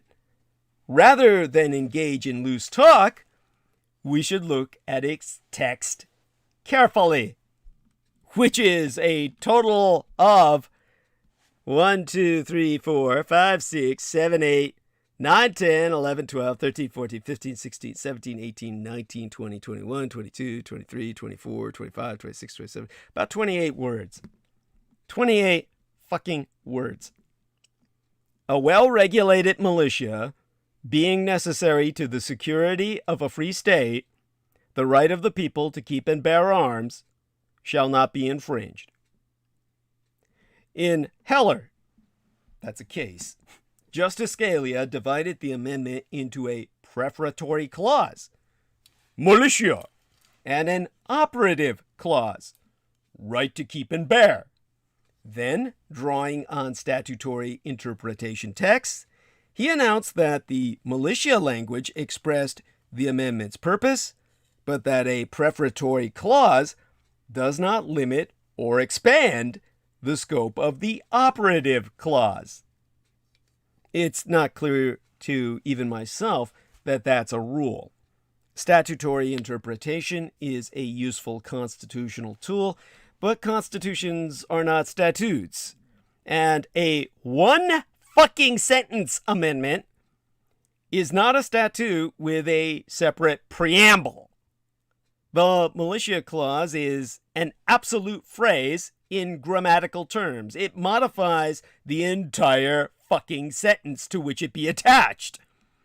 I myself am not sure that I would think modification can never contain limitation. It seems to me, as even Scalia himself wrote, that the words mean because a well-regulated militia is necessary, etc., the right of the people, etc., shall not be infringed, and that the second part of the sentence doesn't float very far away from the first. So let's agree that the language of the amendment points our attention pretty strongly in the direction of the militia. But that doesn't resolve the matter. And again, if we were buying a used car, we would read the whole document. That is, in this case, what Justice Neil Gorsuch calls the arcane matter of the Constitution. That contextual reading is quite enlightening. It strongly suggests to me that the main, indeed almost exclusive, purpose of the amendment was, in fact, to protect the rights of states to maintain and arm militias. We call it the National Guard. There's certainly enough evidence to support an argument for some reference to personal possession, but no convincing proof that personal possession was the main focus, or that personal possession was intended to be unqualified. That reading makes sense in a larger context, that of the constitutional situation at the time of the Philadelphia Convention. Of all the charges the new Constitution made in the relations of state and nation, the new central government's arrogation of power over the militia was the most radical single feature of that new system. Under the Articles of Confederation from 1777 on, states were required to maintain their own well-regulated and disciplined militia, sufficiently armed and accoutred with a proper quantity of arms, ammunition, and camp equipage. The states would appoint all officers under the rank of colonel. The Confederation Congress was permitted to requisition these militias for the common defense, but only in proportion to the number of white inhabitants in such state. Get that? If other states didn't furnish their share, Congress could ask complying states for more than their proportional share, but the state legislature was guaranteed the power to refuse, even in a national emergency. And even when the militia was under federal command, the state legislatures would choose replacement officers as well. The states were further protected by remarkable supermajority rules. Unless 9 states out of 13 agreed, Congress could not even declare war, could never raise an army, or even appoint a commander-in-chief of the Army or Navy. Even if our nation was invaded, 5 states could stop any military response. Even if the other 8 agreed, they would not even be able to appoint a commanding general, much less march against the enemy at all. All told, the arms and the military power remained solidly in state hands, with the Confederation government taking over only in the direst circumstances and after humbly asking the states for permission. In the Constitution of 1787, by contrast, the federal government would control virtually every aspect of war, peace, and military structure. The new Congress could declare war, raise an army, or both, by a bare majority and without consulting the states at all. Congress was in charge of training and arming the state militias, and could call the militia into service without state permission or even state consultation. And no more veto over the commander-in-chief, who would be, by law, the president. The sole remnant of the states' power over their own militia appears in Article 1, Section 8, Clause 15, which ended by reserving to the states respectively the appointment of the officers and the authority of training the militia according to the discipline prescribed by Congress. And in case there was any doubt about what the federalized militia might be up to, the Constitution provided that it could be called into service to execute the laws of the Union, suppress insurrections, and, yes, repel invasions. That is, perhaps, to march into any state, including its own, and bend its people to the federal will. All told, the text lays out a stunning power grab. To much of the revolutionary generation, a standing army was the mortal enemy of freedom and self-government. Those ratifying the Constitution had vivid memories of red-clad professional soldiers, some speaking German, swarming ashore to enforce British tax laws, and then to try to crush the revolution. Now, a new government, without so much as saying, "by your leave," could create such a force at pleasure and send it and their own militias to crush any state that did not obey federal ukase. That must have raised hackles from Lexington to Savannah. That's the fucking context. To me, it suggests that in adopting what became the Second Amendment, members of Congress were attempting to reassure the states that they could retain their militias and that Congress could not disarm them. Maybe that was a subsidiary right to bear arms, but the militia is the main thing that the Constitution revamped. And the militia is what the amendment talks about. By the way, somebody asked me in email, what is this word you use? Ukaz. It's the edict of the Russian government. Tsar Alexander issued his famous ukaz, unilaterally decreeing the North Pacific Coast Russian territory. So it means, by my usage, an arbitrary command. As in, he was defying the publisher by the very building from which he had issued his ukaz. There we are. Spell it UKAZ to make it easier on yourselves, but it's properly UKASE. A proclamation of the Tsar government or religious leader that has the force of law. Edict and decree are adequate translations using the terminology and concepts of Roman law. But since we were speaking of Slavic earlier, it seems apropos, yes? All right, so going back to where I was. Breathe. I've devoted time from my former career as a Department of Defense research librarian in service to JAGs, Judges Advocate General, studying such idea as the original understanding or original public meaning of constitutional provisions. No matter what anyone tells you, no one, and I certainly include myself, can ever really know the single meaning of any part of the Constitution at the time it was adopted.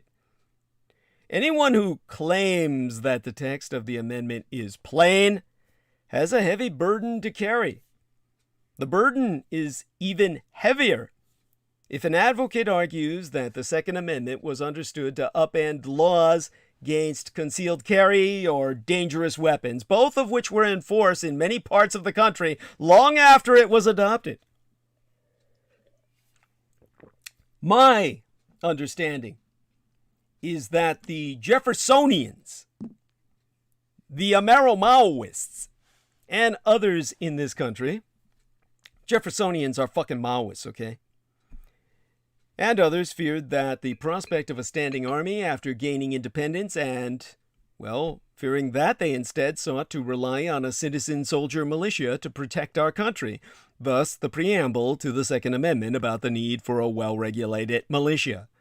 The War of 1812 in which America joined the Axis of World War Zero, the side of Napoleon Bonaparte, and got its ass handed to it by the British Empire's Canadian Dominion, demonstrated that there was a need for a strong professional army and navy to protect our country. So it may be that the amendment's text supports something like where we are right now. Dick Heller, a law-abiding citizen, can own a handgun in his home for self-protection. The text and context, however, do not point us to ensuring an unlimited individual right to bear any kind and number of weapons by anyone, whether a minor or a felon or domestic abuser. That would be a right that, if recognized by the courts, has the potential to disrupt our society at a profound level. A right that, as Fallows' correspondent blithely asserts, renders the damage of gun violence utterly irrelevant. There's no other such right anywhere in the Constitution. To prove that the Second Amendment transcends all others, the proof would have to be irrefutably compelling, and I haven't seen it yet. Finally, gun worship destroys our individual and collective reasoning. It requires us to deny that there's a connection between the high rate of private gun ownership, equivalent to at least one gun for every man, woman, and child in America, and the high number of gun-related deaths. With this point alone, I myself can testify that there be half a dozen things to know about mass shootings in America. As someone holding an Associates of Science degree in criminal psychology, I have reviewed the recent research and precepts deconstructing some of the common misconceptions I hear creeping into discussions that spring up whenever a mass shooting occurs. There be some scholarship about mass shootings from over the last half decade that should help you identify misinformation when you hear it. Now,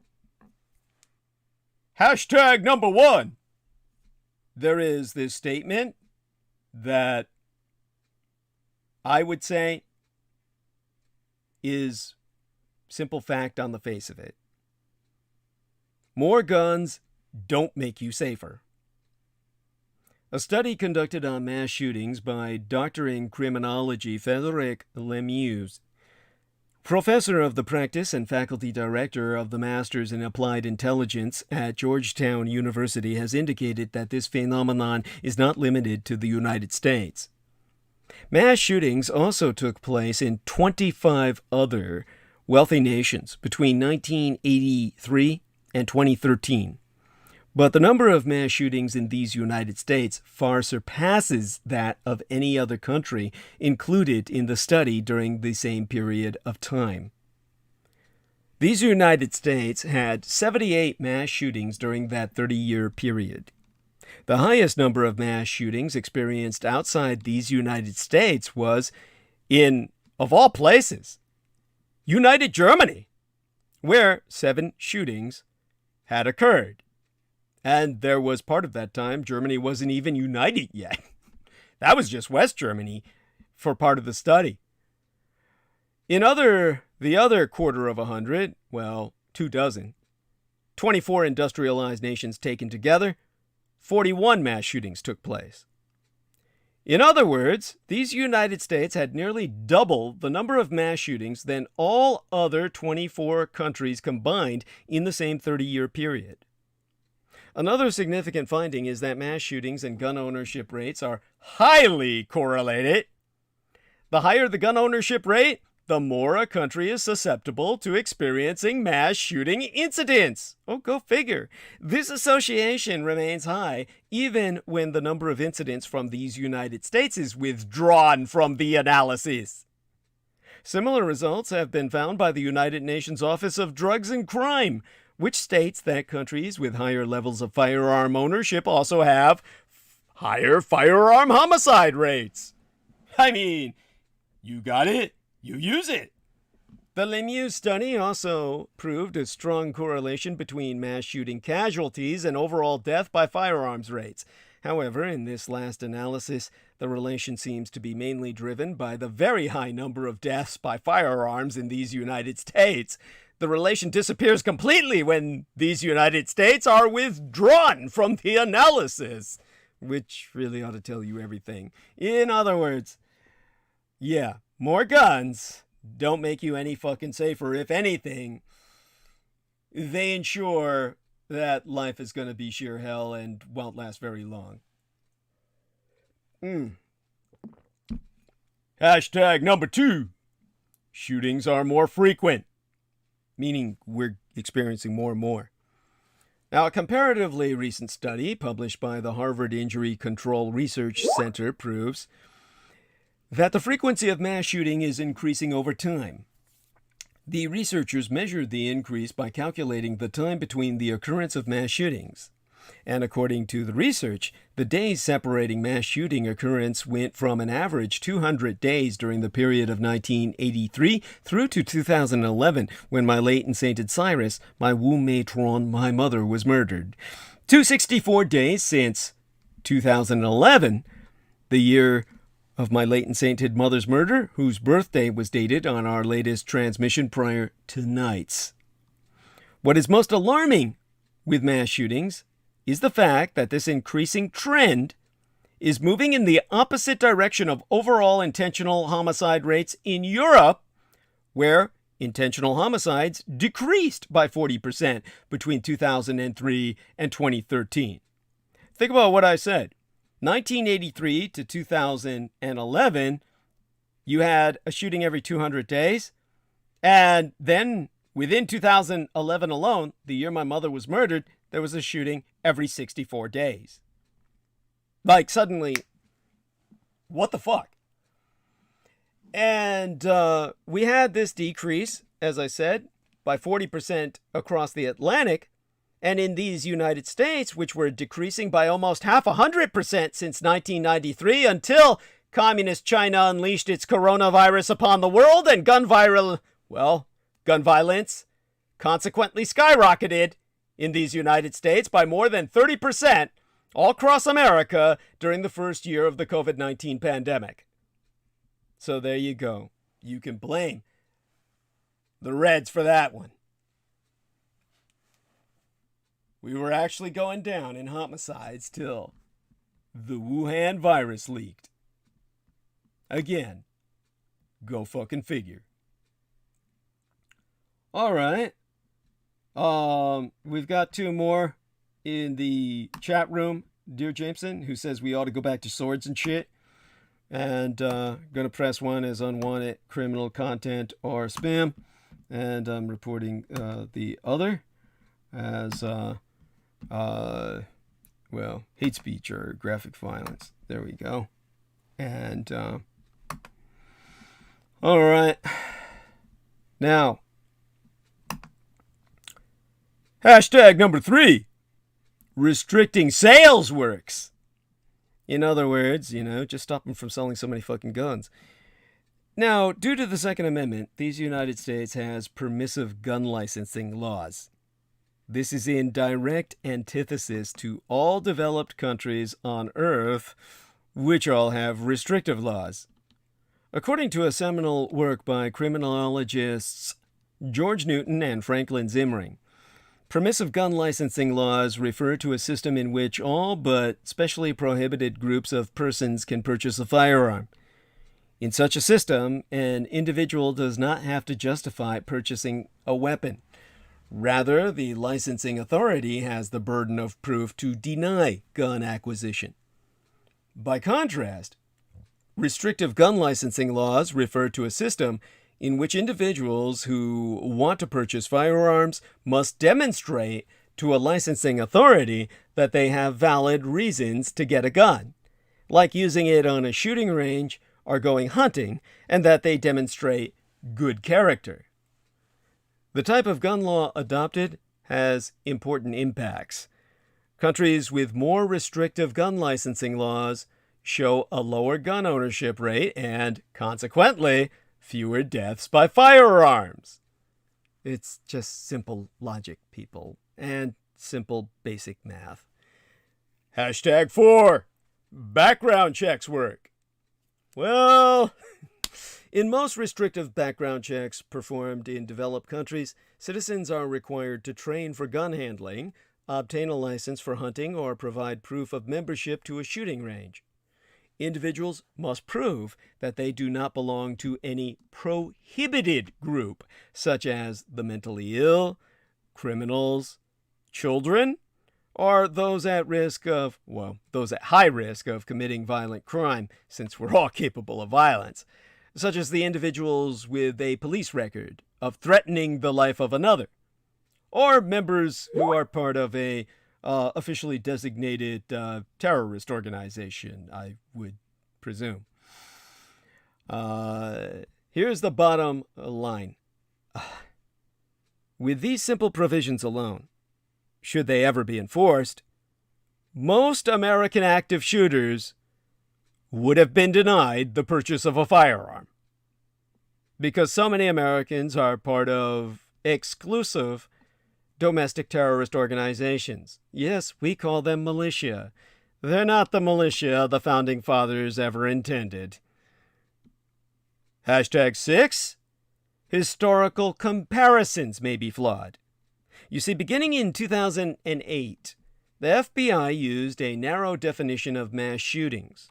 They limited mass shootings to incidents where an individual, or in rare circumstances, more than one, kills 4 or more people in a single incident, not including the shooter getting killed, typically in a single location. In 2013, the FBI changed its definition, moving away from mass shootings toward identifying an active shooter as an individual actively engaged in killing or attempting to kill people in a confined and populated area. This change means the agency now includes incidents in which fewer than 4 people die, but in which several are injured, like the 2014 shooting in New Orleans. This change in definition directly impacted the number of cases included in studies and affected the comparability of studies conducted before and after 2013. So some researchers on mass shooting, like Northeastern University criminologist James Allen Fox, have even incorporated in their studies several types of multiple homicides that can be defined, or rather cannot ever be defined, as mass shooting.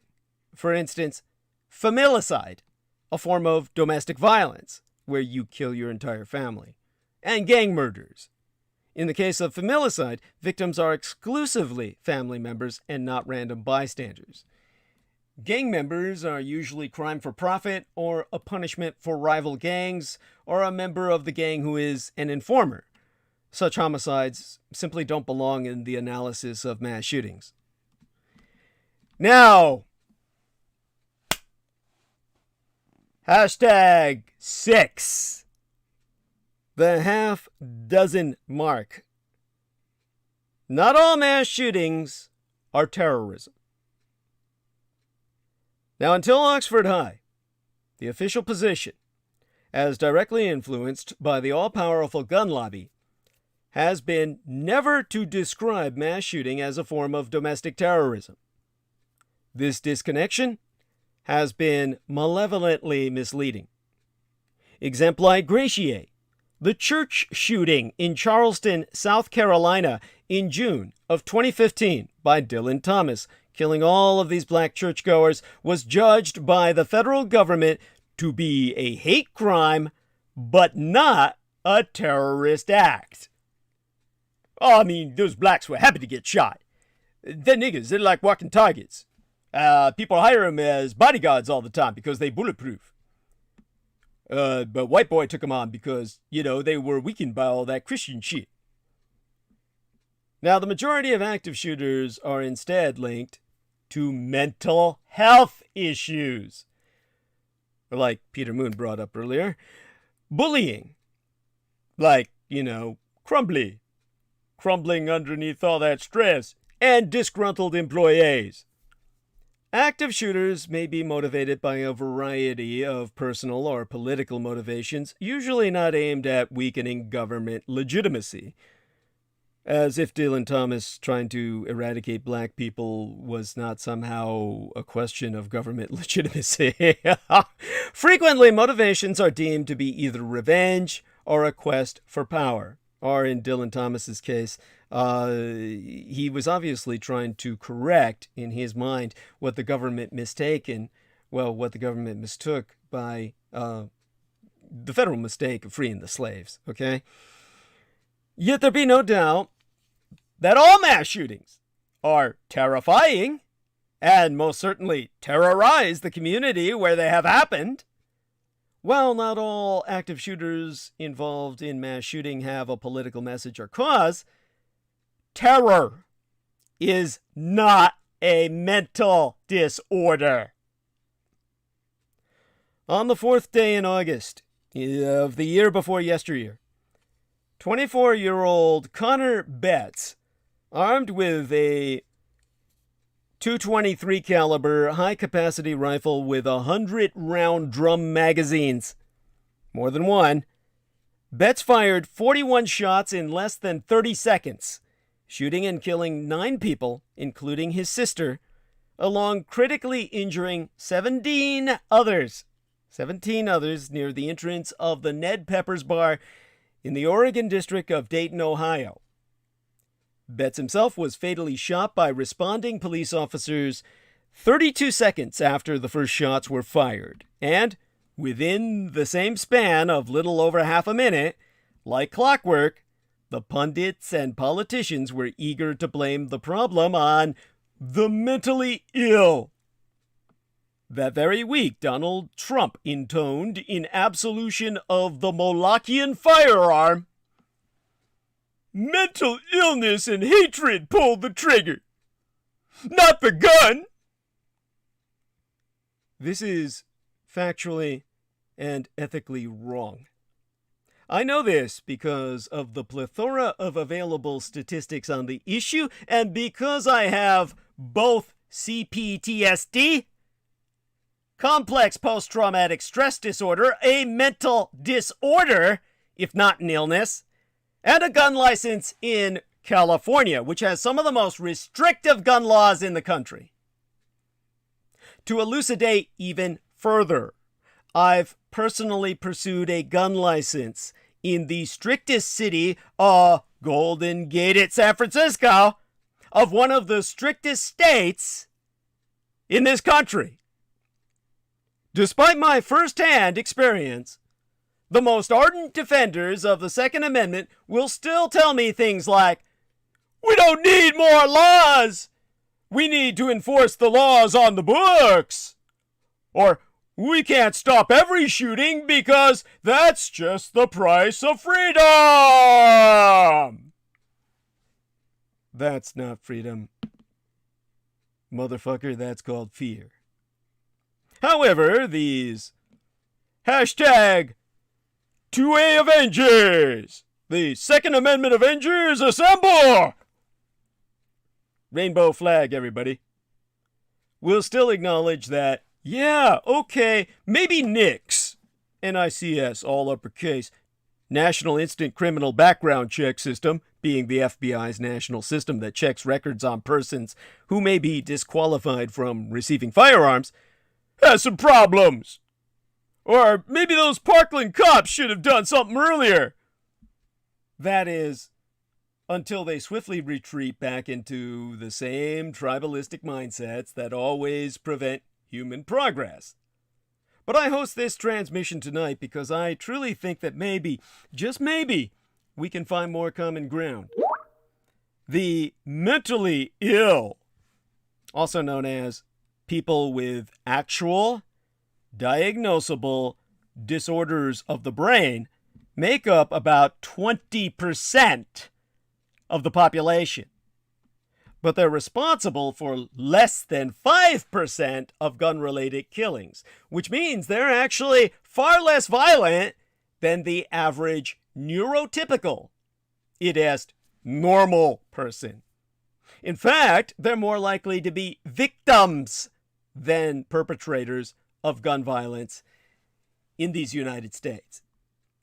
People with CPTSD, ADHD, attention deficit hyperactivity disorder, OCD, obsessive compulsive disorder, autism, clinical depression, or even BPD, borderline personality disorder, are capable of fulfilling lives, having fulfilling lives, and acting rationally as functional members of society.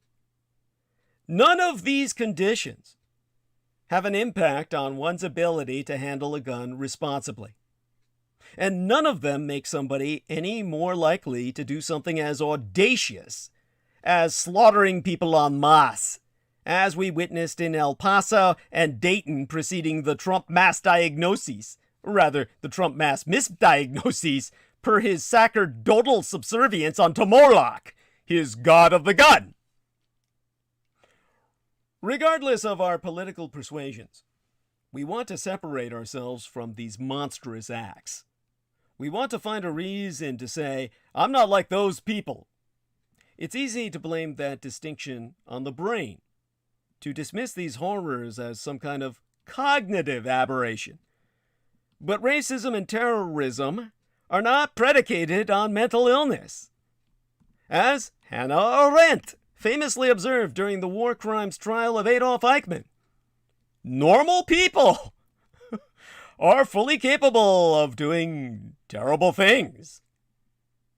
To be clear, taking the life of another human being is antisocial behavior, and it's absolutely abhorrent.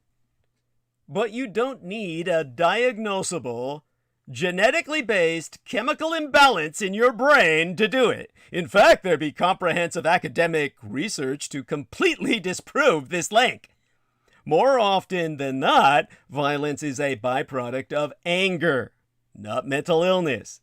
It's an emotional issue.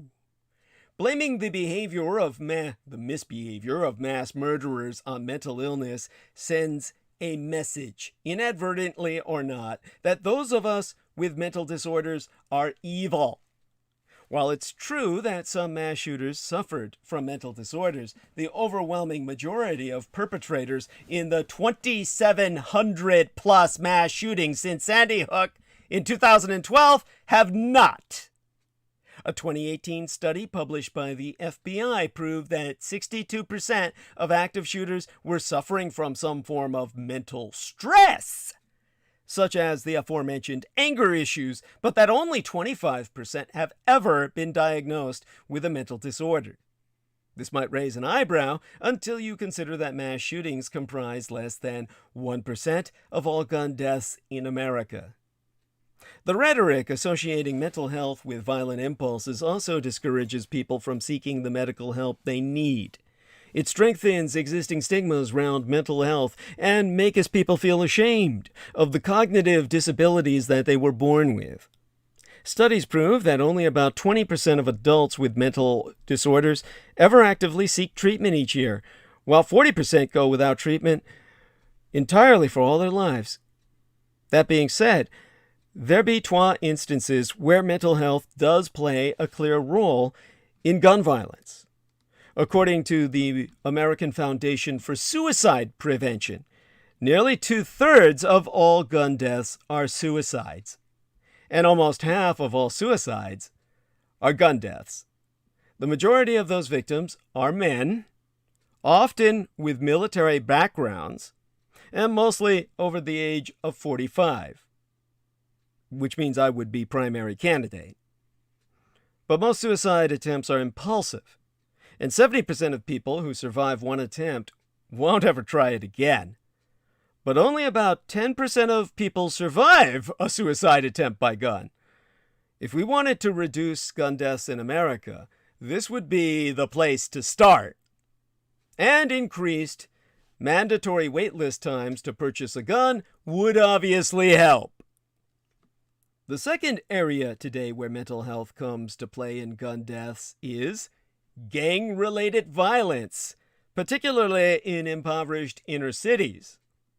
Donald Trump and his ilk fearmonger about Chicago and Baltimore with racially charged language about rat-infested dens of drugs and violence.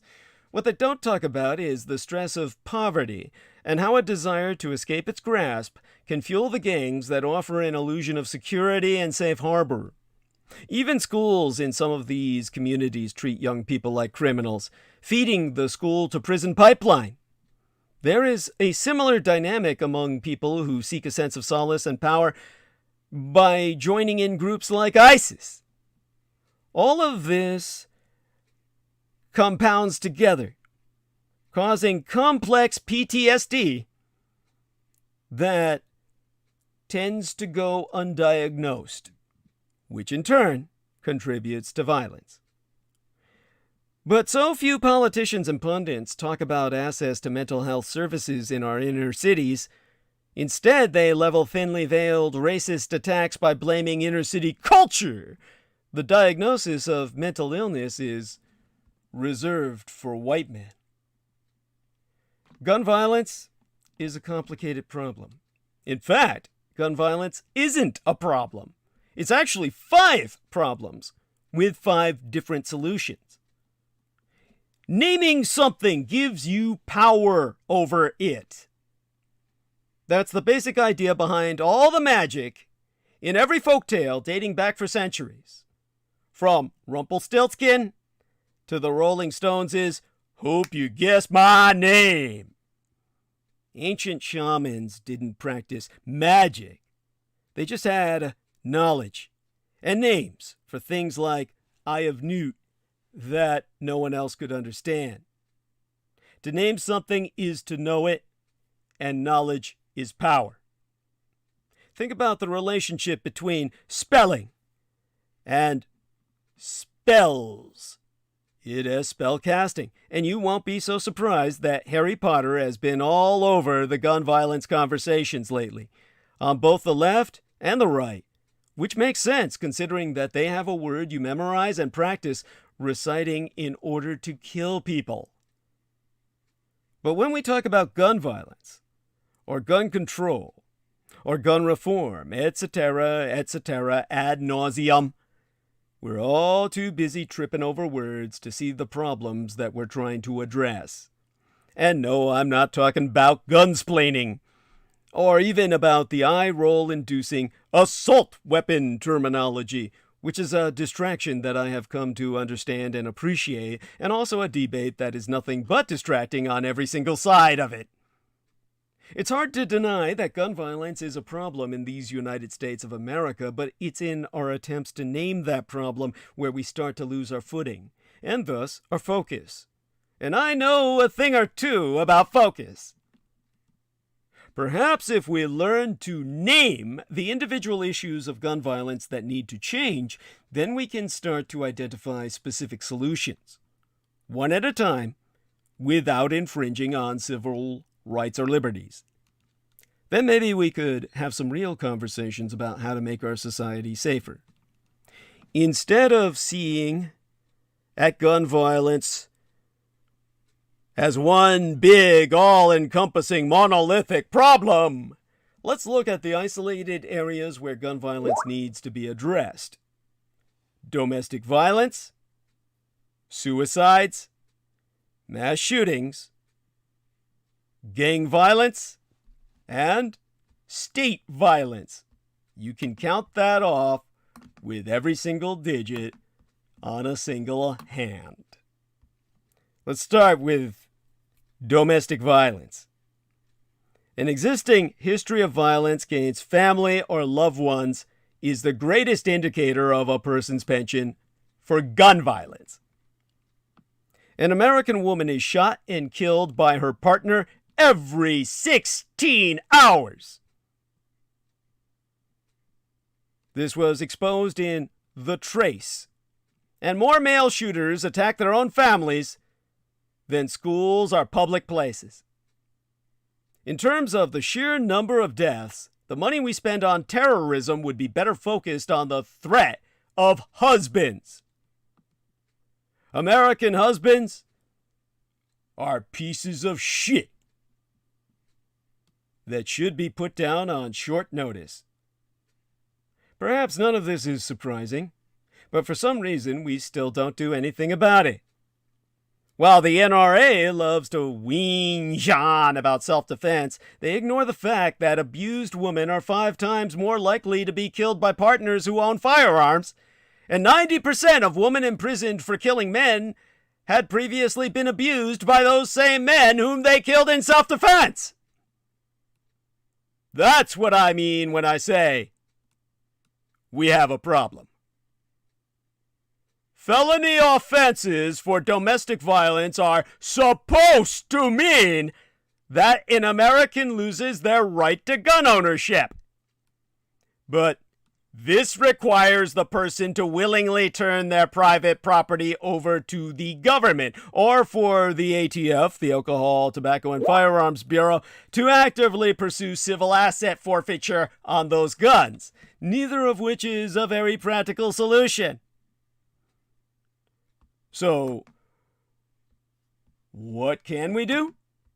Legally, it's complicated. But states like Rhode Island, my golden California, Washington, and New York have recently enacted laws to prevent guns from even failing into the hands of misdemeanor domestic abusers. And quite frankly, I don't see a reason why that can't be enacted everywhere. It'll save lives, and it won't infringe upon the rights and freedoms of law-abiding gun owners or people at greater risk of being victims of violence. We can also improve the National Instant Criminal Background Check System, NICBCS, which even the NRA has mockingly acknowledged to be flawed, by standardizing the information that states and military are required to submit under threat of financial penalty. Now someone's asking me in the internet, well, in the mail, about this misdemeanor domestic abusers. The one caveat I will acknowledge, this requires people to actually cooperate with authorities. And that's easier said than done for a number of social reasons that are difficult to legislate. Basically, we're going to have to count on those wives to start covertly reporting their husbands. It's got to be done, just the way that young girl flashed the domestic abuse symbol when she was kidnapped by that dirty old man. Secondly, along the fingers of your hand are the suicides. According to the American Foundation for Suicide Prevention, nearly 2/3 of all gun deaths are suicides, and almost half of all suicides are gun deaths. The majority of those victims are men, often with military backgrounds, and mostly over the age of 45. I am a poster boy. This is the one place where mental health really enters the gun reform debate, and it has nothing to do with the risk of physical harm unto others. Suicides of all kinds are unfortunately difficult to prevent, but most attempts are impulsive, and 70% of people who survive an attempt will never try it again. Unfortunately, only about 10% of people survive a suicide attempt by gun, which means the trick is in screening those deadly impulse buyers. Some gun sellers in America have already started taking the initiative to spot suicide warning signs in customers, using grassroots activism to empower more community intervention.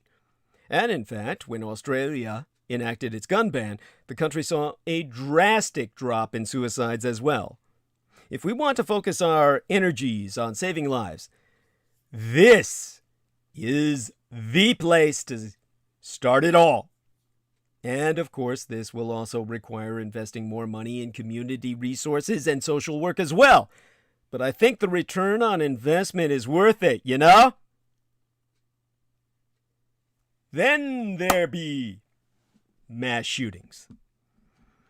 Mass shootings get the most attention because they're massive and they're tragic.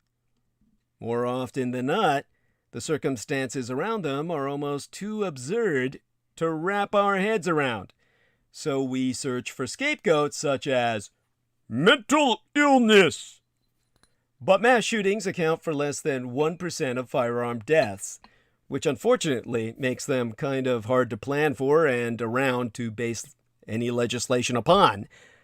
Now, to be fair, mental illnesses do figure out 1/4 to 1/2 of mass shootings. But anyone who knows anything about the data will inform you that half of 1% is not really a good indicator of anything, especially when about 20% of the population has a mental disorder. And those people are still significantly more likely to be victims rather than perpetrators of violence. It's also important to point out that while gun violence in general is on the decline, mass shootings are becoming deadly, but not necessarily more frequent. I mean, they are now with COVID. So, some of the data needs to be revamped. We're back in a tsunami wave of mass shootings again. Now that all that data is out of the way, thanks to the Wuhan Kung Flu kicking our ass, we still need to talk about the fact that mass shootings, especially in schools, are a problem. Given that small statistical sample, however, it's harder to find solutions that will be applicable in enough situations to make a difference. This is about more than walking up and bullying initiatives, because the most bullied people in the world are LGBTQIA+, the Quilts Badge plus Alternative Lifestyles leaders, or Muslim, or poor, or physically unattractive, while most school shooters are white men. But you know where we can start? Increase funding and training for social work, especially at schools, and give people the tools they need to express their frustrations. See that? None of it will infringe on civil rights and civil liberties. It will infringe upon the people who don't want to pay taxes and or want to harm social services and public education. And those people they should be killed anyway. Poverty, opportunity, and violence go hand in hand, and they all require some financial investment to upend. So there. That fourth finger now. So-called gang-related violence. This one is particularly frustrating to someone as myself who grew up in the gravest ghetto of the world, because it's often racially charged, and thus often used as a racist deflection. Stop bringing up Chicago! Even without the racialized aspect, it's still quite complicated. Unfortunately, it's also true that 13% of gun homicides, but not all gun deaths, are gang-related killings, which affect mostly young men. And while there be a racial element, it has more to do with the survival tactics that people are forced to go through in order to survive in a racist society. This might be the only other circumstances, besides suicides, where mental health is a factor. But it's not how the pundits would have you think. It has more to do with PTSD and the anxiety from poverty and survival in a society that criminalizes you from childhood, as it did myself. If you ask me, much of this connects back to the same problems of toxic masculinity that lead to domestic violence. Even financial struggles or other markers of manliness can drive men to violence, lashing out at the world for their own perceived failures. Simply put, violence is a byproduct of anger, not of general mental health. That alone is not a legislative solution, but perhaps it can serve as a guide for the ways in which we cultivate our culture with compassion, empathy, and understanding. Oh, and not automatically treating teens who misbehave like they're already criminals, damned for life, as often happens in our racist education and justice systems. Luckily, there are already educators and social workers trying to address these problems. Perhaps we should consider increasing their support and resources. After all, it's better to address a problem before it starts than to spend all your money trying to clean up the mess after the fact. But it has to start within the communities first. They know what's best for them more than any government or police interference could help.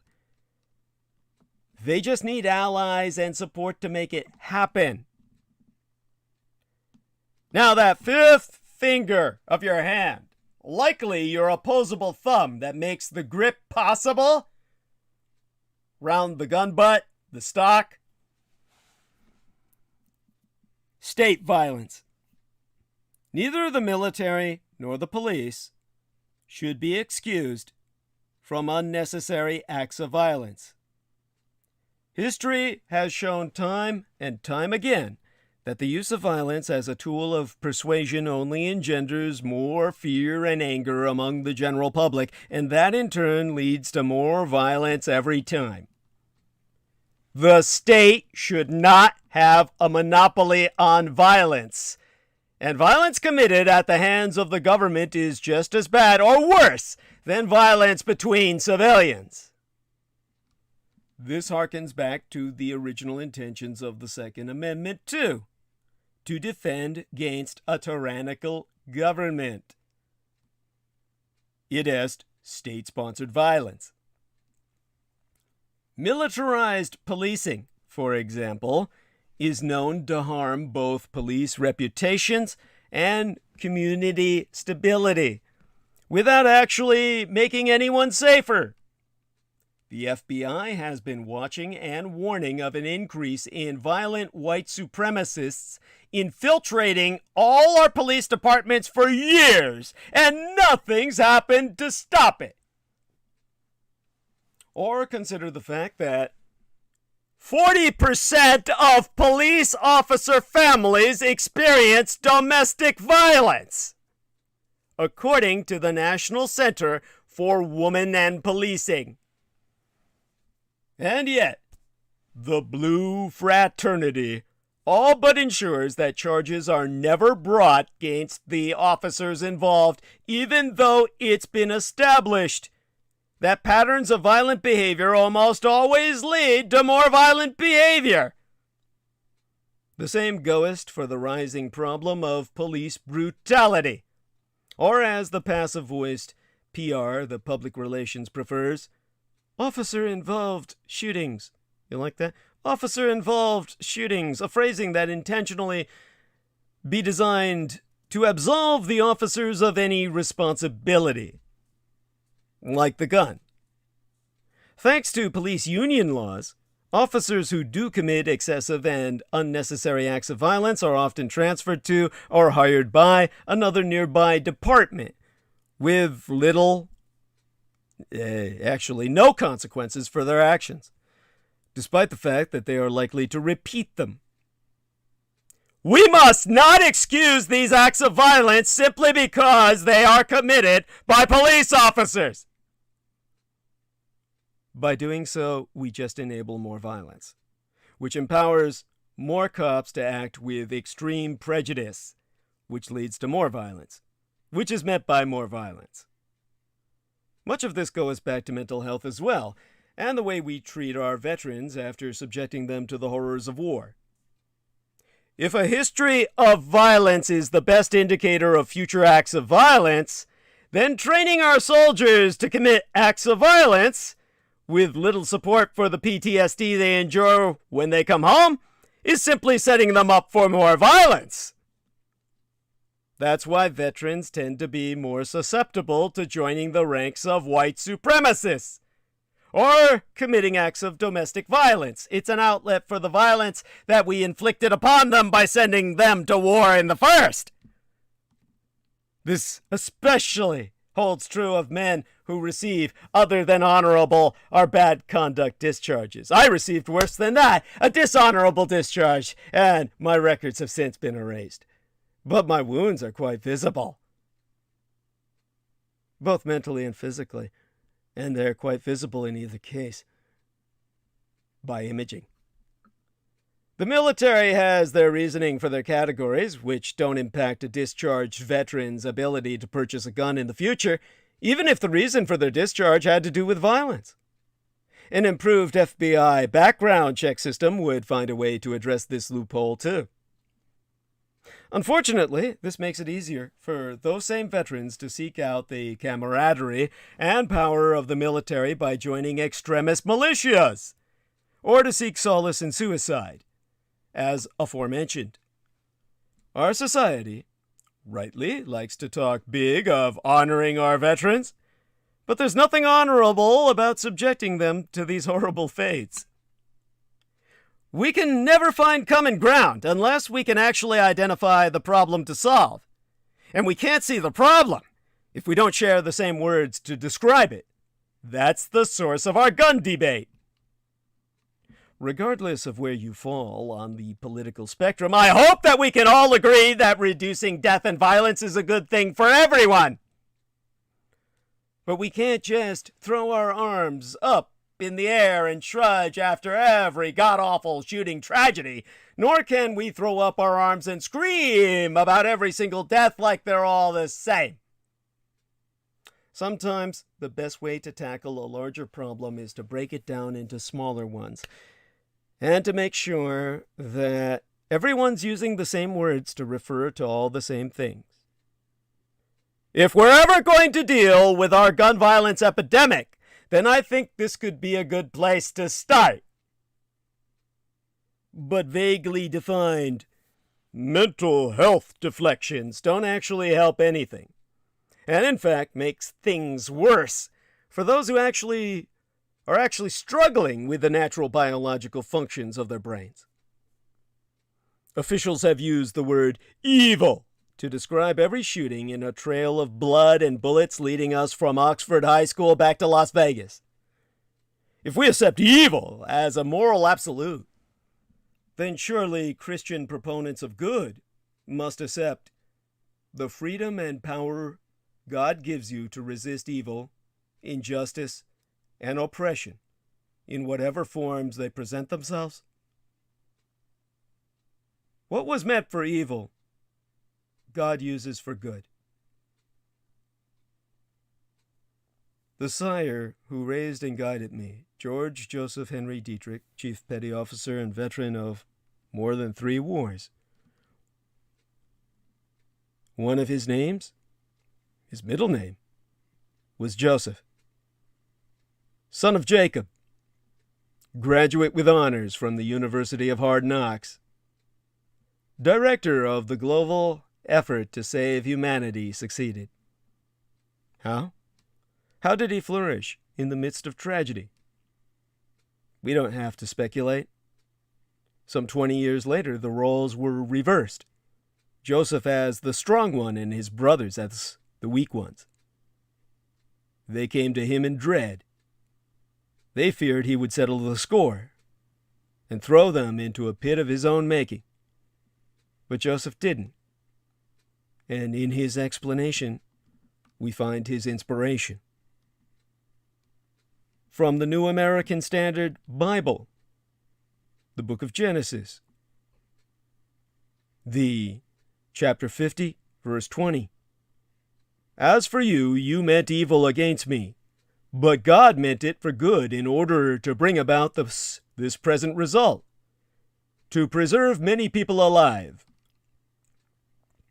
Or how about the New International Version of the Bible, the book of Genesis, chapter 50, verse 20.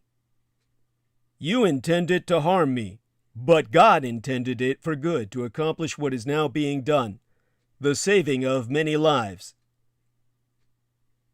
Or the one most of you have probably got that I recommend you rid yourselves of, the New King James Version, wherein we find the book of Genesis, chapter 50, verse 20.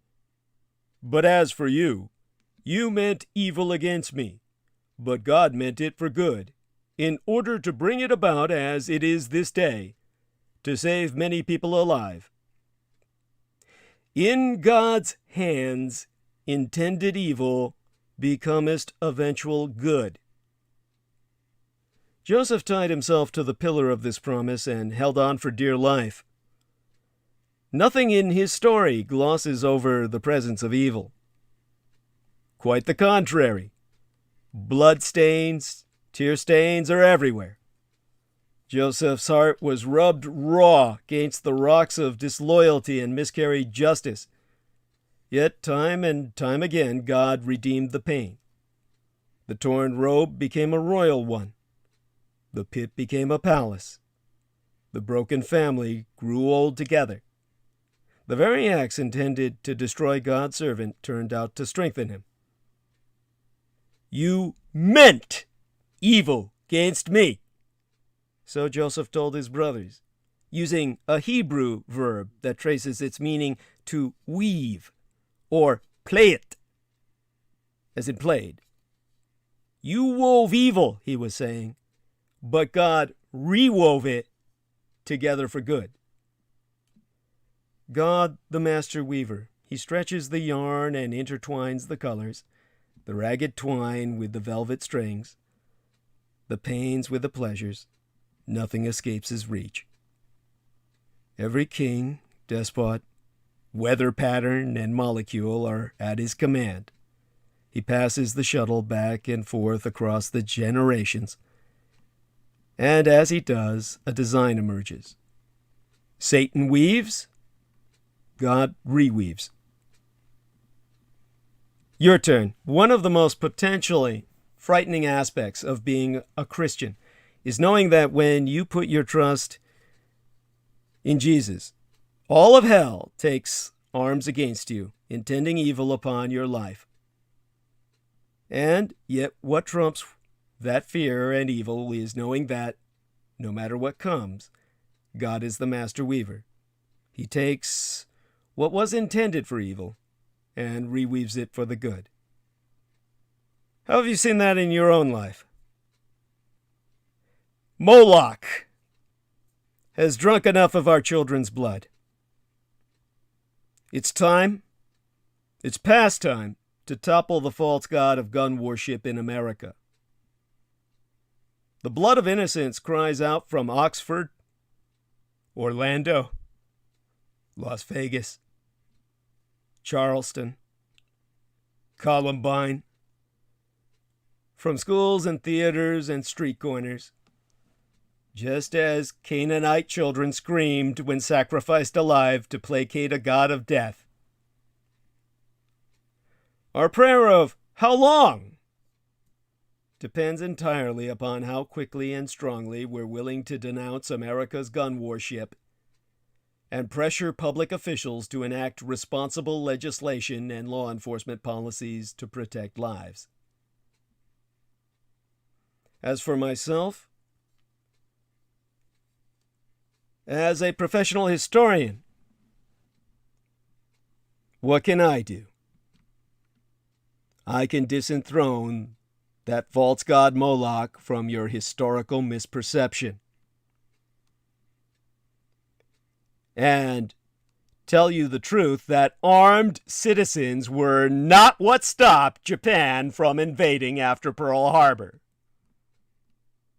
The very claim the Japanese didn't invade the U.S. mainland after Pearl Harbor because they feared armed Americans.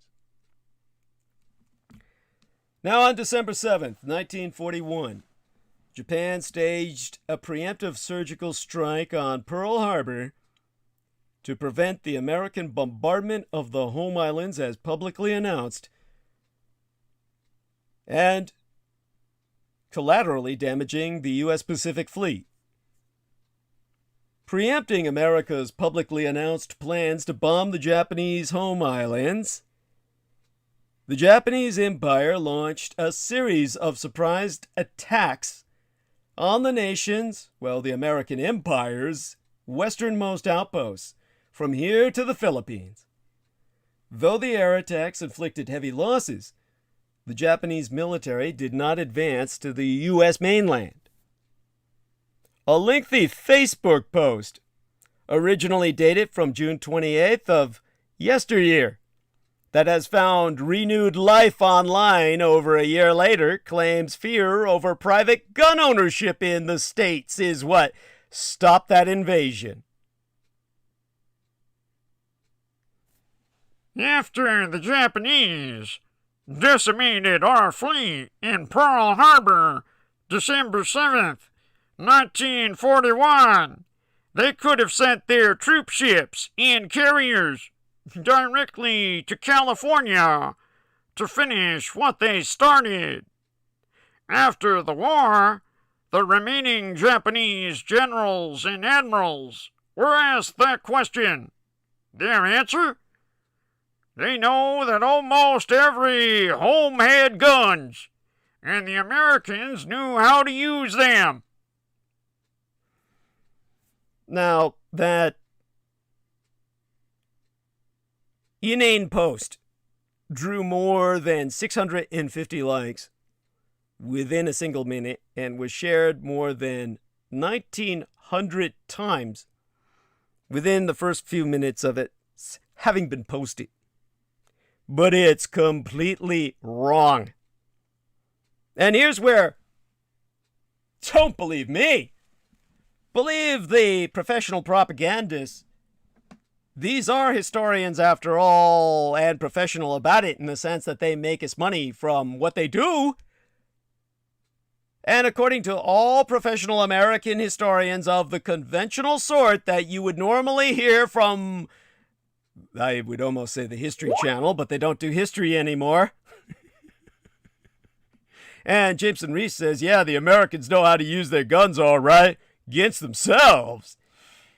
Yeah, according to all professional American historians that you would find at reputable sites, not the History Channel, armed citizens were not among any of the key reasons Japan opted not to invade the continental United States.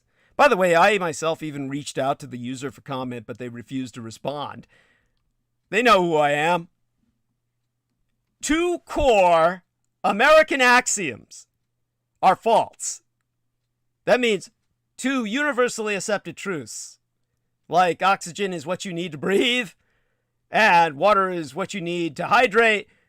Those are axioms. They're taken as universal truths. 2 core American axioms are false. First, that this country has never been invaded.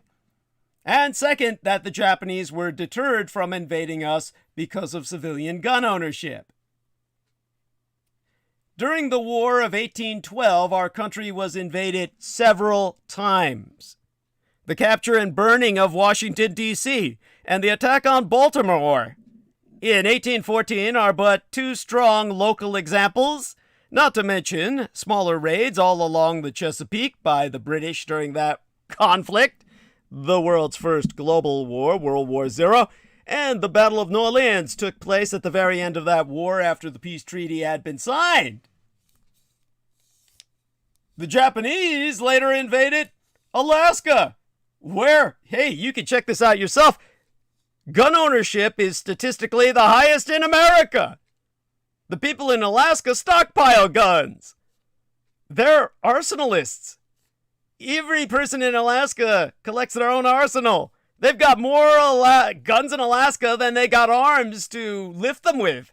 I mean, you only got 2 fucking arms while you collect so many guns is beyond me, but Alaskans do that. And of course, they have the highest rate of suicides, accidental gun deaths. Yeah, like Jameson says, the bears need guns too. Well, the Japs invaded Alaska, didn't they? And they held it throughout the fucking war, so what good did your guns in citizens' hands do then? I'll tell you what, jack fucking shit, because a bunch of Americans got taken prisoner. I bet you didn't know that. Yeah, they were all civilians with their guns. And Japanese Admiral Yamamoto is claimed by Americans to have said, "You cannot invade the mainland United States. There would be a rifle behind every blade of grass." Like fortune cookie talk, right? That statement is endlessly re-repeated in innumerable internet postings, but this attribution is utterly unsubstantiated. There be no source whatsoever for that statement. Advocates of gun rights always argue as an article of faith that in World War II, the Japanese Empire was deterred from invading the U.S. mainland by fear of an American citizenry with guns in their closets. I think most Americans keep something else in their closet. A lot of skeletons are their sexuality. And so, the gun cultists frequently quote Japan's Admiral Izoroku Yamamoto as saying, "You cannot invade mainland United States. There would be rifle behind each blade of grass." But this quote is entirely unsubstantiated and most certainly bogus, even though it has been repeated thousands of times in countless internet postings. There be no record of the Commander-in-Chief of Japan's wartime fleet ever saying it. Donald M. Goldstein is sometimes called the Dean of Pearl Harbor Historians. Among his many books are The Pearl Harbor Papers, subtitled Inside the Japanese Plans, published in 1993, and the best-selling At Dawn We Slept, subtitled The Untold Story of Pearl Harbor, published way back in 1981. He is a professor at the Graduate School of Public and International Affairs at the University of Pittsburgh. He has confirmed that the supposed Yamamoto quote is entirely bullshit. He said, "I have never seen it in writing. It has been attributed to the Gordon Prysh files, the files of the late Gordon W. Prysh, chief historian on the staff of General Douglas MacArthur. But no one has ever seen it or cited it from where they got it. Some people say that it came from our work, but I never said it. As of today, it is bullshit until someone can cite the when and where."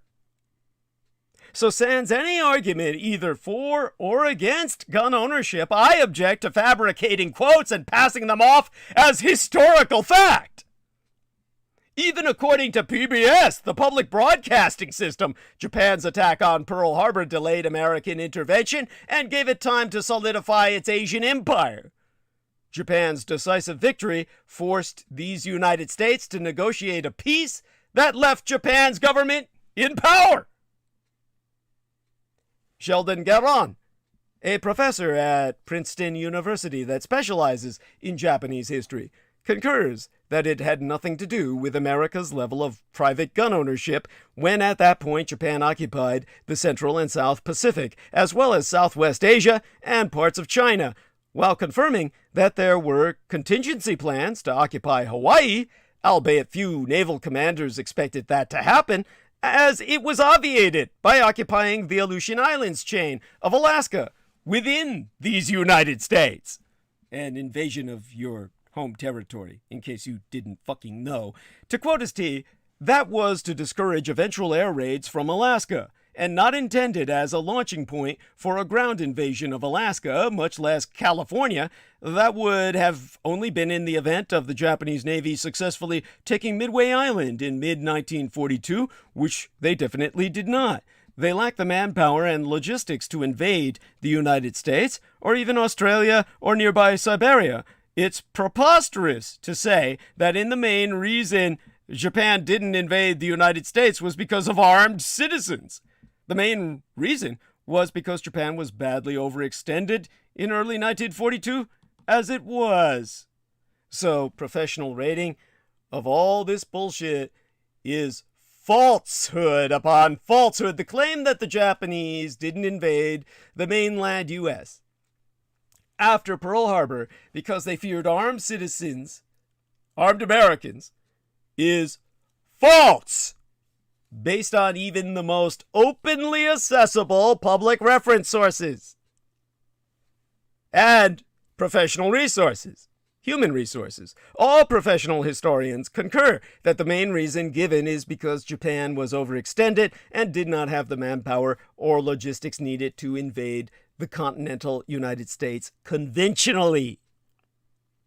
The most readily accessible open source fact-checking references would be the National World War II Museum.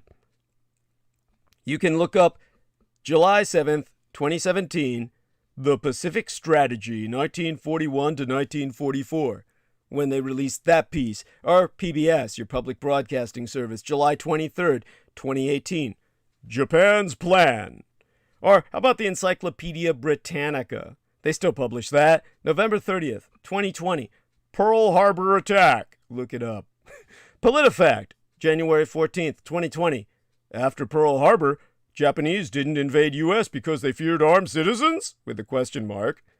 Or Sheldon Garin in his July 13th email exchanges with USA Today. Now, comparing Pearl Harbor deaths to COVID-19 deaths makes a shocking perspective that I hope Peter Moon takes into account. Since yesteryear, all of us have been living through the invasion of an invisible, lethal virus. Statistics tell us a lot, but do they impact us personally?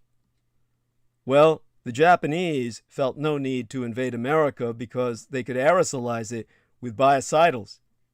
The communist Chinese didn't even need to cross the Pacific to do that. Yesterday, we observed the day that shall live in infamy. Most of us well remember the impact of 9/11 and how it changed the way we, as Americans, view safety and travel. Since yesteryear, all of us have been living through the invasion of an invisible yet lethal virus. Statistics tell us a lot, but when they impact you personally, it tells you a whole lot more. Other than totally changing a lot of the way I lived my life, and how respectful I am of taking every caution possible, it becomes even more personal when someone one knows has succumbed to COVID-19. I have had close friends, Keith Call comes to mind, who have suffered and survived this wicked invader, but never an actual death to directly hit my family. You may have heard about the Gold Star banners that hung in the windows of those families who lost loved ones during World War II. I wonder what our streets would look like now if every family hung a banner with a colored star signifying their COVID-19 loss. We would be awash in fallen stars. An additional perspective, the number of COVID-19 deaths we had in our country December 7th of yesteryear already exceeded the total number of all deaths in the U.S. Navy, Marine Corps, and Coast Guard in World War II. By now, they exceed all of our deaths and all of our wars combined. Like you, I'm sure I celebrate the wave of hope we are getting about the COVID-19 vaccines. And if we cooperate... Do I sound like a German Gestapo interrogator to you there? We could be able to return to some kind of new normal next year. Until then, we can reduce the number of deaths by doing things I don't believe those who gave their lives to one of our wars would call all too tough. Wear a goddamn mask, socially fucking distance, and wash your goddamn hands. Statistics don't lie, especially when they become so very personal. If you don't want that to happen, you do as I fucking say. The world has the tools to end the coronavirus pandemic. They're not being used properly. The COVID-19 pandemic will not last forever. It will likely continue to fizzle and fade as it heads towards its third year, resurging with new variants and then waning in the face of vaccines, mitigation measures, and human behavior. But even if the virus is never stamped out, immunity will improve and the world will eventually be able to live with COVID. On that, experts generally agree. There is, however, a far more pertinent question, the answer to which is frustratingly elusive. How long will it take to get there? And that answer is not up to luck. It is, at least in large part, within our fucking hands. Pandemics fade out of view as a result of human efforts like vaccine development, contact tracing, genomic analysis, containment measures, and international cooperation. In short, the world has a toolkit to bring an end to the pandemic as quickly as possible. The problem? Even after 20 months, those tools are not being put to best use. Such an effort is the best way to end this pandemic quickly.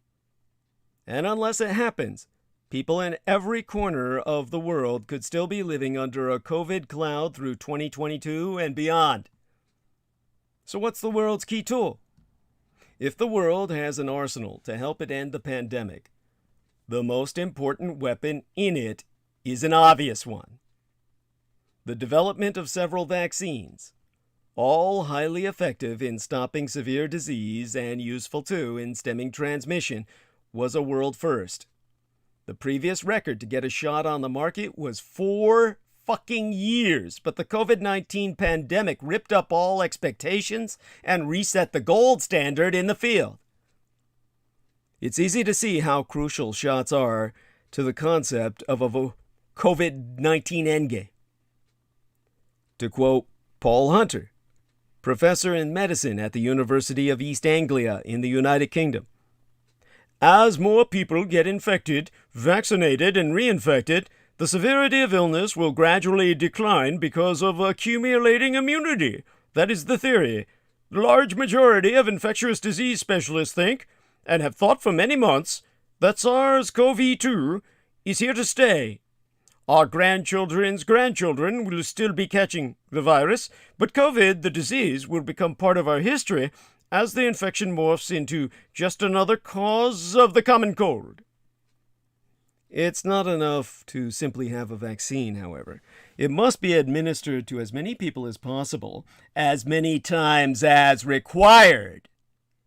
Even in developed countries where the availability of shots is not an issue, gradually waning immunity, the transmissibility of new variants, and pockets of vaccine skepticism have made clear that extremely high rates of coverage are needed to prevent waves of infections. As well as their continued efforts to encourage unvaccinated people to get a first dose, richer countries now have 2 main planks to their inoculation strategies: ensuring school-aged children are vaccinated and administering booster shots, as many as prove to be necessary to keep protection high. School-age vaccination rollouts are being ramped up in much of the world, and in these United States, the Food and Drug Administration recently approved Pfizer's vaccine for children aged 5 through 11. And the United Kingdom announced a deal on Thursday to purchase 114 million extra doses of the Pfizer jab for its 67 million citizens for 2022 and 2023. It is a move that many developed nations are expected to make as they prepare for a future where vaccines are administered on a semi-regular basis. That is the case, at least, in the world's developed regions. But the world has ample evidence that the COVID-19 will remain a threat anywhere until it's under control everywhere. And experts warn there is dramatic action needed to achieve that goal. Because it's all feast or famine. The emergence of the Omicron variant in sub-Saharan Africa, where vaccination rates are low, has underlined once more the importance of a strategy to vaccinate poorer nations. The problem? There isn't one. So some experts warn.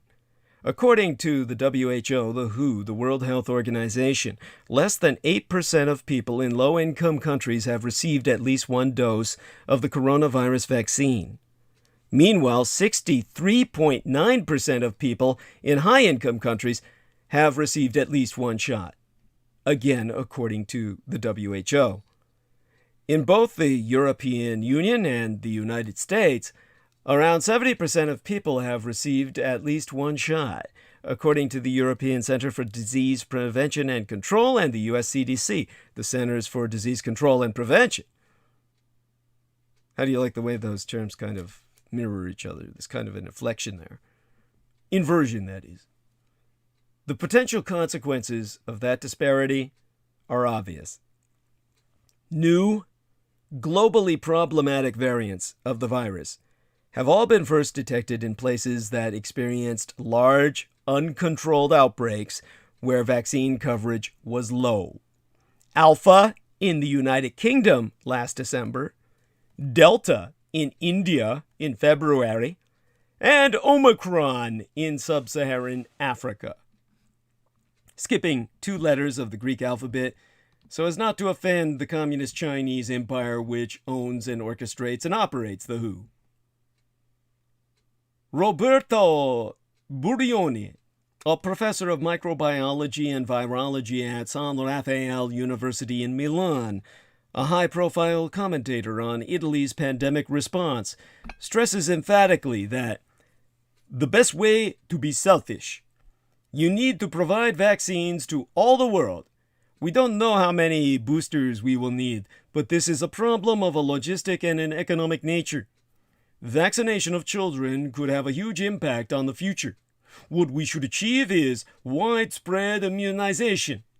One possible scenario is that if we are able to vaccinate a huge majority of people, this virus will circulate but will not do much damage. The first tool that we have is the vaccine. The solutions are less clear-cut, but they are not out of reach. Firstly, supply of vaccines needs to be increased and stabilized. WHO's vaccine sharing, the WHO's vaccine sharing program, COVAX, C-O-V-A-X, forecast in September that 25% fewer doses will be provided to the developing world than previously anticipated. When vaccines do arrive through COVAX, they have often been close to their expiration date, and were not accompanied by the necessary freezers or equipment to transport them throughout their destination countries. The WHO blamed shortfalls at one Johnson & Johnson plant for its missed COVAX target in September, and backlogs at an Indian plant developing AstraZeneca vaccines caused supply issues in the United Kingdom and the EU in the first months of yesteryear, showing the dramatic effect that just a single facility can have on global distribution. But above all, experts are calling for leadership in fighting the next pandemic. National measures are still vital as the pandemic inches closer towards its final phase. To quote Ana Garcia, Professores of Preventive Medicine and Public Health at the University of Valencia in Spain, a country which has achieved a high vaccination rate but has kept in place rules on their masks. As individuals, we should keep protecting ourselves and protecting people around us through face masks, social distance, and vaccination. We have been talking about globalization for a long time in commerce, finance, tourism. This pandemic, as with climate change, seems like a test. It seriously requires us to act like in a global world. In neighboring France, the government announced Monday, opening this work week, that nightclubs will soon close for 4 weeks and mask wearing will be mandatory in primary schools as the country battles a 5th wave of the coronavirus. While French children under 12 are currently not eligible for COVID-19 vaccinations. These will soon be made available to those young people most vulnerable to COVID-19, with French Prime Minister Jean Castex emphasizing in an address to the nation that a lockdown or curfew would have been a disproportionate measure. Instead, the French government is calling on its people to take it easy regarding social interactions until the end of the year festivities, which fuck are upon us. That sentiment has been echoed by world leaders, but experts testify action has not followed.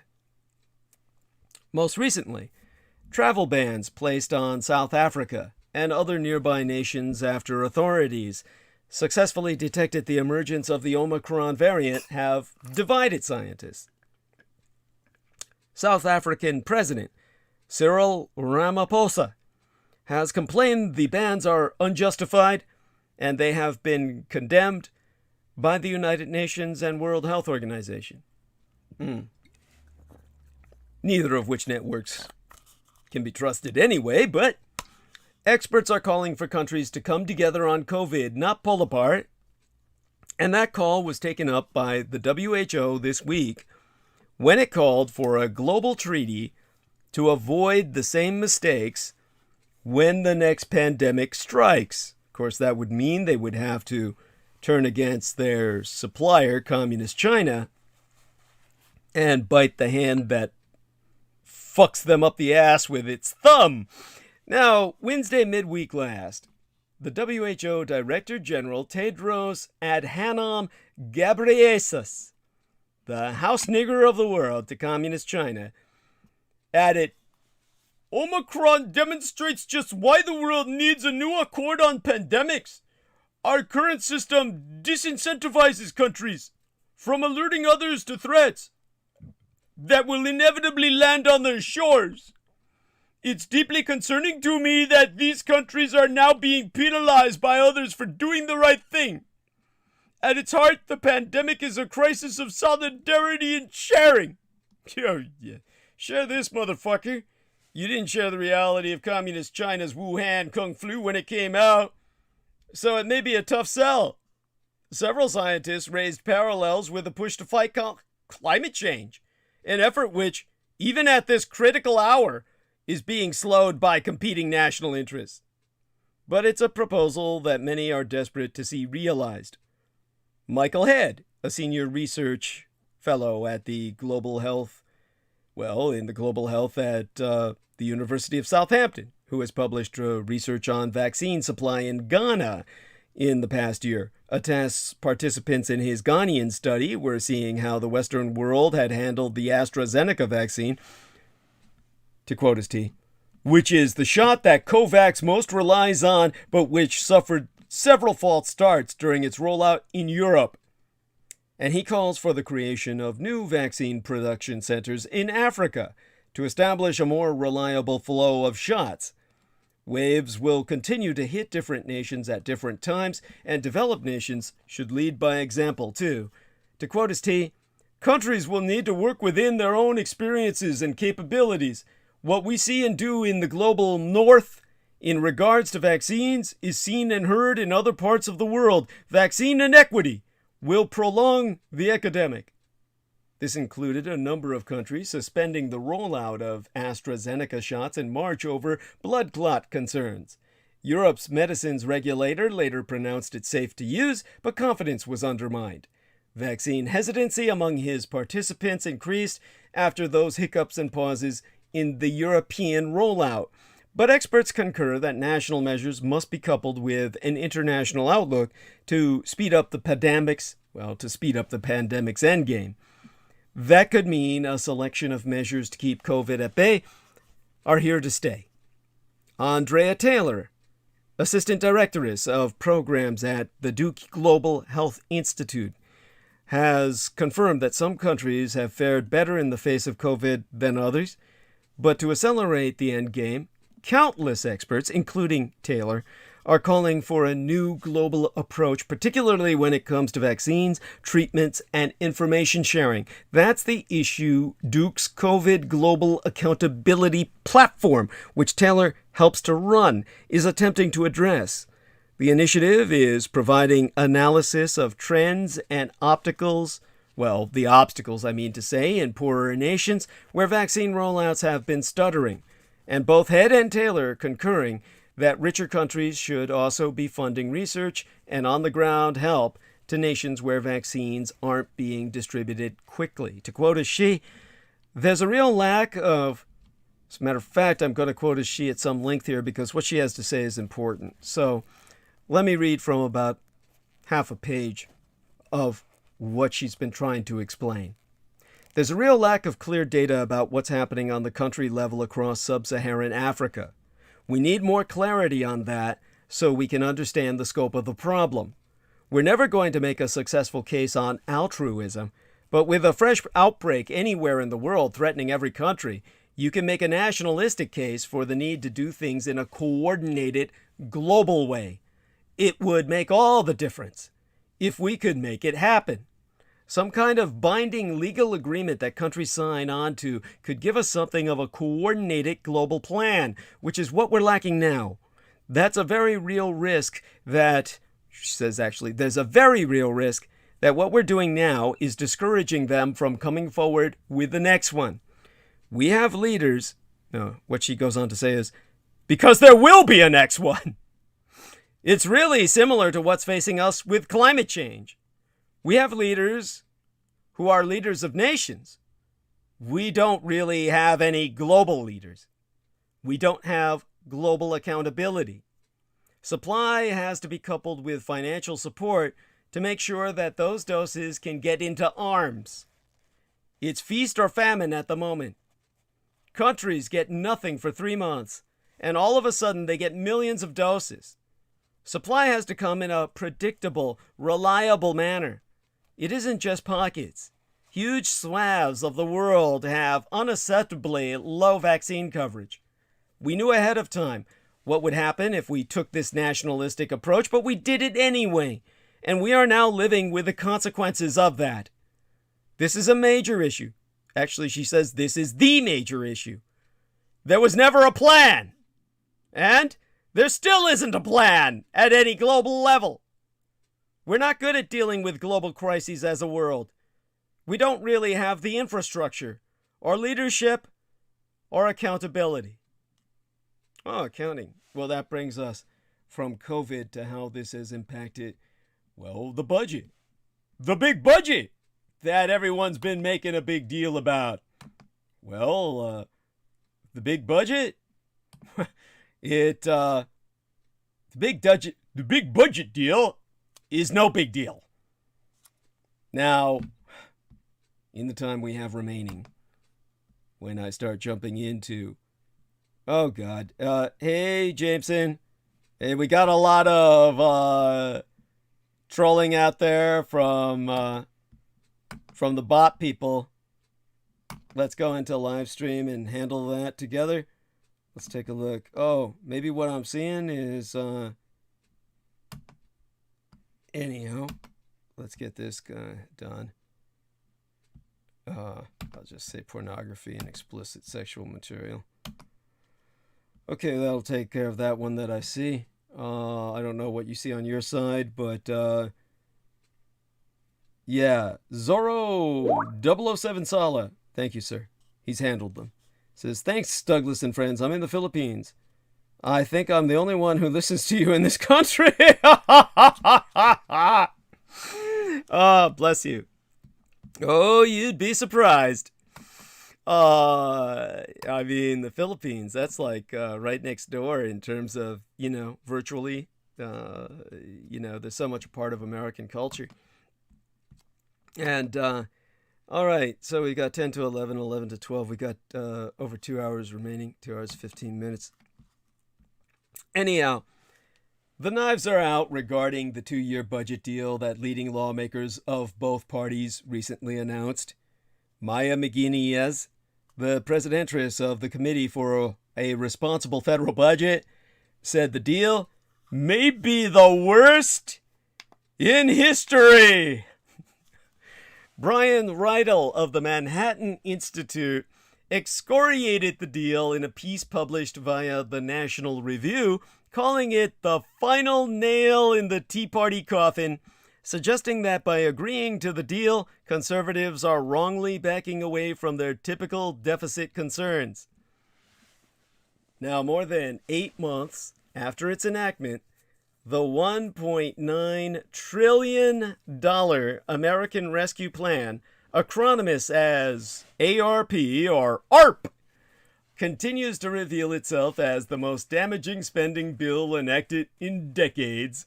ARP was initially promoted primarily as a healthcare legislation to finance COVID vaccines and treatments, even though just 1% of its cost went towards vaccines and only 5% had any direct relation to healthcare, and secondarily as a relief bill. Instead, the legislation became a large grab bag of giveaways and economic stimulus provisions that even left-of-center economists such as Lawrence Summers, Jason Furman, and Mark Zandi warned was too expensive, too inflationary, too unnecessary, and too wasteful. Congressional Republicans, who had already enacted a $900 billion relief bill just weeks earlier, made counteroffers, desperately trying to negotiate this unnecessary $1.9 trillion proposal downward. Despite their empty rhetoric about bipartisanship and compromise, President Biden and congressional Democrats responded by cutting off negotiations without moving an inch off their opening proposal. As the economic case for the stimulus collapsed, the bill became a political MacGuffin, or a symbolic vehicle for Democrats to resist Republican obstructionism and show that they too were prepared to play hardball to pass their agenda. The details of the bill were secondary. Democrats passed the bill on a party line vote, and President Biden signed it. Democratic leaders achieved their objective of gleefully spiking the football on Mitch McConnell. But what did the rest of America get? To start with, $1.9 trillion in new debt. Measured by its 10-year deficit impact, the American Rescue Plan will likely end up as the most expensive spending bill of the past 100 years. More expensive than last year's CARES Act, the 2009 stimulus, Obamacare, or any enacted spending bill of the Ford, Carter, Reagan, Bush 1, Clinton, or Bush 2 eras. The only comparable sized bills have occurred on the tax side, the 2001 and 2017 tax cuts. Of course, depending on the final legislation, Build Back Better may end up even more expensive. Adding $1.9 trillion plus interest will, under CBO projected interest rates, central bank organizational interest rates, cost roughly $60 billion in government interest payments every year forever.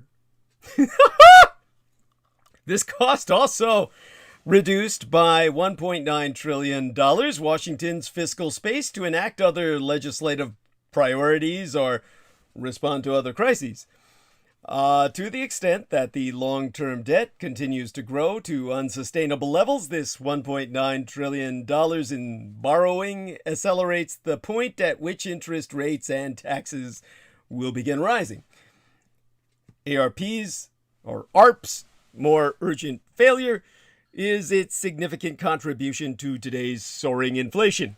In early February, CBO, the Congressional Budget Office, actually, now that I think about it, which is a federal agency within the legislative branch of the United States government that provides budget and economic information to Congress, estimated that the baseline economy would operate $420 billion below capacity in 2021 and a total of $857 billion, or about 1%, believe it or not, below capacity over the next 4 years, before returning to full employment in 2025. Even for these soft Keynesians who believe that government spending has a small multiplier, a $1.9 trillion stimulus bill would vastly overshoot the output gap. And once America's output capacity taps out, any additional stimulus will simply bring inflation. Don't take my word for it. top Clinton and Obama White House economist Lawrence Summers warned Democrats that ARP would accelerate inflation. And inflation is precisely what occurred. ARP-derived spending amounted to a staggering $1.2 trillion between March and the end of September. Another 500 billion will have been added to the tab by, well, next September.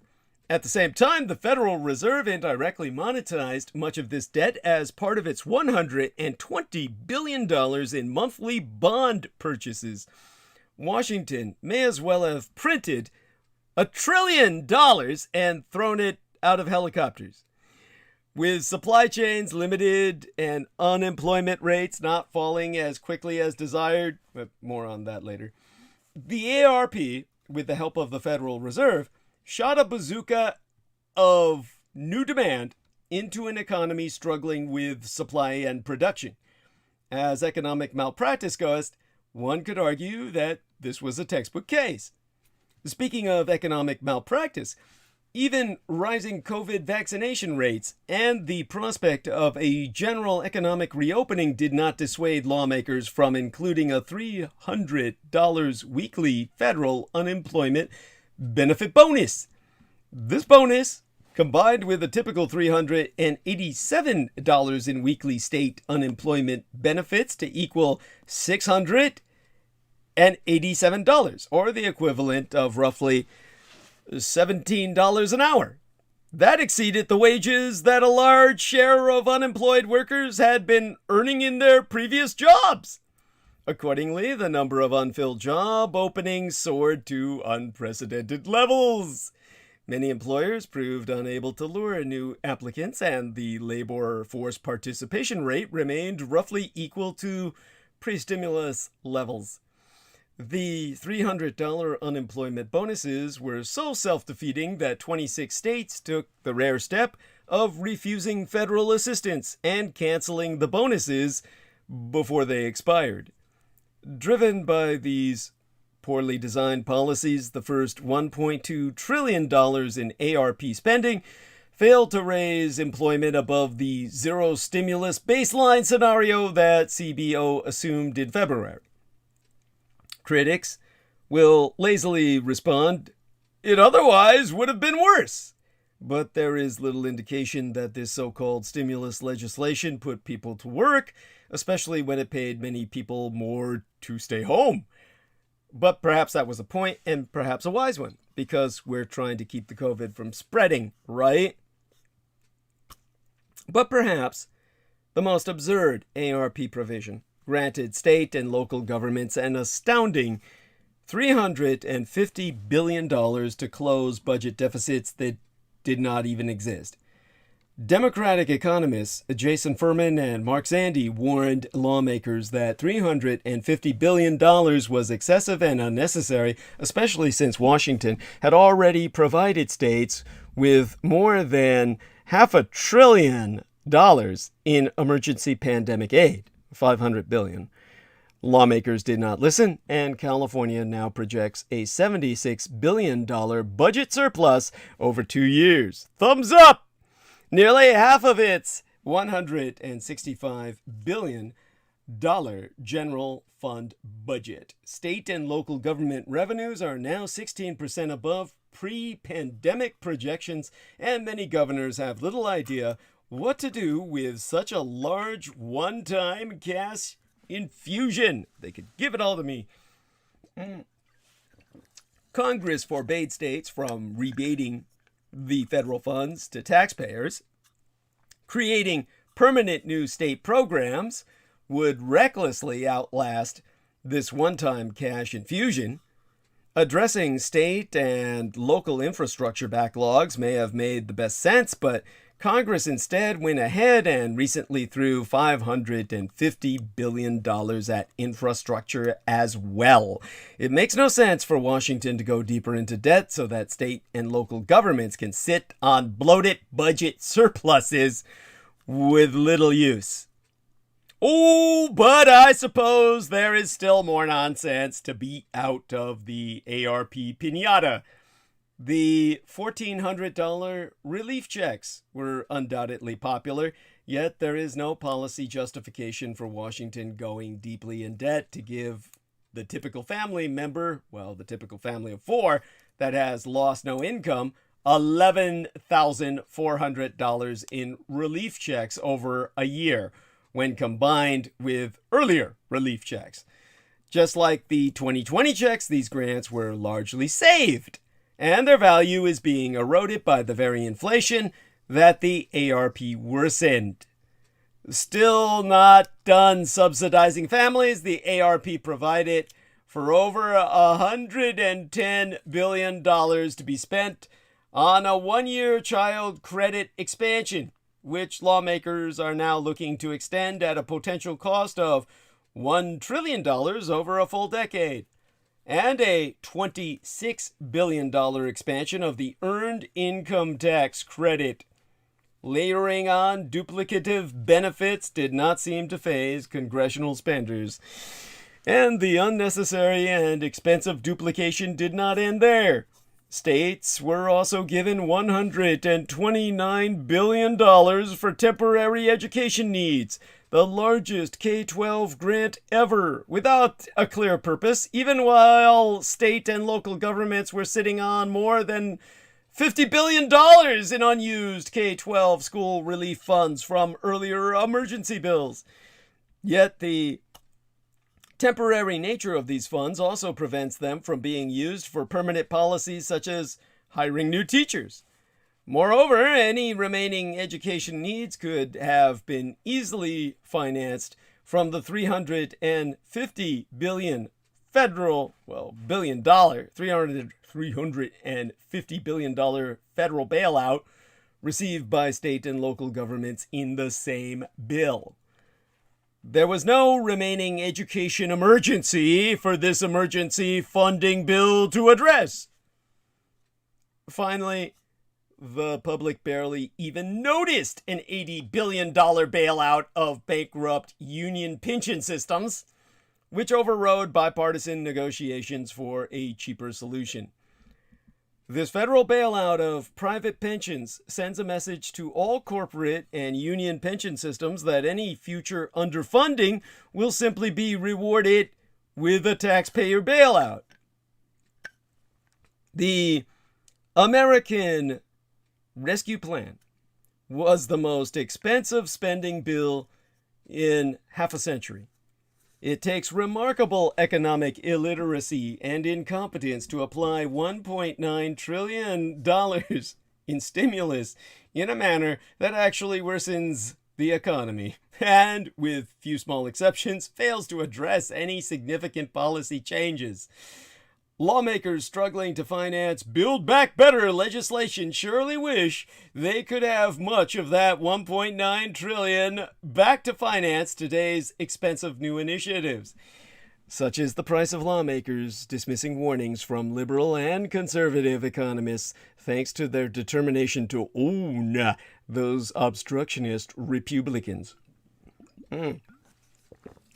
But to qualify all the aforesaid, all the budget deal would do, essentially, is extend the current level of discretionary spending for the next 2 years.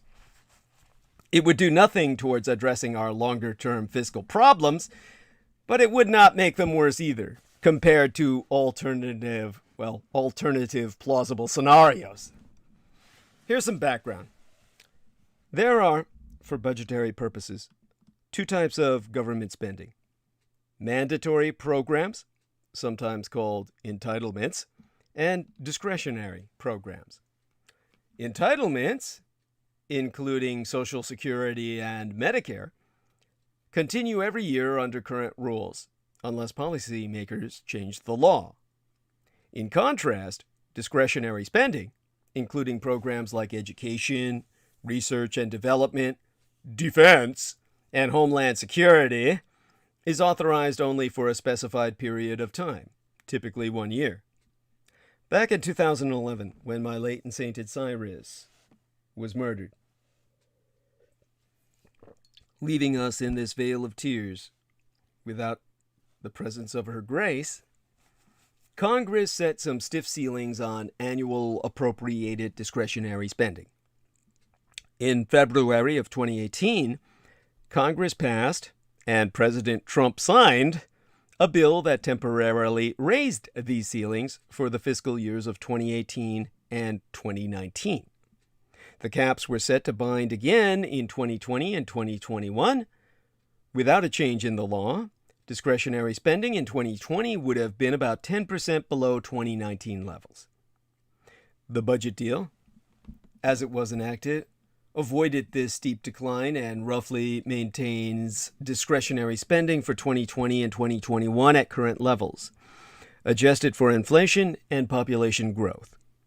That is, it roughly maintains real per capita discretionary spending. Here are some numbers.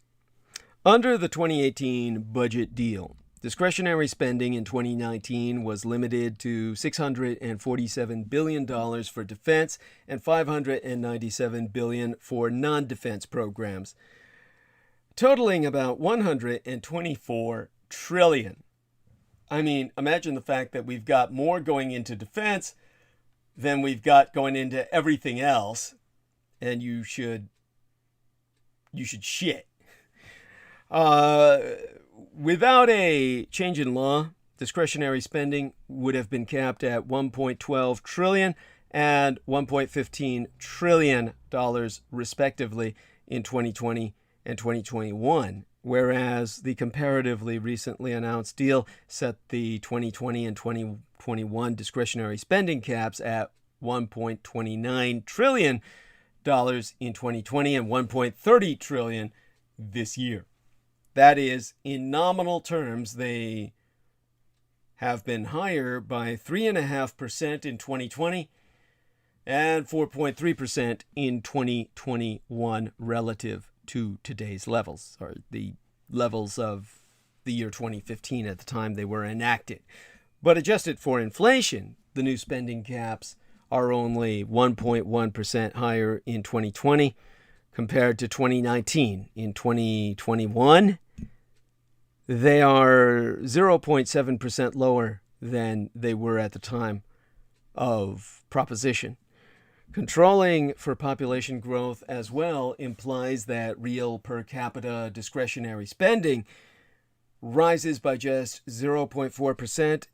Well, certainly rose by that percent in the, but yesteryear, 2020, and are now 2.1% lower in 2021 than they were in 2019. As a share of the overall economy, the discretionary spending caps were lower in 2020 and this year under the budget deal than they were in 2019. So, no, Congress didn't solve the long-term budget problem, high and rising levels of federal debt, in this budget deal. It didn't even acknowledge that such an issue existed. But it hardly seems appropriate to address the fiscal problem by attacking discretionary spending, already at its lowest share relative to the economy since standardized records were kept starting in 1962. In the past, Congress might have been more appropriately coupled. Well, they might have more appropriately coupled the deal on discretionary spending with entitlement reform or tax increases, but there's no political appetite for that right now. Nevertheless, policymakers did not exacerbate the long-term fiscal problem in this deal either. They just agreed to roughly maintain what was then current spending levels for the next 12 years till our world ends in 2024. Now, before FDR, Herbert Hoover tried his own New Deal. Herbert Hoover was not a do-nothing president during the Great Depression. In fact, his actions may have made things worse. In the wake of devastating economic collapse, the United States was wounded and divided, plagued by angry extremists demanding the right to define who was an American. When confronted by the crisis of the Great Depression, the American president knew that doing nothing was not an option. To quote his T, that would have been utter ruin. Instead, we met the situation with proposals to private business and to the Congress of the most gigantic program of economic defense and counterattack ever evolved in the history of the Republic. Now, the words may have sounded like Franklin Delano Roosevelt touting his New Deal, but they were actually uttered by his predecessor, Herbert Hoover, on the campaign trail in 1932. When he campaigned for the presidency amid a flourishing economy in 1928, Hoover pledged, "We shall soon, with the help of God, be in sight of the day when poverty will be banished from this nation." However, just 7 months into Hoover's presidency, the stock market crash of 1929 marked the start of a long economic implosion that grew into the Great Depression. Hoover quickly showed a willingness to tap the resources of the federal government to address the financial crisis. When it became clear in 1931 that the financial tailspin was not abating, Hoover convinced Congress to accept a moratorium on the payment of international debt and enacted a series of federal policies to stimulate the economy that some historians have referred to as the Hoover New Deal. The new Reconstruction Finance Corporation, established in January of 1932, lent tax dollars to bail out American banks and businesses.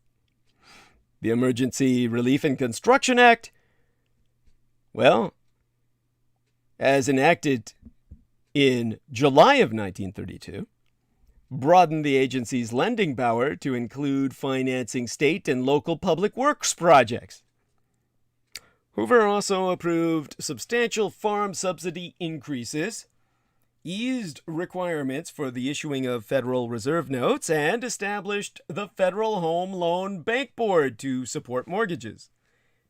In an attempt to pay for the new programs, Hoover signed the Revenue Act of 1932, which doubled the estate tax, hiked corporate tax rates, and increased the top personal tax rate from 25 to 63%. Although Roosevelt would oversee a dramatic expansion of the federal government himself, he attacked Hoover during the 1932 presidential campaign for engaging in reckless and extravagant spending, and ran on a Democratic platform calling for an immediate and drastic reduction of governmental expenditures by at least 25%. Boy, did he bite that back. Roosevelt's running mate, John Nance Garner, went so far as to accuse Herbert Hoover of leading the country down the path of socialism. While real federal spending rose by 48% during Hoover's presidency, unemployment also soared from 3% to an all-time high of 25%. More than 5,000 banks had failed by the time he left office in 1933. One of Hoover's actions that had a particularly negative effect on the economy was his signing of the Smoot-Hawley Tariff, which raised prices on thousands of imported goods against the advice of more than 1,000 economists. Dartmouth College economics professor Douglas Irwin, author of the book entitled Peddling Protectionism, subtitled Smoot-Hawley and the Great Depression, observes that, and here I quote his T, "This idea that Hoover was a laissez-faire president who didn't want to do anything really wasn't the case. He tried a lot of things, though not many worked. In terms of the economic impact, it had a big shock effect on trade. It led to retaliation that hit foreign exports and the contraction of both imports and exports. It certainly didn't cause the Great Protection, but it was a contributing factor. Although sometimes portrayed as a president stubbornly unwilling to intervene in the marketplace during the Great Depression, Hoover was never a proponent of laissez-faire economics. And Kenneth White, the author of his own book entitled Hoover, which is subtitled An Extraordinary Life in Extraordinary Times, well, let me quote us from the book. This is about a good few paragraphs here.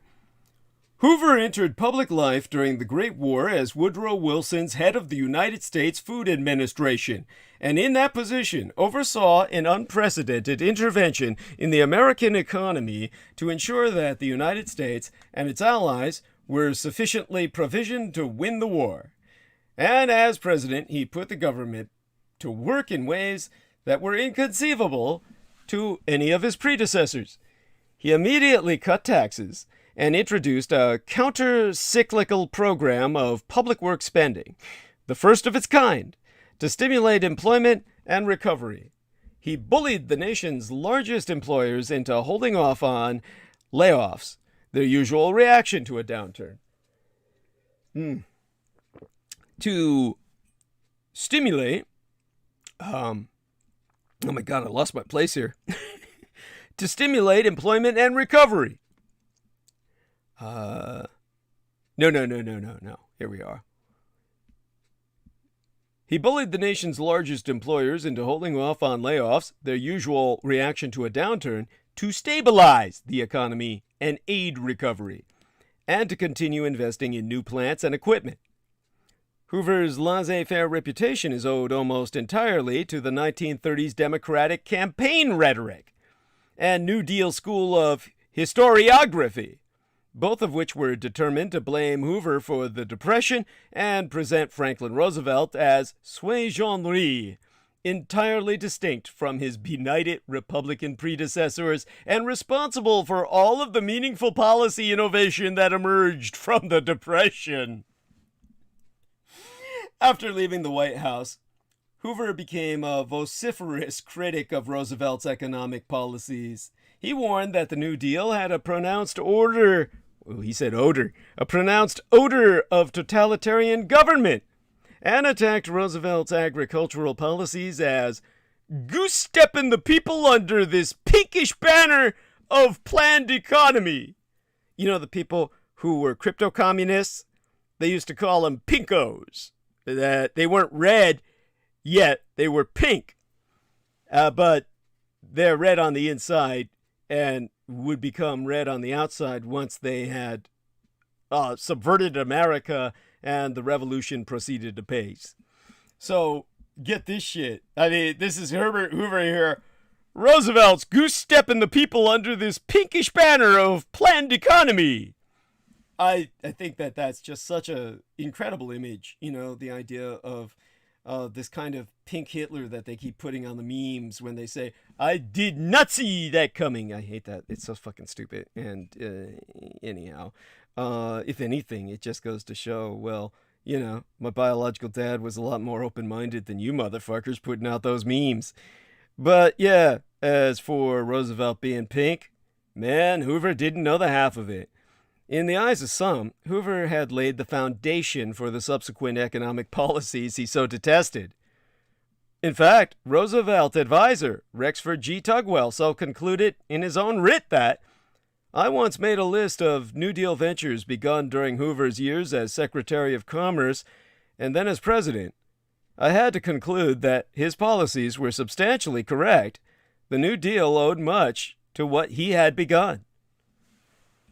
Then came Pearl Harbor, and somehow Americans banded together in a monstrous war effort that indoctrinated the enduring sacrilege of the so-called Greatest Generation, as inculcated by the very conspirators of the atrocity.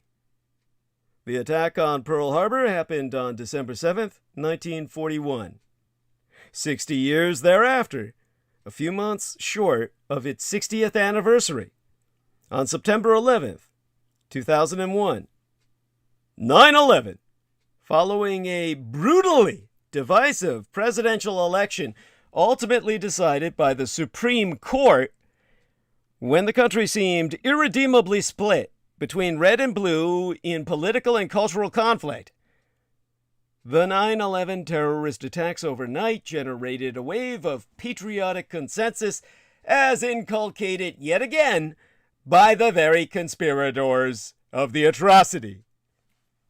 But the September 11th attacks aren't really like Pearl Harbor. 9/11 changed everything. Or so was the oft-repeated mantra at the time. As we approached the 20th anniversary of September 11th, 2001, back in September of this year, terrorist attacks, it is necessary then and now to continue reflecting on the memory of that day and the long shadow it has cast over our 21st century.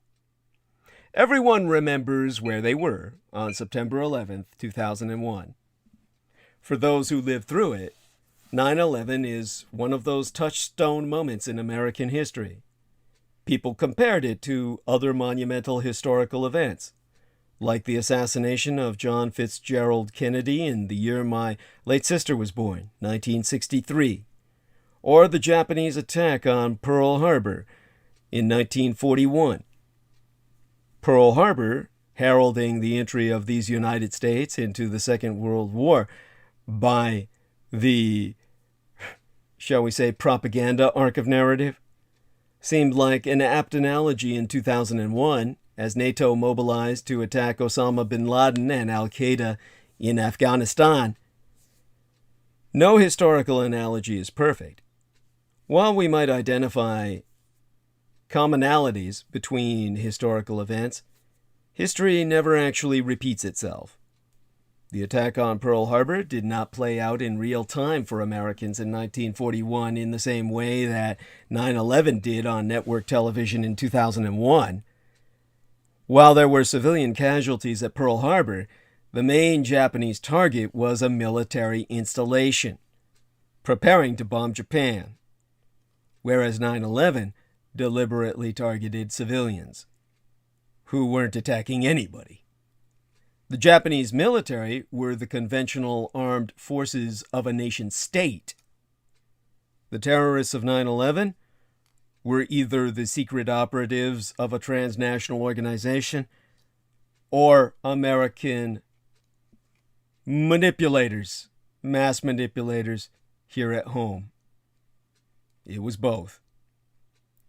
For all these differences, however, the attack on Pearl Harbor and 9/11 occupied a similar place in the American popular imagination in 2001. Both attacks hit unsuspecting Americans hard.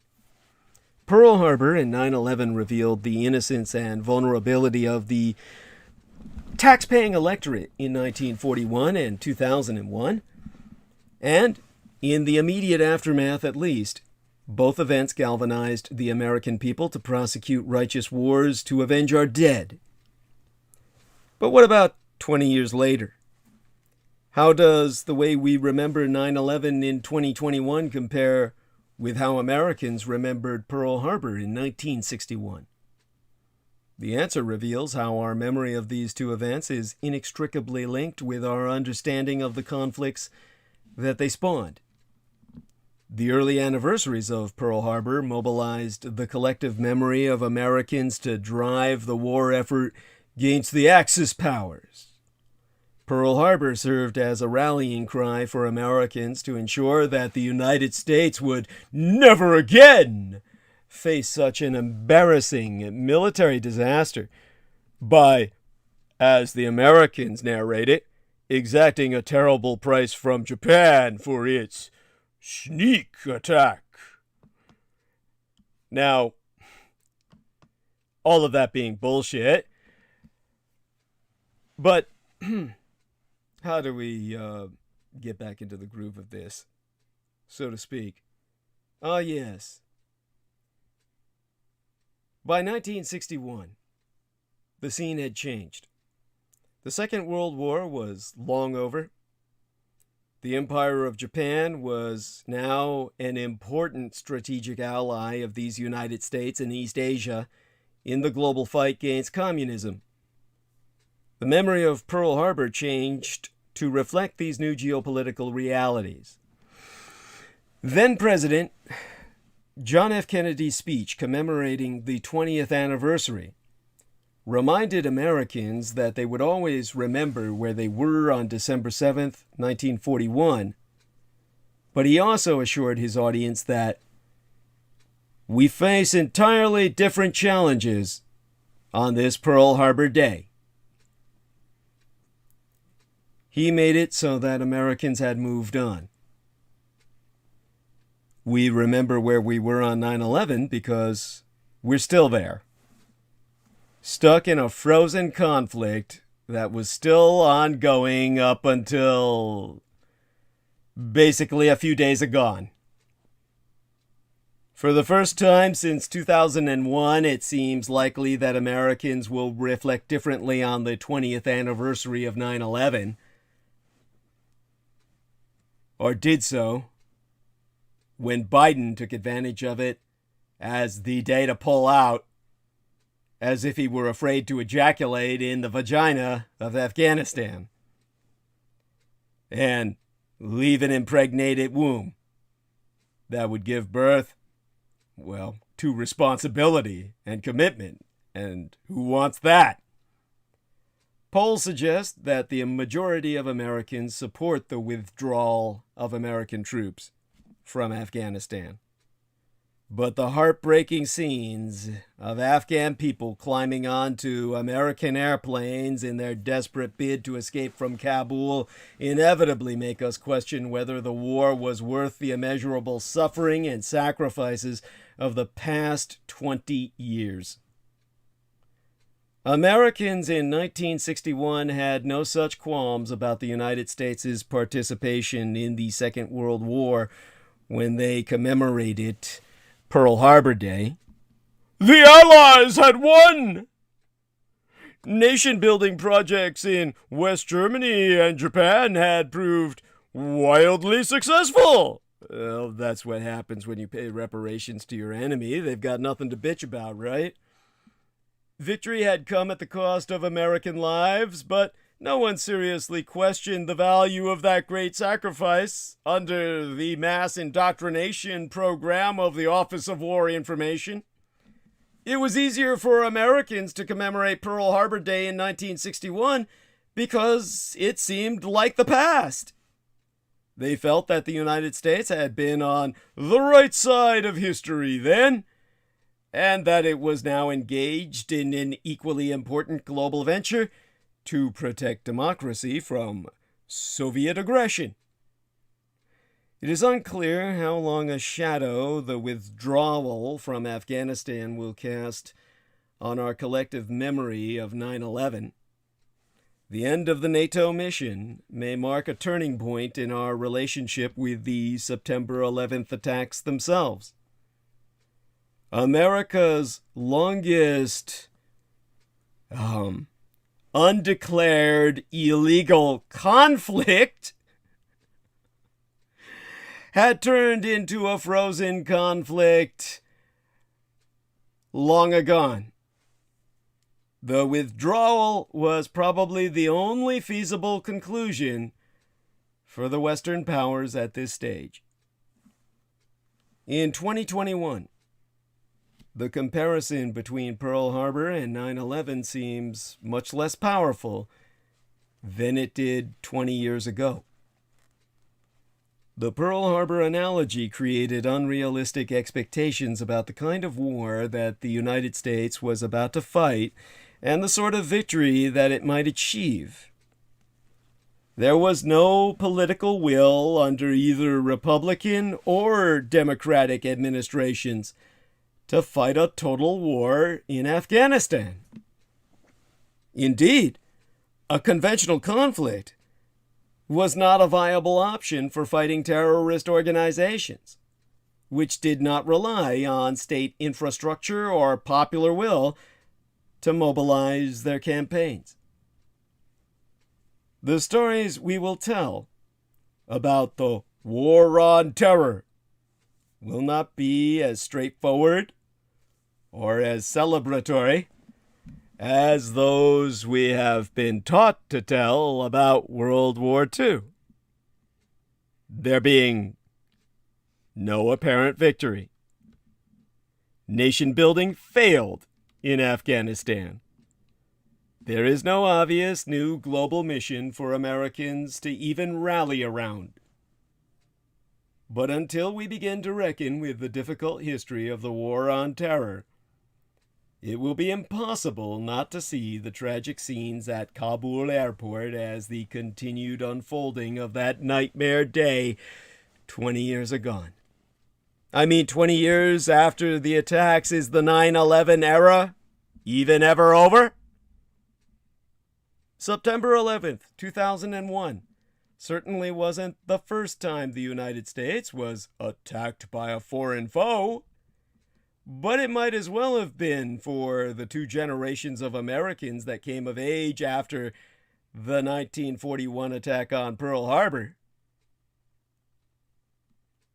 Within 18 months of America's invincibility being shattered, camest a new era of tighter airport security, an unprecedented domestic surveillance program, and the invasion of Afghanistan and Iraq, neither of which countries had attacked us on 9/11.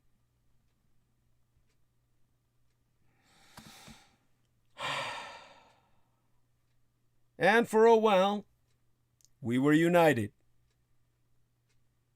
Then there was a pivotal election.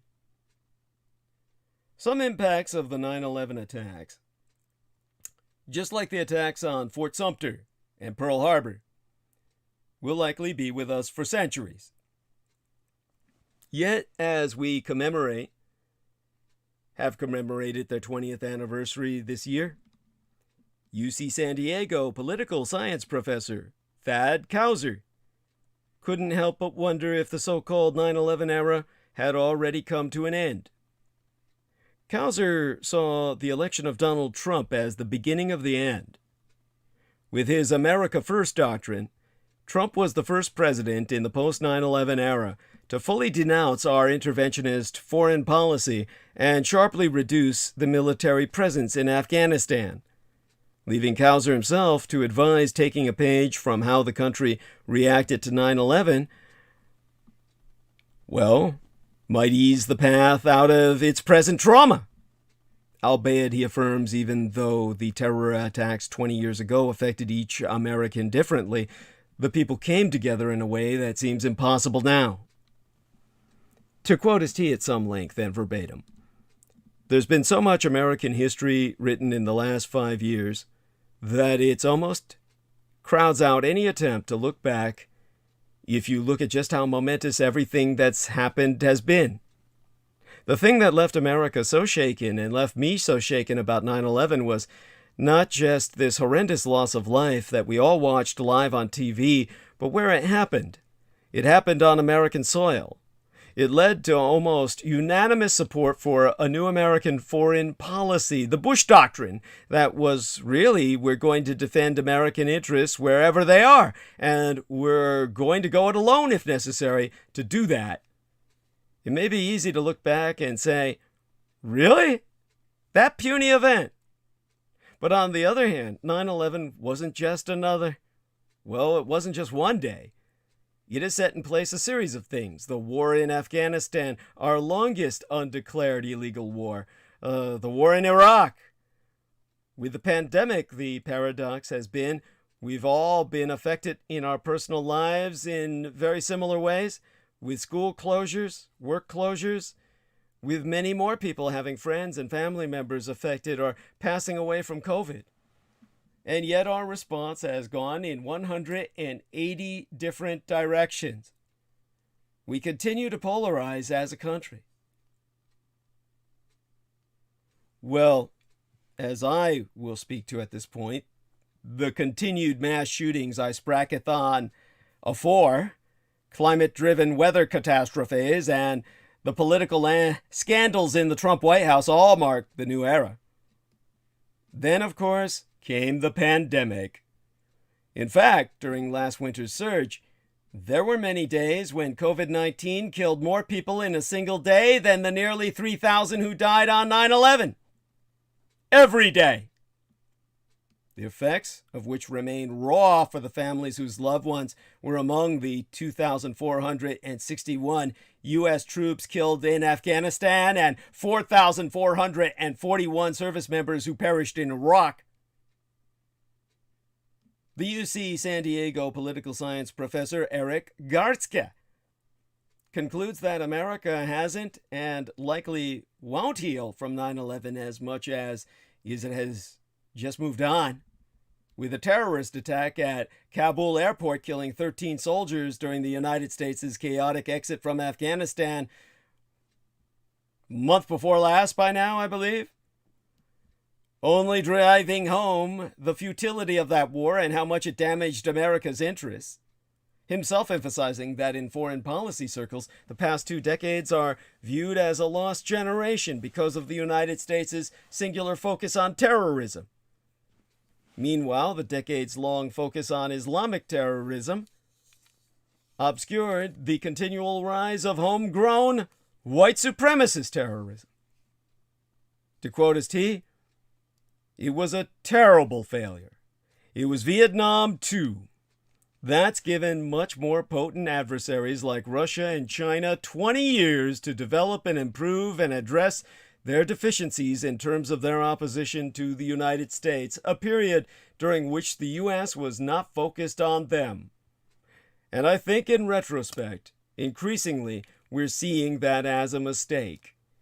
With the exception of 2001, every year has been a year in which almost all terrorist incidents involving Americans happened domestically and were caused by Americans against Americans. Domestic terrorism is the bulk of terrorism. It's not a perfect country, but it manages to muddle through pretty well. I mean, that last sentence of his, does that indicate a new resilience? UC Irvine psychology professores Roxanne Cohen-Silver muses upon the expected mass exoduses from cities and high-rises after 9/11 never actually having happened, and concludes that it's too soon to tell if America will show the same resilience now because of the scale of its current turmoil. To quote as she, "The day after the George Floyd murder, I had this profound sense that we had a series of cascading collective traumas that had begun with the early days of the pandemic, the mitigation strategies, stopping people from going to school, stopping people from working, the economic consequences for the 40 million people who lost their jobs. It's very difficult for us to say how we coped with COVID-19 because we're still here. There were many people in the days and months after 9/11 who predicted widespread psychological trauma, widespread psychological consequences for individuals in New York and on the East Coast that really didn't materialize. What we did see was a return in many ways to how things were prior to 9/11, prior to 9/11, I mean to say." She ends her statement there, but I can begin right here.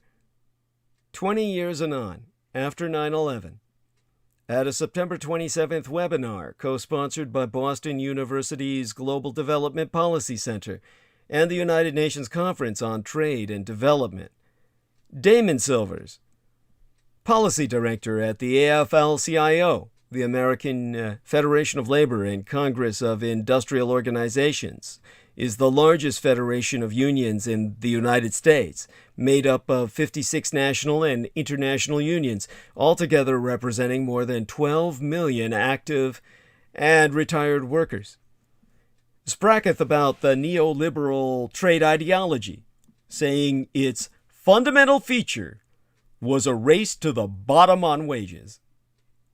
To quote his T, he went on to say, "What the Biden worker-centered approach really is a return to the philosophy that animated the post-war settlement and the Bretton Woods agreements. The idea that international economic structures and policies must have democratic legitimacy. They must support broad-based global economic growth, and most of all, they must support rising real wages. Then came a warning, akin to Robert Kagan's warning about the U.S. constitutional crisis I went to in depth in my transmission preceding tonight's. Last transmission before today, in which he said, "The events of recent years should make it very clear that the alternative to President Biden's approach is not a return to the neoliberal mythology of the 1990s. Plan B is not the 1990s. Plan B is the 1930s. The rise of authoritarianism inside the world's major economies and strife among them. The stakes could scarcely be higher, and the principal responsibility for saving the country from a Trumpian future lies with Republican cult leaders. They have policy differences with President Joe Biden and the Democrats, but American democracy has always allowed for the adjudication of policy differences. This is not about policy, but about the prospect of a totalitarian takeover and the end of liberal democracy itself." Kagan, who I cited throughout the last transmission prior to tonight's, so wrote, "Yet whatever the legitimacy of Republican critiques of Biden, there is a fundamental disingenuousness to it all. It is a dodge. Republicans focus on China and critical race theory to avoid any mention of Donald Trump, even as the party works to fix the next election only in his favor alone. The left hand professes to know nothing of what the right hand is doing. They know. They just don't know what to do about it. At least not anything that will not cost them their careers. Profiles in courage are in short supply. Biden's decision not to assert executive privilege concerning documents and testimony that might shed light on Trump's actions on January 6th is significant because it recognizes that we can't treat Trump and the threat he poses the way we normally confront problems. His threat is altogether different and far more dangerous. Democrats need to exercise self-discipline and come together and pass Biden's 2 infrastructure bills so that the American people can witness a positive difference in their lives as those child tax credits get deposited, and good construction jobs open up, and daycare, perhaps even universal daycare, becomes more affordable for parents and provides better pay for those who work in that field. As Michael Lind argued at the Jewish magazine Tablet recently, proposals for unpopular policies need to wait until we know our democracy is safe from the Trumpian threat. Those who run campaigns need to reach beyond the base. If a few thousand votes in a handful of states had been cast differently, Trump would still be in the White House. Kagan's essay, "Our Current Constitutional Crisis," is a warning. He is telling us it is 1932. So we have to ask the question, how possible can it even be for a Pence 2024? Donald Trump is running for president in 2024. Mike Pence might be too, but former President Donald Trump is retaining his hold over the Republican Party. So on 2024, as Congress and the courts pick up the pieces from Donald Trump's first presidency, the country is already wondering whether it might see a second. The former president is committed to a 2024 bid and may have a shot at winning fair and square if he does, albeit he'll never settle for that. His status within the Russo collaborationist Red Republican insurgency helps him command the boundless attention he craves, and he's not about to lose that dominance without a fight. Trump will run. Will Mike Pence? And if so, why?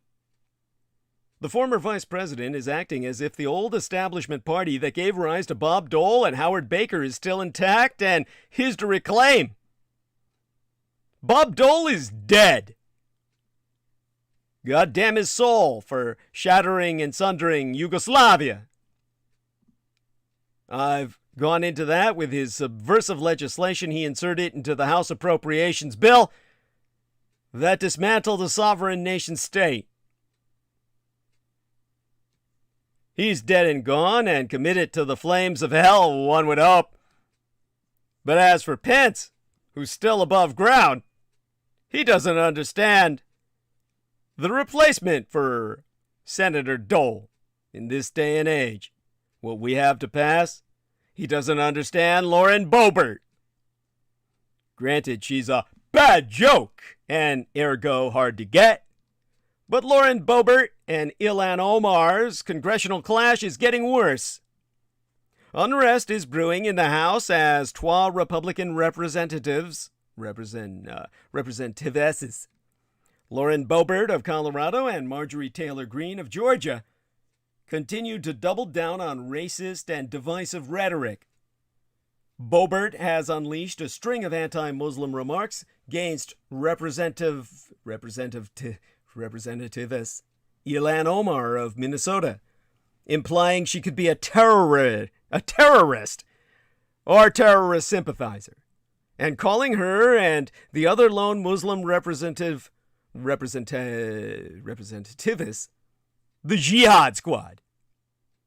After a contentious phone call with Boebert yesterday, last week, Omar says she's very confident House Speaker Nancy Pelosi will take action against Boebert, which could include punishments like stripping her of her committee assignments.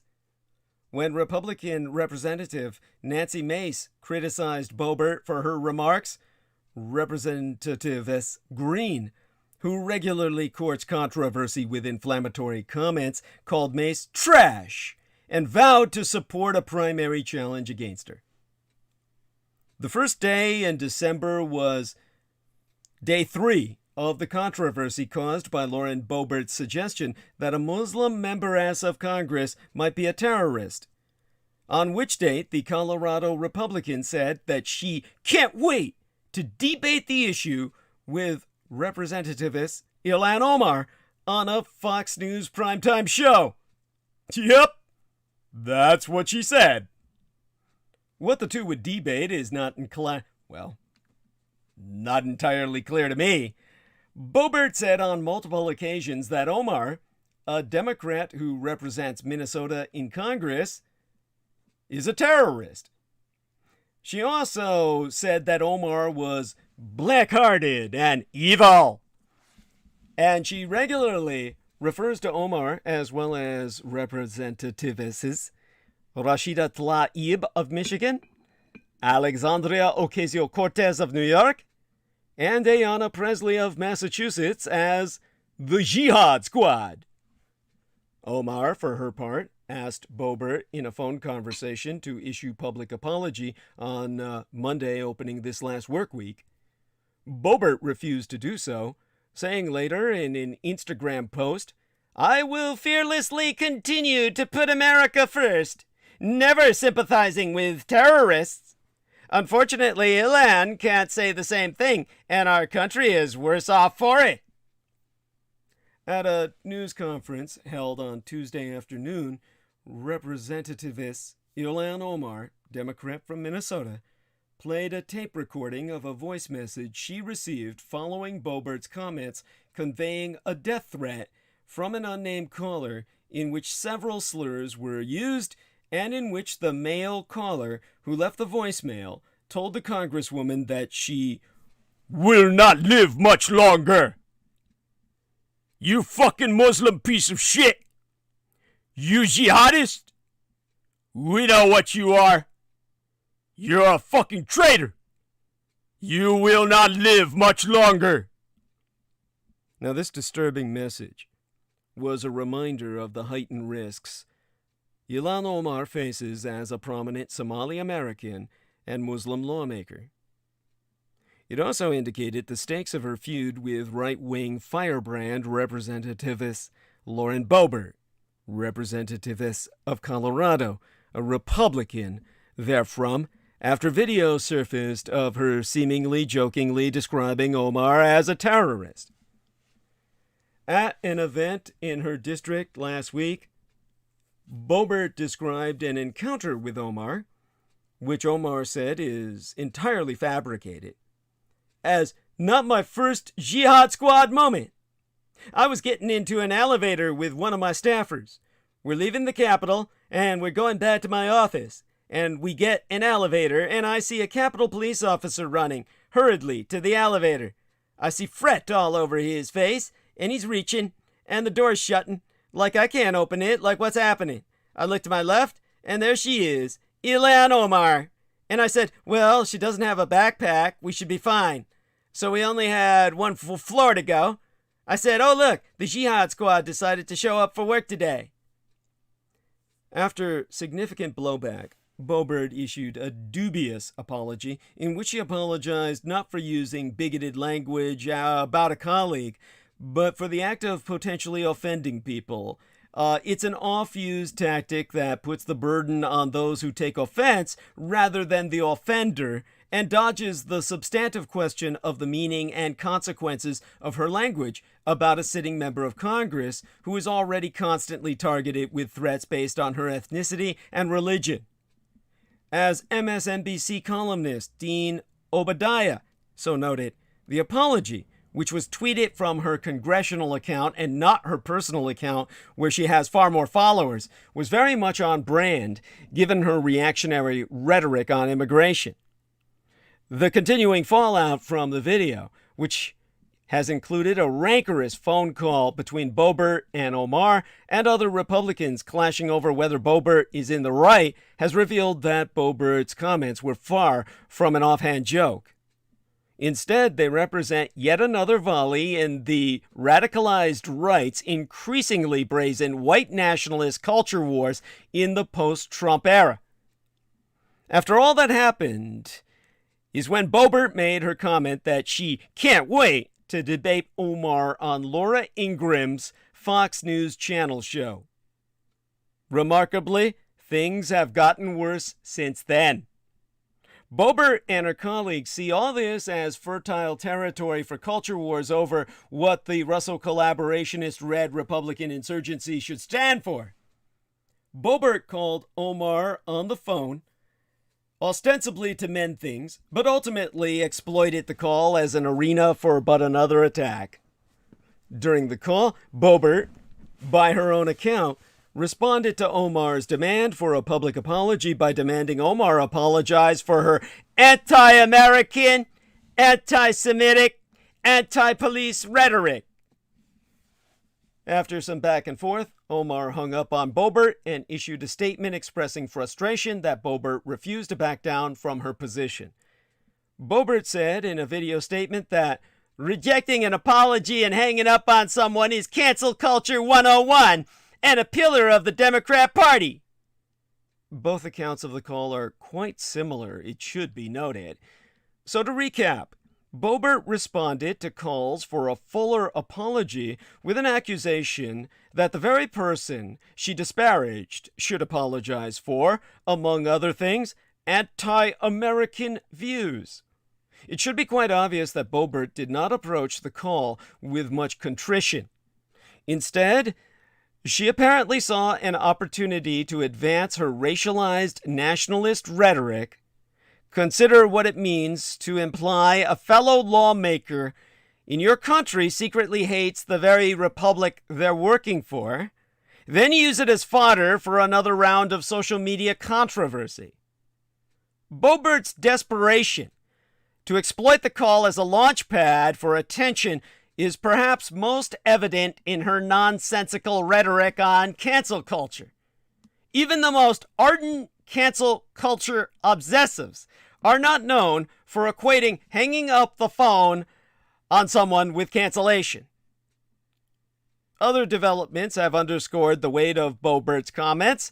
Another video emerged of Boebert telling a slightly different version of the story about Omar at a Staten Island, New York dinner in September, highlighting how Boebert leans on the idea of Ilhan Omar being a terrorista by genetics as reliable laugh line for conservative audiences. And when Representativist Nancy Mace, a freshman Republican from South Carolina, said on CNN that Boebert had failed to lower the temperature with her comments about Omar, Trump-loving Republican representativist Marjorie Taylor Greene of Georgia lashed out by calling Mace the trash in the GOP conference in a tweet. What's emerging from all this is that Boebert's initial comments weren't merely a thoughtless and cheap attempt to get laughs with a racist joke.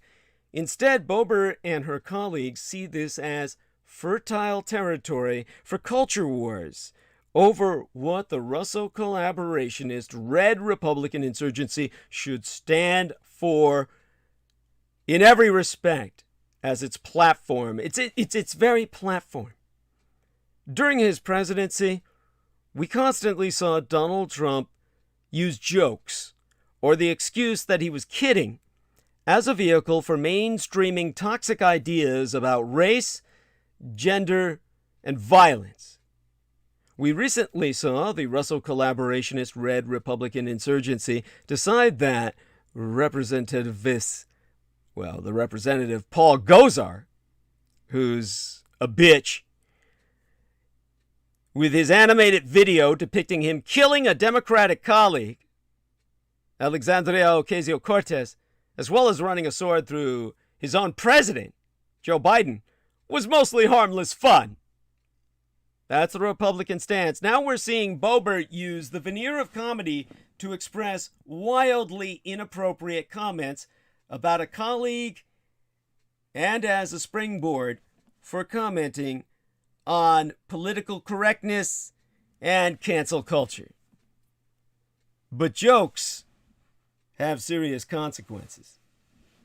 As Johns Hopkins University political scientist Liliana Mason told me recently, these kinds of comments are not taken as mere comedy by some constituents, and they erode norms against violence among people already predisposed towards violence.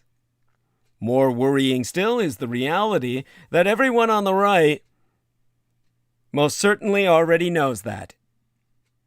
As ugly and unsavory as Boebert's actions are, they do provide insight into just how radically the mission of serving in Congress has changed, particularly for those radicalized rightist Reds, like Boebert, who have come into politics in the age of Donald Trump.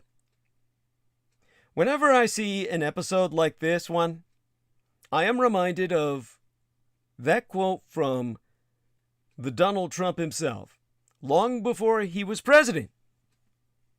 The show is Trump, and it is sold out performances everywhere. That quote from a 1990 Playboy interview. And yes, I was looking through it for the fucking pictures, not for his goddamn interview. With the then business mogul Donald Trump, not only illuminates how he approached his political career beginning in 2015, but also how a whole generation of Trump cultic acolytes view politics now as well. Gone is the idea that politics is about making the country and its people better through compromise, or even through passing any sort of legislation, or sponsoring any matters at all. In its place is the politics as performance. Running for office and being in office are about promoting your personal #brand. Barf! The best way to show effectiveness is not in bills passed, but in appearances on Fox News. Boebert, as well as Georgia Representativist Marjorie Taylor Greene, who has rushed to her defense, is a perfect encapsulation of this postmodern Republican performance politician, prompted by House Minority Leader Kevin McCarthy into calling Omar to offer an apology. Boebert turned that call into yet another opportunity to virtue signal to a party base ready to hate whomever their leaders tell them that they should. The leaders point at the enemy. The cultic base attacks. Take even the seemingly offhand reference to Omar as a member of the Jihad Squad by Boebert. Does she actually believe that Omar and Tlaib and Ocasio-Cortez and Presley are engaged in a holy war on behalf of Islam against America? It being worth noting that neither Ocasio-Cortez nor Presley are Muslims, that they are the Terrorista Mod Squad? Of course she doesn't. It's just name-calling as a way to wink at a party base in which intolerance for the other simmers just below the surface. Ever and always at the other. And increasingly frolics freely above the surface. Performance politics. The unfortunate thing for our postmodern politics is that the entirety of the Republican political staff, like Boebert, are in the red pipeline of bile. She's the rule, not the exception. In the postmodern Republican Party, think us back to the failed Bolshevik coup d'etat attempt from July 16th through the 18th of 1917. Far from enhancing the prestige of Russia's provisional government as hoped, the disastrous outcome of the Kerensky offensive in July of 1917 put the new regime on the defensive with its own people as well as the enemy. Within weeks, its already fragile authority faced a grave internal threat as Lenin's radical Bolsheviks staged their first coup d'etat attempt. Although the communist uprising failed, the July days made it clear to all that the provisional government was living on borrowed time. While the moderate socialists, who formed the majority of the Petrograd Soviet, the Russian word for collective, were content to cooperate with the provisional government under the ineffectual idealist PRĒÄMPTIVE. At least for the time being, Vladimir Lenin had never concealed his ambition to overthrow the bourgeois liberals and seize all power for the Soviet, which in reality meant the Bolshevik Central Committee. Centered on himself, of course. The debacle on the Galician front of the First World War seemed to present an ideal moment for the coup d'etat, as military morale plunged to new lows and popular support for the provisional government dwindled. An opportunist first and last, Lenin seized on another supposedly unexpected event, a military mutiny, to make his bid for power. Mutinous elements, never far from the surface during this unsettled period, began bubbling again when the provisional government ordered a number of units from the Petrograd garrison to the front. The Bolsheviks depended on disaffected soldiers from their ranks as a big part of their power base, and were determined not to lose this leverage, just as the Republicans depend on veterans coming home from Afghanistan and Iraq. A sudden blitz of propaganda excoriating the imperialist provisional government helped push these troops from one unit, the 1st Machine Gun Regiment, over the edge into open rebellion. It's unclear exactly how much Vladimir Lenin knew about the event beforehand, but the fact that he went to Vyborg, Finland, not far from Petrograd, for a restful holiday a few days before the mutiny suggests he knew it was coming.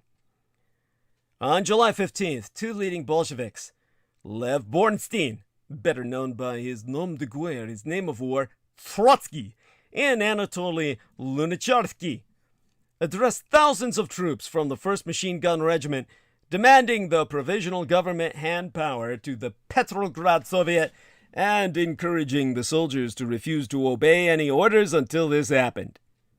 The next day, the regiment heard even more inflammatory speeches by anarchist agitators allied with the Bolsheviks, who openly called for rebellion. And in the afternoon of the 16th day in July, the mutiny began as the troops elected a revolutionary committee.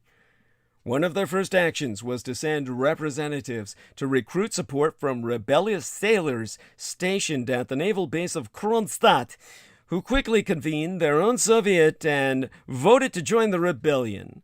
They were soon joined by workers from the Putilov factory complex, and with thousands of soldiers and sailors rallying to the Red Banner of Revolution, later inherited by the American Republicans. A handful of Bolshevik leaders, including Grigory Zinoviev and Lev Kamenev, began to engineer a parliamentary coup d'etat in the Petrograd Soviet by calling an emergency meeting of the workers' section and presenting a resolution calling for the Soviet to seize all power and overthrow the provisional government. The Bolsheviks were opposed by rival socialist parties, including the Mensheviks, Bolshevik meaning majority and Menshevik meaning minority, and socialist revolutionaries, but simply passed the revolution themselves after the latter walked out in protest. By the late evening of July 16th, a large crowd of soldiers and factory workers had gathered outside the Tiao-Reed Palace where the Soviet met, calling for the delegates to join the Bolshevik coup d'etat attempt and overthrow the provisional government, which was seemingly unable to intervene to stop these events, revealing how powerless it really was. In another strange twist, the Petrograd Soviet now found itself in the same position as the provisional government in March, with power being thrust on it by unruly mobs, practically at gunpoint. On July 17th, the mutinying soldiers in Petrograd were joined by the sailors from Kronstadt, who arrived and helped take over most of the city using commandeered automobiles and trucks. Alexander Kerensky, the charismatic war minister who had so far managed to keep the Soviet and provisional government united and who would soon replace Viv as prime minister, was forced to flee the capital, narrowly escaping a kidnapping attempt. Petrim Sorokin, a moderate socialist member of the Soviet, recalled the scene as chaos spread throughout the city. To quote his tea, "Come as soon as possible, we were urged. A new Bolshevist riot has broken out. Without any delay, we started. On Sergeyevskaya Street, all was serene, but as soon as we turned to Liteny, into the Liteny, like a town square, we saw a number of heavy motor trucks, full of armed soldiers and sailors, and fitted with machine guns, being driven furiously in the direction of Tchavrychesky Palace. Private automobiles were being stopped and seized by the rioters. We saw a mutinous regiment crossing the Liteny Bridge, and near at hand we heard the crack of rifles. Revolution was hungry again and was calling for human sacrifice." As Sorokin so noted, the column of rebellious sailors and civilians came under fire. Well, they came under rifle fire from some unknown assailants, perhaps supporters of the provisional government, in the bourgeois Liteny neighborhood of Petrograd, causing them to briefly scatter before resuming the march. They joined the 1st Machine Gun Regiment, and over 10,000 workers from the Putilov factories in front of the Tiao-Reed Palace, where the crowd was growing increasingly threatening to the Soviet, the same Soviet they were supposedly supporting against the provisional government, while inside the Bolshevik leaders tried to persuade the other socialist parties to seize power, Later that day, Sorokin described the weird situation. Meanwhile, the crowd outside grew into a dense throng. Bolshevist speakers urged the throng to break down the doors of the palace and to disperse the Soviet. My head bursting with excitement and the close atmosphere of the room, I went out into the yard of the Duma. In the great twilight of the July night, I saw a perfect sea of soldiers, workmen, sailors, here and there cannon and machine guns pointing at the palace, and everywhere red banners floating and incessant firing. It was like a madhouse. Here was the mob demanding all the power to the Soviets, and at the same time training cannon on the Soviets, threatening it with death and extinction.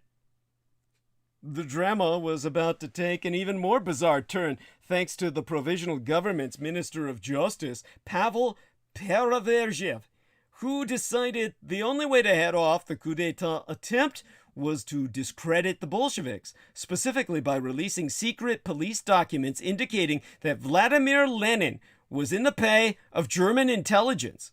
The gambit worked, as even most radical revolutionaries still loathed the foreign enemy and viewed any cooperation with them as treason. As suddenly as it had arisen, the popular support for the Bolshevik coup d'etat collapsed, allowing military units loyal to the Soviet to enter the Taurid Palace, rout the Bolsheviks, and free the other members of the Soviet who had effectively been held hostage by the mob in their own building. I again turned to Sorokin here, who recalled the moment when an officer leading loyal troops arrived in the chamber to restore order. The explosion of a bomb could scarcely have produced such an effect. Wild, joyous applause on the one hand, shrieks, groans, and maledictions on the other. As for Trotsky, Lunacharsky, Gimmer, Katz, and Zinoviev, as one of my colleagues expressed it, they shriveled like the devil before holy water. One of them did make an effort to say something, but was instantly howled down. "Out of here! Away!" shouted the Soviet, and with their partisans at their heels, they left.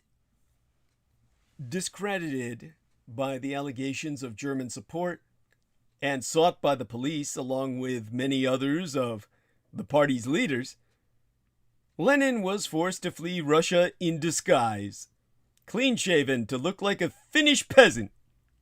Many observers understandably assumed that the Bolsheviks were finished, but the provisional government neglected to ban the party, and the socialist members of the Soviet remained more sympathetic to their Bolshevik brethren, who, in the opinion of many, were just overzealous in their advocacy on behalf of the Soviet, than the bourgeois provisional government now under the increasingly dictatorial Kerensky. Indeed, the coup d'etat had also served several purposes, allowing the Bolshevik leaders to assess both the vulnerability of the provisional government and potential support for their program in the Soviet, and above all, also acting as a huge publicity stunt for the small, previously obscure, fringe conspiracy party. The old World War I version of QAnon. Rank-and-file members could continue organizing, and unlike their peers in other parties, they focused on the big picture, long-term goal of establishing an independent power base from the Soviet. Edward Dun, a young Latvian Bolshevik, recalled that even immediately following the failed coup d'etat, the situation seemed far from hopeless. To quote his tea, "People of all walks of life cursed the Bolsheviks, yet at the same time there was growing interest in us. What did we want? What were we proposing? Delegates from small factories, dozens of kilometers away, visited us at the factory. This was the time when the Bolsheviks were being persecuted, so there was heightened interest in our speakers from all quarters. Whatever's forbidden is attractive." To go on with what he was saying, political differentiation became noticeable even at our factory. The Mensheviks sweated over purely practical work and agitated against the organization of a Red Guard, which none of them joined. The newspapers spoke of the Bolsheviks losing their influence on the masses, but in fact we noticed that it was growing, at least to judge by the number of those wishing to join the Red Guard detachment. In that very vein, Donald Trump's next coup d'etat has already begun. Donald Trump was unable to subvert the 2020 election results. He's got a better shot in 2024.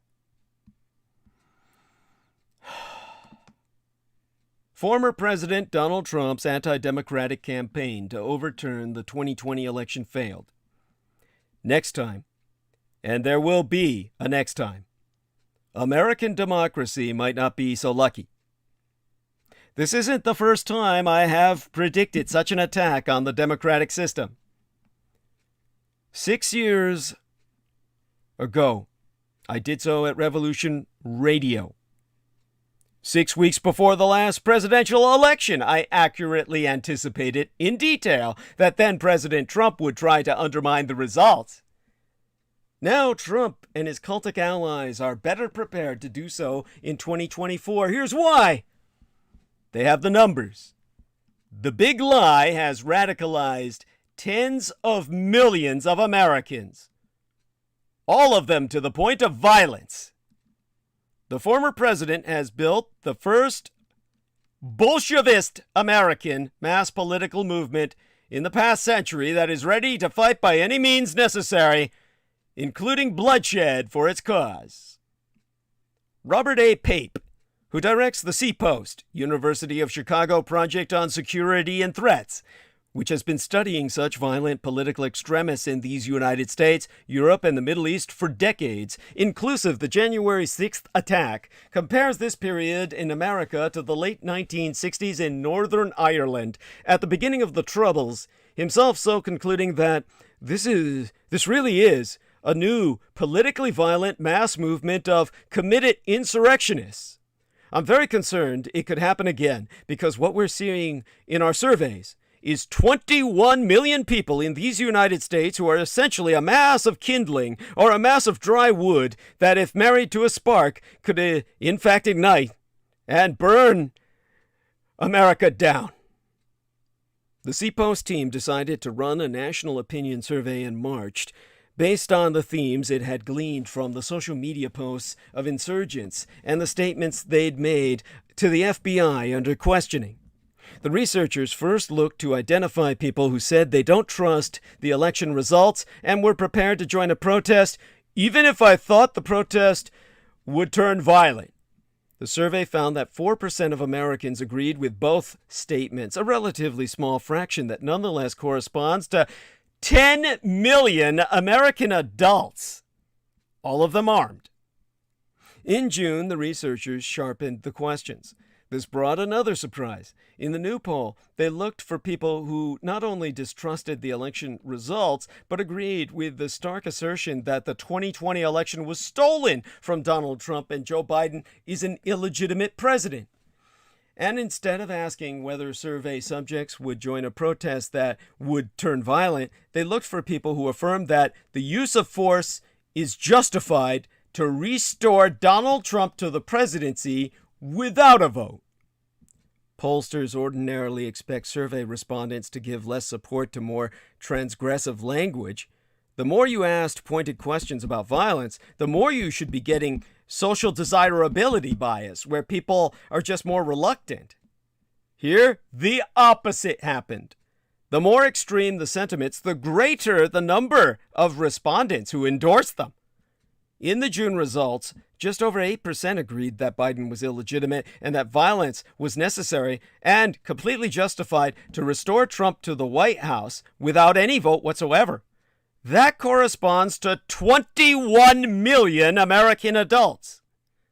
An unrelated Public Religion Research Institute survey on November 1st found that an even larger proportion of Americans, 12%, believed both that the election had been stolen from Trump and that true American patriots must resort to violence in order to save our country. Why such a large increase over time? We would normally think passions would cool. In the C-Post polls, only one other statement won overwhelming support among the 21 million committed insurrectionists, the Bolshevik Republicans. Almost 2/3 of them agreed that Black African American people or Hispanic people in our country have far more rights than whites ever have and must be killed so we can get them back. Slicing the data another way, respondents who believed in the Great Replacement theory, regardless of their views on anything else, were nearly 4 times as likely as those who did not support the violent removal of the president. They were willing to conduct exterminatory race war to make themselves the masters of North America, a position they believe was stolen from them, the same that they believe Trump's election was stolen from him. And this time, they have all the means. Republican acolytes have identified the weak points in our electoral apparatus and are methodically exploiting them. They've rewritten all election statutes to wrestle partisan control over all ballot counts. They've aimed to fill all key positions with more sympathetic allies. And they are organizing around a doctrine that could give states a legal bias to throw out votes and will prove appealing to the reactionary-leaning Supreme Court. This is the case for ending the Supreme Court as we know it. When Donald Trump was yet again confronted with a new accusation of sexual assault in mid-September of yesteryear, he delivered a bizarre speech at the National Archives, demanding ideological conformity in public school curricula through what he described as patriotic education that celebrates the truth about our nation's great history. Instead of facing scrutiny or scorn for those latest outrages, he was awarded yet another opportunity to select a justice to serve on the Supreme Court. Trump barely concealed his delight at the chance to replace Justice Ruth Bader Ginsburg, tweeting at the Republican Party the morning after Ginsburg's death, "We were put in this position of power and importance to make decisions for the people who so proudly elected us, the most important of which has long been considered to be the selection of United States Supreme Court justices. We have this obligation without delay." It is, of course, simply unconscionable that Trump, who lost the popular election by millions of votes, who was already impeached December before last for abuse of power, and who has openly espoused racist, xenophobic, and sexist ideas, while also encouraging political violence against his perceived opponents, has, with voting in the presidential election then already underway, selected a third candidate for a lifetime appointment to the Supreme Court. Of course, no one has forgotten that, after Justice Antonin Scalia died in February 2016, the Republican Senate Majority Leader Mitch McConnell refused to hold a Senate hearing for President Obama's nominee to the court, Merrick Garland, effectively blocking Obama from choosing Scalia's replacement. Now, with McConnell still in power, there be little doubt, was no doubt then, that the Senate held its confirmation hearing for Trump's candidate. Not only did the likelihood of another Trump appointment shred all illusion that the Supreme Court stands above the political rancor of the executive and legislative branches, it weaponized the court by gifting Trump one more opportunity to limit the political rights of the minority populations that he disparages and despises, including women as a minority, along with those people of color, are those of religious minority status. Trump's influence on American jurisprudence has been the quietest and most successful part of his destructive presidency. He has appointed more than 200 judges to federal courts, surpassing any other president at this point in their tenure, certainly in recent history. He has also made sure that all the judges he has selected for these lifetime appointments were among the youngest ever, on average 48 years old, ensuring the longevity of their impact. And with 85% of his appointees being white, he has cemented the gross mismatch between the federal judiciary and the American public. This latest development should certainly call into question the haphazard rules and procedural tricks that allot Trump the power to decisively tip the scales of justice in his favor. Pressed further, one might also ask, why should the Supreme Court, an unelected body that is richer, whiter, and more male than these United States has ever been, continue to have such outsized power in the lives of ordinary people? The insistence that the Supreme Court is not a political body is a principle of high folly in American politics. Just fall before last, Chief Justice John Roberts lamented the perception that the court was politicized, saying, "When you live in a polarized political environment, people tend to see everything in those terms. That's not how we at the court function, and the results in our cases do not suggest otherwise." In reality, appointments to the nation's highest court reflect the current balance or imbalance of political power, making it impossible to neatly untie them from the political bodies that determine who sits on the court and who does not. Anyone who doubts this need look no further than the partisan rage displayed by Justice Brett Kavanaugh during his Senate confirmation hearing in late 2018. From blaming an inquiry into his personal history on revenge on behalf of the Clintons, to proclaiming what goes around comes around to Senate Democrats, that once future justice arrogantly flexed raw Republican power.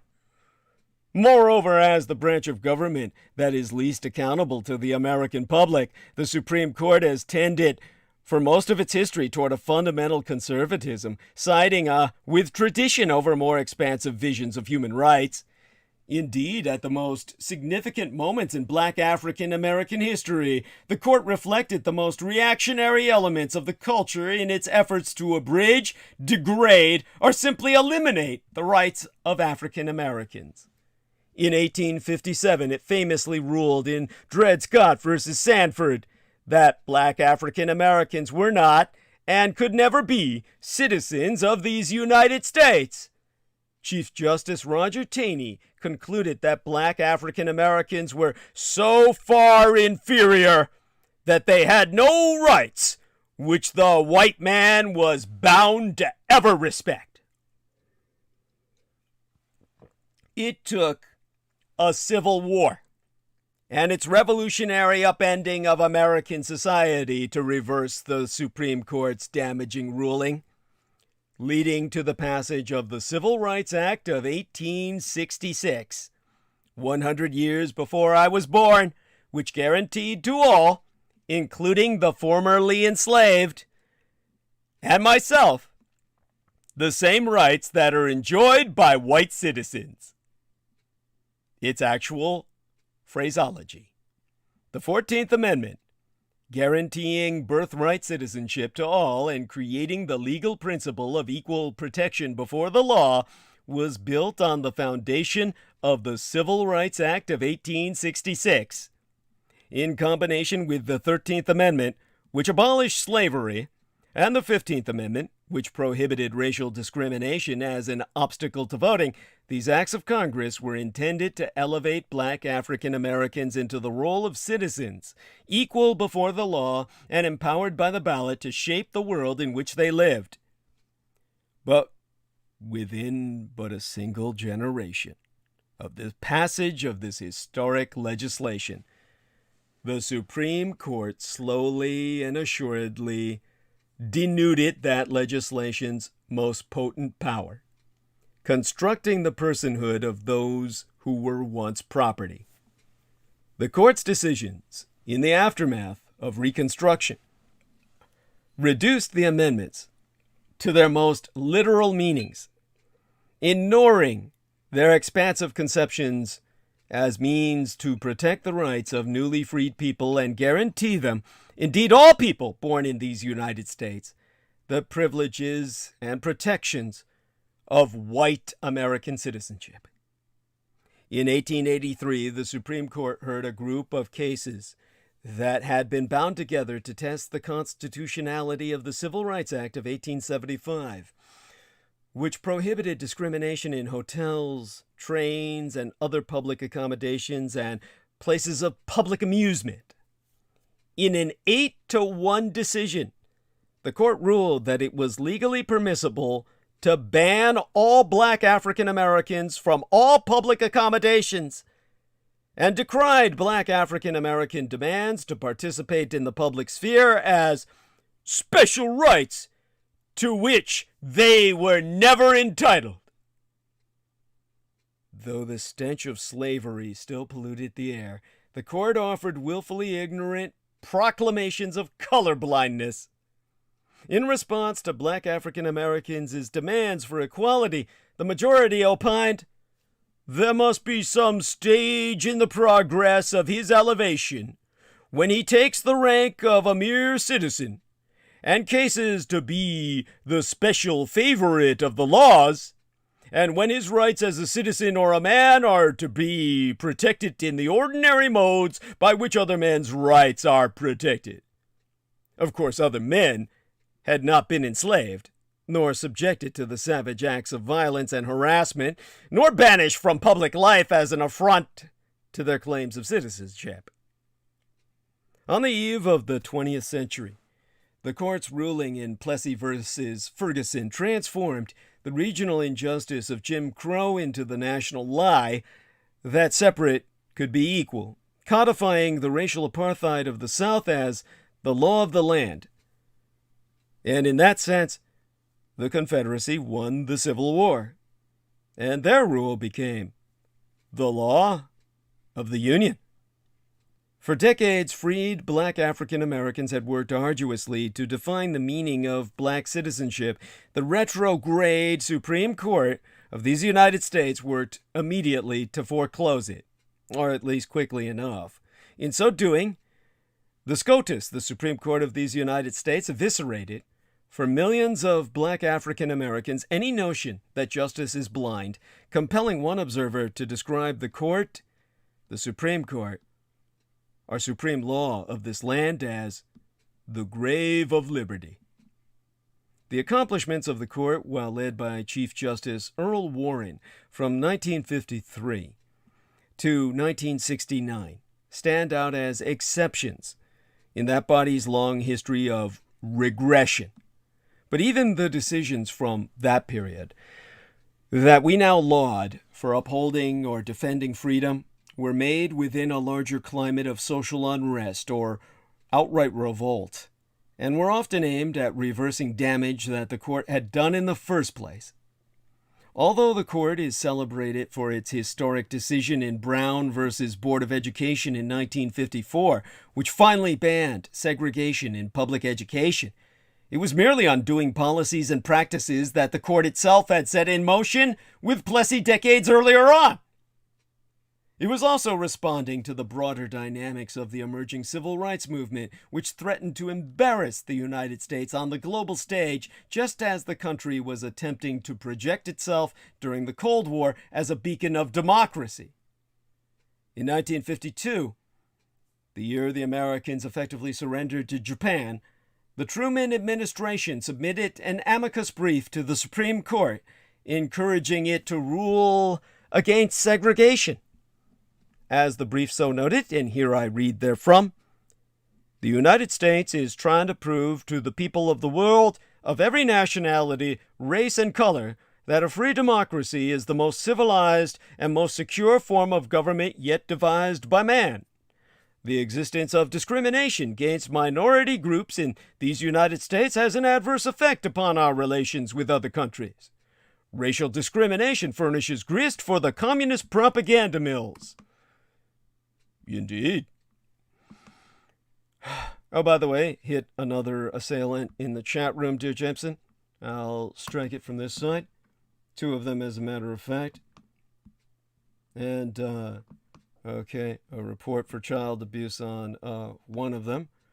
And another one we'll get.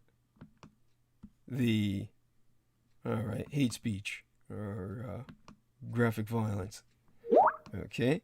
Shiva Krishna says many thanks. God bless him. Or her. Don't know the gender.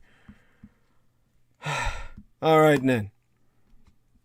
Getting myself back on track in the less than half an hour we have remaining.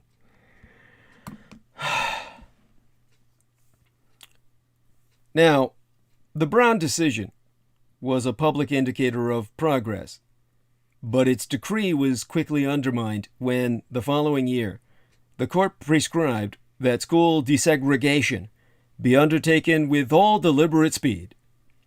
Without a directive that the ruling should take effect immediately, the South was provided legal cover to drag its feet as the racist, massive resistance to school integration began to take hold.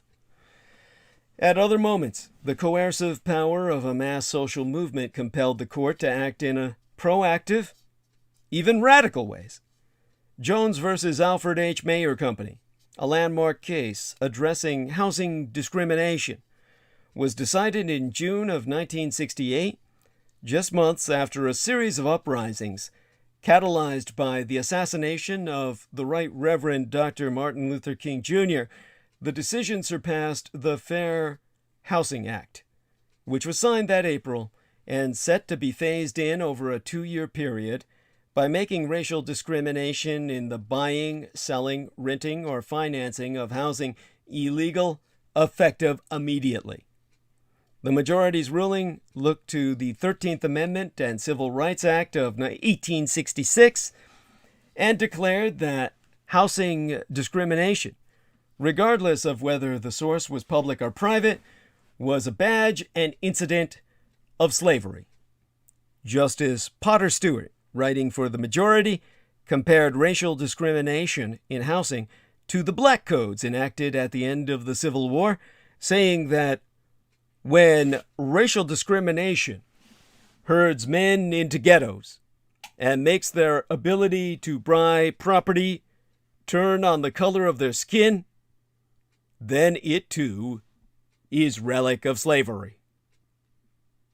But just 6 years after the Jones decision, the court, led by a new Chief Justice, Warren Burger, stymied the progress of civil rights. In Milliken versus Bradley, the court was asked to decide if Detroit suburbs were required to include black children from the city in a metropolitan area-wide school desegregation plan. With the black movement in retreat and the political winds moving decidedly to the right, characterized by then-President Richard Mulhouse Nixon's description in 1971 of fair housing as forced integration, the court came to a remarkably different conclusion than it did in 1968. Berger, writing for the majority, claimed that racial segregation in Detroit was caused by unknown and perhaps unknowable factors, and concluded that there was no evidence that governmental activity had played any role in the residential patterns within Detroit. The court had not forgotten its Jones ruling, in which it plainly described the existence of segregation and linked its origins to state action and private discrimination. Instead, the changing political climate cast similar facts in a different light. It was also a different court. By the end of his disgraced presidency, Richard Nixon had appointed 4 justices, conjuring a conservative majority that stemmed the momentum from the rights revolution for decades. The court retains this penchant to shape politics, even with issues seemingly settled by law. Take voting rights. Black African Americans in the South finally secured unobstructed access to the ballot box with the Voting Rights Act of 1965, which was intended to end the shameful legacy of race-based voter suppression in region. But in fact, the question was not settled. In 2013, Chief Justice John Roberts wrote the majority opinion for the landmark reversal in Shelby County versus Holder, which ended the Act's key enforcement provisions. Just 3 weeks before George Zimmerman was acquitted of the murder of Trayvon Martin, compelling Alicia Garza to utter the phrase, "Black Lives Matter," for the first time.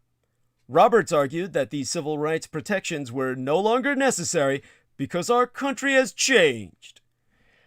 Predictably, states across the South began to implement new voting restrictions that overwhelmingly affected Black African Americans alone. Alabama announced that it would require voters to present photo identification, and then, in Black majority counties, proceed to close Department of Motor Vehicles offices so that the blacks couldn't even get their IDs, even when the court has ruled in ways that appear to be in the interest of minorities or socially and economically marginalized populations. Its decisions can be ephemeral, susceptible to partisan shifts, while creating the dangerous illusion of permanence. The Roe v. Wade decision in 1973 was made in the midst of the women's liberation movement, in which reproductive freedom and access to abortion were central demands.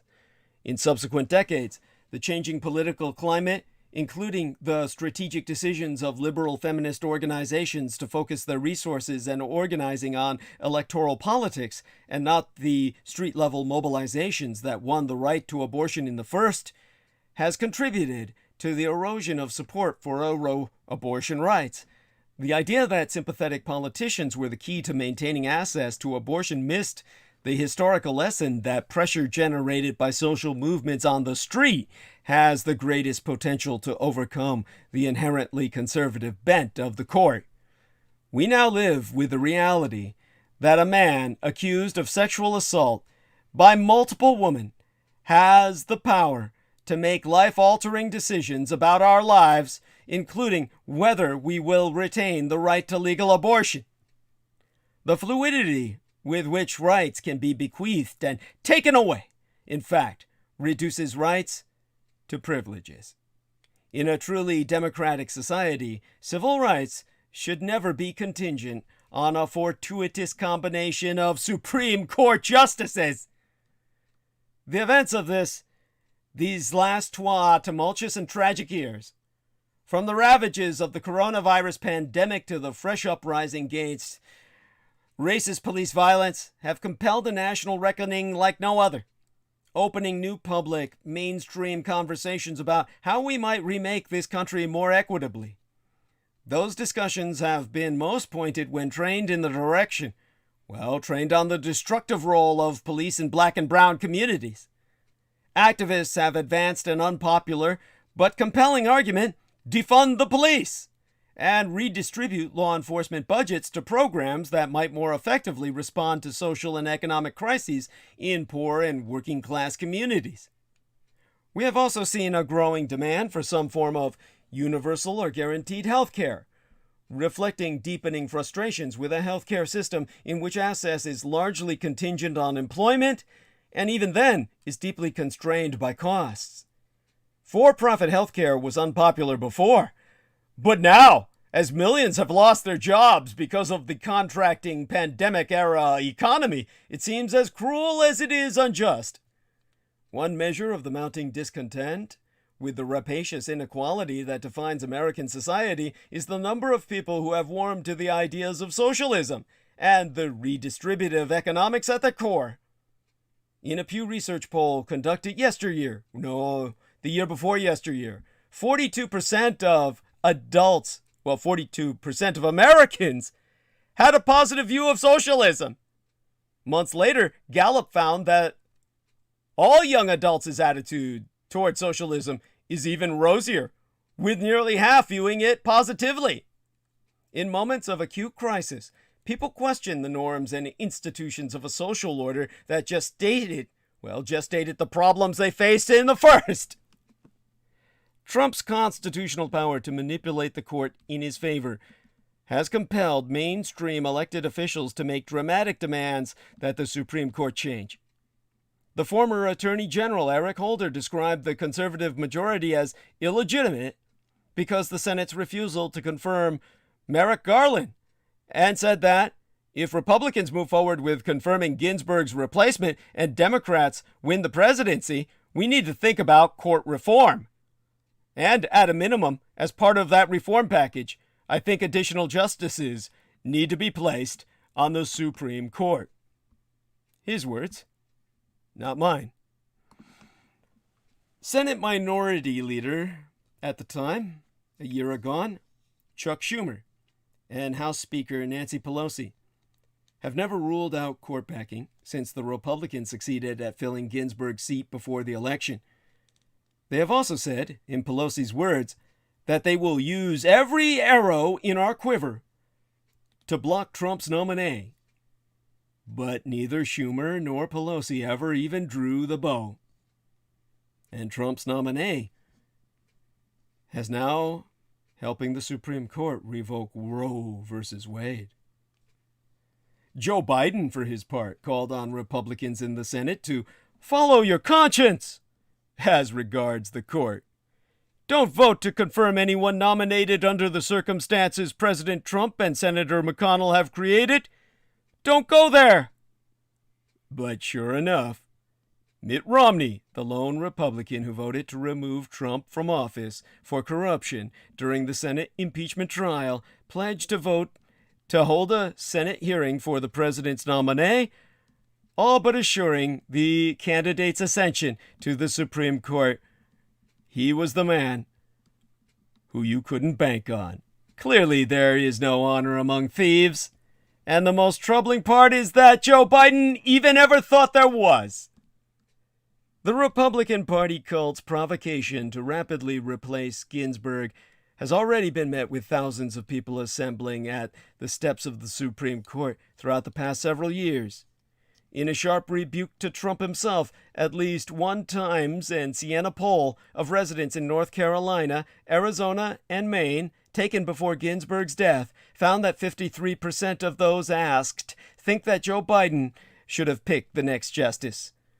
The nationwide Reuters and Ipsos poll conducted after Ginsburg's death found that 62% of those asked thought the winner of the November election should pick the new justice. Should have picked him instead. There is popular recognition that Republicans were even then attempting to preserve the political influences of a disgraced president. But for those who opposed the Trump nominee, the equivocating and fractured Democratic Party proved an unreliable ally in what proved the bitterest struggle to the bitterest of ends. Representativist Alexandria Ocasio-Cortez said the Democrats in Congress must commit to using every procedural tool available to us to ensure that the vacancy was filled by the next president, Joe Biden, including impeaching Trump or Attorney General William Barr. But all of her colleagues opposed such tactics.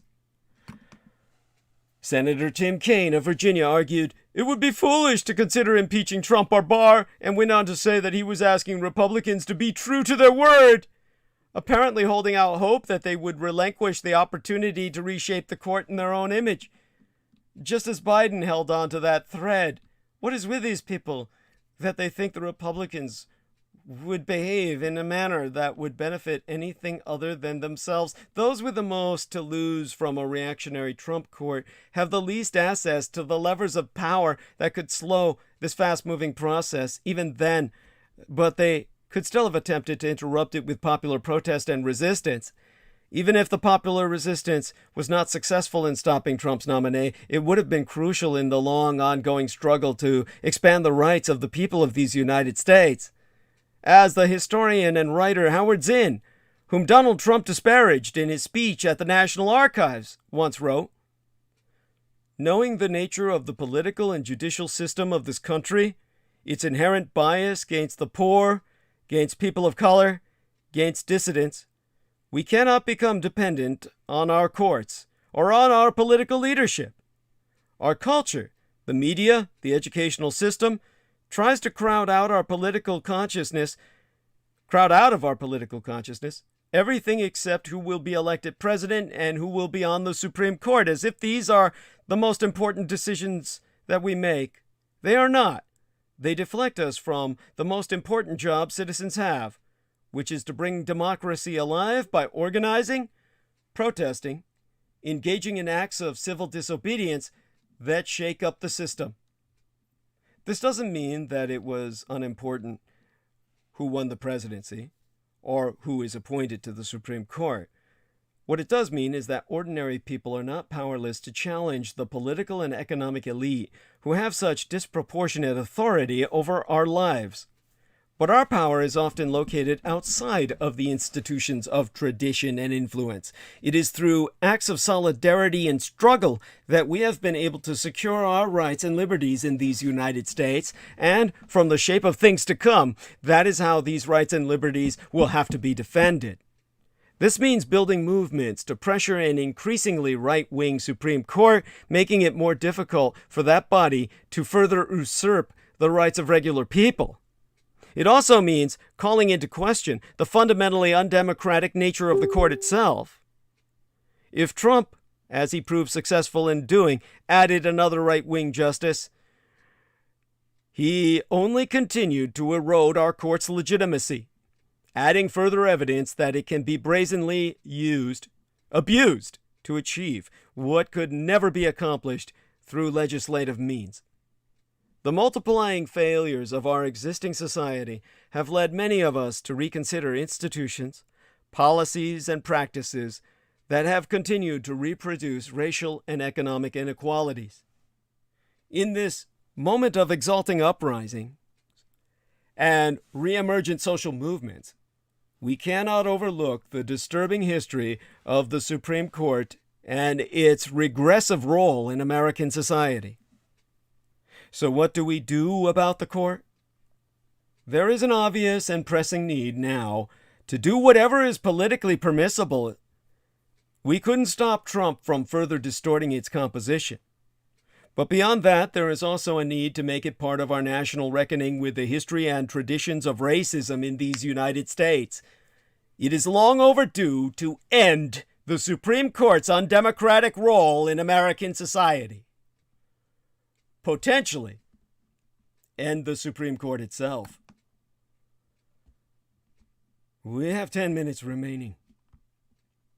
And the majority of people proved unable to stand for what I'm saying.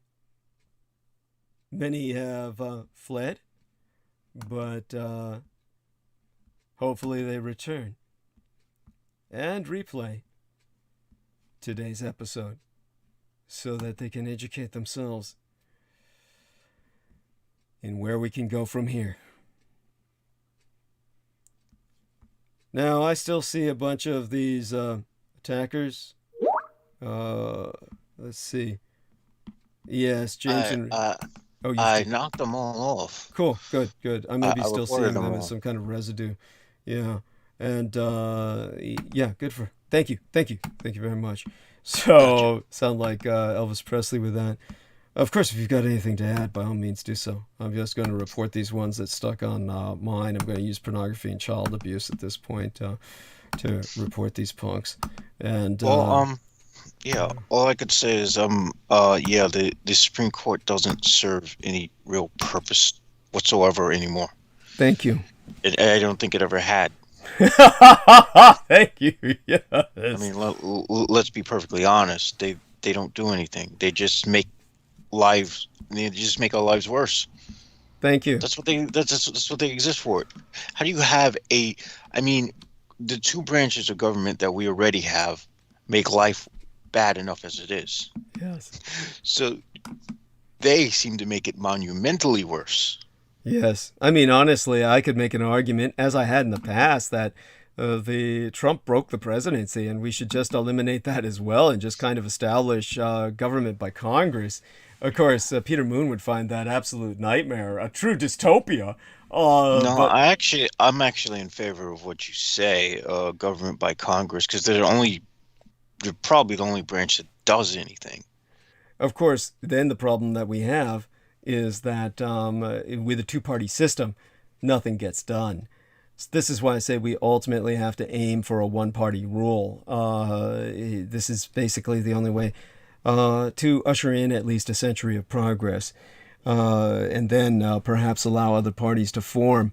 Honestly, this is situation in which the world has been radicalized and it demands radical solutions. Right now, we're not getting solutions. I mean, you've heard what I said about the Democrats repeatedly. Yes, I did. The Democrats have been a complete fucking failure in that regard.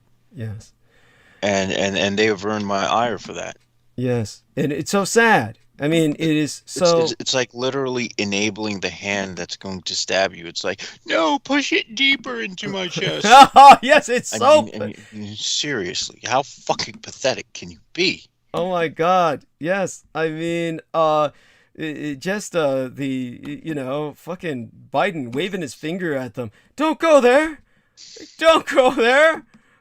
I mean, this is exactly why I think that, oh my God, what was I? Well, this is exactly why I came to the conclusion long ago that these people who are in, these parties, what they essentially just want to do is get their own and buy places outside of the U.S. and get the fuck out of here because they know they're going to leave this shit to hell. Yeah. Yes. I think they've had that plan for a while. Yes. Yes, they knew what was going to. Well, they knew what they're bringing upon us. And anyone who's psychopathically, either just sociopathic, psychopathic, or really smart, is getting into those positions of power so that they could just reap as many lobby monies as they can, be as corrupt as shit, and so that they get the fuck out of here. Unfortunately, I'm not social enough to become one of those. Yeah. Now, Shiva corruptible Krishna, souls. Yeah. Shiva Krishna says, "I'm for us breaking up the United States." I'll speak about that. In a sense, that's what I recommend, while recommending, of course, a federal authority. This would be somewhat similar to what happened in Russia, where they became the Russian Federation, but they comprise hundreds of basically Indian reservations. For those of you who don't know it, Russia has many minorities that are very Asiatic looking and don't look Russian at all. And if they were to go to Moscow, the Russians would think that they were like Japanese visitors or something. But these are like people from Yakutsk or Siberia, and these are like tribal people, and they're effectively on reservations, basically. If America included all of its reservations with a greater sense of autonomy and other areas that would be predominantly white or black, maintaining the cities as the primary home for people like you and I, then we would be more of a federation, as in Star Trek. By the way, we've got. I can't help but think that the cities would be under constant attack by people from different, from different ethnic enclaves wanting to claim it as their own. I would get into that. I would get into how that